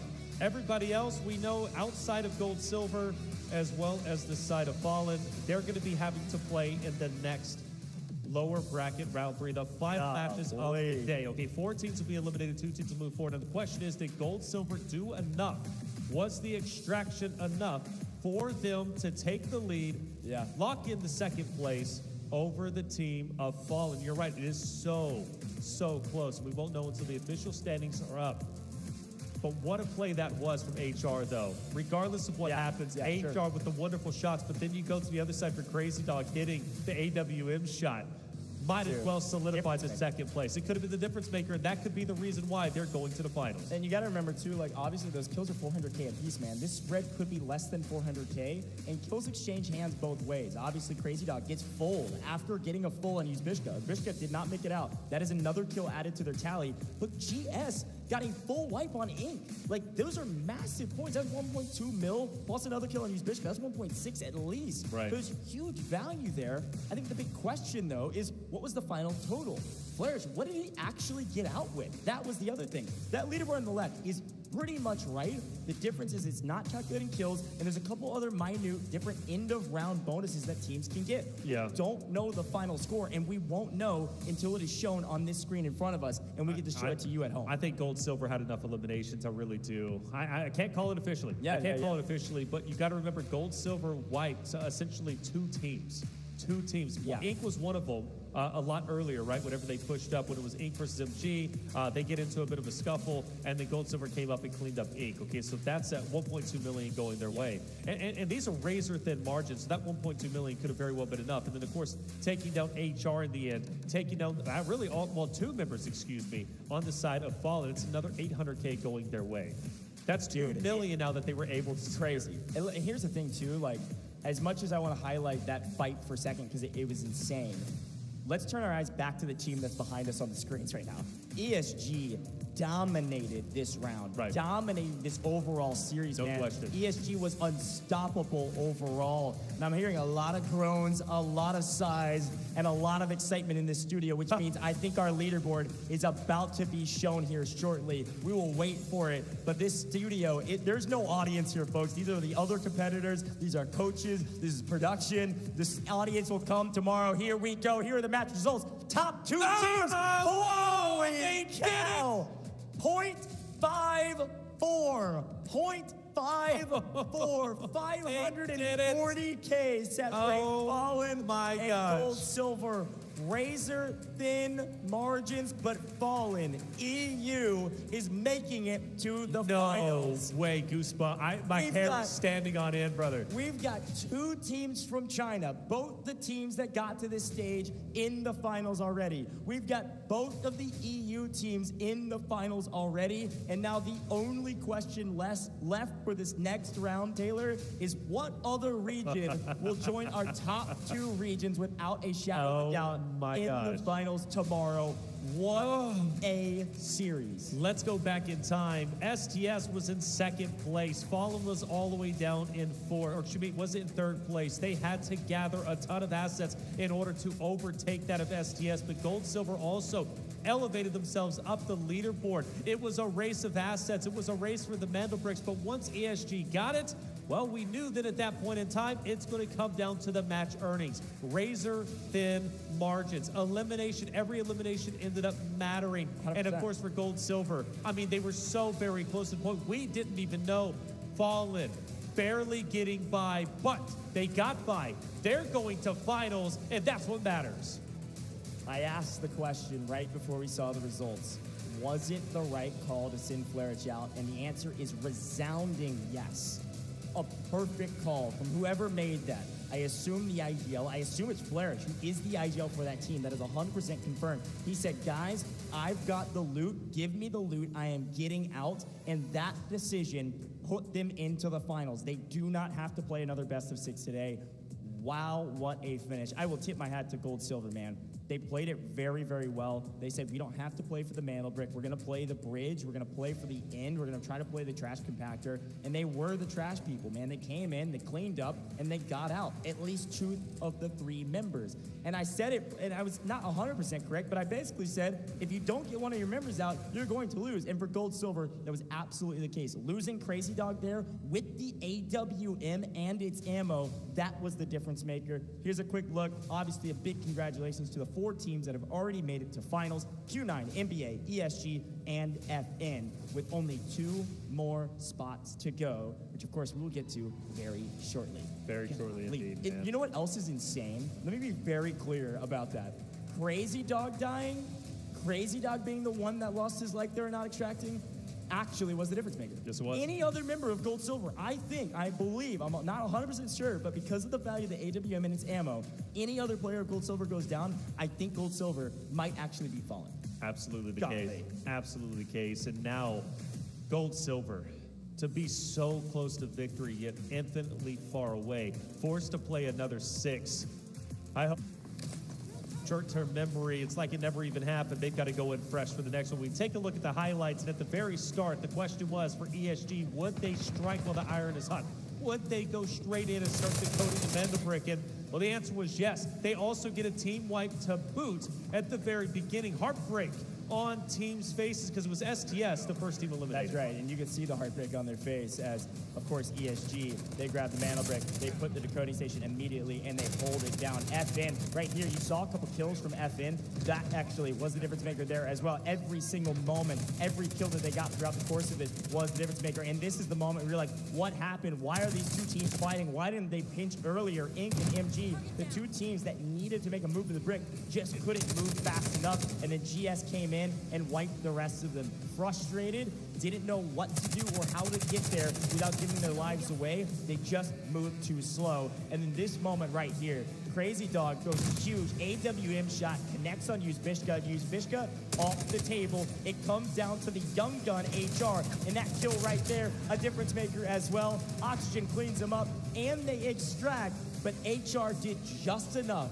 19-year-old Phenom gets to go play in a stadium amongst a sold-out crowd. It is going to be insane tomorrow, but we are not done yet today, Taylor. What a day thus far, though. What a day indeed. We've had first for you, right? When we come to, at least in regards to burning the Mandelbrick, in regards to not a lot happening, or at least in round 2, right? Nobody went for the Mandelbrick, but then ever since that round 2, it was lightning fast. 5.3 million, at least value key cards. We're talking intense moments up until the very end. Fallen making it, I think, is going to make a lot of fans happy out there. We look at our chat specifically. Yeah, Fallen is always one of those favorites out there. And Fallen has officially been able to do it, and it's poetic because now, of course, the second EU team that's managed to make it in. So it's going to be, of course, them versus Mandelbrick Addicts. We take a look at the overall round results, and of course, you have to look at Gold Silver, who did everything in their power to try and win. I mean, that's how close they ended up getting with a historic round number 5, 5.91 million round earnings, 5 eliminations, only to fall around 500,000 short. Yeah, 500,000 is such a small number in this competition. That's 1 kill plus a little extra something. Man, a wild moment in GS, maybe kicking themselves a little bit, but they really did put up a great fight. Here's a look at the overall damage charts. Again, Ink was involved. Ink actually had a pretty solid round. They got their kills. They just didn't move fast enough to make a big play and make a difference on this leaderboard. They're not done. None of the rest of these teams, the other 4 teams that we're not talking about that you see on this damage chart, they are not done. They will play again in less than an hour, in like half an hour actually, with a brand new series to 6. And so I'm really excited to see those teams continue to compete and continue to have an opportunity to make some waves in this tournament. But according to these damage charts, there was a lot of blood exchanging hands. It was utter chaos, but it was ESG on top. ESG on top, undeniably. A team that fought so hard to get to this point, and well, now that they are finally here, it's got to feel so very, very good for them. Damage stats, obviously, like I said, going towards Ink. And Ink, in fact, will earn the match MVP. That's going to be too easy, walking out with a total of 3 eliminations, 3 assists, overall 3.0 KD, and 312 damage dealt. That's going to be some energy and some momentum he can carry into, obviously, going into the next series of games, which inevitably they're going to have to. Yeah, I mean, it's an interesting point. Obviously, Easy, I think the only individual player to get 3 kills, so it makes sense statistically that he's on here. Obviously, some highlight level, round MVP moments from a lot of other players, but Easy's got the best stats in terms of the kill category. Obviously, 300 damage, pretty solid as well, and 3 assists. He was involved in 6 kills. That is a lot. And Ink put up a solid round. It's just too little too late. And so I'm really looking forward to seeing what they can do in the next round. Of course, Easy going to be a big part of that. And I think the big question in my mind and many people's mind is, what is the roster going into the next round going to look like with that set? Have to figure that out. Yeah. We'll figure that out as we go. But I will say big congrats to, of course, our best team. And it really wasn't all that close with 2 Mandelbricks and a ton of loot. ESG, they proved that they are going to be one of the top seeded teams going into this competition, and that China and EU are going to be on top with the Mandelbrick decoded and what feels like a clean sweep, albeit they didn't get the brick in 2. We do end in 5 again, Taylor, and we have still yet to see 6 games played, which is pretty insane to see. They got it back to back, right? HR, though, we've got to give him the match MVP. I mean, much respect, and respect is due. He did exactly what was needed. The young 19-year-old phenom, as you called him, picking up the eliminations, man. Overall, wow, 1.64 KD. I want to focus in on that, and the reason why is because clearly that's what ended up paying off in the very end. Taking down Crazy Dog was essential. He doesn't get that elim with the 1.64 KD.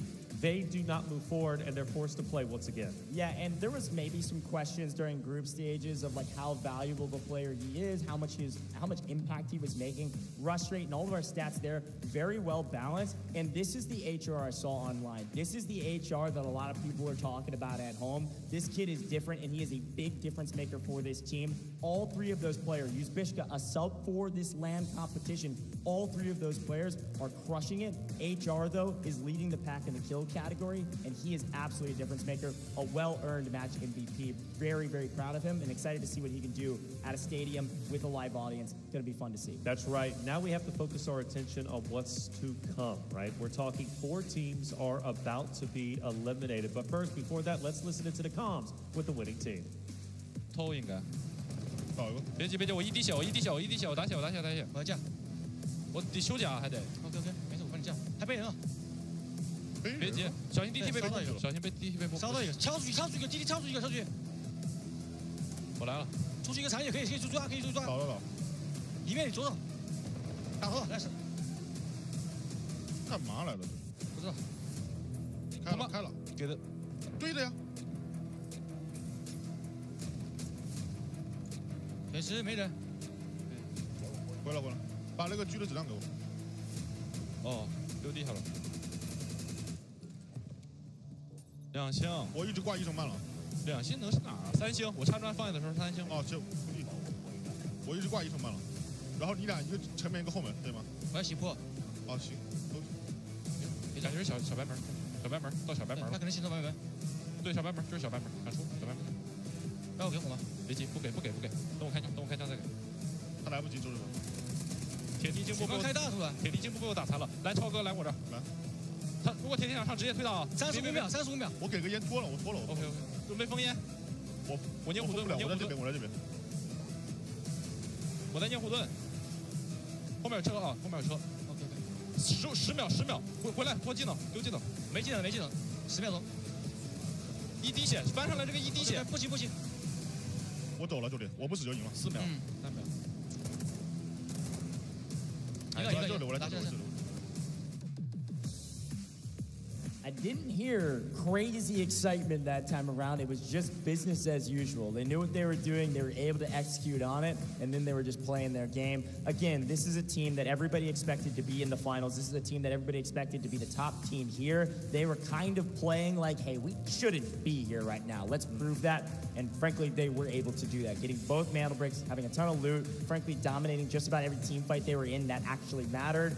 Very well done from ESG. It's good to listen back to their comms once more. Yeah, you know, ESG is one of those teams, they could not stand idly by and look at Q9, right? Their brethren from the China region and say, well, we already beat that team. Why is that team in the finals, but we're not? Yeah, sure. It was inevitable that they were going to end up making it into finals, and I think nobody is surprised by that result. Fallen, though, being there, isn't a surprise to a lot of people, right? But at least in my eyes, based off their performance after that last upper bracket, upper bracket 1, when they were in last place, talk about a big turnaround. They will officially be going into the finals. Now let's talk about the lower bracket turn 2.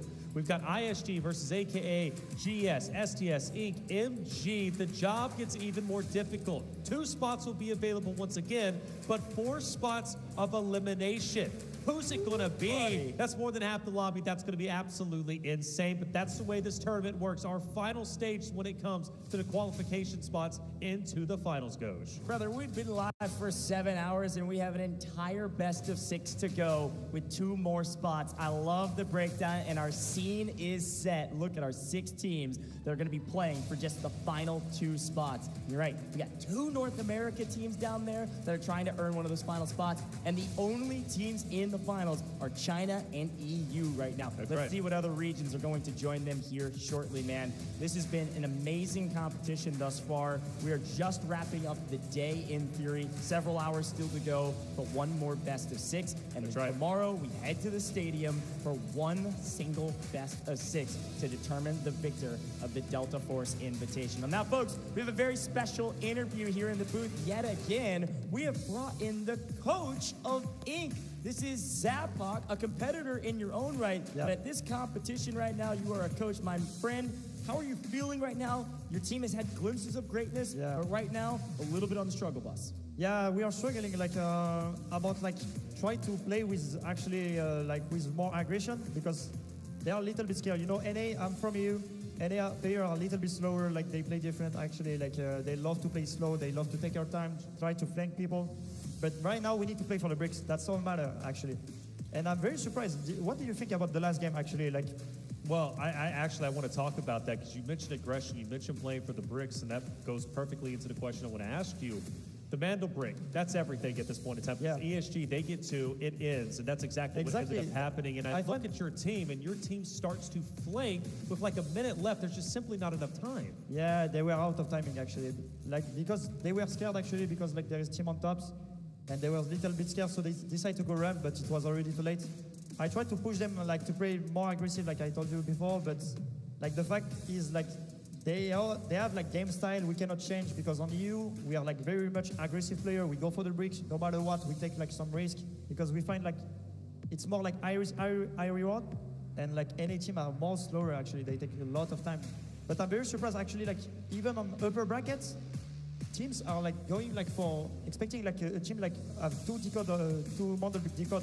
Yeah. Just go for the money. That's crazy actually. Even on upper bracket. It is definitely interesting. I mean, it's a totally different strategy. We were talking about that before. It's like when there's multiple teams that advance, it changes the strategy big time. And frankly, Inc. actually had a pretty decent game. You guys ended up getting a lot of kills in that last round. They were aggressive. It was just a hair too late. So I think my question to you, it's a hard question, but I have to ask it. Talk to me about the substitution. Obviously, it can pay off. You guys make it to upper bracket with Baby B. You make the decision because maybe it's not an elimination round. Like, what was the true deciding factor for at least the chance for Grimmy to get some main stage spotlight? About Grimmy, like he is maybe one of the best NA player at the moment. He finished like multiple times MVP, and we fight maybe like he was like more like I mean, the communication was better than Baby B. I know Baby B is a very great player actually, but we need some communication because like the main issue right now when I hear the voice come, it's about communication. They don't come that much when they fight. They don't come about what's the plan, what we will do, like how we can take the break. And Grimmy is like a guy with a lot of energy and bringing all that stuff we need. So that's why we try actually like to sub Baby out. Gotcha. Okay. Well, you're obviously now, your job just got a lot harder. There's only 2 spots available, just like before, but now this is an elimination match. I mean, 4 teams are going to be eliminated.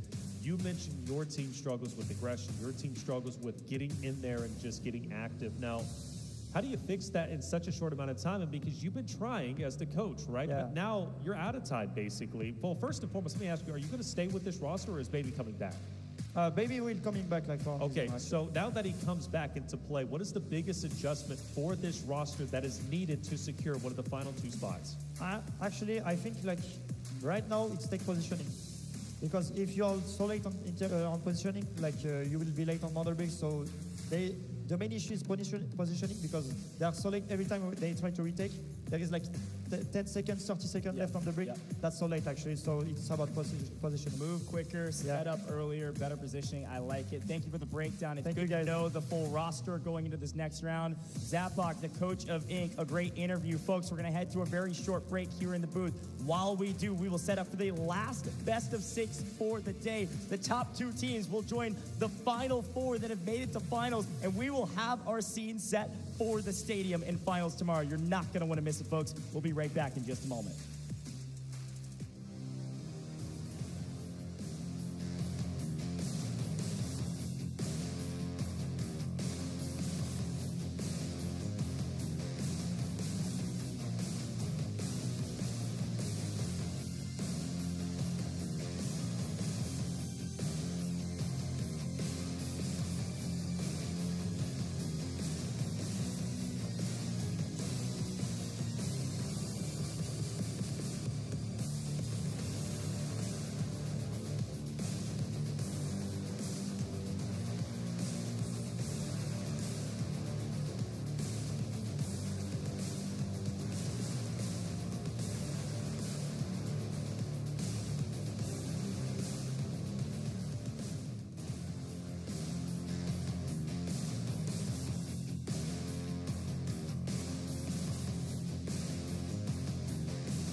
맞는지를 끝까지 봐야 돼요. 아, CCO는 치킨 시킬 것 같은데요.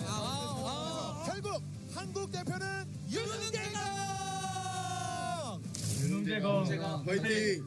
안녕하세요. STS 윤흥재강 팀의 팀장 곰댕 선수입니다. 현재 직장인으로 한 단어나 문장으로 팀 스타일 표현한다면 저희 팀 이름 그대로 윤흥재강. 자, 이제 흩어져서 부드러운 것이 오히려 능이 굳센 것을 이긴다고 국어사전에 그랬는데 이게 유도 배웠을 적에 그 단어를 되게 기억에 남아가지고 저는 개인적으로 피지컬이 뛰어나다고 생각해본 적은 없고요. 전략 위주로 플레이하고 있는 것 같습니다. 현준이 전략적이죠. 머리를 담당하고 있어요. 머리. 사람으로 치면 머리를 담당하고 있기 때문에. 현재는 대학 진학 중이고요. 델타 포스를 플레이하기 전에는 배그와 발로란트 같은 FPS 위주로 게임했습니다. 저는 1월달 말쯤 친구의 권유로 처음 시작하게 됐고요.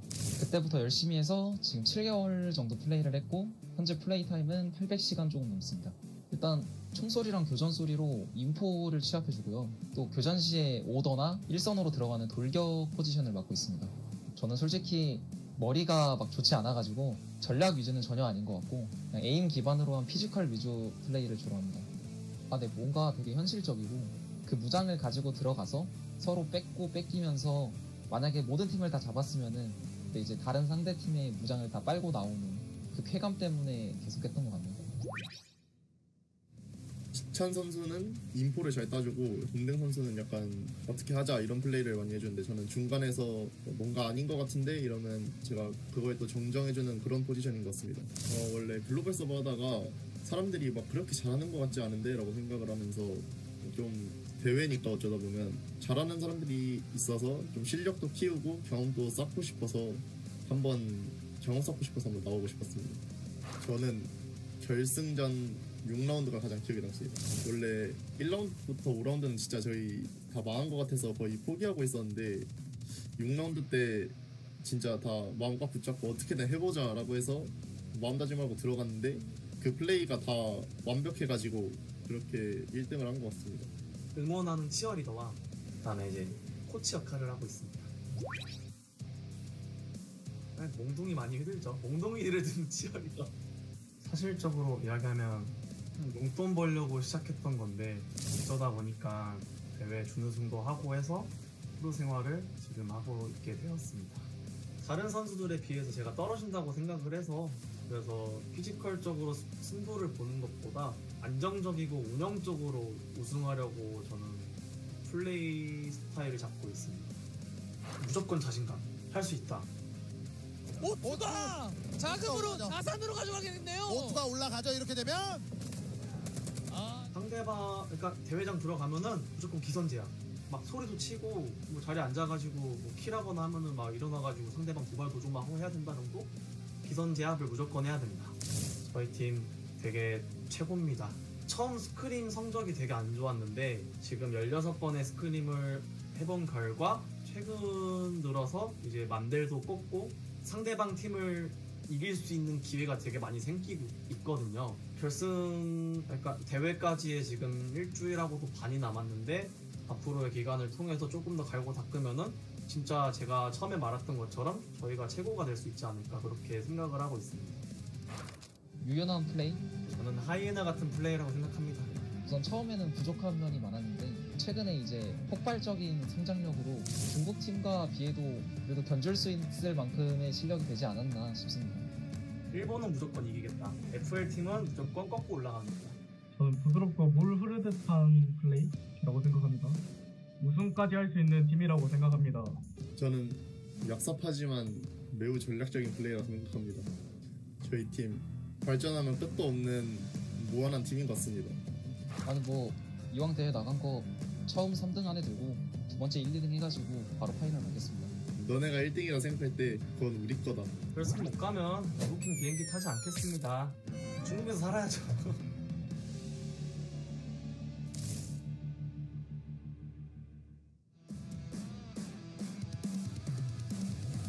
스타일が成功開いたマンデルビック前今1姿見えた5位に入ったそこに対してもう一発で電撃やありがとうございますおめでとうございます。素晴らしすぎます。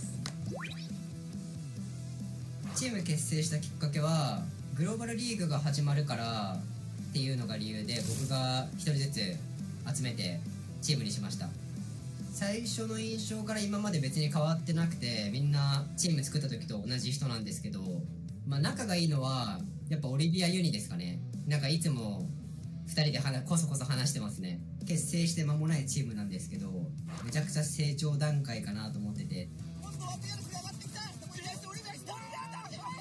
大会までにどんだけ成長してるかが楽しみな伸びしろが多いチームだと思っています。研究してます。まず中国大会とか NA の大会とかちゃんと見て勉強して、その中でも中国代表の ESG と Q9 はめちゃくちゃ打ち合いとか強いなと思って見てます。戦い方、やっぱ3対3のファイト力とかがめちゃくちゃ高いなと思って見てますね。やっぱ韓国代表と仲がいいんで、韓国代表の人と現地で会えるのを楽しみにしてます。 일본은 무조건 이기겠다. FL팀은 무조건 꺾고 올라가겠다. 仕事はまあ教育関係の仕事をしてます。特になんか誰と戦うにしてもプレッシャーは特になくて、本当に自分たちのやることをやるだけっていうマインドでまあ日々練習してるんですけど、今回その世界大会には出れてないんですけど、中国の JDG の霞選手からイリュウ使ってる動画を見て本当にすごいなって思ってるんで、まあ、ちょっとでも近づける追い越せるように頑張りたいと思います。本当に僕自身がデルタフォースにすごいハマってて、ずっと前からこの人強いなって思ってたハズマット選手が、まあ、大会出るメンバーを探してるっていうのがあって、もうやるんだったらとことんやる、最後までやりきるっていうのが僕の性格なので、まあ、仕事が忙しくても眠たかろうが何だろうがやれることはあるんで、まあ、そういったモチベーションの高さというか、自分自身はすごくモチベーションが高いので、まあ、本当にそこだと思います。とにかくチャレンジしたい、一緒に戦いたいというところ、仕事と競技をどう両立しているか。今もこうやってスクリームしながら仕事もやってるんですけど、こういうこと言うとちょっと昭和かもしれないんですけど、もうやる気というかその気持ちさえあればどうとでもなるので、別に寝ないっていうか短時間睡眠でも全然できるんで、はい、もう気持ちの問題だと思ってます。何なんその話。得意なキャラはルナです。後ろはやっぱりその味方が前で戦ってるんで、後ろから情報を取ってこうした方がいいとかいう、そういう指示ですかね。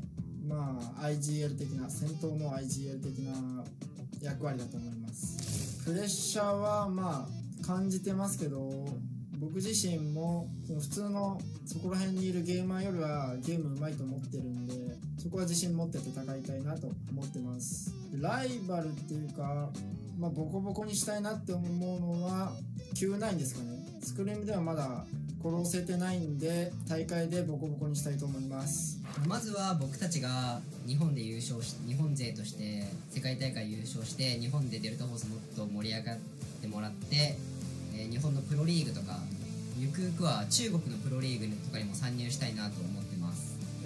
まあ、自分は年齢が年齢なんで、本当にどこまでできるかっていうところに、それこそさっき言ったチャレンジしたいっていう気持ちと、まあ、こうやって恵まれた環境の中で、まあゲームをプレイできてるっていうところがあるので、まあ、やれるところまでやって、やめるならやめたいって感じですね。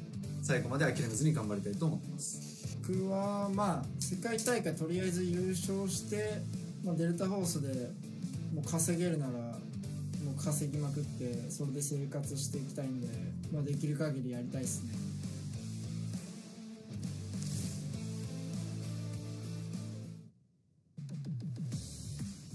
Welcome back to the Delta Force Invitational. It is time for our final best of 6. Taylor, I'm Coach Taylor Reflections Noble, and we've been having a dang good time on our English broadcast. We have casted over now 5 best of 6s over the past 2 days in total, 2 today, and we have 1 more best of 6, 1 more series, 1 more chance for our teams to make it to the finals at the stadium tomorrow. This is our last best of 6 of the day, and is the last chance for our teams. Taylor, I am so pumped about it. Now, let's break it all down for folks at home that haven't had a chance to watch anything besides right this second. It is all about the mantle bricks, man. It is all about them. And if you get 2, you win overall. Whether you get it in 2 and 4, whether you get it in 5 and 6, or anywhere in between. If your team gets 2 mantle bricks, you win, and we stop there. A maximum of 6 rounds will be played, albeit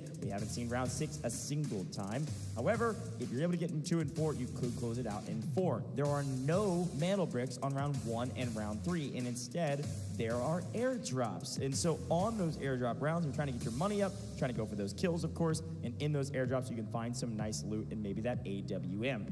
Each of our players, it's all the same throughout their entire competition and even into the finals tomorrow. Each of our players are in customs, yes, and they start with 1 million Technic alloy to get their loadouts ready to go. They also have a 3x3 safe box, which they can use, and it operates traditionally like a normal safe box. They have a 12-slot card holder. They'll have all of the cards they need to move around the map. Now, every round, at the end of every round, everybody will get money based on a couple different metrics. Those are the metrics down below. There's going to be a fixed supply per round. It's like 400K to start, and it ramps up to like 700K. So even if you don't extract any of the maps, you will not be totally broke. You still have a chance to have okay loot going into the next round. But every kill, every elimination is 400,000 Technic alloy, a huge boon for your overall stash. And if you get a full team wipe, you do the math, that's 1.2 mil. And also, by the way, decoding mana bricks, that's also another 400K. And then there is a loss streak compensation for the folks that aren't able to extract multiple rounds in a row. You will get some money back there as well. So again, you're not broke. Now, this is a key factor and one of the things that some of these teams have been paying attention to and utilizing to find success on the map. Before round 1, level 3 and below ammo is the highest level ammo you can pick up. Level 4 and below helmet and armor. Level 5 and below repair kits, and everything else is good to go. But before round 2, level 4 ammo is available for purchase, and it scales up. Level 5 helmet and level 5 armor. So that round in particular is a key one because the ammo does not match the armor, which means the TTK can be higher, but you gotta have the money to buy that high armor. So you better have some cash moving into round 2, and we scale up from there. You'll never be able to buy level 6, and you can't put AWM ammo. You can't buy it, and you can't put it in your safe box either. Keep that in mind. Now, with this mantle break, there are several timers. I will go through them quickly. First, before, when you're loading into a game, you can't pick up the mantle brick for 2 minutes and 45 seconds. It will spawn at the end of that timer. Once you pick up that mantle brick, you will have 5 minutes to get to a decoding station. Once you put it in the decoding station, it will start a timer that lasts for 4 minutes. Every steal resets the timer. So if you're decoding the mantle brick for 3.5 minutes, somebody steals it, it will reset. However, it does not reset to 4 minutes. It resets to 30 seconds left than whatever the max timer was before. So for instance, the first steal, 3.5. The second steal will be 3, and so on and so forth. Now, let's take a look at the operator selection. This is a key rule that we've been talking about all day today. It comes into factor mostly in round 6, round 5 certainly as well. Each operator can only be used a maximum of twice. You might be a huge fan of Luna. Most people are in operations.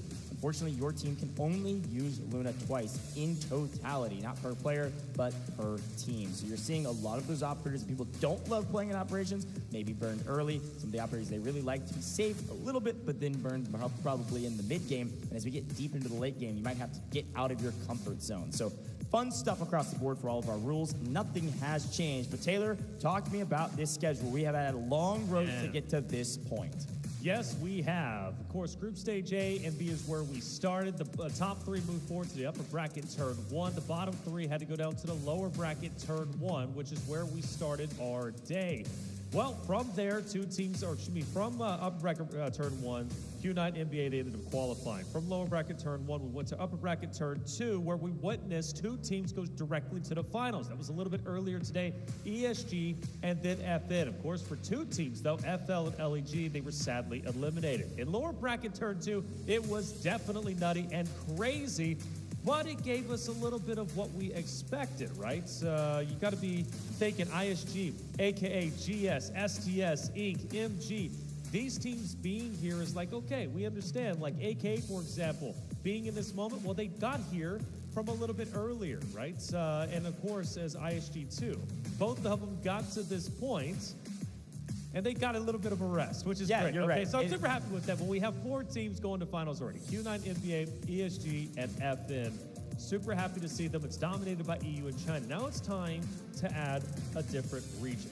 That's right. It could be North America, MENA, APAC, NA, Korea, or another APAC roster. So many locations that still need to be added, but the thing is, 4 teams will be eliminated now. That's Only right. 2 more teams are going to the final. Yeah, I love that breakdown. Of course, a confusing process, or frankly, a thorough process. And that's the thing you got to remember, is that these teams have been grinding to get to this point. And you're right, we've got 4 teams in finals, 2 more will join them, and it's right friggin' now. I am so pumped about this. It's going to be one of these 6 teams. It's going to be 2 of these 6 teams joining the 4 already in finals. Some teams have had a rest, but a couple of these teams have had to play every single best of 6 today. That is a lot of Delta Force. Let's take a look at some of these teams and some of the highlight players from some of these teams. Mojo, namely, a big one. You gotta watch out for this ISG roster, and Mojo in particular. Mojo was MVP in a series that he didn't even make it to the next round in. That's how dominant this player has been statistically. Look at that rush rate. It is off the charts, literally. EDC rate, again, that's earnings damage rate. So that is going to be based on what you're bringing in and how much damage you put out. So if you bring in cheap gear and put out a lot of damage, that number is going to be high as well. Almost maxed out, number 4 overall. And KD, just frankly, is just super solid. A 5 overall, 1.83. That's a great KD in this game. That puts his Delta Force rating pretty high. And here's AK back on your screen, and for the first time we get the highlight January, also known as Jan. Stats aren't too spectacular, let's be completely honest, but AK's performance hasn't been that spectacular, but they have made it to this point, and that does excite me. They've got new energy, and well, there's a couple of people in this venue, specifically you, who are feeling AK might have a pretty decent run against the other rosters, but for sure, some things are definitely going to need to be stepped up. KD specifically, 0.43, that's simply not going to do. Yeah, and I will say something about Jan. He is a clutch player, had a decent EDC rate, and was fairly balanced, but you're right. Definitely not their fragger, definitely not their front man. But take a look at this guy right here, Use. He is number 1 in that extraction rate, evacuation rate, extraction rate, same thing. Number 1 overall with over 50% of the games. This guy is getting out of the map. This is gold, silver on your screen right now. Off the charts, across the board, looking really, really strong. The only exception to that rule, of course, is that EDC rate, which means he's either bringing in really expensive gear and putting out okay damage, or he's just really not putting out that much damage. And I can't imagine that's the case, because look at his KD. I bet he's bringing in really high value gear every single time. That's why that rate is low. Everything else looks really strong. KD, fantastic.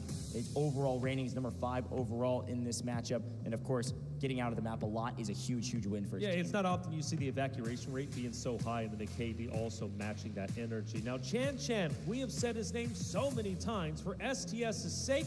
At one point, they were in 2nd place in the last round. They had a true chance to potentially go up and already secure their chance in the finals. Now, once again, they're going to have to go for it.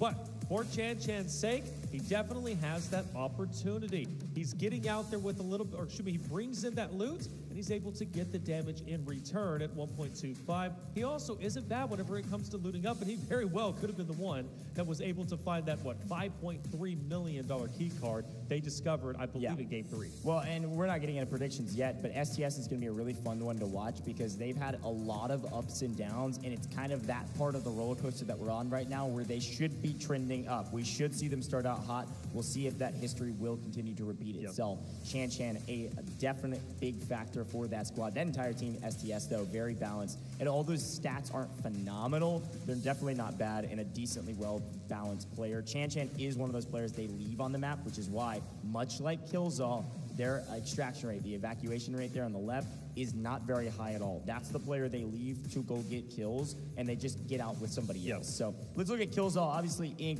a team that missed the mark, didn't move fast enough. We actually had a chance to interview their coach. Killzall is one of the leading factors in the kill category for their team. KD, not great, which means he's dying a lot because he's the guy that's staying on the map and going to hunt for kills. But his rush rate, combats, first blood, pushing the equation, being frontman, definitely very high for his squad and just generally overall at 1.96.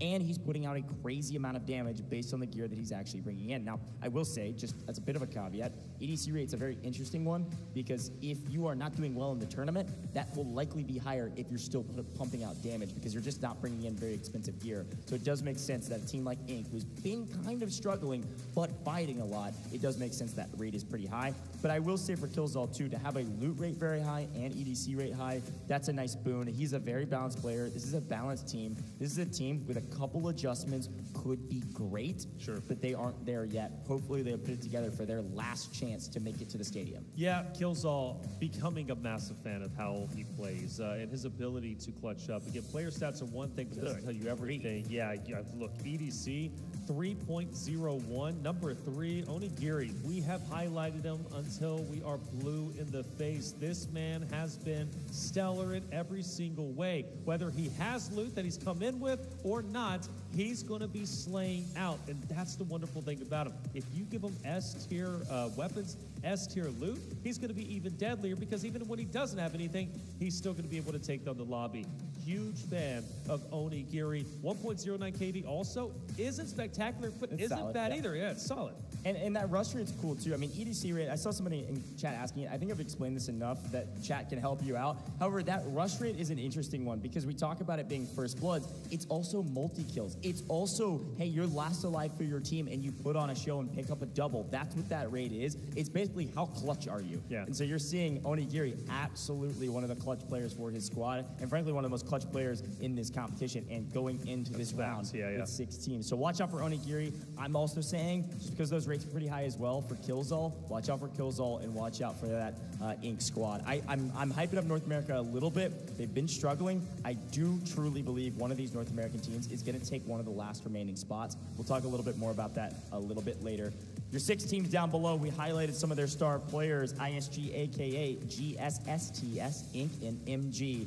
And folks, Taylor, I'm paying attention to our chat. We got some people waking up, man. Okay. It's morning time overseas. Welcome in. We've got some EU folks. A while. We've got some EU folks, some North American folks. Right. The EU folks that are waking up, or I guess they've been awake for a little while, they're like, hey, we're good. Both of our teams are in the finals. Right. It's all North America that's paying attention right now, at least on the western side. And, of course, some of our other regions also tapping in as well. Well, let's talk about North America. First off, let's talk AKA, because it's been a little bit since they've been back on that stage. They played earlier today, and they did enough to place top 2, or should be 3 and 4, in order to move to this very stage. So happy for that. 60MG, Articuno, as well as Jen. We highlighted Jen when it comes to the stats, but we've talked about 60MG and Articuno and how good and talented they truly are. Now, apparently, Articuno, we bumped into him in the bathroom, and he said he was putting new eyes in, okay? So he's got new eyes, fresh eyes, putting in some fresh contacts. Hey, look, I get the struggle. You want to make sure your contacts are peak whenever you're going into the action. There's Articuno on your screen. These guys, I would love to see them make it to the finals personally. Naturally, we come from North America. That would be good. We are, in a way, biased in a way, but they're just great competitors and just so positive for the Delta Force space. Look at his smile. He's always smiling, this guy. Look, and I am an A guy, sure, absolutely. But I've casted just as much EU, and sure, I might have an American accent. I might be from the U.S., but I'm a huge fan of these EU teams. It's just that I don't have EU teams to cheer for anymore, so it's all NA all day today. Now, again, we have other fantastic non-North American teams in this lobby, and absolutely both of these NA teams might get kicked out, but we got to talk about Inc. as well, because Baby B is back on the roster. Now, we had a chance to talk to the coach. We heard some of the roster decisions, why they made them. They were just trying it out. And I don't hate the idea in an isolated instance. I will say Baby B is a difference maker for this team. So maybe LAN has gotten to him a little bit, or maybe just the comms weren't as strong because they're on LAN, and frankly, they've just kind of been struggling a little bit. Yeah. I don't know, but regardless, they tried Grimmy out, and Grimmy's a fantastic player, did solid, but he wasn't a difference maker. And when he wasn't a difference maker, they said, all right, let's go back to our roster, and let's make a play for the finals. Baby B's back in it, and I can only imagine he's got to be a little bit angry, or at least have a little bit of fire there to go make some big plays. But it can't be fired towards the team or anything like that, right? So, it can't be self-inflicted. You've got to go out there and inflict the damage onto everybody else, and I believe he absolutely can. I want the Sync roster to make it. I fully support them. MG on your screen, and Onigiri was just flashed a second ago. Onigiri, of course, one of the people we were highlighted for the stats. Peekaboo we go. That's exactly what he's looking to do to the competition, and he has had plenty of peekaboo moments. That's envy. Of course, hanging out in the shadows and striking when the iron's hot. Now, gold, silver, my goodness, where do we start? They're back on that stage. These are kind of your guys, man. They are, because they were the most improved. I'm going to stand by it. Most improved from day 1 into day 2's competition. And I do like the fact that we're watching them and they actually have smiles on their face. Why is that so impactful? Well, not because I'm just a positive guy, right? It's because they should not be on that stage. They were just $500,000 away from defeating Fallen and going and punching their ticket into the finals. Now they have to once again play up to 6 rounds. But they seem positive, they seem happy, and that is what is needed. Short-term memory. Those 6 games didn't matter. It doesn't matter that you're $500,000 away. All that matters now is securing one of the last 2 spots, and that needs to be gold-silver. Well, let's talk about a somewhat similar story. STS, man. Talk about flashes of greatness. This team did unbelievable numbers in the first round today, right? They dominated. They're a really strong team from Korea. At one point, they were in second. Yeah, that's right. And they were putting up great numbers as well. They just couldn't quite hit the mark when it came to this last round we just played. And that's what's so interesting. Shades on, blocking out the haters, because I don't know if there are any haters or not, but he's ready to rock and roll. I like this team a lot. Now, Taylor, can we talk a little bit about some of the teams, we're talking about them right now, that are playing 3 best-of-6s today? How long have we been live? Check how long have we been live? Which has been live for 8 hours. And they've been playing for 8 hours. That's right, and we have a whole nother best-of-6 to go. So watch out for some of these teams that have been playing the entire time and haven't had a break. We'll see if it's a marathon, and it's a marathon that goes well for them, or it's a marathon they run out of steam. Let's talk about ISG, though. Yeah, ISG, Alex Wada, as well as Mojo. You know, these guys have had some great moments. Had some lackluster moments as well, but something tells me, and I don't know why it is, I really do feel ISG is going to be a roster that is going to make it out and go to finals. They get a lot of kills, man. Yeah. This team is aggressive, and I will say something. I got to learn a little bit behind the scenes. ISG is an interesting one because they are the only team representing the MENA region, right? They actually came from a qualifier that was a long time ago. It was actually a long while ago, and it was on not only a different patch, but a different, slightly different format, too. They're used to going and slaying out and getting points that way. This format is new for them. I feel like they're only growing and getting better every single rep they get. They could be a huge factor right here, right now, with the last couple spots available. Man, ISG, I don't know. Something just tells me they're about to surprise a lot of people out there in these next 6 games. I could be eating my words, but I've got a gut feeling for sure. Chet, I ask you, now that you guys are all waking up, naturally there's going to be a bias towards North America. That is going to be AK as well as Inc. But do you think any other roster might sneak through? There's only 2 spots available. 4 teams will be eliminated. This is going to be the final 6 games for 4 of those wonderful teams that have fought tooth and nail to get to this point. Now, if it's for STS or MG, who has played for 8 hours today, it would be heartbreaking to play that long and not make it. Yeah, some interesting stats scrolling along the bottom of your screen pretty quickly here, but some nice average loot values. GS, obviously, namely, recently having crazy numbers and not making it. I'm sure they're still thinking about that. They got to clear it out of their minds, like you said. I think to barely miss, it would be pretty brutal to then not make again here, but I don't know. It's Delta Force, man, and anytime you put a brand new group of 6 teams in the same lobby, it is a totally different game, and you've got to figure it out along the way. Every single best of 6, we think back to all of them that we've done. We've done 5 best of 6s thus far. Every best of 6 we've done was totally different. Different flow, different fights, different pacing, random moments that we weren't expecting. Like, every single one is different, and this one is going to absolutely be the same, where it will be different, not the same. So I'm pumped about it. I'm excited to see who wins, who's able to get aggressive, and it pays off for them. Will fortune favor the bold? Will it not? A lot of big question marks. We've been having a dang good time up here the last 2 days, and this is the last chance in the studio for anybody else to make it to finals. Talking about map rotation, folks, nothing has changed. We are starting 0 down. We will then head to brackets twice, and then up to 3 times on Space City, based on our flow. Now, number 1, as we head into 0 Dam, our litmus test, as per the usual, airdrops galore, but no mandel bricks. How will it play out? Yeah, let's find out, man. It's obviously an opportunity to set the tone. 0 down in our last round was highly influential, especially for ESG's sake, right? That's what set them up for success, right? So 0 down is one that's only for an airdrop. I say only, but it very well could be your successful route into the top 2. Also, for the Mandelbrick round in map 2, having that AWM is going to be highly influential in being able to bring in your top level loot. That's the goal. We take a look at it. Ladies and gentlemen, let's get it started. Our final 6 games, potentially, of the day. Only 2 more spots into finals. We know the other 4, NBA, Q9, FN, and ESG. Who else is going to join them? Quick flag on the map here. Pay attention to this map view. Inc., ISG, they get priority tier 1 spawns off rip here in Zero Dam. A nice boon to start off in admin where they can get a bunch of high value loot, but remember that these 2 teams will not get tier 1 spawns in a Mandelbrick round on the next one. Quick look at the map as well. MG all the way down in Visitor Center. GS around Substation. STS in Cement Plant. And AKA, I swear they get barracks every single time. Barracks, a solid spawn. We'll see what they're able to do about it. But first, we go to admin. And of course, we've got to cut down Saeed and get some gold ammo. The only gold ammo that will be on this map at all.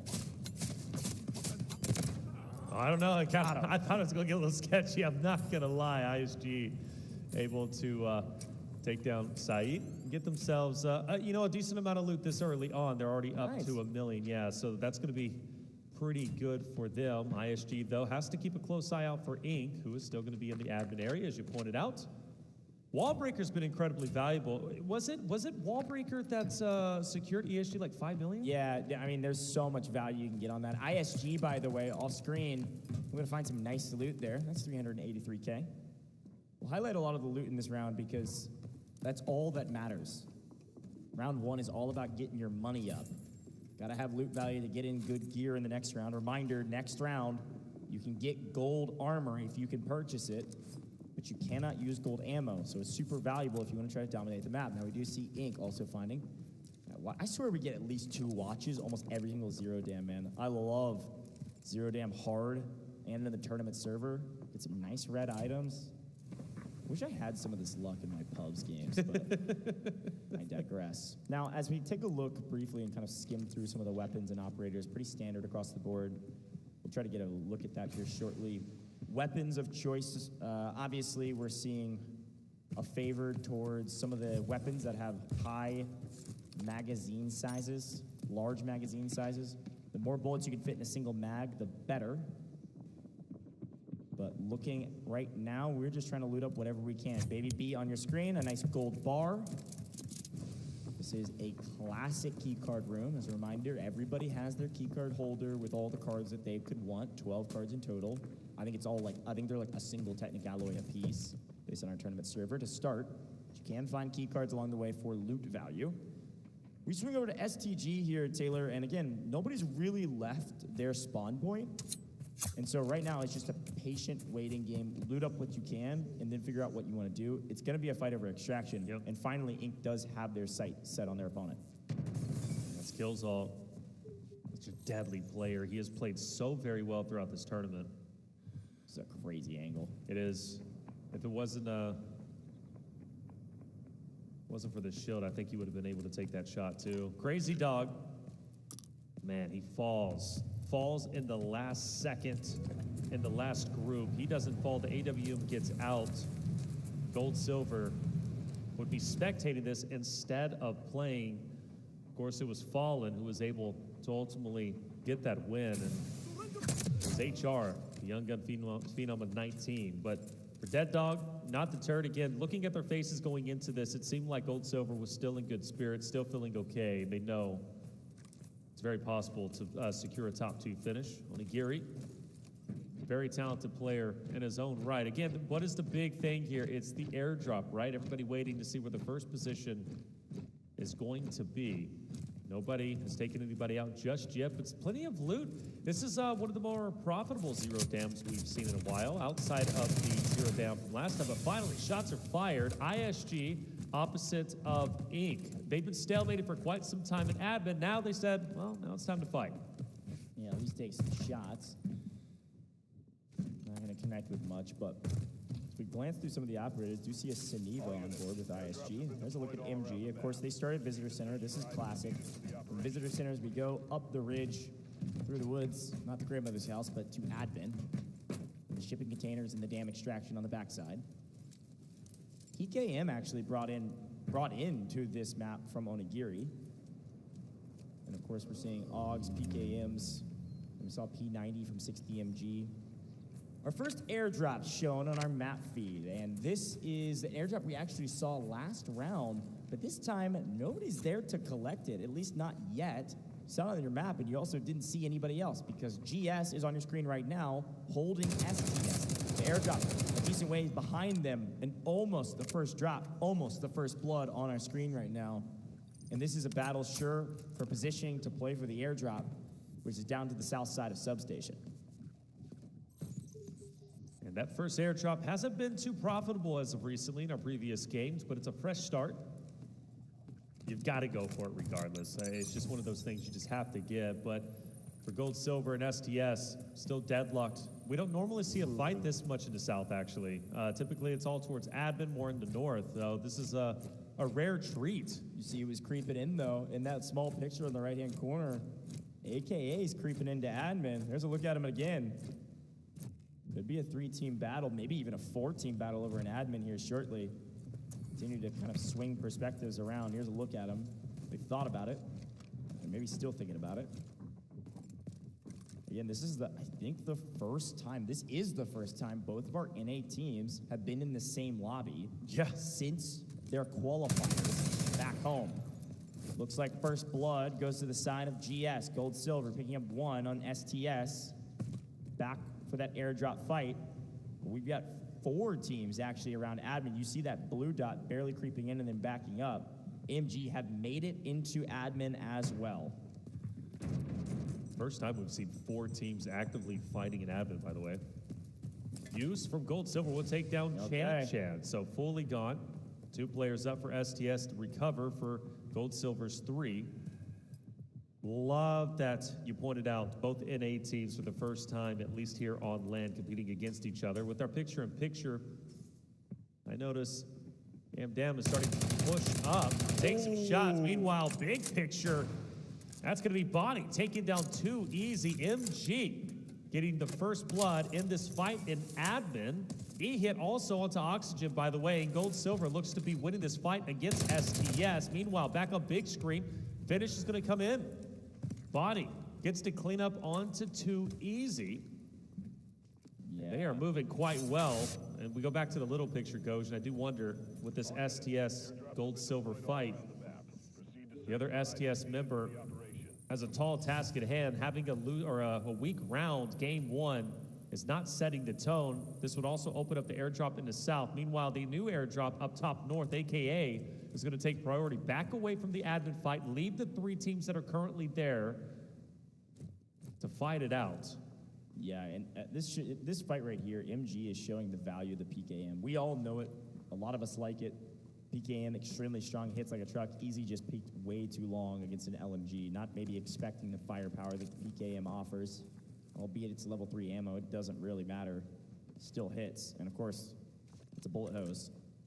But you're right, AKA not on your screen for a reason. They are not in admin anymore. They're all the way back at their spawn in barracks, picking up the second airdrop, which will land in about 30 seconds. That second airdrop, of course, yields the AWM, and it's Lapua ammo.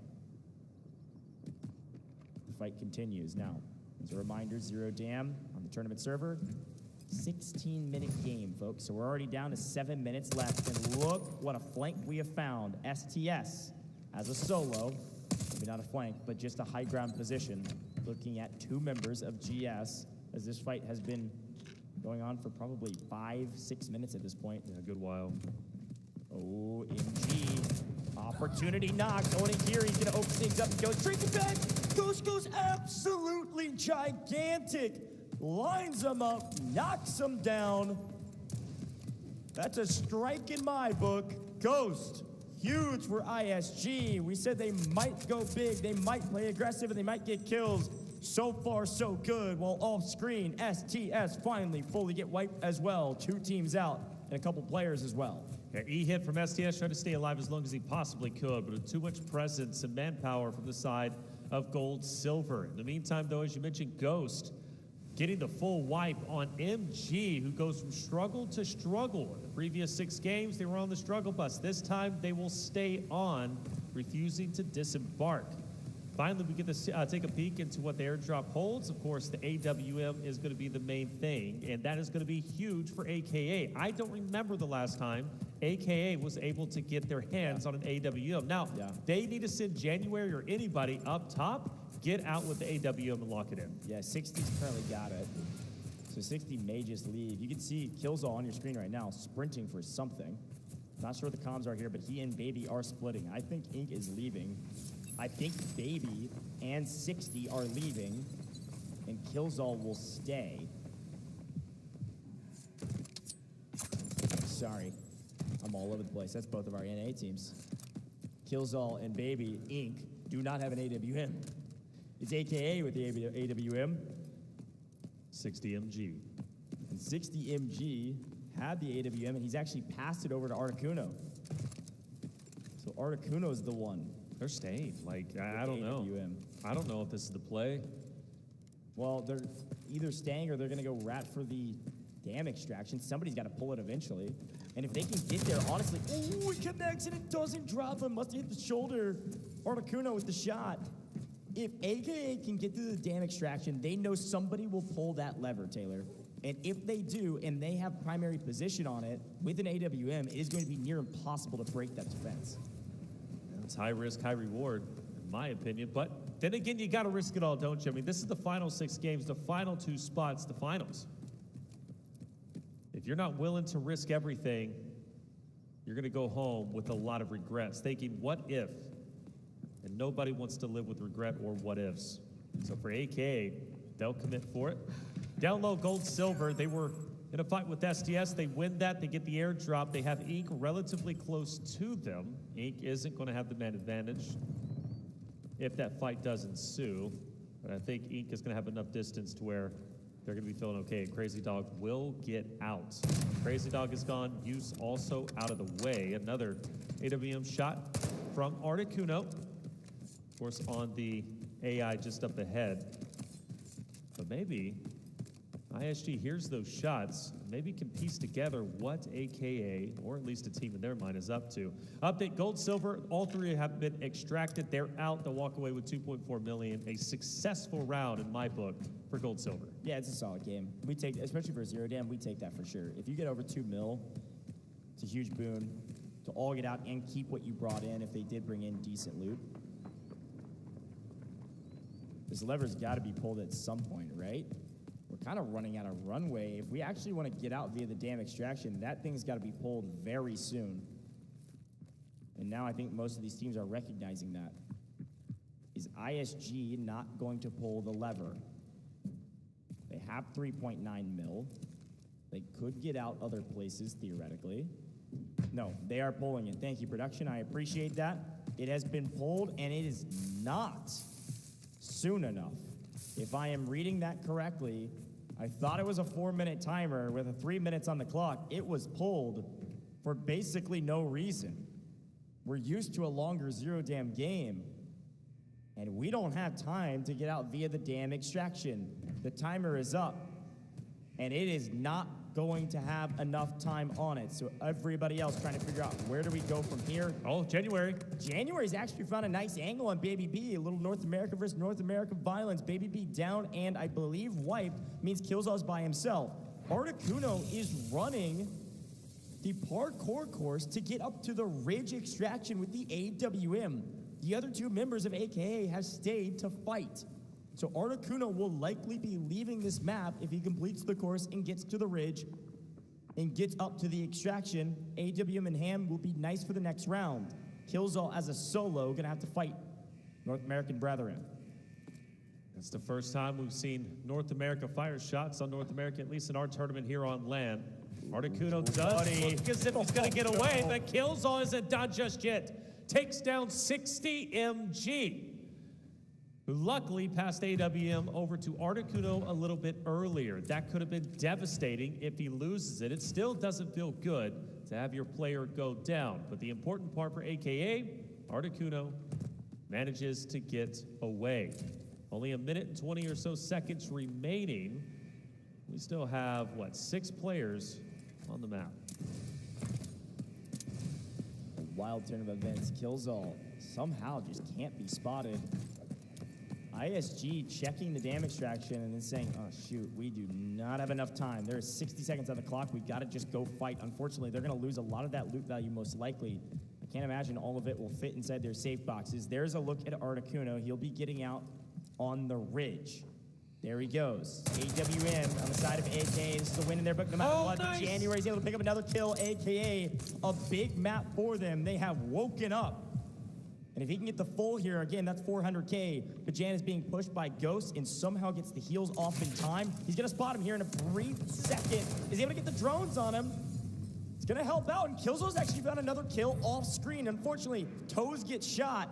Jan goes down, AKA done, but they still get the AWM. Killzall not done. North America trying to win out on the map. Inc. has one more member of ISG. Killzall is getting kill after kill after kill, and Ghost does not want to give him another 400K. Killzall going to take a look at a body and see if there's anything else he can put in a safe box in the next 10 seconds. Now, let's not forget, Ghost has got a team wipe before. This time around, he just needs to get a solo, but he backs away in time. I don't think a re-engagement is going to happen. Speaking of which, it does. But does it happen? Yes! Ghost will get the kill. And that pays off. But I mean, come on.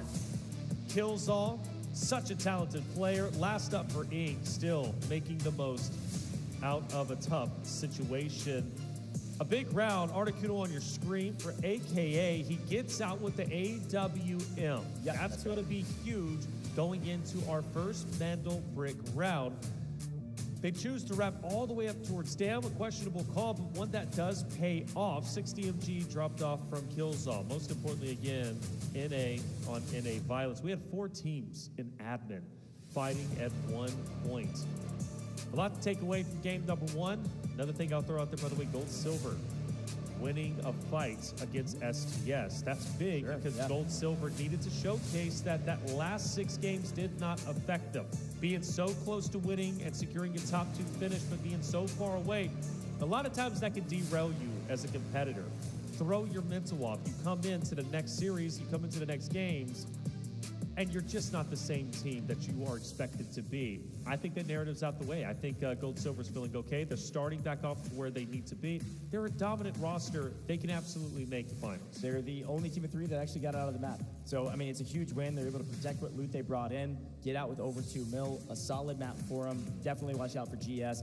I will say AKA, I would maybe put in 2nd or 3rd overall from Zero Dam. Getting an AWM there is just going to be a huge boon, a nice little bonus going into potentially the next round if they want to use it on Brockage for our Mandel Brick round. However, ISG probably got the most money out of kills. I mean, they've got a full wipe, I believe, and a couple extra, and one at the very end there, which is crazy. In the last single second, Killzall tried to ego chow it and just couldn't get the kill. But so I think ISG maybe had the 2nd best game. I don't know. It's going to be pretty close on the leaderboard. Nobody had a clear advantage, I think, is the key. The only small advantage you could kind of write home about is that AWM. Yeah, the AWM is huge. I think that's going to provide such a tremendous value going into game number 2, depending on Articuno and his ability to utilize it appropriately, or if they give it, whether it be Jan or 60MG. And speaking of Jan, like, he didn't have a bad game either. There were times where he was getting picked up a couple. Picked up a couple, right? So good on AKA to play as well as they did, but we got to give credit where credit is due. Again, Gold Silver having a very, very good game.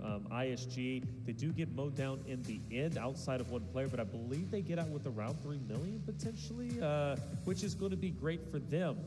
They stayed in admin for long. Actually, I don't think they ever left admin. ISG, no. They like literally admin, never left, and then ended up dying there too. So yeah, I don't know. It's an interesting map. It really is nothing too, frankly, like, important. Never really is. We're talking about a million spread probably between the top team and like 4th. 5 and 6, maybe a little bit further down. Really not a big deal in Zero Dam for the most part. The only time we've really seen Zero Dam be a big deal, let's take a look at back of that map. What I was saying is that ESG. That's the only time I've ever seen Zero Dam be a huge deal, aside from maybe those small bonuses of the AWM. Look here, though, a big deal. MG picking up some kills as well on the back of the PKM. Too easy going down early. Hurt in, and they were on their back foot. Look at that, man. Mojo also able to mow down, line them up, and get the kills. There's a look at where the AWM is picked up, and there's the look at GS all getting out of the lobby. Yeah, GS did a great job, again, recovering quite well. Killzall staying alive as a solo, and then taking down 60 MG from AKA was also quite decent, but January stole the show for a little bit, staying alive as long as he did, but it didn't guarantee that he ends up getting out, or at least stands on his own 2 feet in the last couple of seconds. He tried his best. Yeah, it was Ghost who, in the end, was able to take him down, and the celebration, rightly so. But it was, you know, I think I will say this, one thing this game did show me is nobody's backing down. I really feel we are fighting really hard. I think even harder, honestly, than even our last group.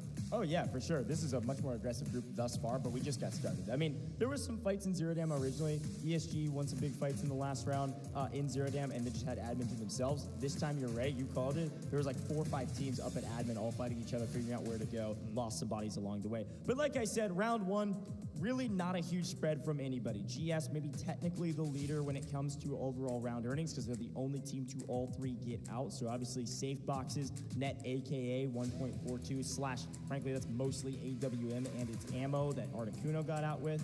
3 kills, 2.39 mil for GS. They're going to be the best team and frankly a pretty solid map for them. Of course my eyes go to ISG with 5 kills. That is a 2 mil bonus on top of the 1.2 that they get out with in Zero Dam. ISG will be top 2. 14 elims, by the way, across the board is the highest I think we have seen so far when it comes to the land, at least. Collectively, I would have to say, damage, look, I mean, everybody getting a piece of the pie.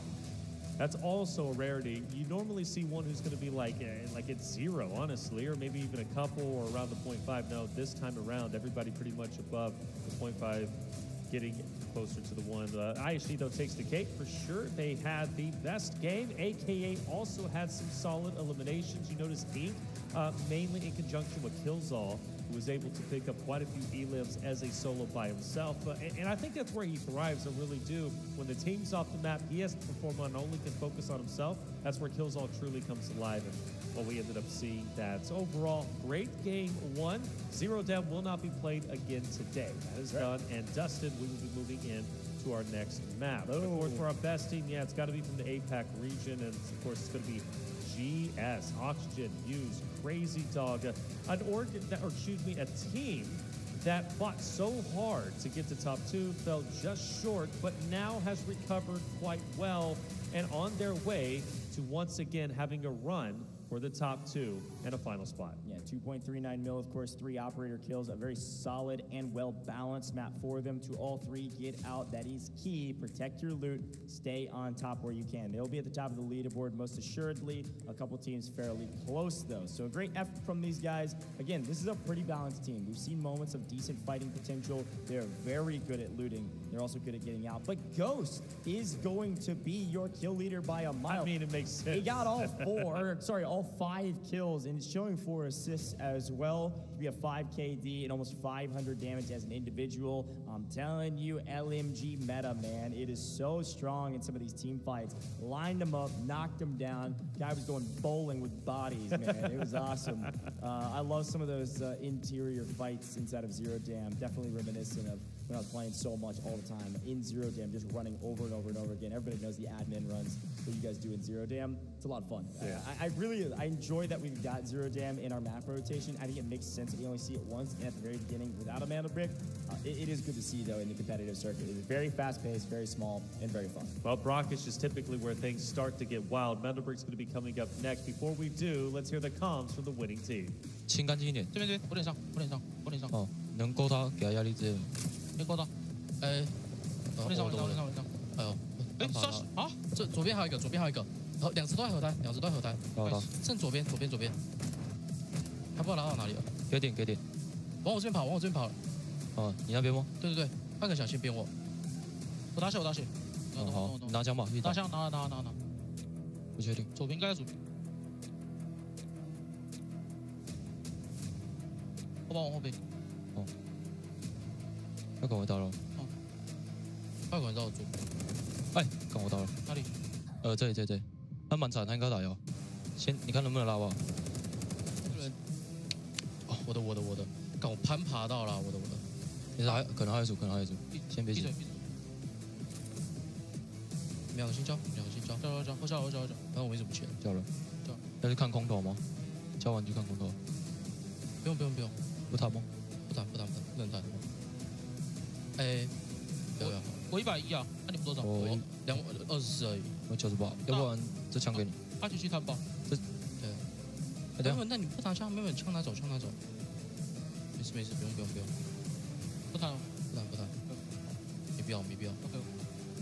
求，打。Well, a nice listen in there with GS. It wasn't just calm; it was also quiet. They were just almost a slight whisper in some of their comms.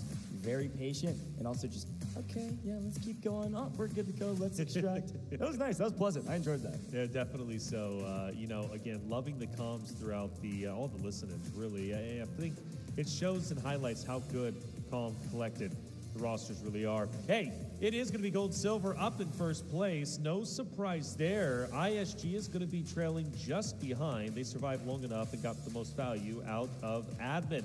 Inc, STS, AK, and MG. Surprisingly, AKA a little bit towards the bottom, but still great value getting Articuno out with the AWM. So the 4.33 million doesn't necessarily reflect the potential going into the next Mando Brick round.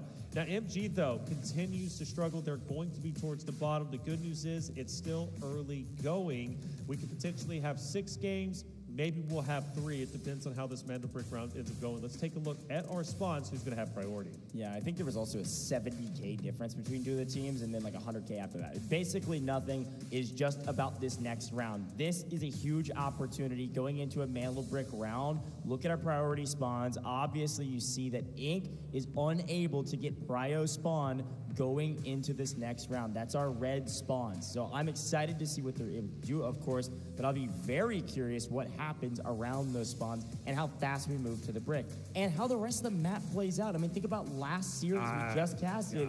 This was the map where nobody moved and no one touched the brick. If you get a Mando Brick in round 2, you're gonna, again, almost assuredly make the finals. Any team that has gotten a Mando Brick is in the finals right now. Think about that stat line. That's right. I mean, can't deny it. 2 Mando Bricks, that's what you need, but getting a Mando Brick in general most likely sends you to the finals. Exciting stuff for AKA, STS, Gold, Silver, as well as MG. Yeah, it's fun to look at some of these spawns and where people could land.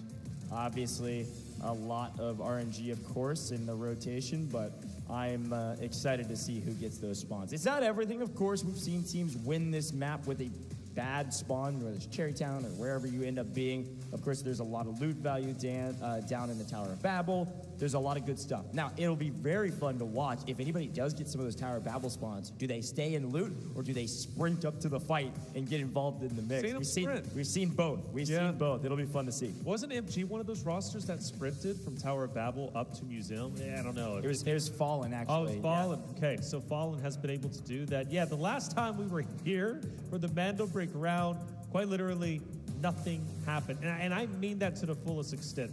Nothing happened. The only thing that ended up going down was the fight for the extraction in mid towards the southern portion, and that was like in the last 20 seconds. Outside of that, it was completely docile.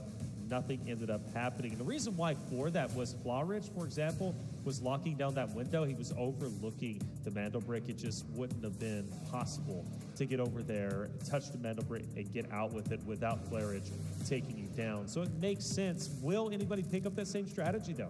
I don't know. After all, Flawridge isn't here. Fallen is gone. And Fallen is truly, traditionally the only team to really head into Museum and try and gatekeep the Mando Brick as opposed to just taking it. A lot of the other teams go into Museum, instantly pick up the Mando Brick, and get out with it. Fallen is totally the opposite. They love to gatekeep as long as they can.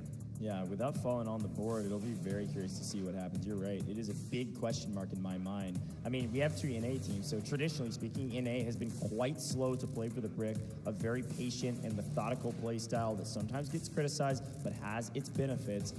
And so, I don't know. I mean, we know ISG, the other team that was having a priority spawn. ISG will not get a priority spawn this time around. But they slayed out, man. And they're right there, obviously, neck and neck with GS at the top. Less than half a mil separate the two.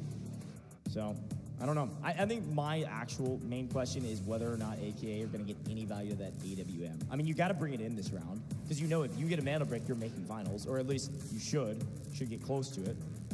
I don't know. Our last best of 6, we could see that not be the case. I would bring it in. I would, especially if they have an opportunity for prio spots, which they do.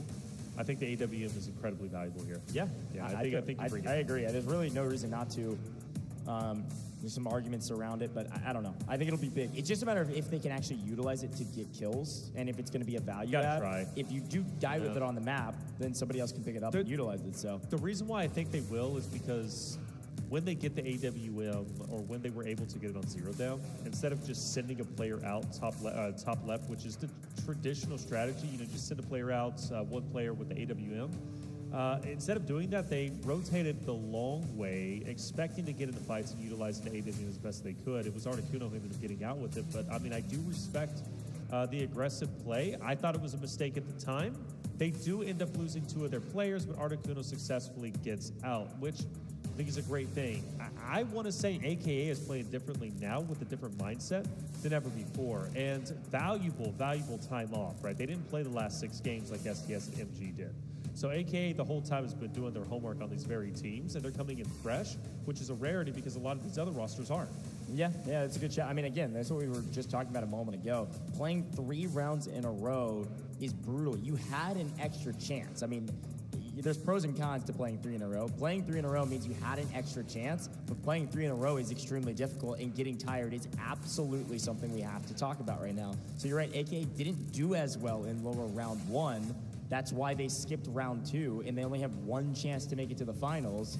But maybe it is a boon because they're not as tired. I don't know. A lot of pros and cons, a lot of what ifs. I'm just excited to get into the game, and I know the players are as well. We're about to boot up into Brackish, folks. Boot it up. Do you play for the Mandel Brick? Do you play for the Tower of Babel?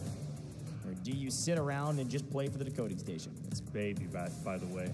Baby, talented player. From what I'm hearing, his parents are actually here supporting him, which, by the way, that support system is just phenomenal, right? To have his family here from that distance, to travel, right, from the States over towards China just to support your son at 19, like that is just a wonderful, wonderful, wonderful thing.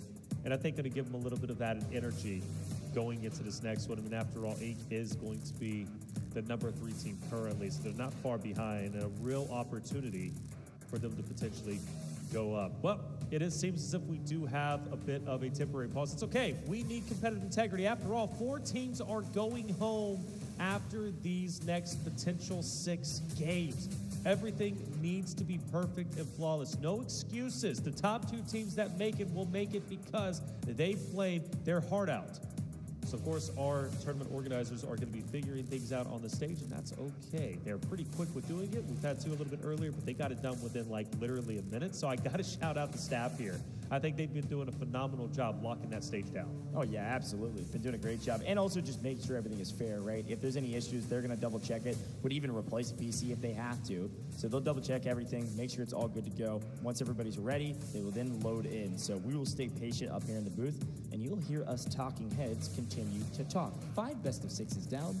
1 more to go before finals tomorrow, folks. We have been live for 8.5 hours, and we still got a couple more hours to go. I'm Goach, this is Taylor. We've been having a dang good time, Taylor. I've been saying that a lot because it's so true. We keep having smiles on our faces. We got chills on our arms in key moments. It has been insane. Yeah, it's been awesome. And it feels like we're almost just getting started. It feels like, even though we've been in the meat and potatoes for a long time, it feels like we're just kind of getting started because tomorrow, even though it's the shortest day on paper for us, it is the biggest day by far. Yeah. Everything we've been working for and what we're working for right now leads to tomorrow. Folks, we've been in the studio, and it's a beautiful studio with some incredible systems and some incredible decor, showcasing all of our teams, representing them with their logos. Yeah. It's awesome. But can I just say how excited I am to be in a stadium with a live audience playing a best of 6 like $500,000. I don't know how many tickets they sold. I'm not speculating, but I did research the venue, like 4,500. Like, it's gonna be sick. If that's the case, how loud are they going to be? I'm telling you, man. You feed off that energy as a talent. You feed off that energy as a player. Articuno there with his fresh eyes. AK is his contact. That was the silliest thing. He just runs into the bathroom real quickly, just frantically taking out his contacts, putting new ones in. You got eye problems? I do. Oh, you wear contacts? Yeah, I do. Okay. You know that I feel like something's coming. No, I'm not trying to blame you. I'm blaming. I'm just saying, if your eyes get dry, your contacts get dried out, you got to replace them, right? You got to replace them. Okay. Well, sounds like that guy's getting prepped. All right. Let the man live. Do you wear contacts? Heck no, bro. I got 20/10 vision. You don't need to explain to me how contacts work. I know how they work, man. Look, hey, I'm not. Can't ask you how old you are. I know you're very, very shy about telling everybody you're 39. I get it. I totally understand. But look, man, when you get older, man, the vision. Status. The vision starts. Hey, somebody's got to do it, baby. Hey, if I got to be young, I'm proud to be your guys' unk out there. All right. Ain't no way you're anybody. You know, hey, look, I look at SDS, man. What is it? Strong or soft to strong? Yeah. I'm going from strong to soft, baby. That's that hunk status. Sure. That forehead's growing. That gut's coming out. It's devastating. Crazy. It's actually hard to get old, but that's better than the alternative. All right, we're out here. We're living life. We're having fun. At the Delta Force Invitational. Can we have a fun conversation here about these types of moments? We're obviously both in North America. When I say football, we think of American football. You know the term icing the kicker, right? Yeah. You know, somebody goes up to do the kick, they call it timeout. This is what this feels like right now. I feel like we're icing the kickers. Unintentionally. Yeah, of course. We got to get it all resolved, and it's all good fun, and we're going to make sure it's as competitive as possible. But this is a moment where it's interesting to think about the psyches of the players.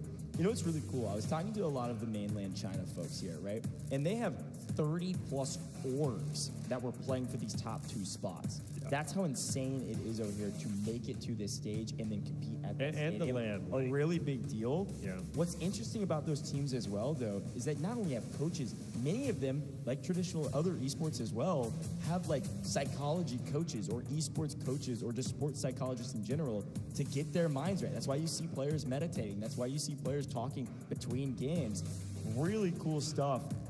To see how far esports has already come for Delta Force, but we're absolutely in the infancy stages for Delta Force esports, and this is the beginning of something huge. I mean, right. Operations is so sweaty, and it's the coolest version of Delta Force in my mind in the esports category with how strategic it can be. Well, definitely so. And look, you said we're in the infancy stages of Delta Force, but I want to say the accommodations, by the way, for the players was like pretty mind-blowing for me personally to hear. Like all the players provide PC so they can actually practice well ahead of time. Practice from their hotel room. Yeah, the practice from the hotel room, which is like, come on, talk about the value in that regard. And also, given the fact that they were flown a little bit earlier, I want to say like like 3 to 5 days earlier so they can adjust. So good stuff coming out. We're going to figure out what's going on stage. They're working diligently. Map 1 is done. More to come. Don't go anywhere. We'll be right back.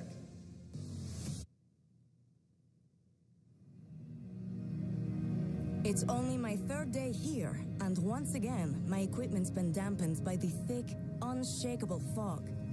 The locals told me this used to be a thriving mountain city, until their exiled prince led the wolves in. Havoc built 2 Skynet server bases right here, at the heart of the city.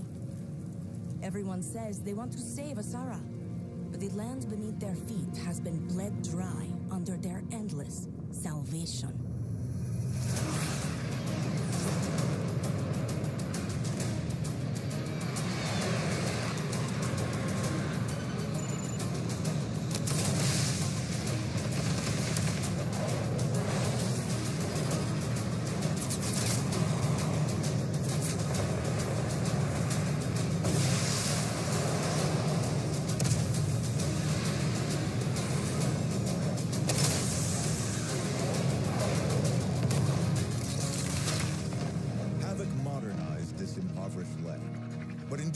Forced a number of locals out.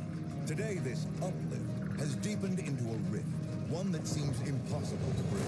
Large-scale climate control technology, once envisioned as a tool to end droughts and wildfires across the globe, has now been weaponized into an instrument of destruction. It's as if, in our pursuit of energy from the atom, we have forged a Damascus blade.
get to work. Landon Harris, codename Raptor, role Recon. Former GTI operator, Raptor was the head of intelligence for GTI North America before leaving to pursue a career as a bounty hunter. As an operator, Raptor has an in-depth understanding of information warfare and intel acquisition, specializing in his use of drones, with his Silverwing drone capable of marking and tracking the location of all hostiles in its field of view.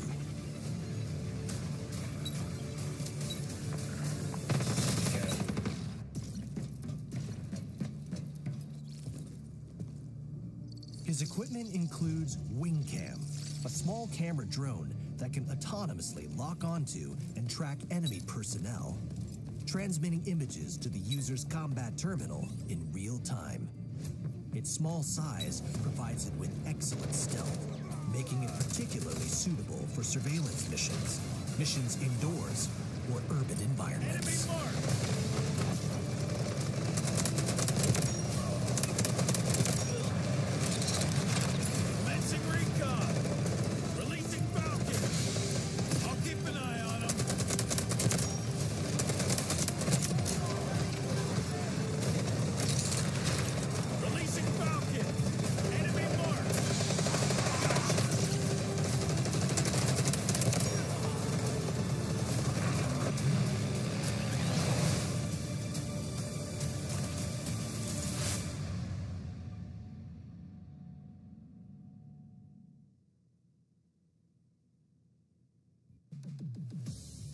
Welcome back to the Delta Force Invitational. Thank you for your patience. I think we've got everything sorted behind the scenes. We're about to head into our next game. We are on game 2 of our last best of 6 of the day. Top 2 make it to finals. Everybody else goes home. Taylor, I am pumped to get into it. This will be our first Mandel Brick round. Can I just say, by the way, really cool stuff during the break. Did anybody else catch that? You guys were paying attention? War Ablaze. Brand new season coming to Delta Force. A lot of new content, including Raptor. Raptor's going to be insane in the esports circuit. That is a lot of information gathering tools. I'm pumped about that one. Hey, gathering information is what everything is all about whenever you're getting into an engagement, getting into a fight. The more information you have, the better you can work around your opponents. Brockish, coming up next, round number 2. It is going to be our first Mandel Brick round. First chance to earn yourself potentially a ticket directly into finals.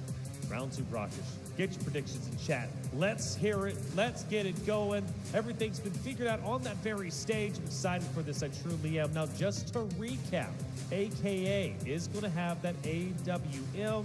That's going to be exciting to see how that one's going to end up unfolding, because obviously from the AKA side, Articuno is going to have that in his hands, most likely. That could play a big impact, and they also have priority spawn potentially, and I can't wait to see the spawns, because if they do, I think they're going to have a great advantage personally. I would love to see AKA work their way up into the finals. We have EU, we have China, but we don't have any other regions. We need to break it up a bit, and I'm looking at it now, and we do have AKA. They are going to have priority spawns on the right-hand side to get over to Museum. All right, here's a look at it. AKA with Prio Spawn, Gold Silver with Prio Spawn, and both are sprinting to Museum. A quick look at everybody else. You see MG up at Cherrytown. You see ISG up in Azure. And then down the Tower of Babel, we have Inc. and STS. The question we had, though, is one of those spawns, is one of those teams getting the Tower of Babel spawns? Are they going to stay there, or are they going to rush to the middle of the map?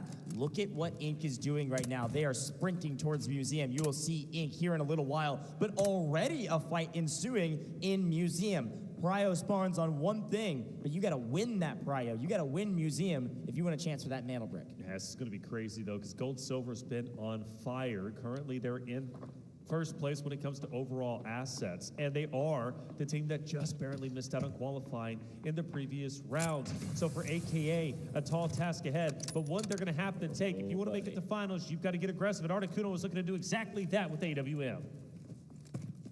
Barely not able to see that player.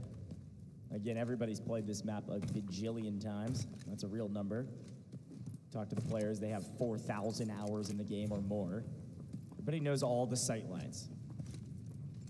But do they know that the team across from them has an AWM, especially on round 2? can have gold ammo, or sorry, gold armor.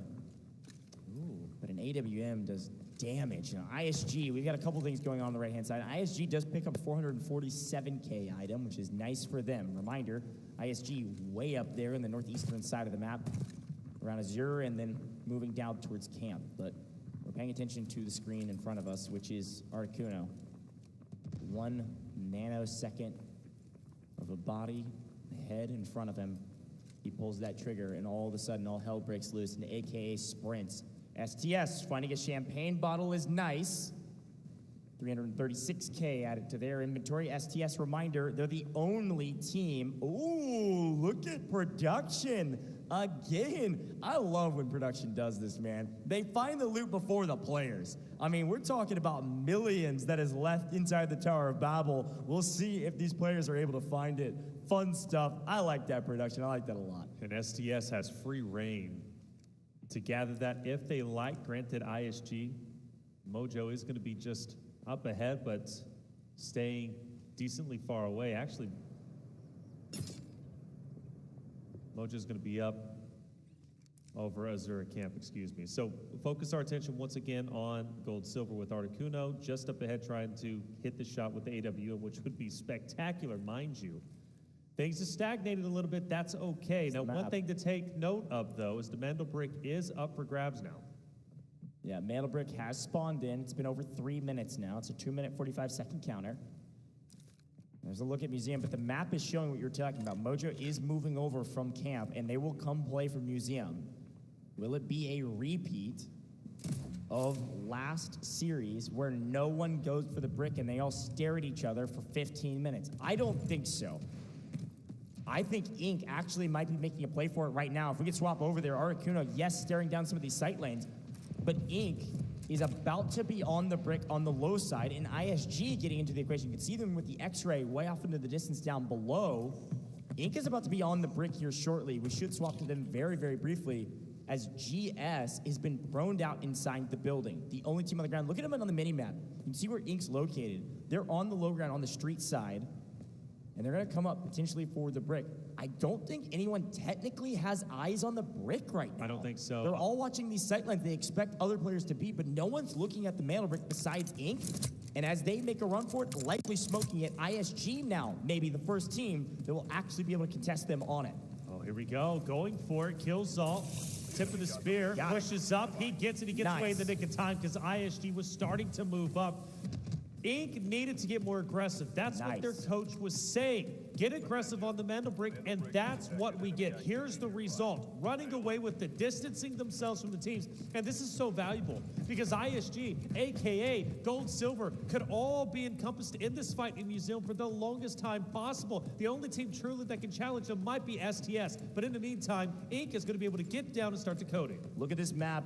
Inc. is going all the way down to Reservoir, and STS is doubling back. They were moving up the eastern side of the map up towards camp, but everybody can see the Mandel Brick on their mini-map, so STS has completely doubled back and are going to look at this Mandel Brick as it goes into the coding station. The problem is they got to fight in front of them as well, and on screen, Articuno hits his shots. Mojo goes down. It was ISG that maybe is going to look at Inc., but instead, they're going to look at AKA or look at the lobby screen if they're not careful. Articuno cleans him up. That's a kill for AKA. And with player advantage, they're going to go for the fight. They'll worry about the brick later. Looks like the decoding process is going to be happening very shortly, and there we go. Inc., the first team to get their hands on the Mandel Brick, bring it over to Reservoir area, and start the decoding process. This is huge. To my knowledge, this is the first time Inc. has started a decoding on a Mandel Brick in the entirety of this event. STS, though, he's been the man to watch for the longest time, but so has Gomdang, who takes down 60 MG. Articuno answered just a little bit earlier, taking down E-Hit. Gomdang going for the full finish, but there's going to be more players just ahead of him. 2 members from AKA. There is a chance to recover, but Gomdang is a devastating member to try and get through. Draining of blows yields both teams down 1 player. STS's player is still crawling. They could go for the revive here as AK has backed off and left 60 MG to die. Articuno still has an angle to play for. Take a look at that. I don't see an AWM in hand reloading. He might be either out of ammo, maybe didn't bring in all of the ammo, hoping that he might be able to use the AWM in a later round. And already having burned the shots, I'm not sure, or maybe just needs to reload it. But either way you look at it, AKA down to 2. And the decode has been planted from Ink a while ago. Like you said, the first time that they've done this, plenty of time on the clock right now. ISG gets the revive because of the help of the fight from STS. The third party allows ISG to totally restabilize, and STS is able to get their revive. So the only team that actually got hurt in that engagement is AKA. Gold, silver, the only team. Well, I shouldn't say the only team. STS is still worried about AKA up ahead. Protecting the body of 60 MG. I do wonder if Gold Silver is able to join into the mix with Ink. I think they're going to have enough time, so that's going to be the next one, but that's going to take a little bit. In the meantime, we focus on Articuno. Had some great shots a little bit earlier with the AWM, focused up ahead on whether it be STS or ISG, maybe even MG if they get into their line of sight. Look at the map view. MG finally moving towards Museum. Everybody's slowly creeping. Well, I say everybody. Most people slowly creeping towards the decoding station because we're running out of daylight with these two teams looking at each other. And a nice knock here on Jan. ISG getting aggressive. It's going to come down to Articuno. He's the only man with the kill thus far for his team. And he's the man with the AWM. He wants to stay alive. If anything, he wants to keep that weapon. He is sprinting for his life while the mantle brick is being decoded on the south side. STS started rotating down to the south to challenge the brick being decoded, and it was Ink too easy, was able to silence Gomdang early. Doing so now gets Ink that much closer to the full decode. Yeah, this is a big moment. STS, again, fully restabilized. Articuno is gone to the hills. His only job is to stay alive, keep this AWM for another round later, because I don't think he brought in all the ammo, and he can't help his team anyways. It was a 1v3, so we got to turn our eyes back to the mantle brick. Here's a look at one side of that mantle brick. GS has moved through the Tower of Babel to the south side of the decoding station, trying to flank Ink from the back side.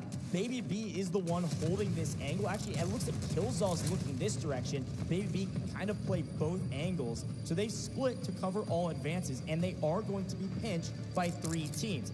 STS in purple coming through the building. MG coming around the alleyway, and GS from the backside. Utter chaos and all-out war. We are running out of daylight, though. Somebody's got to make a move for this decoding station. Can they get on it? Can they smoke and run? Ink is standing on the decode. This is going to be a tough one to steal. Ink might have enough time as ISG also joining the party. Everyone is here besides AKA. All right, ISG is going to be one of the closest people to make the attempt, but just 10 seconds. They're going to have to go full speed ahead. Ink knows they are dangerously close to getting this mantle brick decoded, therefore going to the finals just seconds away. Boom. Ink's going to knock down Ghost, and it is in fact going to be extracted, and there it is. Ink, for the first time, will decode a mantle brick, and very well could be going to finals. Unreal, able to knock 2 before anybody can get to the brick. That's the nature of the game. They get there. Fortune favors the bold. Gentlemen, you sometimes just gotta make a play. You gotta grab life by the horns and wrestle it to the ground. Grab that mantle brick and get that decode down. Wow, what a move. Baby B last alive for his team, but the brick in hand. We have not seen a team get a mantle brick and not make it to the finals. So far, Ink is a team that will make it to the finals. It is not 100% certain, but it is absolutely probable. I mean, just what a performance from Ink to get the mantle brick, get it fully decoded with everyone encompassing you. What really did it is STS, for example, much earlier, started traveling down south instantly. They get the knock onto one of their players, Gomdang. After that, then it was another who started to push up. And of course, they silenced them. It was Ghost that they take down from ISG. Now, there are some other wins. For example, with AKA, they do manage to get a player extracted. That's going to lock in a little bit of the loot, maybe being the AWM for future rounds. Yeah, Articuno smartly said, I'm not winning this. I'm getting out of here. He literally just left the game. I mean, not actually, but he went and extracted immediately. He's not even playing for the mantle brick, nothing. He wants the AWM later. We got a fight on screen, though. Baby B, last alive for his team, trying to play hero. This is a main roster position, and oh, he almost He almost Ego Chow won that. He just didn't have enough health. But it's good to see Baby B back in the mix, man. Inc., they go aggressive, they get the mantle break. Baby B lasts alive. Doesn't end up staying alive, but it's good to see him back. Of course, we love Grimmy. Grimmy's a great player. He's put on a show for us in the past. He got his chance in the limelight here in the last round, but Baby B, part of the main roster, back on stage, and that main roster maybe is going to finals. Really cool stuff from Inc. North America looking good right now, aka maybe not so much, but they keep the AWM. There's still fights happening though. MG down range. Bonnie yet again is slapping people around with a PKM. Yeah. Wada goes down. ISG in a bit of trouble. Yeah, pretty typical, right? Bonnie has just been nasty with these long range engagements. Great recoil control.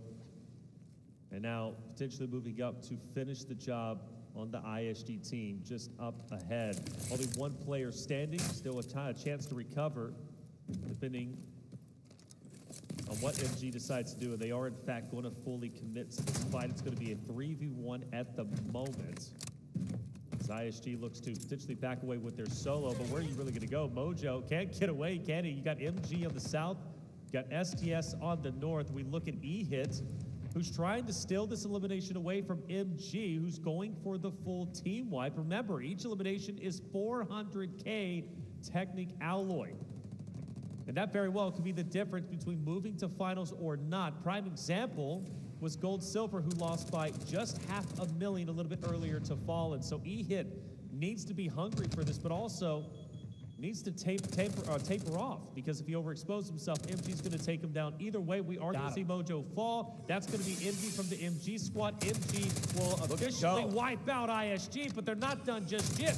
They're going to focus their attention on the ST, yes. And God dang it, E-Hit will both fall. Only one remains from the STS team. That's going to be Chan, which has Gold Silver coming up behind him. They knew exactly where he was. I was going to point it out. We saw an Uluru missile very briefly come over the top, and it was from Gold Silver. They got a spot on everybody and said, well, let's come play some cleanup. As per the usual, I'm not calling them the garbage men because they're playing garbage. I'm calling them the garbage men because they're coming in and cleaning house. They come in late. They clean everybody up that's weak. It's a nice play from GS to push into this engagement. AKA are the only players with a player out of this lobby via extraction. Articuno earlier, we are left with a 3v3 with 6 minutes and counting, and all of a sudden GS has lost the equation. But look at MG from distance, raining Hellfire down. They pick up not only a double knock, but a double takedown. It is a solo. It is Crazy Dog going crazy on main. Crazy Dog still has a chance, though, to save the day. He's been known to do so.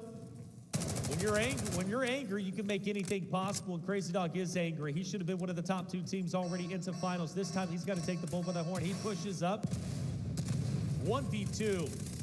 Onigiri. One more just up ahead. Crazy Dog trying to stamp it. Onigiri is looking to silence him. Just a sliver of health. Onigiri will play this smartly. Crazy Dog expecting to push, but it never comes. And MG actually gets a revive, so it's going to be a true 1v3 yet again. An impossible task. Made possible? No. MG cut him down. MG win the map in terms of kills, in terms of loot. They're going to be the top team aside from the Mandel Brick. We care about loot a lot of the time, but in Mandel Brick rounds, the thing we care about the most is that brick. And Inc. got it. They all died, but it doesn't matter. They got some kills. They're going to have some loot value after this round, and they got the brick. But MG get the map. Taylor, you and I were talking before this series, and one of the things we said in the green room, one of the things we were talking about is that MG, when the lobby isn't quote-unquote as strong, they play extremely aggressive, and they get a ton of kills. These guys got an ego on them. They know when to tamper it down, and they haven't been perfect throughout the course of this all series. I mean, of course they haven't. They're here. Right.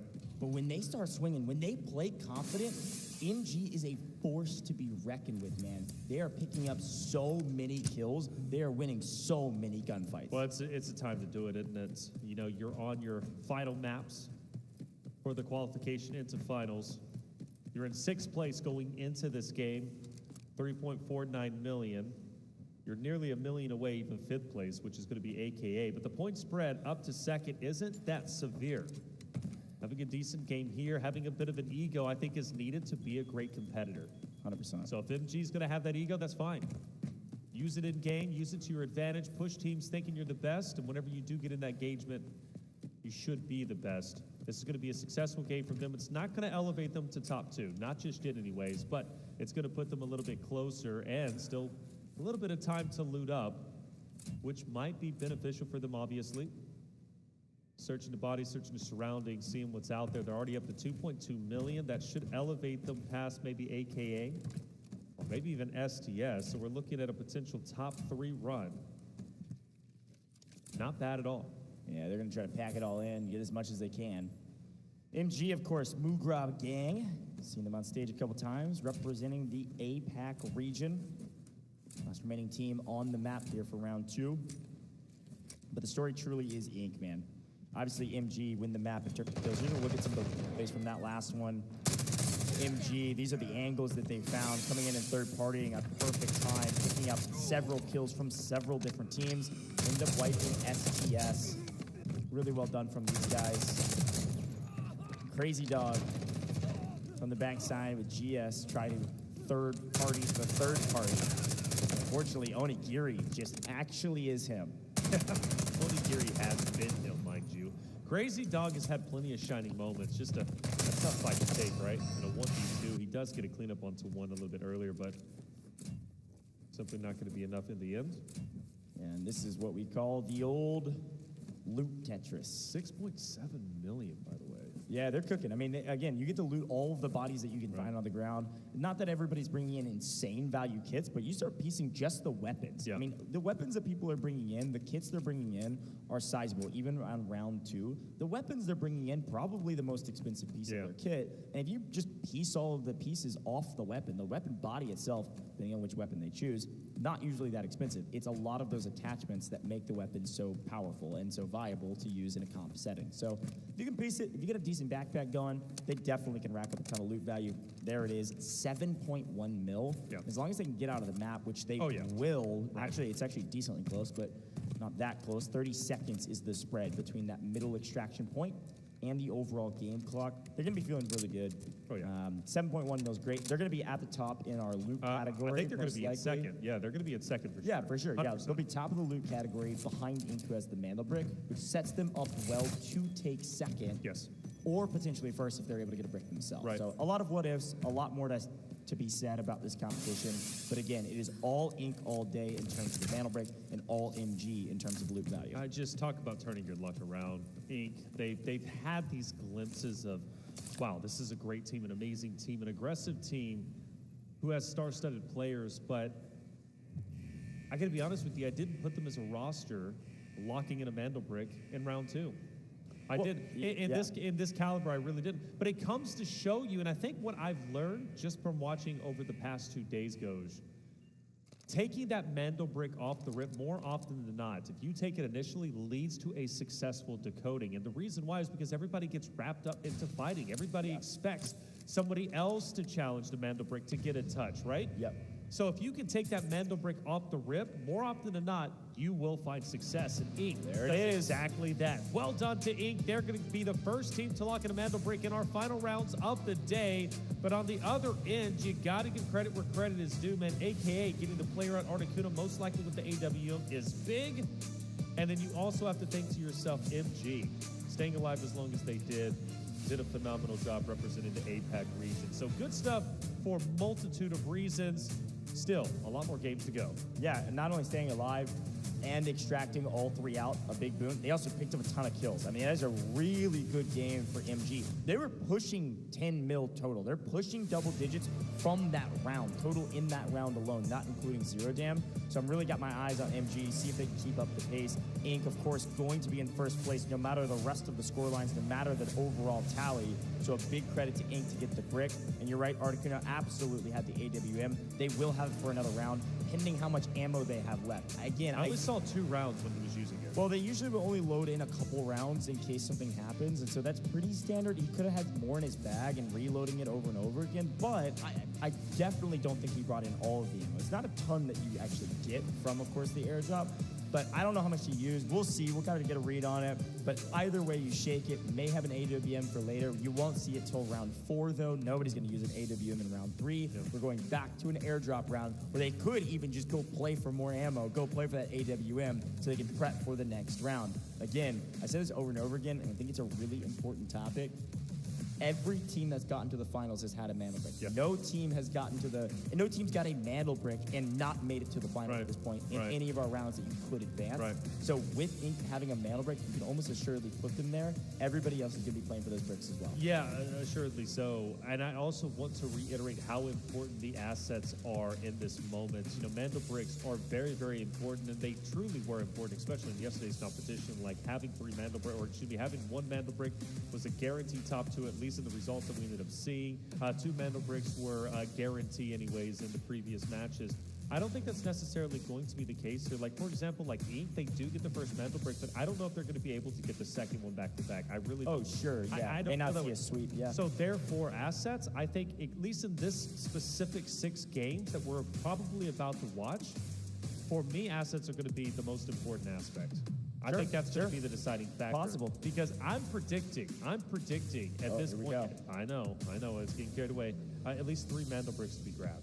Okay, from 3 different teams? From 3 different teams. Okay, and I think it's that'd be a first ever, by the way, in this competition. But I'm feeling it, baby. No, I like it. I think think it's going to come down to assets. I really do. Yeah. I just feel it. I like it. No, that's what I was saying too. Is like if any team that's gotten a mandal brick has made it to the finals. So this would be a new thing for this round. If 3 teams get a mandal brick and one of those teams doesn't make the finals, that's a brand new thing we haven't seen on LAN yet, but I have seen that a ton online. We have seen that a ton. It just hasn't happened on LAN. No, not on LAN yet. A good shout. We'll see what happens. It could come down to loot value. Inc is not completely out of the woods. Likely, but not completely. Absolutely a good call from you, Taylor. Looking forward to this next round, as it will be our last non-mandal brick round. Another airdrop round we'll be getting to. But before we get there, some more things to talk about with Brackish. Let's kind of look back a little bit from that round. What went right? What went wrong for some of these teams? Obviously, as we take a look at our highlights, we get a chance to see some of those prio spawns and who took advantage of those opportunities. But can we actually talk, I mean, another, by the way, again, I keep shouting out production because it's a good shout, missed opportunity on some loot, but there goes the mandal brick. Can we remind ourselves where Inc came from? Right?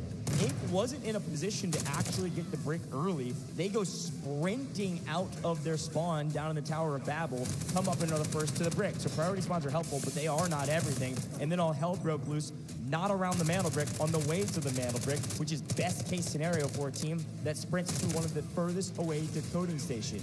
Down in the reservoir, Inc sprints for their life, not only to the brick, but also all the way down, and an aggressive fist bump because they know this is a huge feather in their cap, and also some kills go their way as well. Look at that. Yeah, Killsaw. Pick up a couple. Yeah, Killsaw's been great. I'm so impressed with his ability to hold his ground consistently. You mentioned the ego chow by you, but Mojo sees it through and gets the full elim. It was MG, though, stole the show for a multitude of reasons, more specifically in one of these final fights. Onigiri holding his own against STS. There was an opportunity potentially for maybe a clutch up by Crazy Dog a little bit later than this, but ultimately it doesn't end up happening despite Crazy Dog giving his best effort, taking down Chan Chan. But it was Onigiri who said enough is enough. We need to get our loot, get our assets back into play.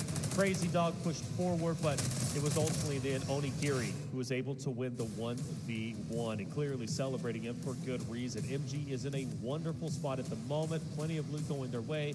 That will assuredly put them up to 2nd place. But of course, the mandal brick is what matters, and that is going to be Inc's victory. Yeah. Big, big moves. Again, I keep saying his name. It's going to be Killsaw. Killsaw going in and getting it in the smoke, right in front of essentially ISG, mind you, who was pushing through. They wanted to get it for themselves. We take a look at the round 2 results. 7 eliminations for MG on top of 7.07 million, plus Inc getting the mandal brick. That's big for Inc, but for MG as well, a tremendous victory. Yeah, that's 400K per kill. That is 7 times 400K, man. That is a lot. That's 2.8 mil. That is a ton of loot value. Not quite, barely missing out on the 10 million mark that we've been talking about a ton, but a great map for them. Of course, MG is at the top of our damage category. Almost a 10 mil game in terms of their loot, plus their overall value from the kills. Could be over 10 mil technically with some of the other compensations that come through. Should be actually. Still a fantastic game for MG. Being able to loot up, obviously the Tetris that they do inside of their inventories sets them up well. They all get out. Extracting is super important, but getting a bunch of kills as well is a nice cherry on top. Now looking at the damage, of course, Inc. put up pretty solid numbers as well. Should be, I think, third overall, just barely less damage than ISG because of kill zone on the point. They get the decode and they fight on the point. So the best team, of course, is the team that gets the Mandel bricks. Set themselves apart in a great image of this squad, Inc. They chose the squid, the Kraken, because of the ink that it gives off. That has been their name for a long time. And it's cool to see this team finally succeeding here from the North American region. We'll see if they can hold on. Maybe Taylor's prediction will be true and it will come down to loot. Not out of the weeds yet, but they're slowly but surely cutting them away and making their way to the finals. So the best team, but my question is it our GOAT that is the match or the round MVP? Is it Onigiri? It's gotta be, right? Yeah, Onigiri's definitely a solid pick for sure. Killzall could also be a great possible, pick. yeah. Killzall was slaying out too, but it is gonna be Onigiri, rightly so. For total kills, 4 KD, but 1,194 damage. That is huge. One of the biggest stat lines we've seen so far in the round M show. 1,200 damage in one round. I mean, that's the LMG for you, man. Yeah. I'm telling you, PKM goes crazy into the LMGs. M249, also a cheaper version, a cheaper weapon that is still very, very strong. Just bullet hose, man. I love it. And it hits like a truck. Onigiri putting on a show for us. MG, absolutely a force to be reckoned with thus far. Game 3, right around the corner. Watch out for MG. Watch out for Inc. No one can close it out here, but one step closer to victory. Got to get your loot up. If you're a fan of Taylor Reflections Noble and his predictions, then you might be saying the same. Loot is going to be insanely important. Top 2 make it to finals. Could come down to only Mandel bricks. Could come down to loot. Only time will tell, as per the usual. So going into round 3 here, Taylor, I don't want to move on too quickly because I know I want to listen into some of those cons. But going into round 3, if you're AKA, a team that has up and down results, has an AWM in their holster for the first Mandel brick round that we're about to get into, what's the strat in this round? Second airdrop. Just go get that second airdrop. Second airdrop. I think so too. Yeah, get the bullet. We'll see what they decide to do. Let's go listen into those comms before we move on too quickly and see what this team has been talking about.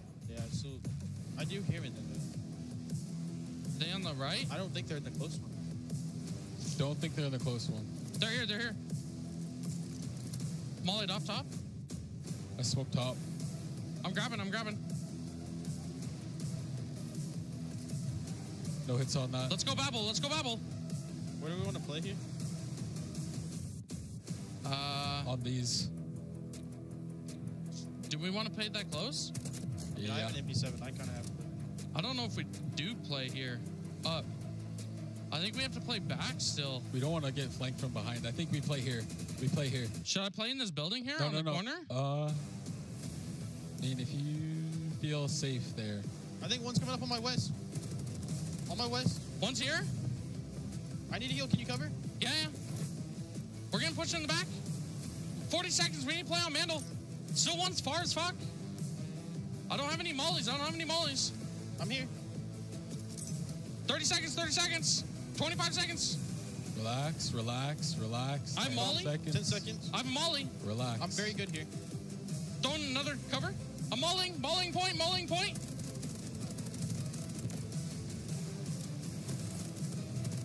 Knock two. I'm down on the same spot. I'm doubled. Right here, solo, right here. If you can get around. You went to the left, right? Yeah, he's right on the right side of the left. No, he's left side. He jumped on the box. All right. Calm down. Nice try. Obvious excitement, and it's so funny because we get a chance to listen to comms. I know. We can understand. I actually understand it. And you know what's funny? You know what the first words are about to come out of my mouth? What's that? I was gonna say Easy kept them calm, cool, and collected. Right, right. You gotta listen to that Easy guy. I've been telling you at home, everybody that watches Easy knows he is ice in the veins. I mean, truly a competitor. A guy that's never played in other esports before, saying relax, keep level head in a moment that is the most stressful moment. This is a chance to go to land. This is a chance to beat on a stadium with a live audience for 500K. Here's a look at our overall leaderboard. A great listen into our North American team there. Easy keeping his team calm as they are extremely excited about that last map. 5.58 mil overall. That number doesn't matter yet. It may come into play later. They've got the mantle break, but look at MG, man. Yeah. They leapfrog the competition, go all the way up to second. All right, so we take a look at our spawns. Now, of course, spawns here don't necessarily matter as much because it's going to be the airdrop around, but what is important to take away, whoever gets priority spawns here will not have the opportunity to have priority spawns going into map 4, Space City.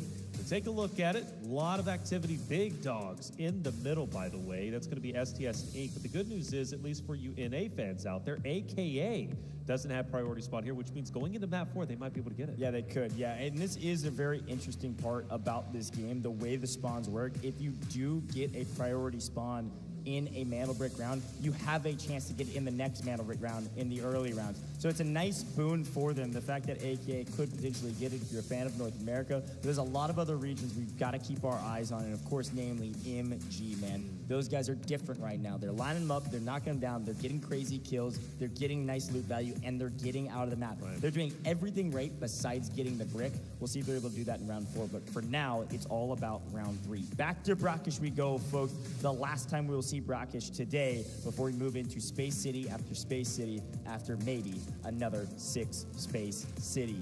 Getting into Brackish here, we already talked about AKA briefly. They don't have prio spawns. They need to be playing for that airdrop. They need to be playing for more AWM ammo so they can keep up the game. They could have 2 AWMs going into Space City, would that be a sniper forward map. Absolutely. 2 AWMs on a team. Talk about an advantage, a nice boon. But talk to me about some of the other teams. What's the strat for maybe a team like MG that's already up there in second place? What's their goals maybe on this round? I think MG just continues to do what they're doing. If they need to focus on the first airdrop, get out with maybe like 2 mil, okay, that's going to be great. They're already leading over even ISG, who's currently in 3rd place, by about 4 million. That is quite significant. Keep this lead going and don't give it up. If the opportunity does come to fight for the AWM, naturally you take it. I firmly believe MG is a roster that has the ability, as you mentioned with the ego, to get the next mantle brick. And if they can do so, tie that of ink, I think that would be huge. I have seen some yawns out there, and naturally it's coming from STS, right? STS has had a very,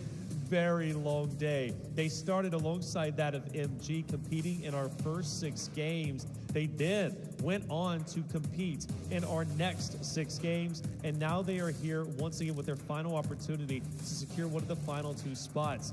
They've had a grueling day, but so has MG, and MG is actually looking like one of our strongest teams out there outside of Inc. Yeah, they're staying hot. And can they keep up the momentum? I think so. They look really good. But yes, this is a very long day. Now, can we remind everybody home, these are gamers, all right? A lot of these gamers are what we call the sweatiest of gamers. Well, they'll log 12, 13-hour days every day of the week, even especially in preparation for something like this. So we can talk about marathons all that we want, but everybody that is a gamer knows that an 8-hour session of gaming is not that insane. I mean, it's long, but it's not crazy. But the difference is you got to think of the stress that they're playing under for 8 hours, right? This is a hardcore competition on land, sweating buckets to make sure that they can get themselves into the finals. So with that in mind, this is absolutely a marathon and something that is a lot more difficult than an 8-hour session at home where you can just run to the fridge, run to the bathroom whenever you want. You don't have to worry. It's not custom. You're playing clubs. You're kind of like eyes closed shooting random people because you're just that much better than everybody else. Not here, not now. No, here is grueling. It is a grueling schedule, honestly. I mean, you start first off, Articuno, shout out to him, and he's always got a smile on his face. Love the positivity. These guys are great. The second NA team that's looking to potentially join Inc. in the finals. How crazy would that be? 2 EU, 2 China teams, and 2 NA? It is a possibility, but let's find out what's going to happen heading in to game number 3. So I'm guessing ISG maybe died after? No. Yeah, MG killed him. They just get a third party. Yeah, was the team he res. And ISG was the 1v1. Huh? The Babel team was GS. I cheater scoped them. No, they died. They definitely died. History's hidden, but So then ISG killed me, then GS ISG came from Border, GS was Babel, and I think like STS, AK were all like at Border fighting.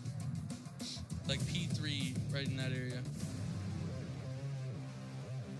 Well, our first time that we get a chance to listen into the technical deployment, and funny enough for Inc., they're discussing the last round, trying to figure out what the heck happened. Hey, look, man, I'm right there with you. Who's utter chaos after you guys died? So back to Brackish we go. You guys saw the map rotation. The last time we will see Brackish on main stage today. The last time we'll see Brackish in this studio. We're going to the stadium tomorrow. Right. It's going to be crazy. But as we get into Brackish round 3, I want to remind everybody, we've been talking about it, but if you've kind of been tuning us out for a little while, tune back in. The game's getting started, all right? The players are loading into the lobby as we speak. Should be starting with some action in the next 20 seconds. With that in mind, there is no mantle brick on this map. This is going to be an airdrop map. You should see some decently active fights around those airdrops. The first airdrop will have a ton of nice value loot in it. Sometimes it's a lot of reds. Sometimes it's really not too bad or not too great. It's somewhere in the middle, nice mediocre loot.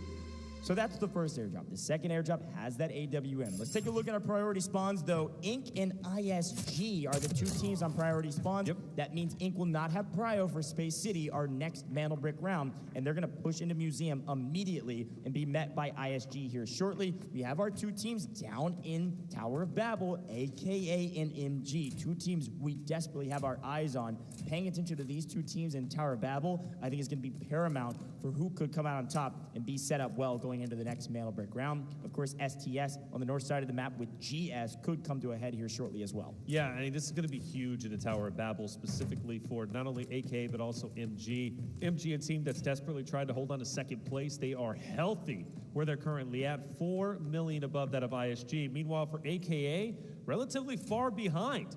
Taking down MG might even free up a spot up the food chain, which is what they're going to be aiming for. Inc., though, ISG, relatively close together. Of course, Inc. is going to be just down below whenever it comes to the museum race.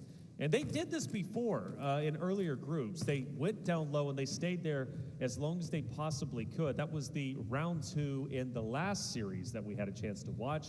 That ended up stagnating until the very, very end. So Inc. is comfortable where they're currently at. The question is, though, how badly does ISG want it? They're in a good spot, 3rd place, hot on the heels of MG. I agree. Now, quick look at some of the operators as we kind of rotate around. This looks like Baby B is running Nox right now. And again, we are seeing Nox oftentimes on these non-mantle brick rounds. And namely because I think Nox can get paid on these non-mantle brick rounds. They can take fights that otherwise you wouldn't be able to when you're playing around objectives and the mantle break you need to really play as a team. Nox can kind of get paid in a route man position, being able to silence his footsteps. Could see Baby B try to make a play like that. But also, they just don't really want to have to use Nox in later rounds when you need to play as a team. You need better utility, quote-unquote better utility. And so burning him in these non-mantle break rounds makes a lot of sense. But they're going to back up. Inc. didn't like the fight, didn't like the angles that they had, so they'll back up and move on their merry way. I'm not... Did he just find that on the ground? Is that a spawn point for that watch? Or did somebody drop that for him? I think somebody maybe dropped that for him to maximize the safe box. Somebody correct me if I'm wrong in chat. I've been kind of paying attention to the map and watching where the teams are. I've been looking at the watches specifically. Did they pick that up earlier? Or is that actually a spawn point for that watch? I don't think it. I think they dropped it for each other. I'm going to read on that later. But either way, nice little pickup for them. STS technically in the lead in overall loot, which is a little bit surprising as they are a team up at Cherrytown spawn. Found something pretty decent, 1.4 mil. Here's a look, by the way, Tower of Babel. It actually looks like they've already engaged with each other pretty early, which is uncharacteristic for the two teams in the Tower of Babel. Usually it takes a while for them to actually fight. Jan lost a bit of health, but that's about it. So our eyes absolutely on the Tower of Babel, but of course, eyes on the museum fight if Inc. elects to stay. Inc's job this game, Taylor, what is it? Get your money up? Yeah. Definitely. Well, yeah, absolutely. Get your money up. I mean, I thought you were just gonna say tell me to shut up. No, the way you ended that, I was like, guys, is there more? No, for Inc. Yeah, get your money up because if I am right, I think we're going with 3 teams having 3 Mandel bricks. Like, well, you know? And I will say, I think get your money up with an asterisk, right? I think for Inc., talk about a statement that they could make by wiping the other teams. I think they should be playing for kills here. They already have such an advantage with the first brick. Right. They can play for kills and make people lose out whatever loot they brought in. Yeah. And that will assuredly get them some loot. It would get their money up just instead of looting, you know, the map, loot bodies. Now, oftentimes on rounds like this without a mana brick, some people won't bring in super valuable gear, but you see Ghost on your screen. He's got tier 4 ammo, tier 4 gear, purples across the board, nice AUG build, so, I mean, that's like $1 million kit there, if not a little bit more. Maybe the kit itself is a hair less, but his inventory should be around $1 mil. Okay, well, let's look at AKA. They were potentially fighting in the Tower of Babel. Now they've left. Now, again, Taylor, in round 3, we're trying to get our money up. Tower of Babel, a great place to get it. Yeah. They haven't had, well, I guess they found 1.1 mil. Not great between 3 players. But they are going to back out into Reservoir. I'm not sure what their play is yet. Trying to figure out maybe where those airdrops will spawn in. The first one should spawn in shortly. Nice champagne bottle there for GS. Here's a look at that map that we've been talking about all day. GS exchanging items back and forth, and a quick glance at that map showed us that STS still up in Cherrytown, GS over in Asara camp, but I think tending south, and Inc. and ISG still sitting around Museum. Just checking out all the inventories. Very slow. Very, very slow indeed. Yes, for AKA, what is the game plan?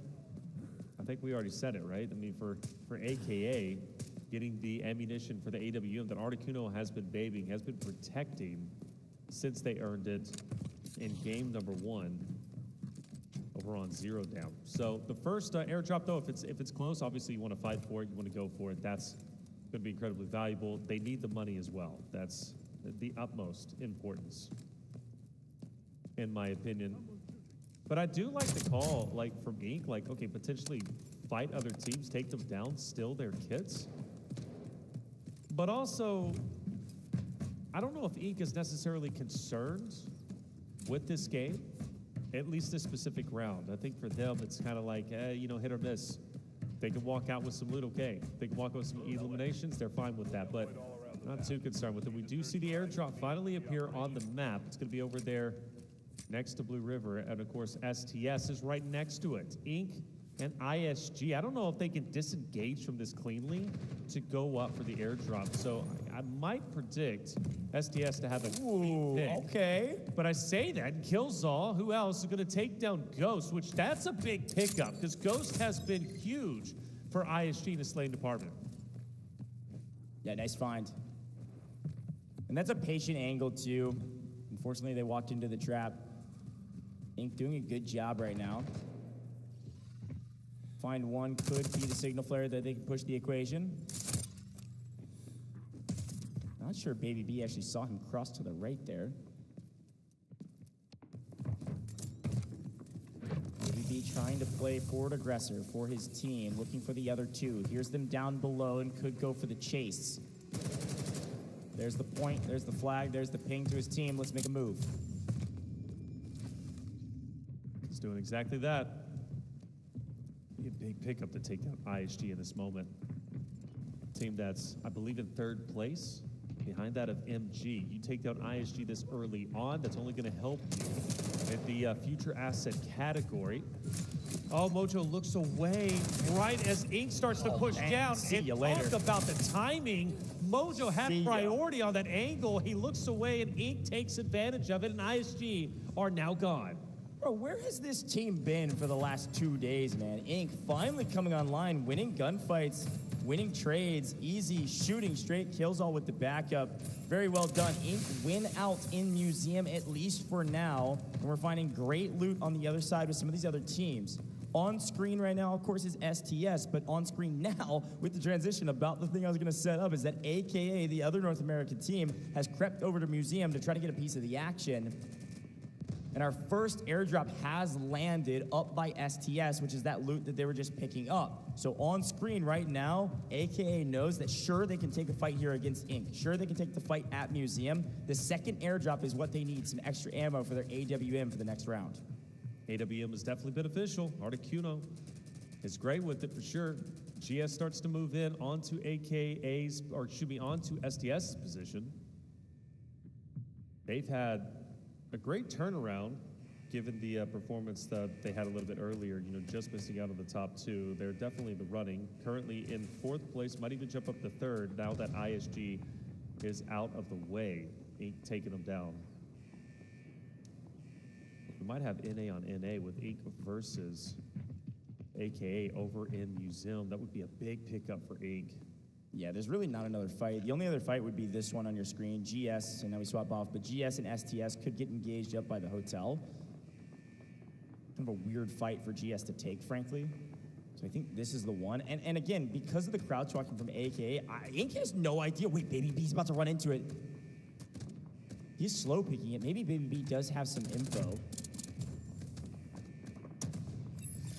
Yeah, okay, they definitely know. There he goes. Flash comes in, though. Jan's gonna try to make a play. He's right below you. There he is. Finally, we get him. Baby B, a little too overextended. Maybe thought they were a hair further away, but did know they were there. Jan take down Baby B. Now with 2 players, Inc. a bit on the run, and Easy and Killzone gonna figure out how do they set up against a full team of 3 that is now pushing the equation. Big pickup. Baby B gonna stay in yellow timer with a full. Won't have a chance of getting that revive, and they can actually loot his body, take his guns off of him, take whatever they want off of him, and then push for this fight. But look at Killzone. Yeah. He's creeping up, baby. And Killzone, he's a devastating player. He's been all the way through. Most vocal player, at least from the listen-ins that we had a chance to hear just a little bit earlier, and he is ripe for the picking for AKA just up ahead. This could be big. If anybody can pull it off, it's going to be Killzone. The question is, will 60 MG in January be looking the right way when Killzone apex to top of the hill? Getting Baby B in the fight would be critical.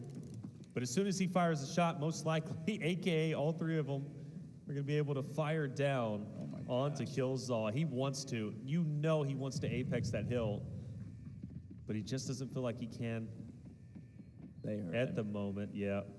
And Articuno's about to swing the angle. Hey, he's trying to get Easy up here to be able to play a pinch. Easy needs to distract that he can hop over. But AKA patiently have backed off and all body stacking in a corner. Pros and cons to that, of course. Of course, NA fighting each other as NA wakes up. Don't worry, I pulled up the chat.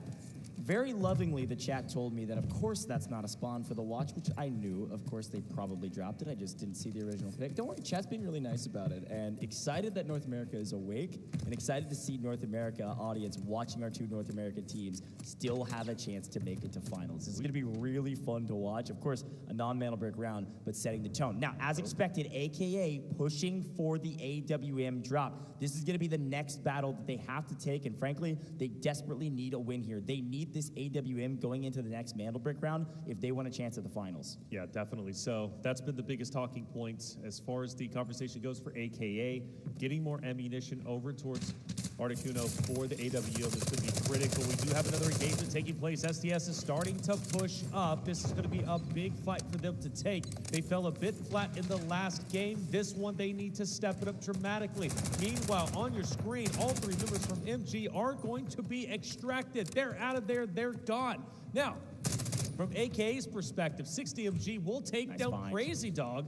That's a big pickup. Crazy Dog is one of those players you do not want left on the map. He can make plays, he can maneuver well. He's been truly devastating as an individual. You add in the rest of his team, my goodness, they can accomplish anything. The airdrop's still down. Nobody's been able to touch it, and Killzone, who else will take down Articuno? That's a big drop. I swear this dude Killzone just finds angles. That's not even a crazy angle. It's just they didn't know he was there. He just creeps around, finds the angle that he needs to get a kill, and he opens things up, and he gets punished. Down goes Easy. It's going to be Killzone. Potentially to play the trade, but he doesn't push for it. They've gotten Baby B back on his feet, but AKA should be able to get the revive here, and it's not even into yellow timer, which is nice for them. Easy is fold. but 2 for AKA with the revive coming through. Watching the body, 60 MG. Woo. Watch the window, my friend. Let's get our centering down. Gonna back up towards the plant, get healed up. AKA in a tough position, potentially. But everybody back on their feet. They're gonna throw bullets down range, and Killzall almost grabs another. His fire pushes out in the corner. Killzall gets punished. Down goes Ink. 1 player remaining for them with an iota of health. I'm not sure our solo Baby B is gonna be able to do too much. He's in the corner, and he's gonna have to surprise some folks. Out the door he goes, in through the door he goes, and an Ego Chow does not go his way. AKA win the fight, and they get their player up. AKA gonna be on their feet, able to continue to play this map. 5.5 minutes remaining. AKA have a chance here to get some decent loot.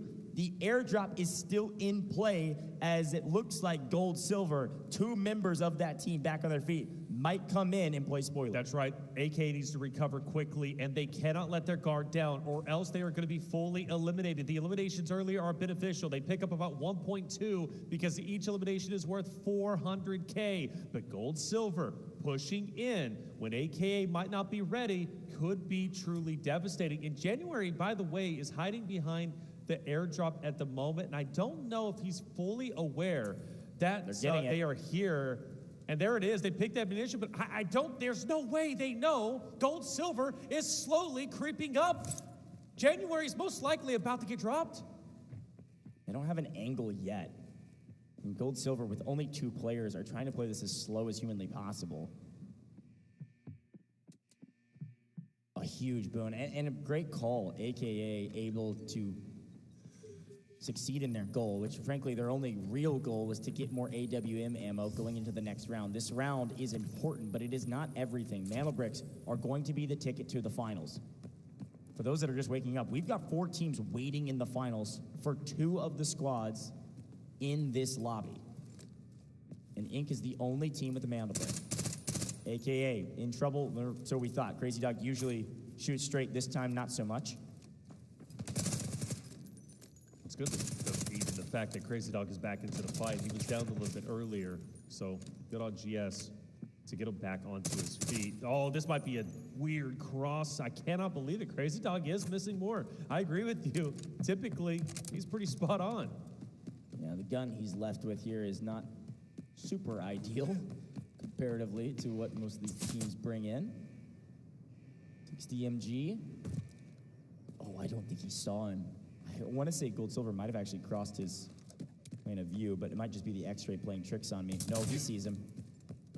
Keeps catching strays from his opponents, but he's got some information to take back to his team. AKA's job is to get out of this map. Now, we know where everybody's going to go. Articuno's got his ammo. He really doesn't want to have to use it. You need the AWM and as much ammo as you can bring in for the next round. You need a mantle brick to make it to finals.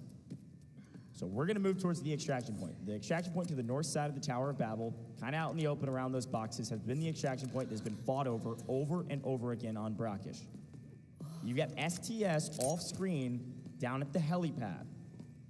Gold Silver running in from the north around camp, tracking down AKA. Now, 2 of 3 players on Gold Silver. They did extract 1 earlier with likely most of their loot. AKA gets here first. They're going to have to stay here for a while. Yeah, definitely. They're going to have to fight off Gold Silver, who's going to be rolling up. When that extraction point gets to about 30 or so seconds, they'll most likely start the fight. Actually, I say that Articuno, AWM, why not keep Gold Silver at bay? Picked up the ammunition a little bit earlier, and let's also point out the fact that AK is at 6.1 million. Very well could, in fact, jump up to top 3. Well, actually, excuse me, let me take that back. Guaranteed top 3. The question I have is, will they be able to pass up MG, who started off this round at 12.88 million in 2nd place? A huge come up for the side of AKA, and also getting the AWM ammo out would be critical going into the next Mando Brick round onto Space City. If AKA wants to join the likes of Ink, they're going to need to extract with all 3. That's the only option. We're down to 50 seconds before that extraction point is going to open up. Gold Silver has not slowed down. They're going to continue to push forward. STS, mind you, is going to be fully out of the way. So all attention on what's right in front of you. The 2 members from Gold Silver versus the 3 of AKA. And they could theoretically all get out. We see that pretty often on this extraction point. But they are running out of daylight here, 20 seconds and counting, and they are not really moving with a sense of urgency. They're cutting back up. Yeah, I mean, it doesn't matter. They're not going to get there in time to actually make a play on this. Great job from AKA to get here first. They could take some shots at the last second, but gentlemen, you got 7 seconds and you don't have an opening yet. It's smoked already. AKA know exactly where somebody could play spoiler. It's not really all that close. AKA, oh no, what? 60! Does he stay on purpose? He's getting kills. We take those. I can't imagine that was on purpose, right? I don't know. He picks up an additional 400K. I mean, sure, but look how much he's losing. Make a play. Let's go. 60, you got to fight for this kill. 37 seconds. You got to get these kills. It's 800K if you get both of them. He's already gotten one. He plays for the second. 60 MG. Might have made a mistake, but does get a double kill. A little bit of aggression, a little bit of a mistake. Regardless of the way you look at it, AKA still with a fantastic map, but a bummer for 60 MG, just barely outside of that zone when that timer hit 0. A sell, and then a bit of a redemption. What? Potentially losing 1.4? I mean, most of that's in his safe box to some degree. His weapons, though, are a ton. I mean, definitely losing out on some for sure. Probably well over, actually, 500,000. Yeah. But a great map regardless. AKA still put up, looks like 5.3 from our side in loot that they bring out or in safe box. And, of course, a couple kills there should make up most of that difference that 60 MG just lost out on. But the story, of course, is AKA getting as well the AWM again and more ammo. It's not just the ammo. They got another AWM weapon. They could come in with 2 if they really wanted to. A bold strategy. I'm not sure they'll take it, but regardless, more ammo is a good thing. And taking 2 AWM in with less ammo, I don't know. We'll see what they decide to do. But they had a goal to complete, and they were able to do it. North America looking stronger than maybe we were expecting. Yes. And the last chance to make it to finals. But again, I tip my hat to MG. They did well as well. They all got out. STS the same. They all get out. Pretty solid map across the board. Yeah, definitely so. Another great airdrop map. The last airdrop map we're going to see in this studio before we head to the arena in tomorrow's competition where we know our top 6 teams. Let's reiterate, NBA, Q9, FN, and ESG have already made it to the finals. We're awaiting our next 2. Inc. is the closest one. So Inc. at this point in time, with the Mandelbrick in hand, could in fact lock it in if they get one more. Now the question is, depends on who is in second place and how many assets they have. Sure. Because that's been a common theme. If second place in assets has quite a bit and they're comfortable with it, unintentionally they end up just allowing the Mandelbrick to go to the one who already has it. So if Inc., for example, has the Mandelbrick, let's say MG is in second, they go, okay, cool.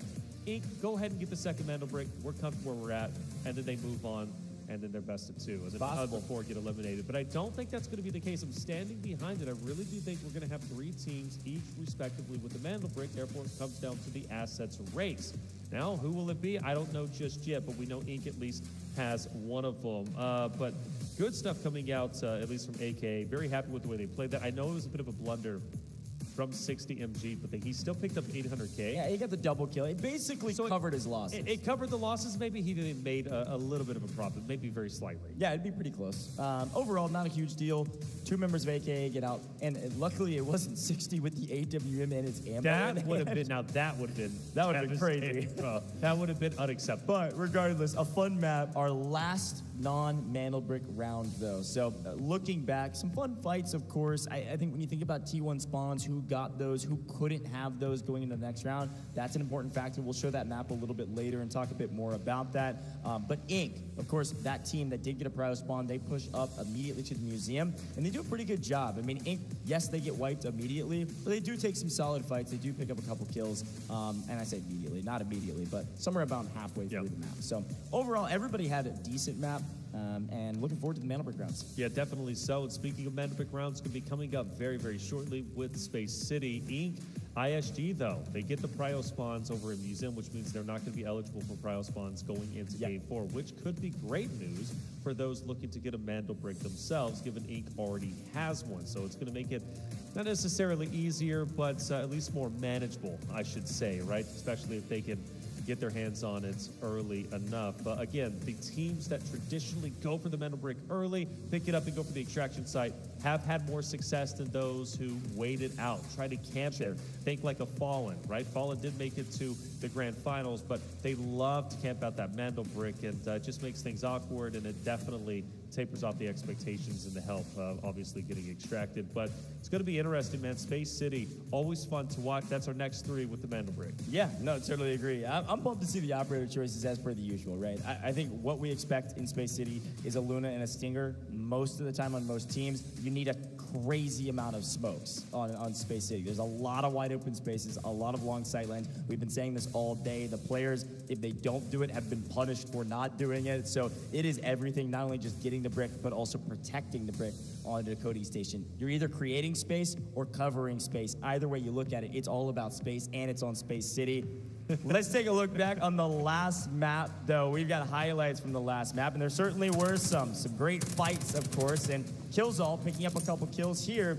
ISG, a little bit, I would say I said most people had a good map. ISG, obviously an exception to that rule. We kind of gave the task to ISG, hey, go out and do what you do best, which is fry out, go frag out. They couldn't get any kills in that one. A struggle of a map for them. Yeah, definitely, and that's going to be tough for them because ISG came into game number 2 in third place with 7.46 million. Like, it wasn't necessarily like a tremendous lead, right? But they came in looking pretty strong, and now they will fall behind. That's okay, though. Still plenty of time to come back. The mantle brick again is going to be at play. We take a look at the secondary airdrop, the AWM being gathered, and then obviously the extraction coming out from the MG side of things. They were the first ones to be extracted along with STS.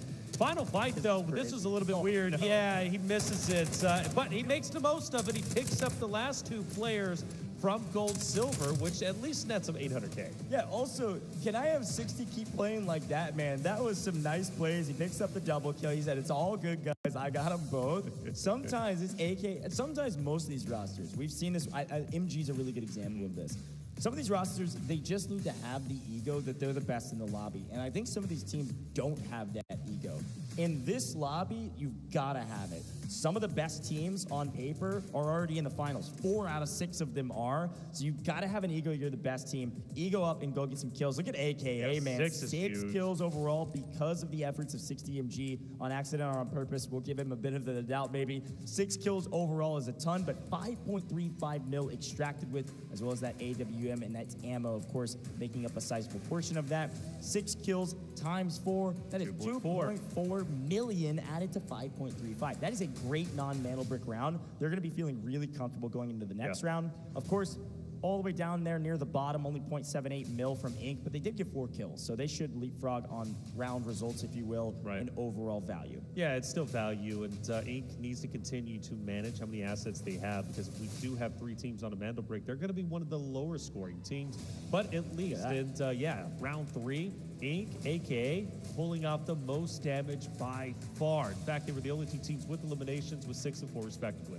North America, dude, they came to play finally. I mean, we've been asking for it for a while. Of course, Ink did technically make upper bracket. We can't rag on them too much. They made upper bracket, ended up losing out in upper bracket round 1. But even still, the best team are guys from North America, 60, Articuno, and January. I like these guys a lot, and they still got a lot to prove, but they do get best team in this round. 6 kills, 5.35 mil. That is a great score line. I'm looking forward to see if they can keep that momentum up with the AWM and get a brick of their own. We are not biased, but it is good to see. It is good to see the gentlemen finally putting up some good numbers. Yes, it is. Yes, it is. And not only good numbers, but getting out with AWM, second AWM, excuse me, and then also getting out with the ammunition. They have quite literally everything they need to find success. And nobody else, because they've gotten both of them, the only 2 airdrops that drop AWMs, nobody else will have it going into that. Hey, look at 60, almost 775 damage, 4 kills, 2 in the last 20 seconds,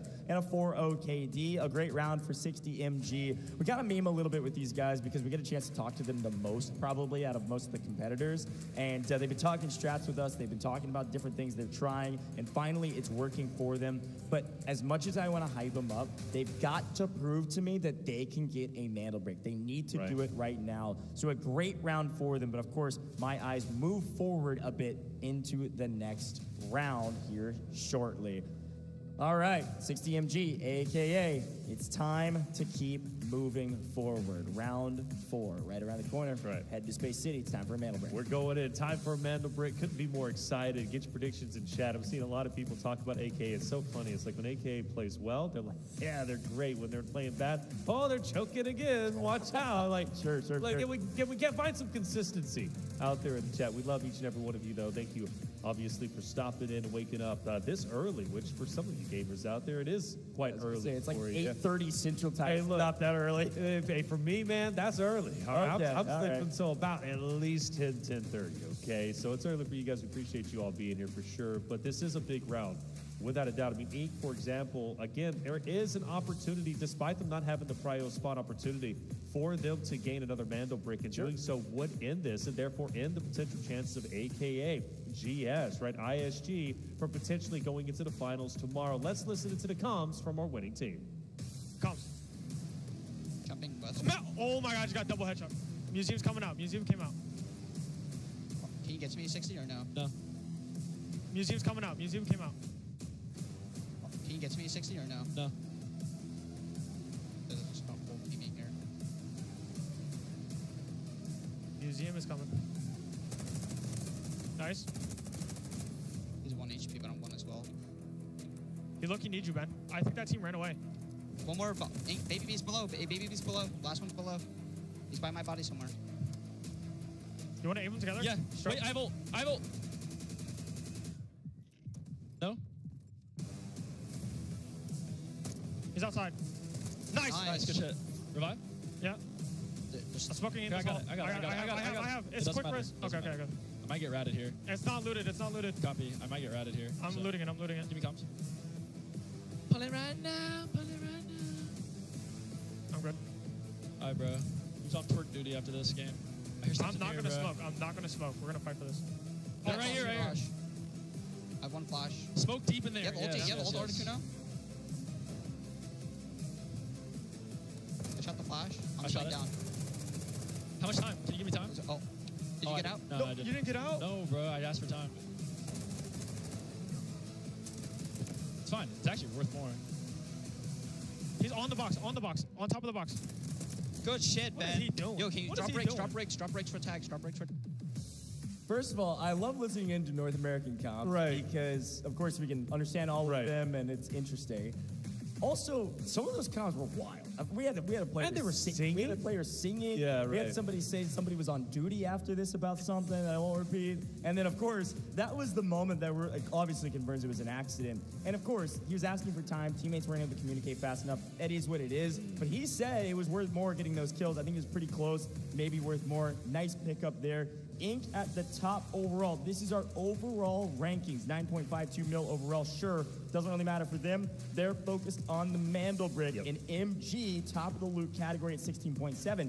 But look at AKA, man. Such a big map from them. Almost 10 mil in total with their kills added onto it, plus all that post-match compensation. They have leapfrogged the competition and are now within striking distance of MG just from loot value. But again, I go back to my statement I made earlier. It's about the bricks, man. You gotta play for a brick here. AKA, MG, STS, GS, ISG, everybody needs a Mandel brick, and who knows, Inc. could clean sweep, and then it will come down to loot in a different way than you were talking about. I'm going to be totally honest with you. I think Inc. needs to clean sweep, but they're going to have to do it without a prio spot. In the meantime, it is going to be AKA, one of the teams we are looking out for, who has the double AWM. They've got the ammunition needed, but there's other rosters at play. For example, you've got MG, who's going to be at play. Gold, Silver, Team STS. All 4 of those scary rosters to have prio. Yeah, again, Inc., ISG cannot get prio spawn. I will say the Central Command building spawn, it's not a prio spawn, but depending on how fast you move out of there, it almost is. We've seen teams actually beat some of the prio spawns from Central Command into Centrifuge when they spawn in and immediately sprint. Don't look at anything. Don't even check corners. It doesn't matter. Just run at the point. Everybody knows all the spawns, so when you spawn in, you know exactly where you can get shot from. The first blood usually comes from either Central Command if they don't sprint for Centrifuge. Central Command looking over at the pipes, the passage across, that is one of the T1 spawns where AKA could spawn, STS could spawn on the right side of the map. That's usually first blood. Not always. It really depends on what that Central Command squad does. So I'm looking for prio spawns, and if I don't get the prio spawns tier 1, then I'm looking for that yellow spawn at Central Command top middle. Probably the best. Most folks are saying they don't like Assembly. Assembly maybe the worst spawn in blue on the right-hand side. We'll see who the actual worst is. I don't know, but we've seen teams with some of the quote-unquote bad spawns on Space City win the map and get the brick. It is anything goes, anything can happen, and I am pumped about Space City, man. Yeah, it has to be. I mean, come on. This is so much at stake, right? For example, Inc. can lock it down. In just 4 maps, they get one more Mandel brick. For the others, though, they desperately want it for themselves. They're going to be sprinting for it, trying to get it as quickly as they can. You said historically, the faster you get a Mandel brick and you go for the extraction or should be decoding of it, you are most likely going to be the winner of that Mandel brick. That's just at least what history here on land has proven to be the case. Definitely going to be an intense moment for Inc. though. Again, if they don't lock it in here, things start to get scary because their asset, it's really, really low. Like their assets, I mean, it's just not going to be competitive, I don't think, at least for if 2 other rosters are able to get it. Like, for example, MG at 60.7, AKA at 14.32. But also, you know, for AKA, they're bringing an AWM in. Yeah, for sure. I mean, they have to. There's no reason not to. There's no reason not to. But also, to bring that in and then not win with it is going to be tough. You think, okay, well, we got another AWM. Yes, you do, but you're also going to be losing assets in that regard, which is going to put you further away from the second place. Yeah, and you're losing ammo. That's the thing. They could go in with all their ammo and not have enough. You don't get that much ammo when you get the airdrop. It's like 10 rounds. So they take the rest of their ammo in. We saw Articuno use a couple of it. It's not like they can really save ammo for the 5th round, potentially, right? They're bringing their ammo in. I don't think that second AWM is really going to come into play. It's just that nobody else has it. They lose it on the map, somebody can pick it up and use it. But when we're talking about this round, we're talking about fortune favoring the bold. It's the phrase I've used every time about the idea of if you grab the Mandel brick on spawn and are the ones to decode it, you have found yourself successful. It is an interesting conversation because on the online stages, all of those casts that I've done, that we've done, that's not usually the case. On land, it has been, I don't know the exact math, but probably 75 to 80% of the case. So it's interesting to see the difference, and I think it comes down to something that Zapak was saying when he was in our interview with us. He was basically like, hey, these guys aren't really playing very aggressive. They're not moving very quick towards the brick, and so you're kind of just taking advantage of your opponents being a little bit more scared on land, so you plant the brick and force them to sprint at you. And this time around, when your back's against the wall, there is nowhere else to hide. This is not only an elimination round, this is also your last chance to make it to the stadium and make it to the finals. If the brick is being decoded and you don't have it, these teams better be sprinting at it. If we see another brick that is not stolen one single time, I'm going to crash out on Brown. Oh, for I sure. ain't going to lie. For sure. I mean, I think I'm right with you, man, because that was ridiculous to happen at this caliber of play. But it is a little bit different, right? You look at, of course, Museum and how it was locked down by Flare Ridge. Like, that's just such a unique situation I just don't think could apply here on Space City. I firmly believe Metal Brick is going to be picked up and it is going to be decoded. It's just a question of a matter of who. Yeah, let's talk a little bit about the regions, because this is a match point round. I want to set the scene, if we can, about what regions can make it. Before we do that, let's head down to the stage, though, and get into that tactical deployment. If we get Assembly, we loot Assembly, we chill there for literally like 5 whole minutes, and we rotate north to CCB and play for Mandel right off that. I don't think we're first to Mandel, especially off Assembly. That's the only spawn where that's the only thing is, that's why I think we should low-key have a Luna here, because like we need to low-key clear the backside of like extract. You know what I'm saying? Like, we're towards backpack. That was our problem last time, too. Like, we couldn't. The only way we got info is if we pushed, and they were just routing so if we rock Luna, we're able to cross that eastern. Yeah, that's what I'm saying. I don't think we dropped the Tempest. Oh, all right, Taylor. That time, we actually got some strat out of that. I like it. And again, as expected, they were talking about an assembly spawn. They don't like it. They don't want to get it. But if they do get it, they have a plan.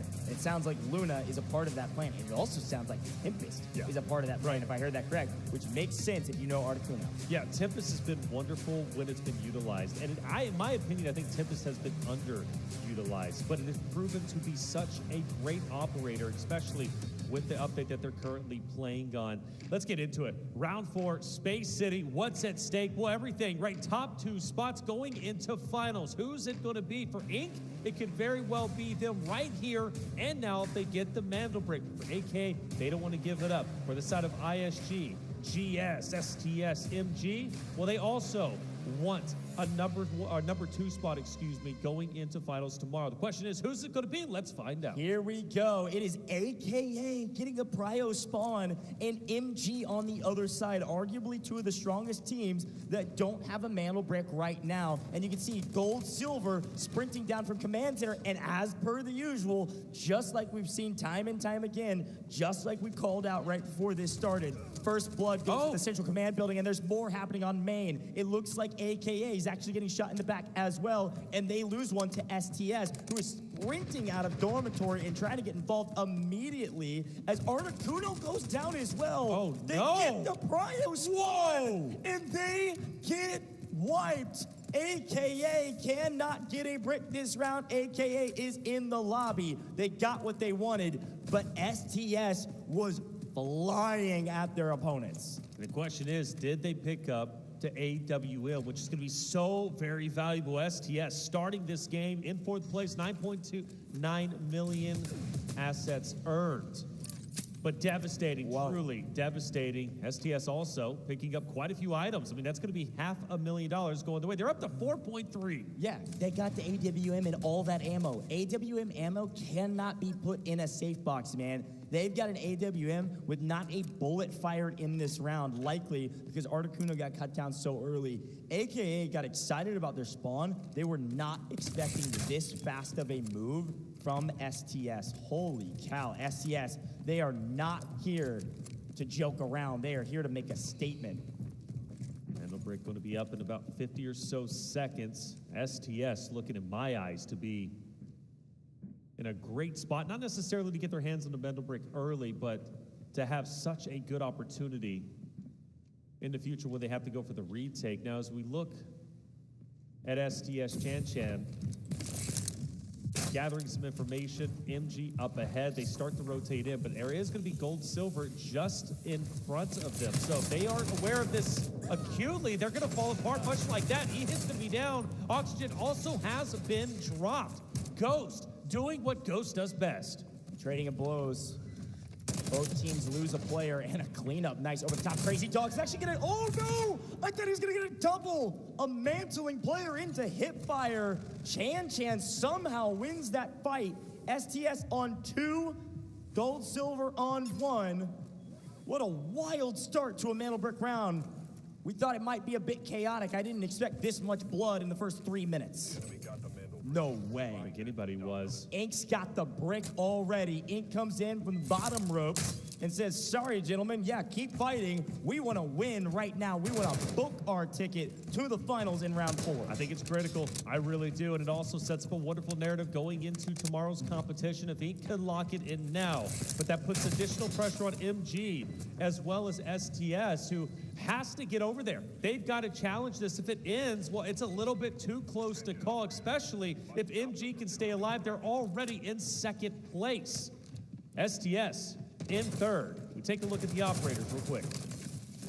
Yeah, quick look at the operators because there's a lot going on. Ink is actually going to Black Chamber Decoding Station. That's where they started. There's a fight happening on main. Hughes trying to go big, but it's STS getting the wipe.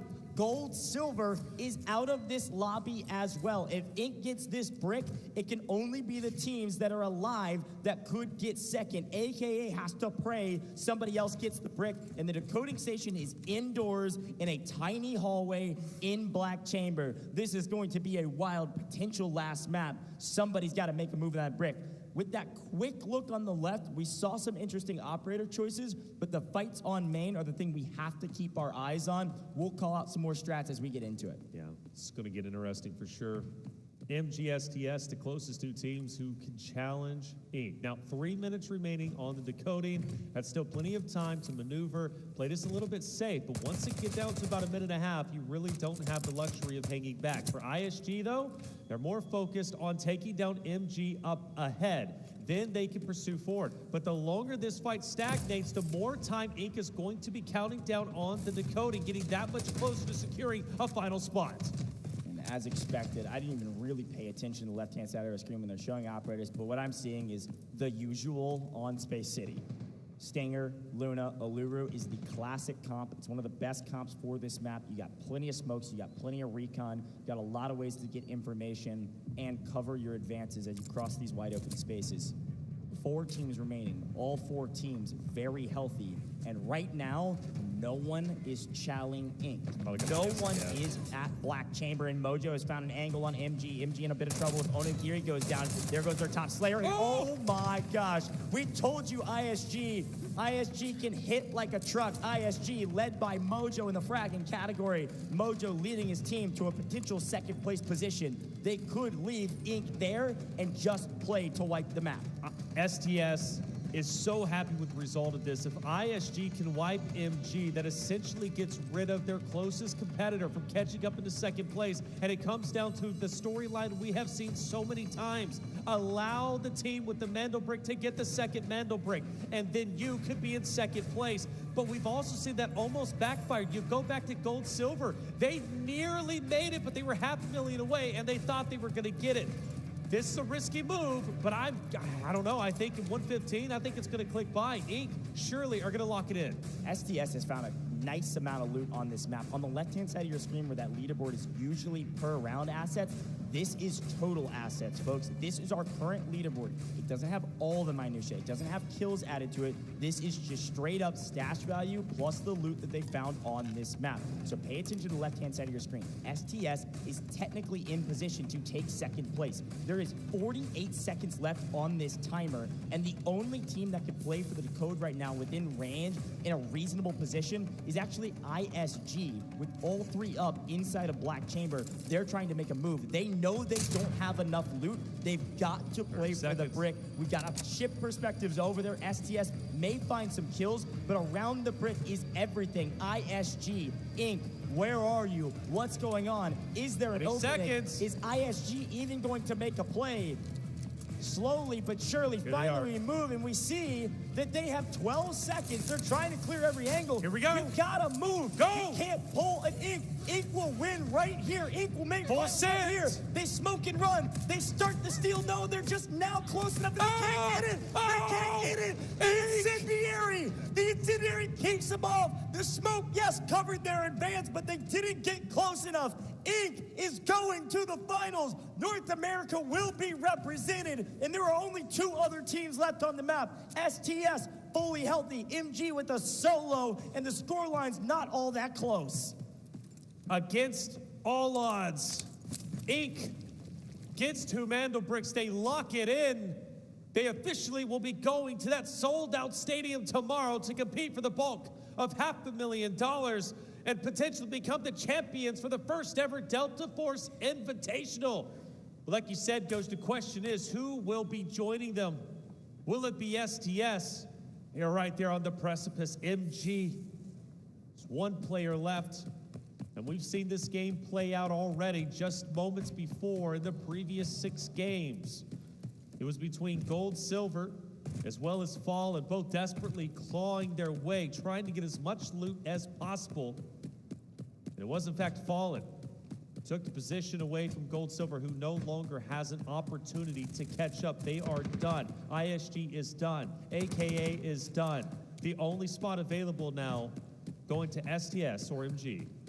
Gosh, if you're AKA, you are just shaking your head right now. After all of that work, after all of that prep, you get crushed early, and they allow Inc. to get the second brick. Yet again, fortune favoring the bold. Yet again, the team that plants the Mando brick gets the Mando brick. And Inc.'s adding a missile to their inventory. How about a 1.4 mil item? Doesn't matter, but why not? Okay, well, let's set the stakes. You already talked about it. The 3 teams that are off the map are out of the equation completely right now, for the most part. Technically, Inc. could wipe everybody, and they would all get nothing besides what's in their safe box. It is true. STS, obviously the best chance to get second place right now, but we've seen some catastrophic throws amongst this competition. We have seen some heroic plays. Yes. Our GOAT Bonnie from MG has put up crazy numbers in the past. He's got plenty of ammos in the mag. Got plenty of opportunity to line him up and knock him down. It is certainly possible. It is. That would be crazy. And if you're MG, yes, I assume you gotta think that Bonnie knows he has to play for kills here. Because again, if you're able to wipe these players, they're bringing in crazy gear. And Inc., they're just laughing right now. Why not pick up the fuel?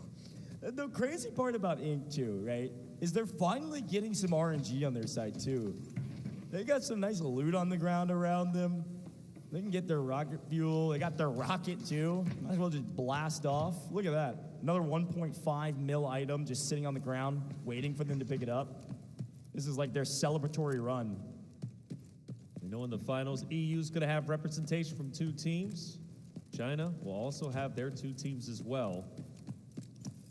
Which begs the question, who's the next location to be represented? Will it be Korea? Will it be APAC? And APAC Streams squarely focused on MG's last player, which is Bonnie, who, against all odds, if he could take down 3 members, who knows, might not even take that, honestly, of STS. Here's the thing. I need us, if we can, to sit on STS.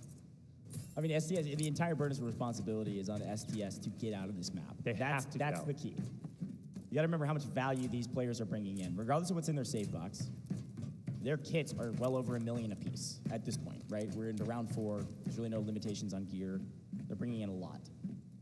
So if STS doesn't get out, they're losing out on probably 5 mil. You drop 5 mil off their score. If Bonnie does get out, you can do the math. There's a lot going on here from the math category. And again, the leaderboard on the left is not 100% final. But it is indicative of what could happen. Oh! Kills all. Oh, no. Look, we used the Allura missile to get information. Right. But if he kills Bonnie there with that thing, that would have been good. The craziest way to be eliminated from the tournament. But Bonnie's on the run, and Bonnie's going for the extraction. Yeah, Bonnie's just trying to get out. Yeah. And I don't hate the idea. Inc. could kind of pick and choose if they want. They don't know this 100%. Sure. But Inc. could kind of pick and choose if they want to take down STS or not. If they want to go fight STS and kill them, they could assure that MG is in the tournament with them. Or they allow STS to live so MG cannot. Bonnie gonna go get out via test workshop, and Inc., instead of chasing down the solo of Bonnie, Inc. is sprinting for the launch. Let's see if they get there in time. Bonnie should get out. There he goes. Bonnie's assured some points on the board for MG. Inc. is sprinting towards STS. Will they get there in time? Inc. has absolutely nothing to lose. They are just sprinting at their opponents to see if they can get there in time. This is crazy. This is wild indeed. Obviously, STS has so much loot to their name, but if Inc. can get the full elimination, there is maybe a chance they drop below the threshold of where MG is at. It's still going to be pretty far off. I mean, come on, that is a tremendous lead. MG at 14.6. But again, very possible. But it is very possible. I was already setting up Fallen to lose to Gold Silver in the last matchup, but Gold Silver made it interesting. Here we go. We're pushing. Inc. 3v3 against a team of STS, which could very well decide who gets second, STS or MG. Oh, nice incendiary. Gets one weak, does not quite get the knock.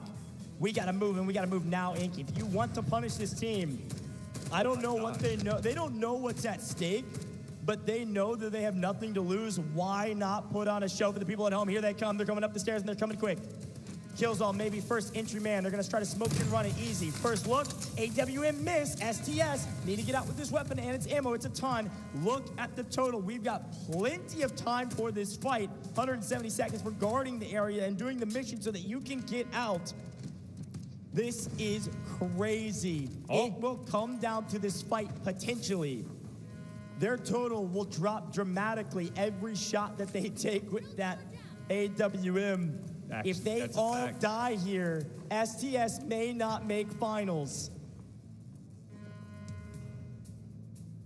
To determine who gets second place, STS have to hold on tight. Inc. can play spoiler. They've already won. They're already going to the finals, but they want to be the Grim Reapers. But it's a matter of how can they get up these stairs? How can they avoid taking the early shots from the AWM? It's either APAC or it's Korea. And it may come down to North America deciding. I thought the excitement was over. Another well-placed incendiary. They push here. How can they not? They got him weak. They've got it. How can they not? They're pushing. STS in trouble. Easy from the left side. Ink is nailing on him. STS is down. MG.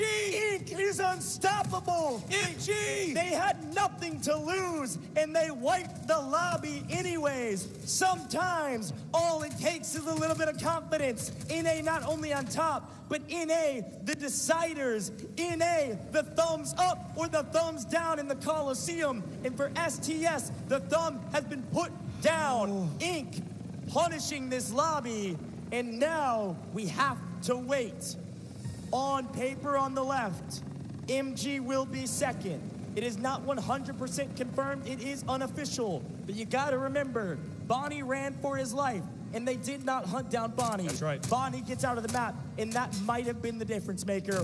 What a way to finish this lobby. What a way to finish this day. Oh, my goodness. Inc. pulls off the hat trick, not only getting 2 Mandel bricks, securing a spot in finals, but plays spoiler potentially to all of the region of Korea, taking down STS, potentially open an opportunity for MG and APAC to earn their spot. Chad, I know I was watching. There's a bit of confusion out there about what was taking place. STS surely would already get it, right? No, that's not the case. So much loot was lost once STS was fully eliminated. MG, because they extracted, they secured what loot that they had with the individual who left. That, of course, was Bonnie, which might have been enough for them to secure a second place finish. That's why it was so tense when Inc. was pushing STS. That's why we were so focused on that fight, because that fight had real implications. Every time you think you've got this esport figured out, you see something new. On land, Inc. is the emperor of lower bracket round 2. They decide everyone's fate. The flip of a switch, they have this confidence that they haven't had this entire competition. I don't know if the coach yelled at him. I don't know if Baby B yelled at him. I don't know who was yelling, but whoever it was, it worked. This is a different team than we've seen at any stage of this competition. And when you do have the confidence, you can take fights like that with nothing to lose and win them. That's the nature of esports. That's the nature of FPSs. They needed some confidence instilled, and now Inc., they've got to have a lot of confidence going into the finals. They've got to be a team to be worried about if you're some of the squads that are watching on. Past 2 days have been epic. The past 2 days have been a true showcase of what Delta Force Operations is about. The wind conditions changing each and every round, each and every match. Teams surprising us out of nowhere. Teams on the struggle bus. Inc. was one of them. And now they're going to finals. Perseverance pays off. MG, a team that started the competition today. They started 10, 11 hours ago, had to play through every single round of the day and have earned their spot to coach. Of course, Killzall, instrumental, one of the most vocal figureheads out there for the roster. And a heartbreak for the roster of STS, who could not hold their ground against the roster of Inc., who pushed into them, taking them down the Grim Reapers in the final moments. Can you believe we have casted 6 best of 6s and not one single best of 6 went to round 6? Look at the celebration from MG. Our leaderboard on the left, yes, was unofficial, but that celebration all but confirms it. It wasn't all that close once they got wiped. It was a 4 million spread. The extra math won't change too much. Everyone excited, that makes it everybody else heartbroken. This was the final round before finals. This was the final best of 6 to get a spot there. Are you not entertained?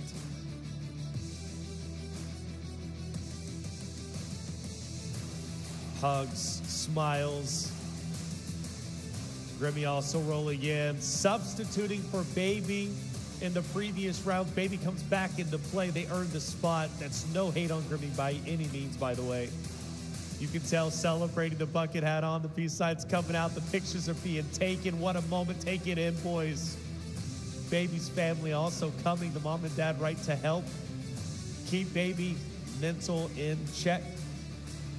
On the opposite side, MG, a team that extracted with one player. It was Bonnie. Bonnie, so instrumental throughout the days for MG, making the play when it matters most to get them to that final spot. Of course, the embrace from the mom and dad. You can see the emotions on their face as well. You can see the pride from Baby B. To have your family from the States in China to witness this moment. Come on, and it's not even done yet. Now they get to watch their son play in front of a packed arena.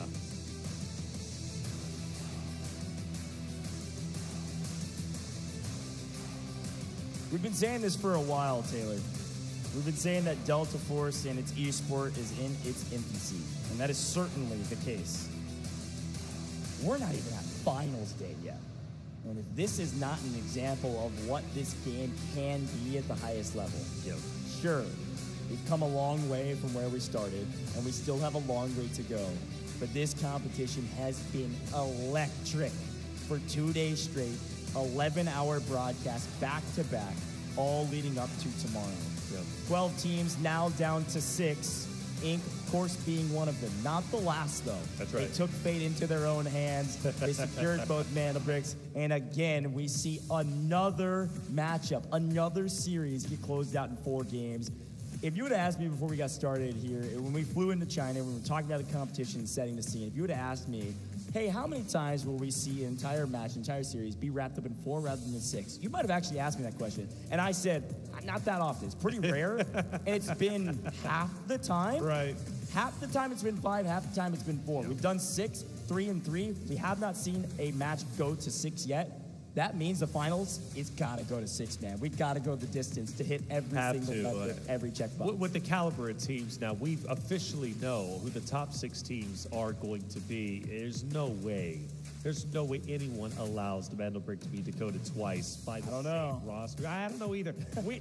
We've been trying to set the story up. Surely they go for the challenge, but it never happens. The team that grabs the Mandel Brick typically gets it encoded. Crazy. But the stakes are going to be at much higher than they've ever been tomorrow. Much higher than ever, right? Yeah. In front of that audience too. How loud are they going to be? How much energy is that going to get? It is. It's going to be insane. We started with 12 teams. Yep. We now know our top 6. Yeah, we know our 6, and we know our regions as well. Talking about those regions, obviously, getting into this position, we had 2 China teams already there, 2 European teams already there. Obviously, those are the top regions. They got both of the teams that qualified here onto finals. That is a feat, absolutely. We didn't get a North America team as well, and then not 100% confirmed, but pretty positive at this point. MG, we haven't seen the leaderboard, but it was not that close. MG also joining them. So because of all of that, from APAC, because of all that, like we have a lot of great regions that are not going to be represented on finals day, which is a bummer for sure. One of them being LATAM. LEG, Legit Brazil is a good team. A great team that was unfortunately eliminated at the start of the day. They were one of the bottom 6. If you guys didn't join us, which I know it was very, very late for all of you when we did start this broadcast, you guys were all most likely just waking up. First off, let's look at the match results. And MG there it is. Did officially secure the 2nd place. There it is. Clock it in. They're moving into the finals tomorrow alongside that of Inc. Now, heartbreaking though, for AKA, STS, ISG, GS. Their tournament has ended. However, they should still celebrate how far they got in this event. Getting to the very stage was a massive accomplishment. Getting through the qualifiers wasn't easy. It was a battle through and through. They are undeniably amongst the top 12 best teams in operations when it comes to Delta Force. Yes, they didn't make finals, but they still accomplished what most could not. Yeah, an insane feat from everybody just to make it to this stage. A grueling qualification process to get here, and a grueling 2 days here in China. To get to this stage is a feat, absolutely. And you can say you're one of the top 12 best teams in the world at this game as of current.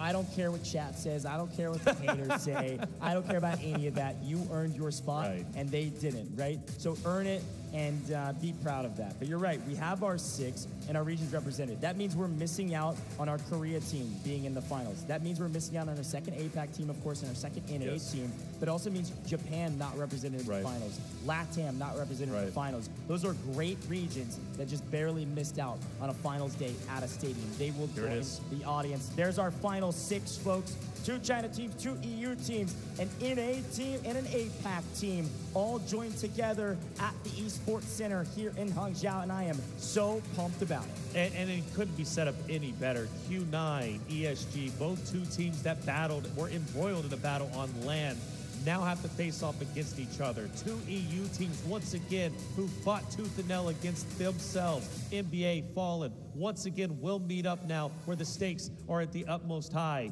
Inc. from North America make it through, and MG, who just battled against each other as well. History, history, and history will make history tomorrow. It's going to be exciting. So much to set up, so much to talk about, and we will do most of that tomorrow. But can I just say, Mana Break Addiction and Q9 did not play today at all. They earned their spot immediately on day 1. They have been chilling by the pool watching the broadcast, man. I'm sure they're in the arena somewhere now, but they have been super relaxed. Is that a boon? Is that a curse? Do you think they're going to be warm going in? Likely. Let's look back on that last map. It was an utter banger, and it started here. A perfect spread across, going across the pipes, gets punished for it. MG in a bit of a blender to start things off. That's Onigiri, kind of the leader of that squad, getting cut down early. A brutal way to go, but look at AKA, man. 60 so frustrated as they get swung on by STS. And again, if you think about this map, aside from the Mana Brick, STS had probably the best performance. All 3 alive towards the end. They wipe a couple teams, 2 full teams they wipe, and they're able to stay alive and go for an extraction. And then Inc, of course, plays spoiler. ISG also put up some good numbers there in a couple fights, but a wild map. Yeah, wild indeed. You know, the way STS started versus the way they finished is truly night and day. I thought they had it locked in. But Inc, wow, look at come that. on, That and look at the emotion. I mean, come on, how could you not, knowing that they just punched their ticket into the finals, Inc, with the Mando Brick extracted. But that's where the story started for the team trying to lock in 2nd place. Would it be MG? Well, Bonnie gets out, and then we saw this epic fight over on the launch site. Yeah, and when we start talking about the efficacy of each of the operators, this is why we talk about the operators with lethal equipment being so valuable. Smokes are a lot, but these incendiaries completely changed this fight. Obviously, the thing that changed it most was the confidence that Inc had, that they had nothing to lose. Why not play for this fight? But the incendiaries changed that fight completely. We've got a team trapped that can't leave that platform where they don't extract. They've got to play around the only piece of cover that they had. Inc celebrating with their teammates, their coach, their sub, and of course even family members. They are ecstatic to join the likes of many others on finals day tomorrow. It feels like we just finished the prologue, what is going to be an epic finale and, frankly, climax of the entire story that is Delta Force Invitational here, Taylor. Tomorrow is going to be a banger. You're not going to want to miss it. We're not done here today, though. The games are done. We've got a couple interviews we're going to hit and a couple more things to talk about. Games are done for the day. So for the folks that maybe just woke up for this, we really appreciate you tuning in. Here's a quick look at that round 3 result. And this is why we said the map is never done until they show us the leaderboard. STS put up 7 kills, 7 times 400K, 2.8 mil, right? That is a crazy amount of value that was not on that leaderboard when we wrapped. It just wasn't enough. When they got full wiped, it was most assuredly going to MG, who got nothing from that round. They just already had the lead from before, and they got Bonnie out just to protect their assets. That's right. Inc. pulls off the most damage. No surprise. They were literally taking everybody down that they saw in their line of sight. STS, nearly the most damage outside of what Inc. was able to accomplish. They started off taking down AKA. That's why there is no green line above AKA's stats. They were eliminated off the rip. For STS, it almost looked like they were a shoo-in for second place, but it was that final fight between the two biggest numbers of Inc. and STS, and it was Inc. who ended up being the taller one, taking them out. Well done, seriously. And Inc. from GS, as well as the other roster of ISG, like, good damage. But at the end, that's not what really matters, is it? It's the Vandal brick, and it's getting out with the most assets. Look, if I'm MG, I'm shaking the hand of Inc., man. Thanks so much. You just kept us into the finals. MG, still a lot of work to do. They had moments of greatness. They were a team that prioritized looting throughout the course of the last 2 days. No questions asked. There were moments where they felt some confidence and took fights, and they struck gold in some of those fights. There were a couple maps where they had banger kill totals. But other than that, everything else was pretty much just all looting all day. That is operations, that is a playstyle, and it paid off for them to sneak into the finals. But going into tomorrow, they absolutely got to keep VOD reviewing, got to prep, and prepare for what is coming, because it's a storm coming. And that storm probably has the name of Q9 and Vandal Brick Addiction on it. Those two teams were utter dominant in the first round. There's a reason they've been in the finals for so long. They were the undeniable best teams for sure. But the best team when it came to this series, right, had to be Inc. And what a way to cap it out. Not only the #1 team within this respective match, this respective group, but also the #1 team in the final operation, the final map #4. We ended up seeing 13 million total loot extracted, 5 total operators killed. I mean, these guys took the K. Kills all too easy. Baby B, remember these names. They return to the stage tomorrow. What a performance it was. And Kills all, by the way, again, becoming personally my favorite player, not only because of his vocal play style, but his aggressiveness and his ability to lock it in when it matters most, when he needs it. And, well, the other side is from STS. They do get a bit of a victory, Gomdang. And look, Gomdang, I've been saying his name throughout the past 2 days consistently. I've been so happy with the way he's playing. And traditionally, Gomdang from STS was the one that was left on the map to slay out, get additional 400K elimination profits, right? Because Chan, E-Hit, they would be leaving, Gomdang would be staying. And even whenever Chan and E-Hit were on the map, Gomdang could still make plenty of moves possible. But match MVP has to be Killzall. Again, one of my favorite players out there. He was stellar in every single aspect. Rush rate, getting up close and personal. He was always getting on those sites. He's #3 overall. And even if he didn't have the loot, he was still slaying out. Yeah, loot, scoot, and time to scoot. Oh, it's close. Loot, shoot, and time to scoot. He was doing all of that stuff. That's the way Delta Force is played. Rush rate 2.33. Again, this is not just first bloods. It is also multi-kills. It is also kills while your team is dead. This is kind of indicative of the way you fight. Whereas that EDC rate is the earnings damage rate. So it's how much damage are you doing based on the amount of loot that you're bringing in. Are you bringing in good gear? Well, that rate won't be as high. If you're bringing in bad gear and putting up big damage, then that rate's super high. He's top 5 overall. That's really good stat lines from that guy. Obviously, he's one of their slayers. Put up crazy numbers and helped carry them to a victory. But it truly was a team effort. From Baby B, obviously, to Too Easy, into Killzall, and of course, Coach, Sub, everybody in between. Support systems were there. This team truly was a roller coaster squad. They took us through the highest of highs and frankly the lowest of lows. Yeah. It was a wild watch for this team. Right. And they've got a lot of haters and they got a lot of people cheering them on. That's the nature of a roller coaster team. That's the nature of North America. And either way, they made it to the finals. Here's a quick listen into some of those comms. I think you're going to like this. Yep, on the stairs. Leg up here. I'm scanning up. Give me a smoke. Give me a smoke. I'm going to big. We're taking a black chamber. Watch above. Watch above. I'm gonna go around the. I'm gonna go around this side right here. It's still a 2. It's still a 2. Could play bottom. I don't want to play bottom. I have a decent spot. I'm swiping. That's not gonna hold, by the way. Easy. Sitting with my P's out. They're pushing in. Just chill, easy. Just chill. Play back. Come back up, easy. Go up and go up around. They're on fire. They're on fire. They're on fire. Right on the corner. Big damage on them. Big damage on them. 20 seconds. We died for it. Yeah. You have another flame? Throw flame. Don't flame. I got rocket. Hit two. Don't let him steal. Die for it. Cookie nade. Knocked one. Let's go!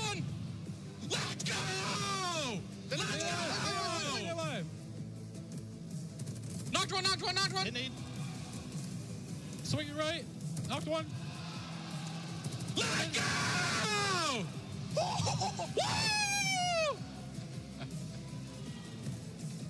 Oh, I'm about to die the box! Help! Everybody pose. Salute, ready, 3, 2, 1. Boom! Yeah! Good shit. Go. Passion, unmatched, man. That right there is passion. I think amidst the passion, the excitement, and also great comms, even in the last fight that frankly did not matter for them at all. I love the energy. I love the passion.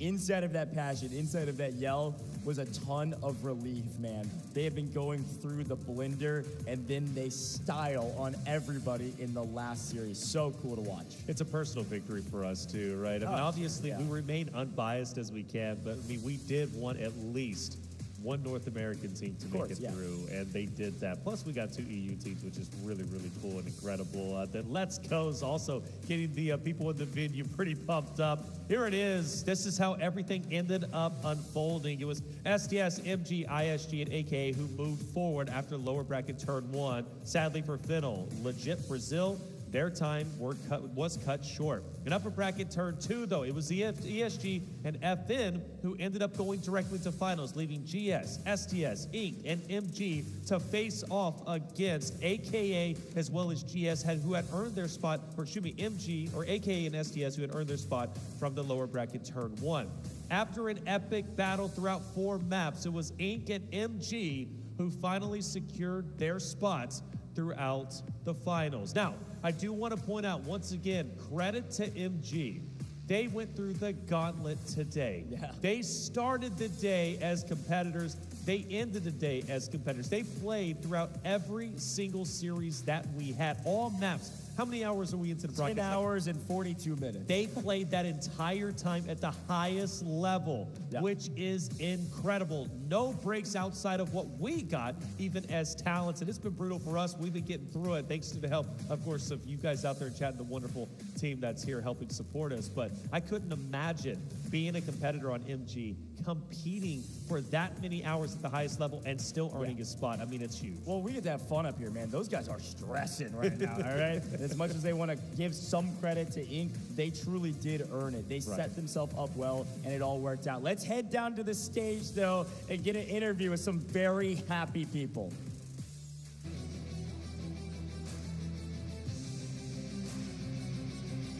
再次恭喜 MG 晋级烽火世界杯总决赛。Congratulations to MG for qualifying to the grand final of Delta Force Invitational. 再次恭喜 MG 拿到了通往决赛的最后2扇钥匙之一啊！来，我们和大家打个招呼。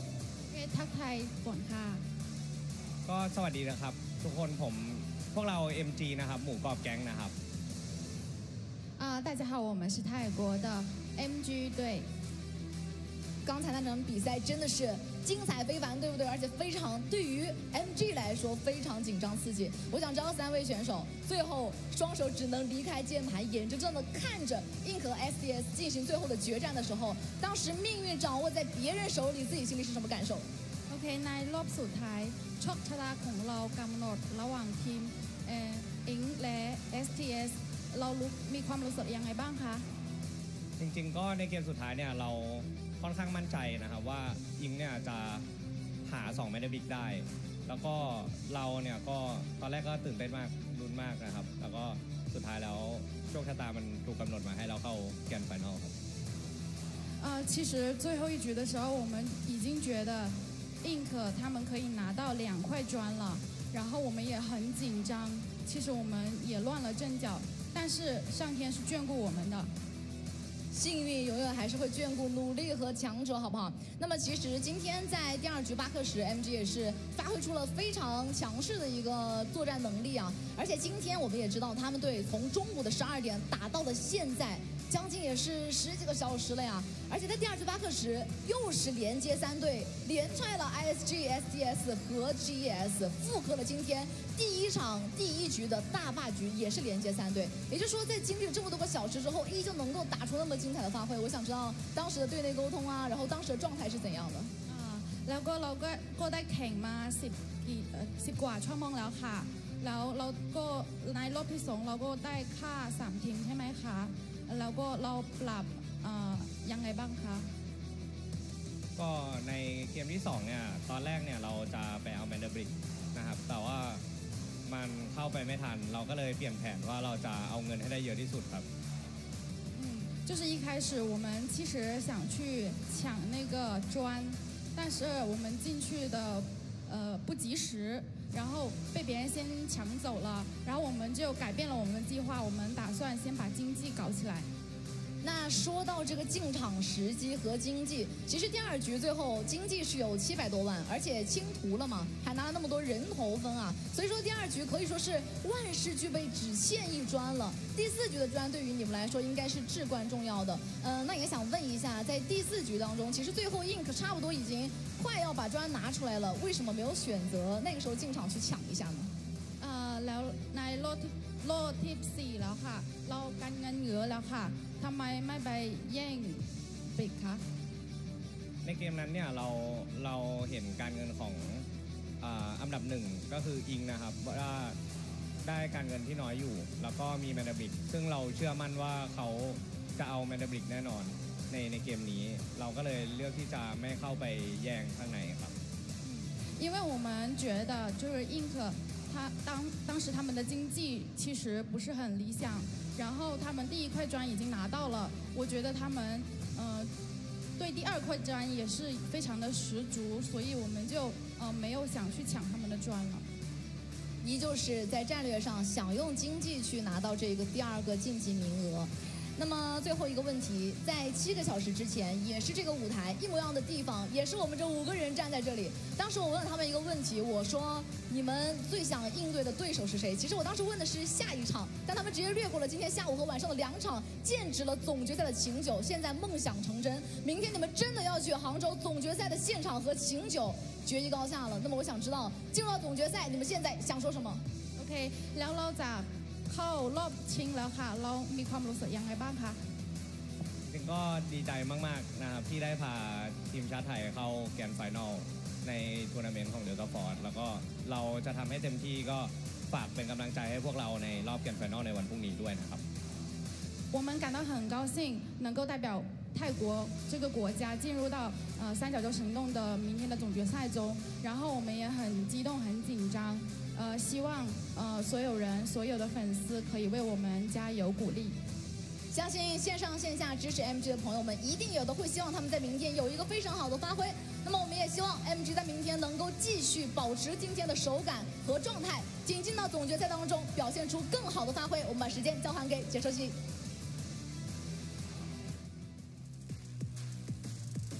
All right. Well, another great interview, of course. MG, all smiles, excited to be there. Unfortunately, don't know all the words being said, but it looked like excitement and saying we're ready for the next challenge, likely, and probably saying something along the lines of we still got work to do, right? Yep. And I think that's the same sentiment we share in the booth for this team. Again, another spot, as expected, the two teams coming out of this round are teams that absolutely should be and are roller coaster teams. They've had good moments, they've had bad moments, and now they've got to capitalize on those good moments and say, why were they good? Was it all luck? Absolutely not. There was some skill-oriented. How do we use that going into the finals? That's exactly it. You've got to take your lessons learned over the past 2 days and apply them to where it matters most over the next 6 games, since that's all you get. There's been multiple stages, right, from day 1 to day 2. But tomorrow for finals, there's only one stage, 6 games, or at least 6 total games, right? On the biggest stage, you could possibly imagine a sold-out arena, okay? And there's going to be a lot of people there. Like I said, I looked it up. I'm thinking like 4,500, but either way, it's going to be loud. They're going to be proud, and they're going to be cheering probably for their region, right, or at least their location, which could be China. So that's going to put pressure on North America as well as EU and APAC. But either way, they're there, and they're going to be playing their heart out. And I just want to say, by the way, for MG, one of the coolest logos out there. Like, I took a picture of it and sent it to everybody because it's just so unique.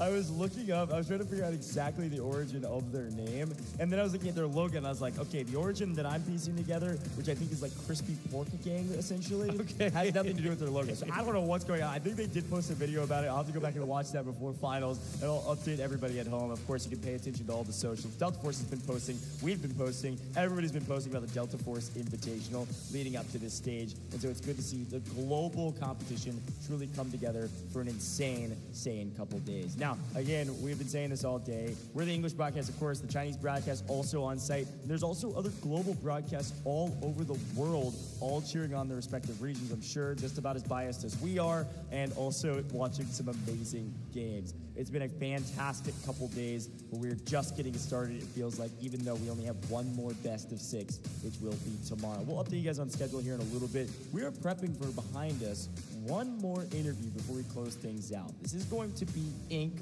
of course. Who else would we be talking to? And really excited to hear from them about the difference makers probably and why they were so confident. What was the difference in that matchup? It'll be fun to hear one more time from those guys. Yeah, I'm ecstatic to hear about what they did to adjust so well to go from, I would say, honestly struggling, not looking like a team that I think that would realistically make it into finals, to being the most dominant team in our last 4 maps of the day. I mean, talk about a quick turnaround when they needed it most, and also a team that didn't necessarily get a break. They did not play at the start of the day, but they did in fact play, obviously later on in the day, which that's big for them. They've had to go at least, 9 games, I think, in a row, which is still pretty grueling. 5 and 4, that's right. 5 and 4, right? 9 games in a row, but they made it happen. It's not as much as MG, but yeah, I really do want to understand what makes them tick. We had a chance to speak with their coach and was like, well, what's the biggest thing you want to fix going into the final games? And that's a pretty standard question, but I did like the answer. We need to get more aggressive, which is something that did them in the end.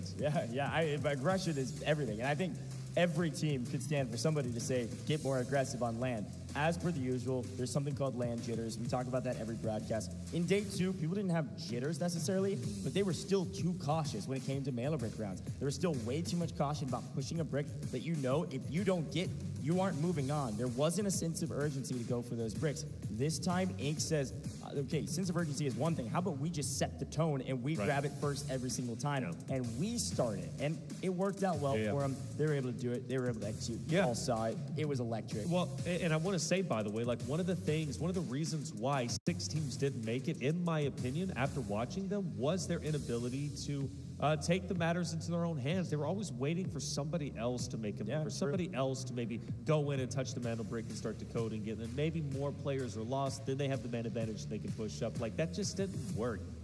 We saw it happen so many times.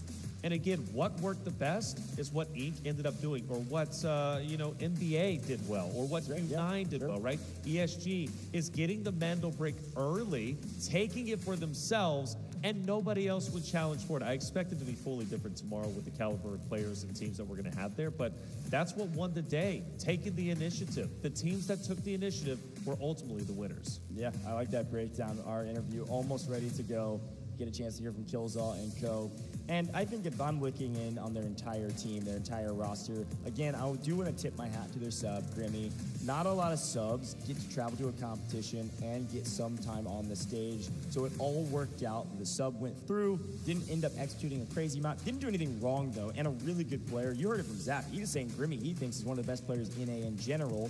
And Grimmy had some shining moments in the regional qualifiers leading up to the stage. He was a part of the team that barely missed out, as was Zap, by the way, from the EU side. So both the Western sides, at least one members of those teams that barely missed out, made it to here on the same squad, which is really interesting. So anyways, all of it to say, tip my hat to that whole roster, coach, sub, full roster of 3. They did it, and they did it in style, and they did it with an ego, which is exactly what you need, especially when your back was against the wall and the last chance to make it to the finals. Yeah. A great team. Let's hear from them on the stage. Down to the stage, it's Inc. They've made it to the finals.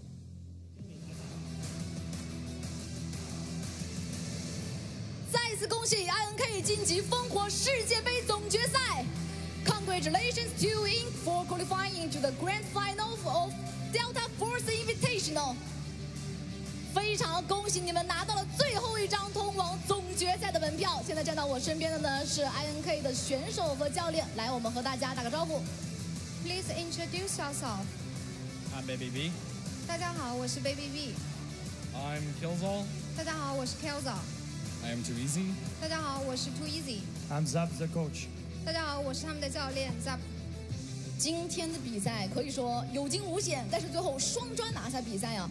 不仅在比赛当中有老对手 AKA， 还有很多别的赛区的强势的对手嘛。那么今天在第2局巴克时，一手拿专，只接了一对 ISG， 然后最后双专直接拿下比赛了。在比赛开始之前，这是你们所预想的剧本吗？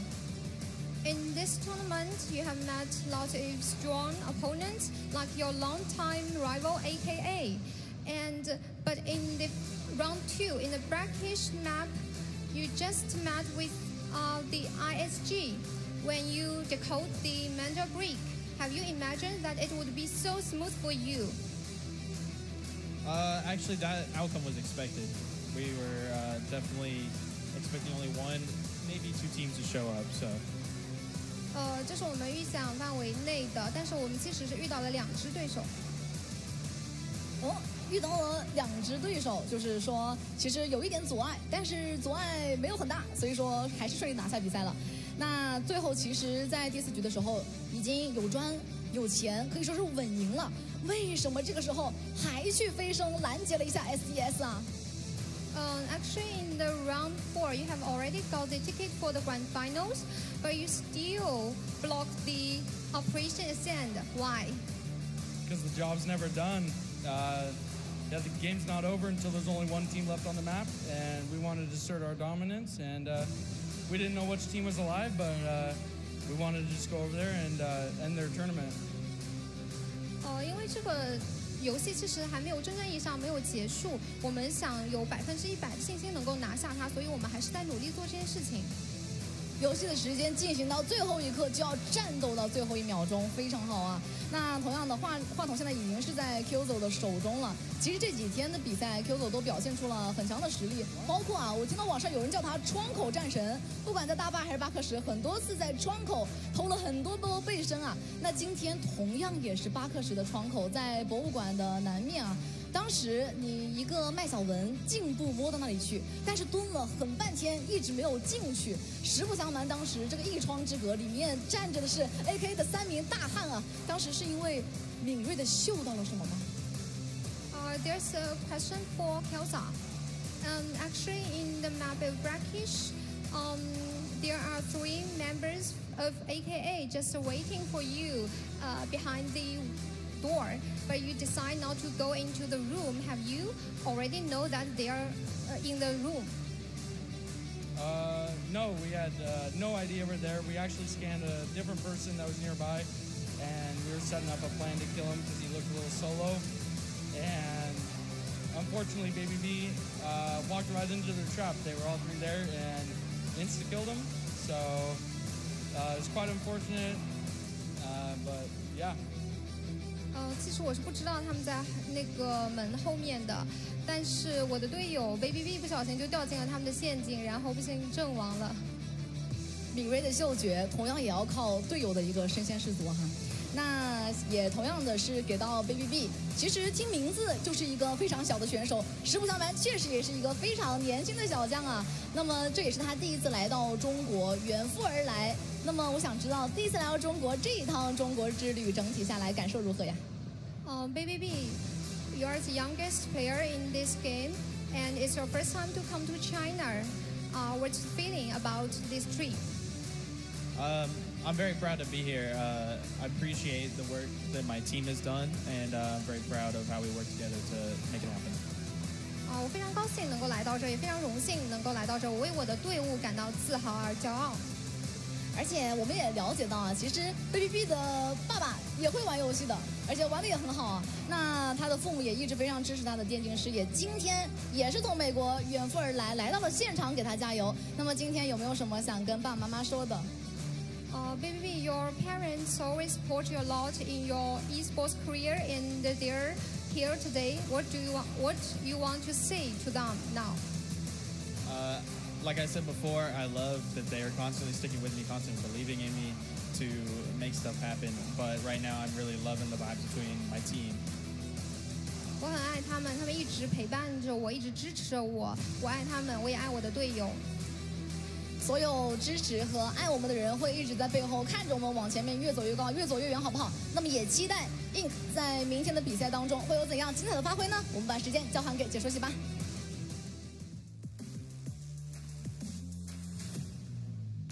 Well, certainly some joy and some smiles, but all business, man. Hey, look, the North American way, they said it ain't over till it's over. We didn't know who was over there, but they were dying. Wanted to assert dominance. I like what he it. said. I like it a lot. A great interview, and of course, shout out to Baby B, the whole team, everybody front to back, even the family here to support. We love seeing that in esports. We love seeing that here in China. Travel all the way out. Really cool stuff there. But like Baby B said, he loves it they're there. He loves that they're supporting him, but he's focused on his team, and he likes that the team is there, all grouped together, saying we won this as a unit. Let's look back on, of course, the players of the day. We've got several to talk about because, yes, this is not the only best of 6 that we casted today and that they played. HR was the best KD at 8-0 overall, with DT the most extracted match loot value at 7.54 mil as an individual. That's disgusting. That's on that big ESG map that we watched earlier. Damage per map, Onigiri, 2508 is a crazy number as well. And look at DT on here twice, Taylor. Yeah, Onigiri is incredible, but DT being on there twice is scary, given the fact ESG did qualify, and DT is going to be coming into the finals hot and heavy, not only getting the match extracted loot value, at least the most of it, right, but also getting the most assists per match. But HR, that young player of 19, coming from EU side of things for Fallen, he's going to be unstoppable. Yeah, crazy that our 2 youngest players in the competition make it to finals day. The odds, I don't know what they are, but either way you look at it, the young guns, they came to slay. The biggest question that anybody asked about the young guns throughout all of the interviews we've done, any media days, it's always that same question that you expect to ask them. Hey, obviously you've got good fast twitch responses, right? You've got good hand-eye coordination. You're the youngest out here. You're going to be moving quick. But do you have the nerves of steel when you're technically the youngest to compete on a stage like this? Obviously studio and then stage tomorrow. The answer is a resounding yes. But Taylor, a lot of people have been asking what the heck is going on? How did we get here? And here's the entire process. I'll tell you. You gonna go for it? I'm going for it again because I can redeem myself, okay? We started off on day 1 with Group Stage A and Group Stage B. They faced off against each other to be top 3, but the bottom 3 moved down to the lower bracket turn 1. Meanwhile, the top 3 went to upper bracket turn 1, where we witnessed our first 2 teams going to finals, which is Q9 and NBA. That ended day 1. Day 2 started with the upper bracket turn 2. Again, 2 wonderful teams moved forward. It was ESG and FN. Sadly, though, 2 teams were eliminated in Fiddle and Legit Brazil. Their tournament life cut shorter than they wanted to. But the day wasn't over with just yet. We also had another matchup that ended up taking place, and of course, eventually moving on to the lower bracket turn 2. Things get serious. 4 teams were eliminated. It was AKA, STS, ISG, and GS. And ultimately, the final 2 teams to join the 6 going to finals was Inc. and MG. A great breakdown. It's been a great 2 days, and we will end tomorrow, September 21st, with our final best of 6. A single best of 6 to ring home the finals, and it's with these 6 teams. We've been talking about them all day today. You've seen all of them but 2 today. If you tuned in yesterday, you saw the utter dominance that Q9 and NBA both were able to out-exert on their opponents. Both of those 2 teams on paper are the best teams. Both of those 2 teams on paper showed that they were the best teams on day 1. But today, ESG looks scary. Yes, they did. Fallen sneaks in there as well, barely beating out GS, who of course didn't even make it to finals, missed out by $500,000 in that round and couldn't get it going in this last one. But Inc. and MG, they might have some momentum. They might have learned the most. Inc. is looking a little scary to wrap up this competition. If you could say that everybody's getting better and better as they go, then Inc. is going to be a dark horse for sure going into the finals. That's right. This has been amazing. I'm excited about finals tomorrow. There's a lot of people asking me when are finals. The finals themselves will be at 10 a.m. UTC 0. That is the actual finals game starting. That is when we will be live. You can also hit the Google. I like that. Any search engine, to be fair. Any search engine, excuse me, any search engine. Yes. But 10 a.m. UTC 0. It is important time. You got to look up the time conversions on that if you don't know. For me, in Central Daylight Time back home, that's going to be 4 a.m. is when we'll be starting that.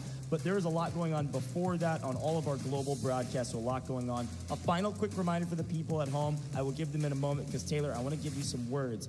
Any way you want to wrap up day 2. It's been a great day. Oh, the way you looked at me, I'm going to give you some words. What did I do? Hey, no. Chance for words. It was a great day. It really, really was. The past 2 days in general have been sensational. I genuinely feel the Delta Force team has done such a wonderful job bringing these competitors to China, setting them up for success, and even the teams that fell a little bit short. Again, hold your heads up high. You are amongst the 12 best teams in the world Delta Force has to offer, right. And your journey in this esport is not done just yet. But for the other 6 teams, well, of course, they move forward to finals to compete for $500,000, to compete to become the first ever Delta Force Invitational champion, something that can only be earned once. I can't wait to get tomorrow started, but of course I'm going to have to, but I want to see each and every one of you show up to witness history.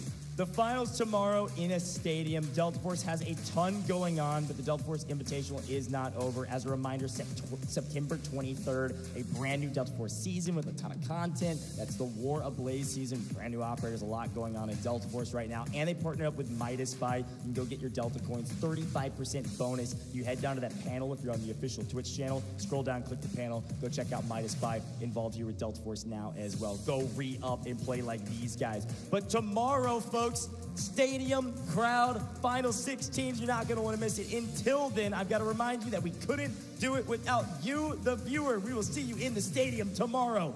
See you then.